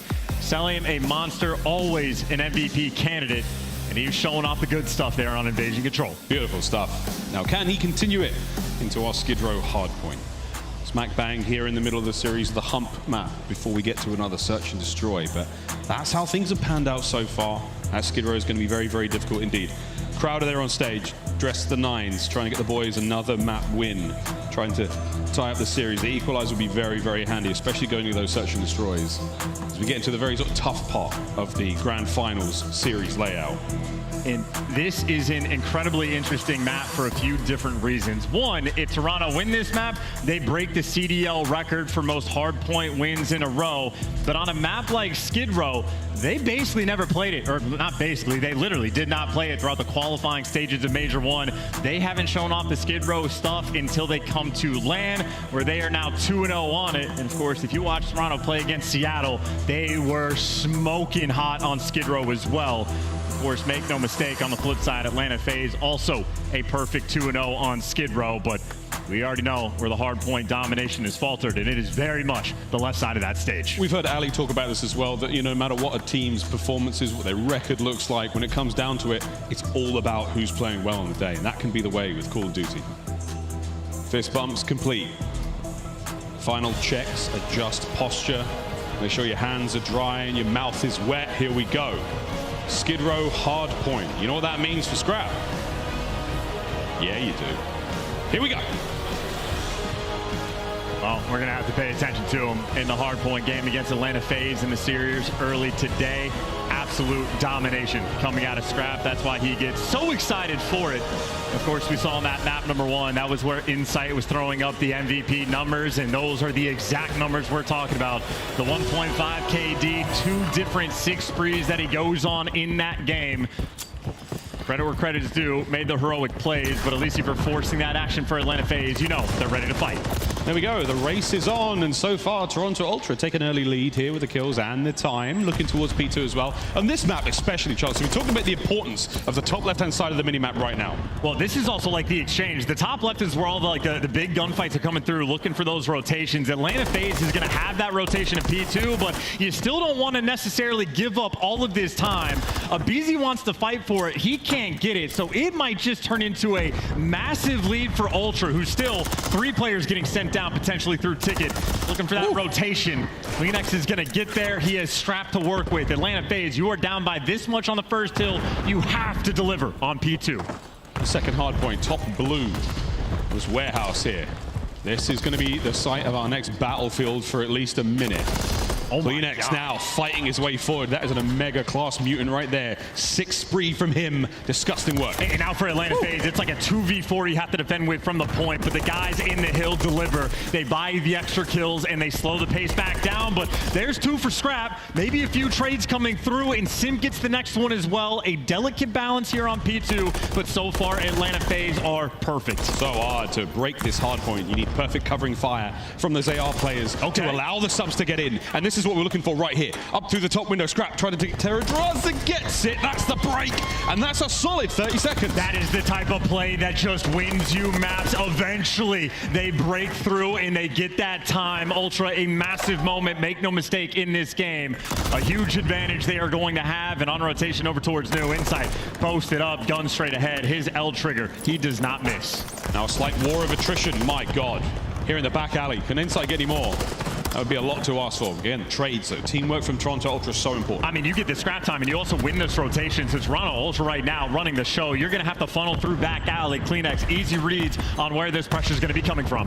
Sim and Draza step up to the plate. Great work there out of Kleenex, and the damage not enough for the kills, though. Celium joins the fray. Only 2 members of Ultra now alive on the point. Draza sends it. Celium from the stairs, patient play, but scrapping on by Sim. Oh my God, the trades, it's all done. Still just for a 1v1 though, the 2 players are gonna chow, but Abizi with the drop shot delivers, and FaZe might have been behind on the rotation, but so far have delivered. You see Insight maybe just waiting for a kill to fall into his lap, the nade there to take him down, and on rotation, Sim doing the old college try. Next gunfight's gonna be against Kleenex, and this is one for Sim. You feel like you're gonna need, but Kleenex doing the smart thing. It's no ego, Charles. He's waiting for the teammates. And the boy snaps instantly. You know he's in there. Here we go. Knock, knock. Who's home? It's Sim all alone, and he's backed out, and he's let Ultra in. And again, because Kleenex is just waiting for the teammates to come, it is a perfect break that they're able to collect. Simp also making the heads-up play, waiting for the reinforcements, but Ultra here first and still getting those kills. No point in just throwing the life away. Waiting for his teammates to show up with tacticals and lethals to throw. There's the trophy. Draz getting in. Oh, he gets the kill. Here's the bait and switch. They are 1-2. Into the point we now go. Slow and steady, though. FaZe get that break and a lot of time. And again, Simp, one of the most heads-up players of all time, making the big brain play in that moment. Might only have 2 kills, but just to stay alive and keep that pressure flowing. And from the old point, Simp is still getting kills. On rotation is Celium. FaZe might have turned the game on the tides. You're going to basically tie this game up going towards New, and of course on a P5. I mean, this is one that FaZe you expect to be electric and able to hold it down. Like one of the fatal funnels, Celium mowing these players down for sport. 5 spree for him, 1 more, cruise missile. New hard points up, the containers to his right-hand side. He is the guardian of these angles right now. And this might be the moment, well, funnily enough, Abizi's gonna spawn out, but that might just turn into a pinch. You do have a cruise missile on the side of Ultra. You might choose to elect to use it here, but you almost expect it's gonna fall into a trophy. Reading the pressure on Abizi down low, but you know he's there. Doesn't mean it's easy to kill him. That is the player out of the hill, though. The Cruz is actually taking down. No trophy found in the opening through ticket. Can Sim hold these players back? He gets one. Selim with the coverage. Sim can only do so much. Lovely work out of FaZe. That open parking lot full of bodies now. It's just a nightmare to cross. Yeah, gonna get that parking ticket as well, because you have to park yourself and wait for the next set of kills to roll through. Envoy in the back line, but a god angle from Sim. Either way, for Toronto Ultra, the cruise missile and to strip away all of this time, make no mistake, is a beautiful thing. Atlanta FaZe could have turned the game on its head. Instead, it is going to be close to a tie going in towards new. These two teams are battling.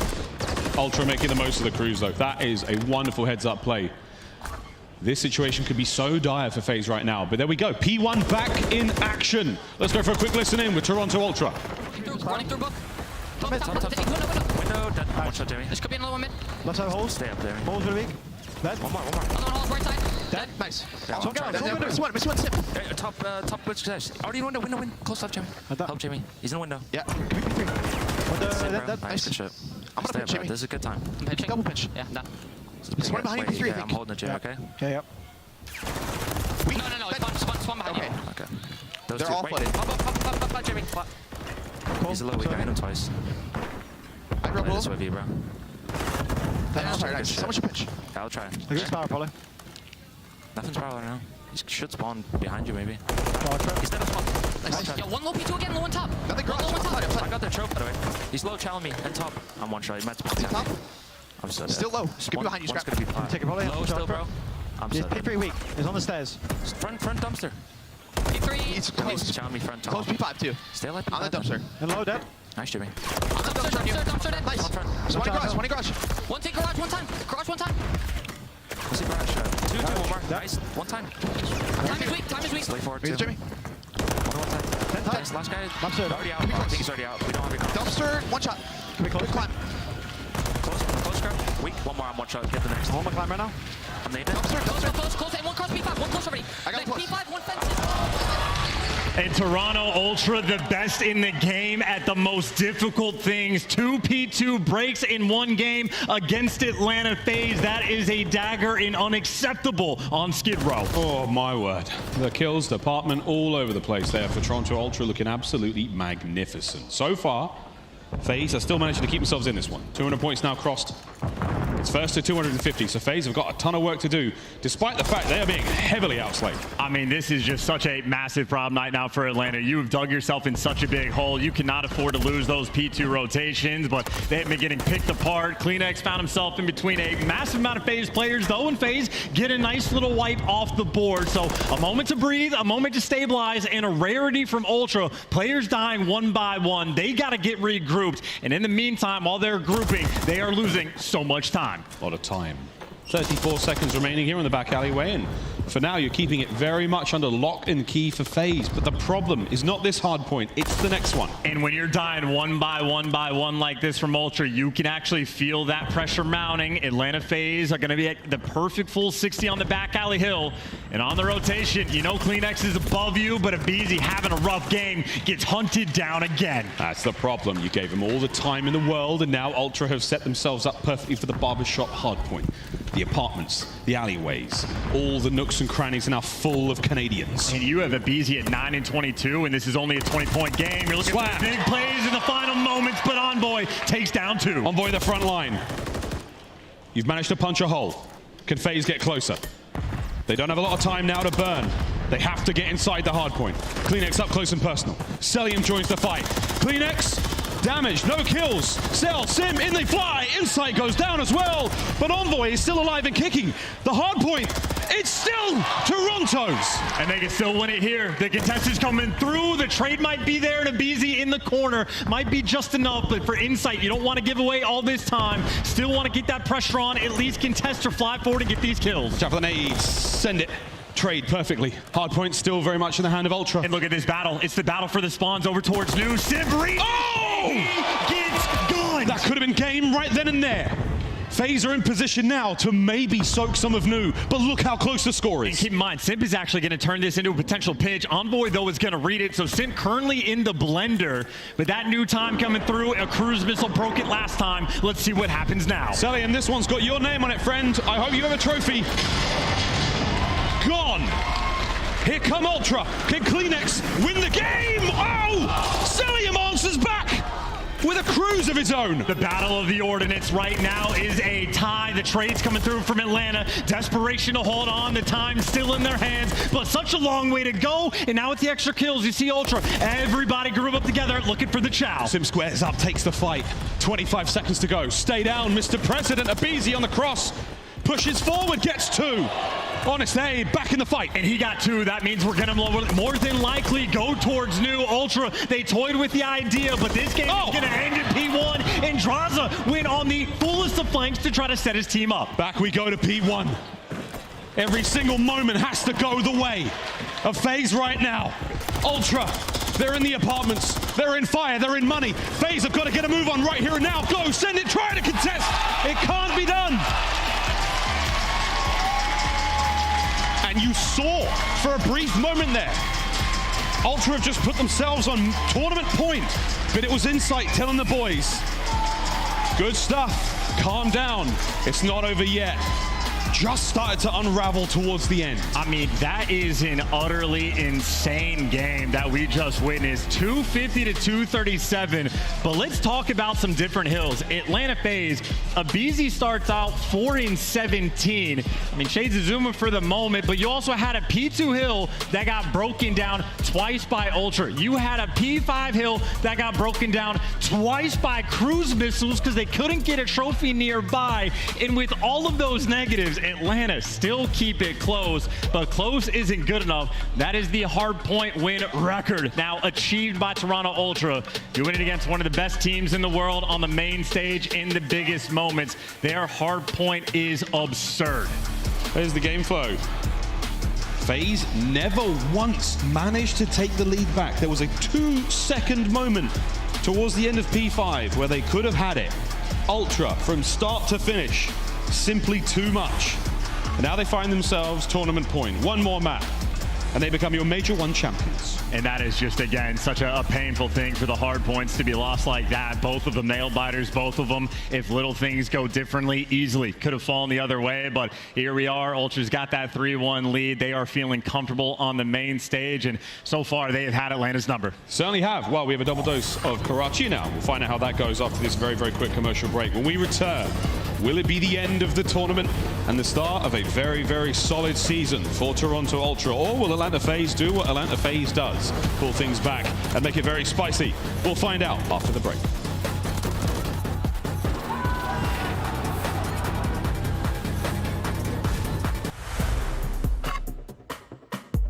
Start the season strong with the Call of Duty League Pack.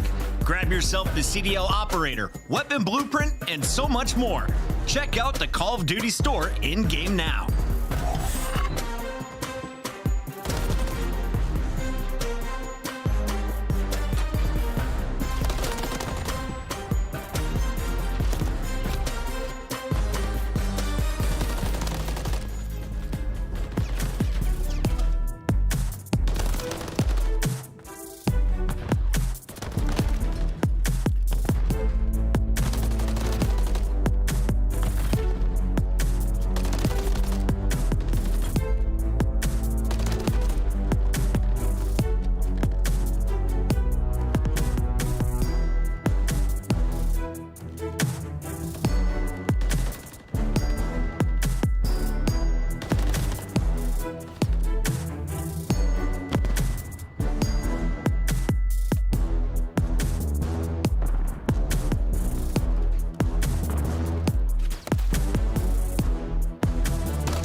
Shenanigans here in Boston, not only on the stage, but also in the crowd, as everyone's having a good time, except for FaZe right now. They're not down and out, though, but they are in trouble.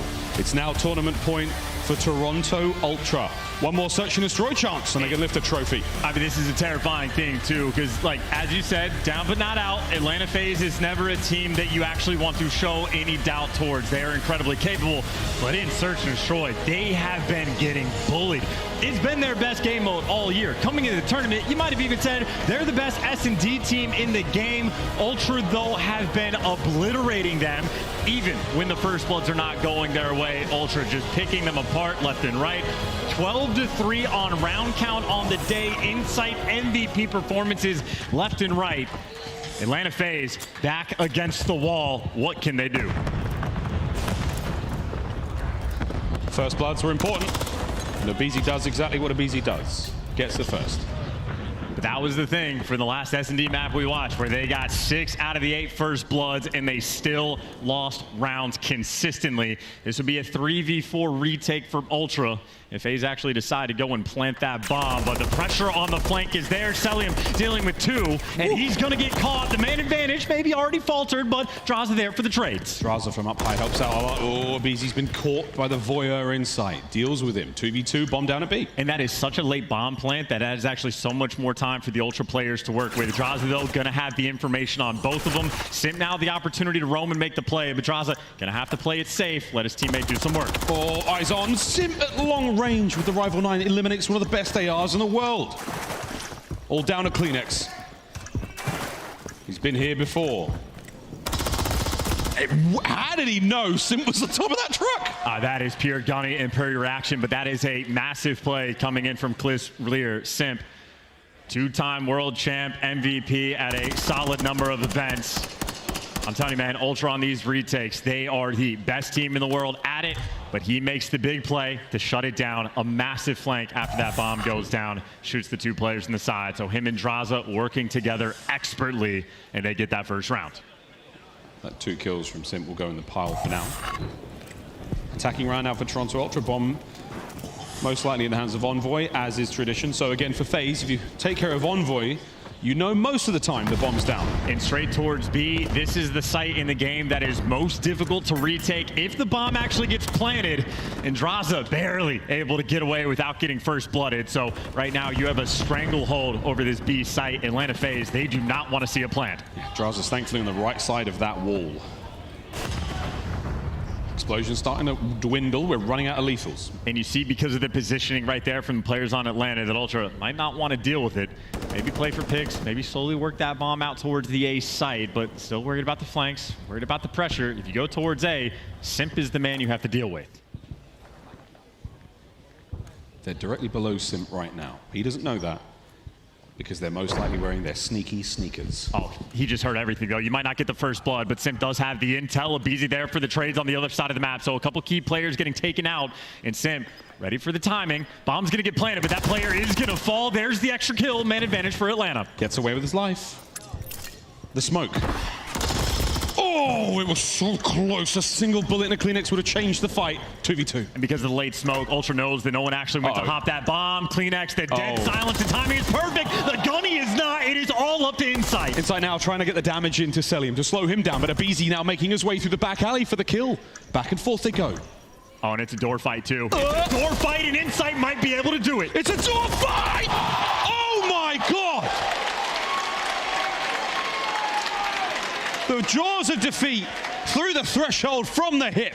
And that is beautiful stuff. He boots that door open, completely jukes out the player in the back alley, and just buys himself the extra time.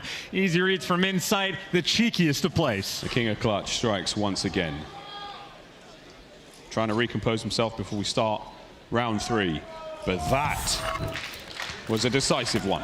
And just a little nod after the clutch, too. That is not a player that's going to pop off and scream. This is a man, he is a professional about his business, and he is earning that paycheck. A slight upturned lip and a nod of the head is all it takes for Insight there to display his pleasure with himself. A 4v4 to start things off here in our round once again, folks. We go at it. The Toronto Ultra on defense. Yeah, Shotzi's got the Palace, but Insight has the clutch, and Envoy has the Beamer. Distant shots with the rival 9. And that is a hell of a first blood. You get the intel on Draza. Envoy doing, for the moment, a great job of staying alive. Lovely nade upstairs, doesn't do a whole lot. It might have pushed that player out of the power position, what we call top third. But the problem is CleanX. The trade. Wow, made him, certainly worked for it. 1v2, all down to Celium. And this would be an ace if Celium is able to collect. Insight, the best in the world at the clutches. Now we get to see Celium's turn at the attempt. Knows there's one player nearby. Reading the second as well. The shots are clean, the tags are there, and the teamwork impeccable. Toronto there to gun you down, and that is the difference. No clutch moments slip through the cracks against Ultra. They are always on point. And you can imagine the disappointment for Celium there. He gets damage into one player, and a totally separate player appears in the position he's expecting them to be. Makes that situation so much harder. It's a one-round advantage for Toronto. And a one-round advantage can feel like a mountain when the tournament is on the line. Toronto back, bomb in hand. Again, you had great positioning on defense from Atlanta FaZe the previous round, but now a 2-2 split, so they're going to be a bit more passive. Might be the opportunity of Ultra if they get the reads and they're quick to check out the cross. They know the presence is going to be a little bit distant, but it doesn't make things easy. But if there was ever an opportunity to get the bomb down at B, this would be it for Ultra. Draws a fantastic throw there with the frag grenade. Waiting for his teammates to reposition now through the center of the map. If he can get rid of Scrap, he does. Those boys are not able to move freely through the middle. Still though, this bomb's gonna go down. This is the most difficult bomb site to retake. Good news for Atlanta, they have the extra man, and they have the extra 2. Bad news though, you lose your planter. FaZe now with the advantage. CleanX tucked away, very, very safe indeed. The smoke, CleanX, he pounces. Insight, long gone. FaZe find the equalizer. A little bit of finesse there from Celium towards the end as well. Great reads on that reflank from Insight. A scary player when you know the clutch situation is on the line, but they take care of business. That first blood went such a long way. Whew. Bomb successfully defused by FaZe. Tied up 2-2. And that will be another theme. We've seen Scrap on this map. It's a lot of the times the SMGs being aggressive going on the flanks, but Scrap for Toronto will absolutely attempt to be that guy, but gets caught with the aggression. Currently sitting at 1-4. Might be forced to slow it down. Another round. FaZe will attack this time round. You know, I've mentioned a few times that the B site most difficult to retake. Well, Ultra is the best at defending it. Abizi again, though, looking for the first bloods. Players are stunned and tagged up. He might be getting the information, gets sent in for the kill, but can't find anything just yet. A lot of players from Ultra stacked up and found. He's just processing the best sort of play. He saw a lot of red dots. He has an idea of where these players could be. Now he has to make the move. Watch his own back for now. He doesn't have a teammate in position to help out over towards the B side of the map, but once he gets his kill, he does give them free reign to fly on forward. And he's just going to have to stay stationary over here in Rubble. An incredibly difficult player to weed out from this position, but the action right now going to be on B. Simp making the move to get the bomb down. The most difficult site to retake, but Ultra the best team at it. Well, here we go. Good luck. Have fun. The opening exchange, very even between Scrap and Draza. Abizi stoic in his defense of the middle of the map. No one's getting through that without him knowing. Well, CleanX is going to try, though. Well, smoke's out on one side. This is where the chaos commences. Insight. They've crossed over. Scrap v Draza walks away with a win. Not without a pound of flesh. 20 seconds to go. Envoy now trying to clear out all these positions as fast as he can. Gets himself another Simp. Joins him in the feed. 3v2. And Abizi's going to get caught. Abizi's going to get caught and traded out. And now, but only 12 seconds on the clock. Someone's got to go stand next to that bomb. And no one even defused it on time. Or did CleanX manage it?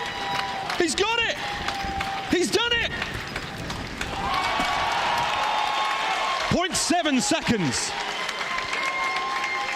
And an incredibly brave and selfless play by Ultra to all dive the bomb. They body blocked his bullets. It was the perfect choice by Simp. But Scrap What a round. And you see Envoy going from the top bridge. He's calling out, he's got to be down low, got to be down low. That is a nail biter of a round, but how patient Ultra was. aBeZy and P1 waiting for those kills. CleanX never overchilds. He never runs through. It is always the teamwork they have, and not just that, Scrap has the gunny as well. That win against Draza won them the round. 2-2 split here from FaZe on defense. These rounds have been so electric. This time, though, Toronto Ultra heavily invested over towards that B-bomb site.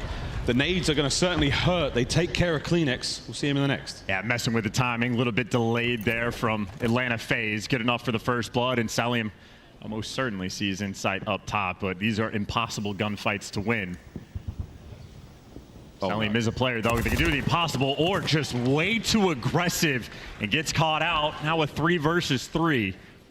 And Draza waiting for Simp to swing back over and help him out. Right now, the lone defender of the B site now has a little bit more cover on the cross. Oh yeah, Draza's, his head's next on the chopping block. Scrap with the warning shots. Yeah, I'm here, man. Remember me from the last round? Nice work through middle of the map. Envoy does not fall, though. He stays alive. And now a shuffle. Middle of the map heavily populated by Ultra. So that time is ticking. Ultra running out of it.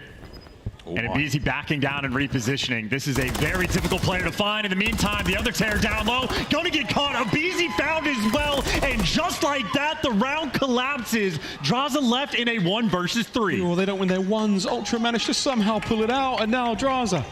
It was all smiles. You had a great situation. And now you are well up shit creek, my boy. And there is no paddle in sight. That is a big one from Toronto Ultra. And these are the types of rounds where the nerves just build and build and build over time. Who can deliver when you need that ice? Ultra have been coming out on top, catching both of the tears with less than 20 seconds on the clock as they're rotating over towards the A site.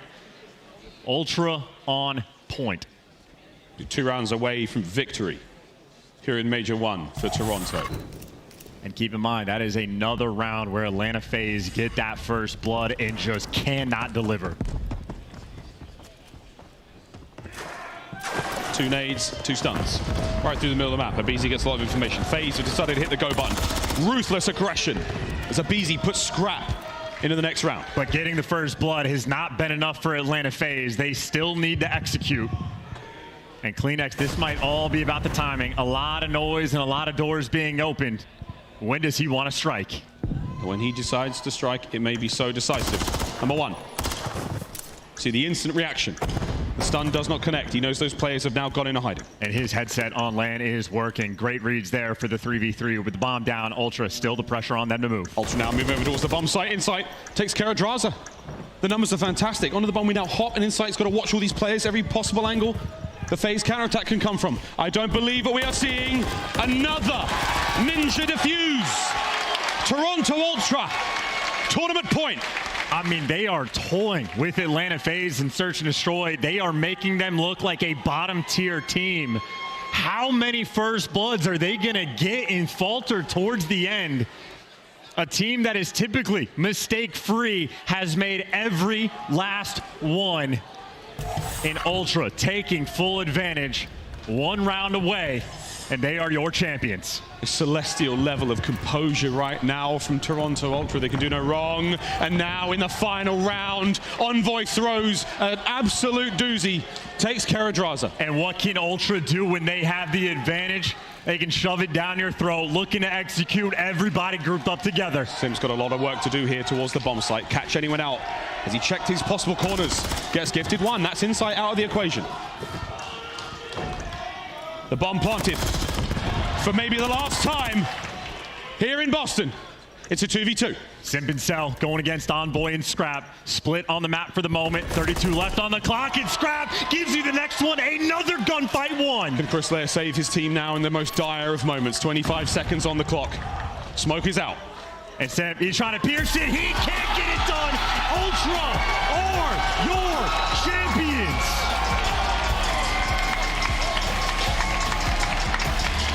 From the fires of an embarrassing defeat at Champs, the team reborn. Envoy joins the roster. They break records. They break teams. They break hard points. Toronto Ultra have just put the entire league on watch. We are in for one hell of a season. Ladies and gentlemen, it is with tremendous pleasure and with blistering pace set against all their opponents, Toronto Ultra have cut their way through the CDL. They are your Major 1 champions, Toronto Ultra!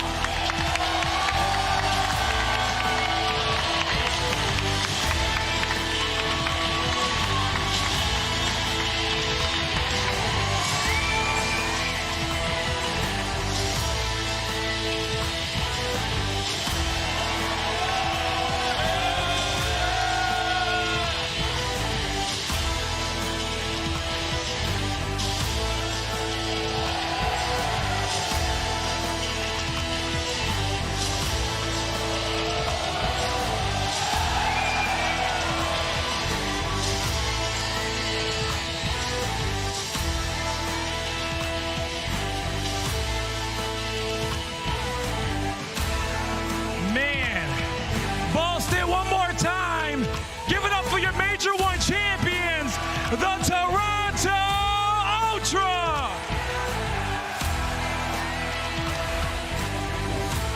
Scrat, you come away with another one.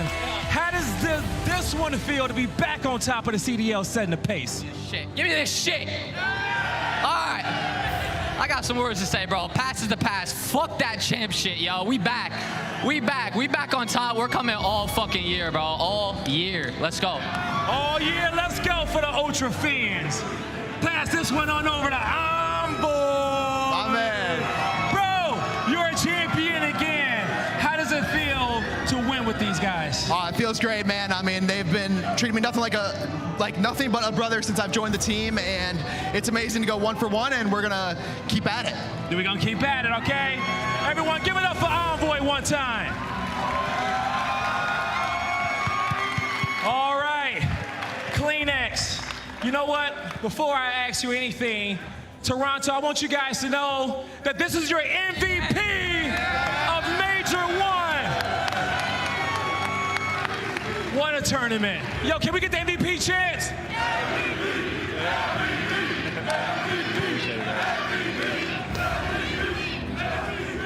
Man, how does that feel?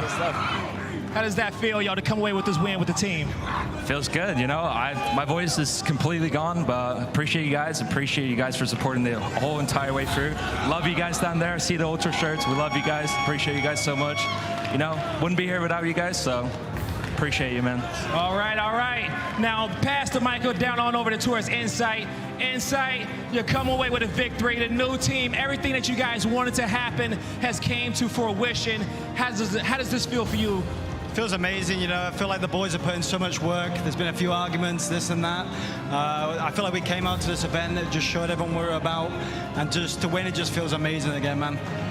Now, talk to me about your coach, okay? I know he's been a big influence in the staff here to help you guys. Show him some love. And, Coach, what does this mean for you and the team, Flux? Hey. What does this win mean for you, okay? You've been helping these boys out with so much. Yep. I know this is important. What have they been through?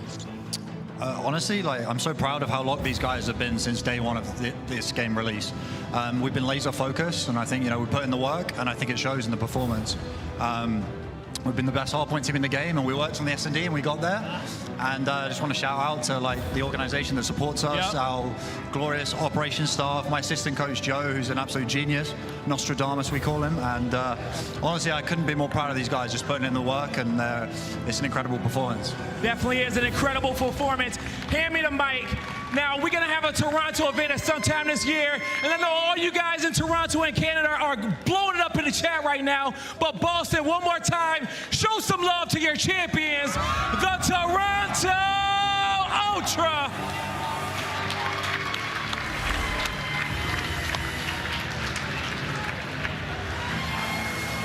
Incredible stuff from the Ultra all weekend long. They stumbled to get it a bit against Boston back in the qualifiers, but once they got to LAN here in Beantown, the Ultra were perfect. You look at their run, they took out Seattle, they took out Minnesota, they took out Atlanta twice, and there's no doubt this is the #1 team in the game right now. And throughout the entire weekend, they only dropped 2 maps, and those were controls to Atlanta phase. Everything else, absolutely flawless, and it wasn't just one player. We have our MVP in CleanX, who looked like a different monster on land, but it was everybody putting in the work. It was Scrap in the response. It was Insight in the search and destroys. It was Envoy all around. Toronto Ultra easily now the team to beat heading into the Major 2. Listen, and they didn't try to fully change the dynamic of this team. They knew the role that they needed to fill, and they got it perfectly. One of the best objective players of all time in Envoy. You saw the level of play elevate in everybody surrounding him. They all had record-breaking performances, and they set a new record in hardpoint for a win streak. This team is unreal, and you heard they said, not one. We're trying to keep this train rolling. Toronto look unreal. Jay, what was the craziest part of this victory for you tonight? I think it was the way that they were able to handle Atlanta phase and search and destroy. Yeah. We're talking about 2 back-to-back S&Ds. They dominated them 6-2 fashion. They started off in the beginning of the season. This was their worst game mode. And they come out and they take care of Atlanta phase in 3 search and destroys to send them home packing, man. It really comes down to like just the improvement of the entire team. Remember, this is a brand new squad. When you're a new team formed, you have to get those S&D reps in. And they saw that nice and early into the season. And I think the biggest improvement for me has been the play from Insight. What he's been able to do in search and destroy so far this season that he wasn't able to do last year was that clutch factor. He's always been a phenomenal search and destroy player, and he showed it all weekend. 18-5, Chris, was the round count against FaZe. Sheesh. 18-5. That is some dominance that we've seen from Toronto Ultra. We talked a little bit about Envoy, what he's doing on the objective side. We talked about Insight, setting up the team for success. But how about CleanX and the performance he had here in Boston? He takes home our MVP honors. And what's even more impressive is that he had a rough map number 3 in this grand final. What does he do? He turns around on the Skid Row hardpoint and just has his way with Atlanta phase. I think that just talks a testament to the kind of player CleanX can and will be with an SMG in his hand. And he's just one of the most humble players ever. Remember we interviewed him and he goes, no, Envoy's the best player in the world, right? You're going to win championships when you have a guy that is this gifted, this talented, singing the praises of his teammates like that. We go to the communication and listening. These guys sound so poised, man. There's no franticness at all. An elite team. And that's when it comes down to them all being on the same page. Because usually when you go to team listenings, it's about, all right, they're swarming here, they're swarming that. You don't hear a single thing like that on the Toronto Ultra comms. They know what's going on the map at all times. That's why everyone is in such sync. And we talked about them breaking the hardpoint record. I'm pretty sure individually, he had the best hardpoint KD ever. 4.17 on a single series. That is unreal. Shout out to the MVP. CleanX MVP of Major 1 here to open up the 2024 season, and Toronto Ultra banking $150,000 for their efforts. And if you're looking to rebuild in the offseason, feels like you checked every single box if you're the Ultra GM right now. 100%, and that's what they were thinking last year. You know, they pick up Hixie, they get a good objective player, and they get to the World Championship, but they knew they needed something to get them over that edge. So it's got to be feeling like sweet revenge on that stage, getting that W and being like, we are a championship team. Well, Ali, everyone is filing out of the venue. Security is pushing people towards the exit. So let's wrap this one up short and sweet, starting with the bracket. Walk me through our 4 days of incredible action. I mean, wow, I can't believe it's already over. I feel like I blinked and we had just landed in Boston. Our top 2 seeds ended up making it to Sunday, and we said goodbye to the New York Subliners, the defending world champs on day number 2, as well as the Miami Heretics, as they both got double elimed. And we got some surprise upsets in the Minnesota Rocker and the LA Gorillas. Absolutely. As you take a look through some surprises from our lower seeds, Rocker deserves some love for their top 4 run. Surge making a run for top 6, but it's the big dogs on the left side of your screen that are taking everyone's attention. You see that right there. To walk away with 100 CDL points, that's basically guaranteeing themselves the chips already the champs the way they're looking. But 150 grand goes to the Ultra. They wanted it more this weekend. They were flawless. But everybody else, you got yourself a nice little bag. Not as much as Ultra. All right, well, ladies and gentlemen, for everyone here on the scene in Boston, for everyone working back in our studio in Columbus, Ohio, thank you all for tuning in for an excellent opening to the 2024 season. Remember, we're not done. We're heading to Miami, and all of the qualifiers kick off just 2 days after Valentine's Day. So we'll see you all then for the Major 2 qualifiers in February before heading down south for Major 2 live from Miami. We'll see you then.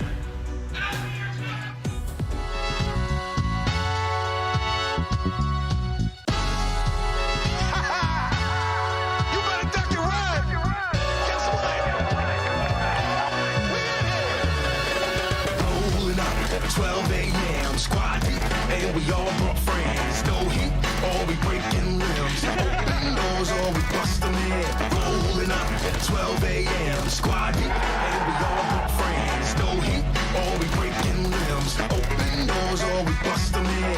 Rolling up at 12 a.m. Squad deep, plus a couple friends. No heat, or we breaking rims. Open doors, or we bust them in. Friday night, like 100 degrees. The block stay hot, but my wrist don't freeze. Didn't pull it out, never had to squeeze. And I stay all day just collecting fees. Boom down my scully, it's about that time. Better cross the street, better tuck your shine. Gonna walk these dogs, gonna take what's mine. You know what it is. So throw your hands in the air, cause this is what it is right here. You don't want it with us, what you think this was, huh? Yeah, yeah. Rolling up at 12 a.m. Squad deep, and we all brought friends. No heat, or we breaking rims. Open doors, or we bust them in. Rolling up at 12 a.m. Squad deep, plus a couple friends. No heat, or we breaking limbs. Open doors, or we bust them in. Yeah. Rolling up at 12 a.m. Squad deep, and we all brought friends. No heat, or we breaking limbs. Open doors, or we bust them in. Rolling up at 12 a.m. Squad deep, plus a couple friends. No heat, or we breaking limbs. Open doors, or we bust them in. Fire. We ain't playing no games. We taking everything. Everything. So throw your hands in the air, cause this is what it is right here. You don't want it with us, what you think this was, huh? Yeah, yeah. Rolling up at 12 a.m. Squad deep, and we all brought friends. No heat, or we breaking rims. Open doors, or we bust them in. Rolling up at 12 a.m. Squad deep, plus a couple friends. No heat,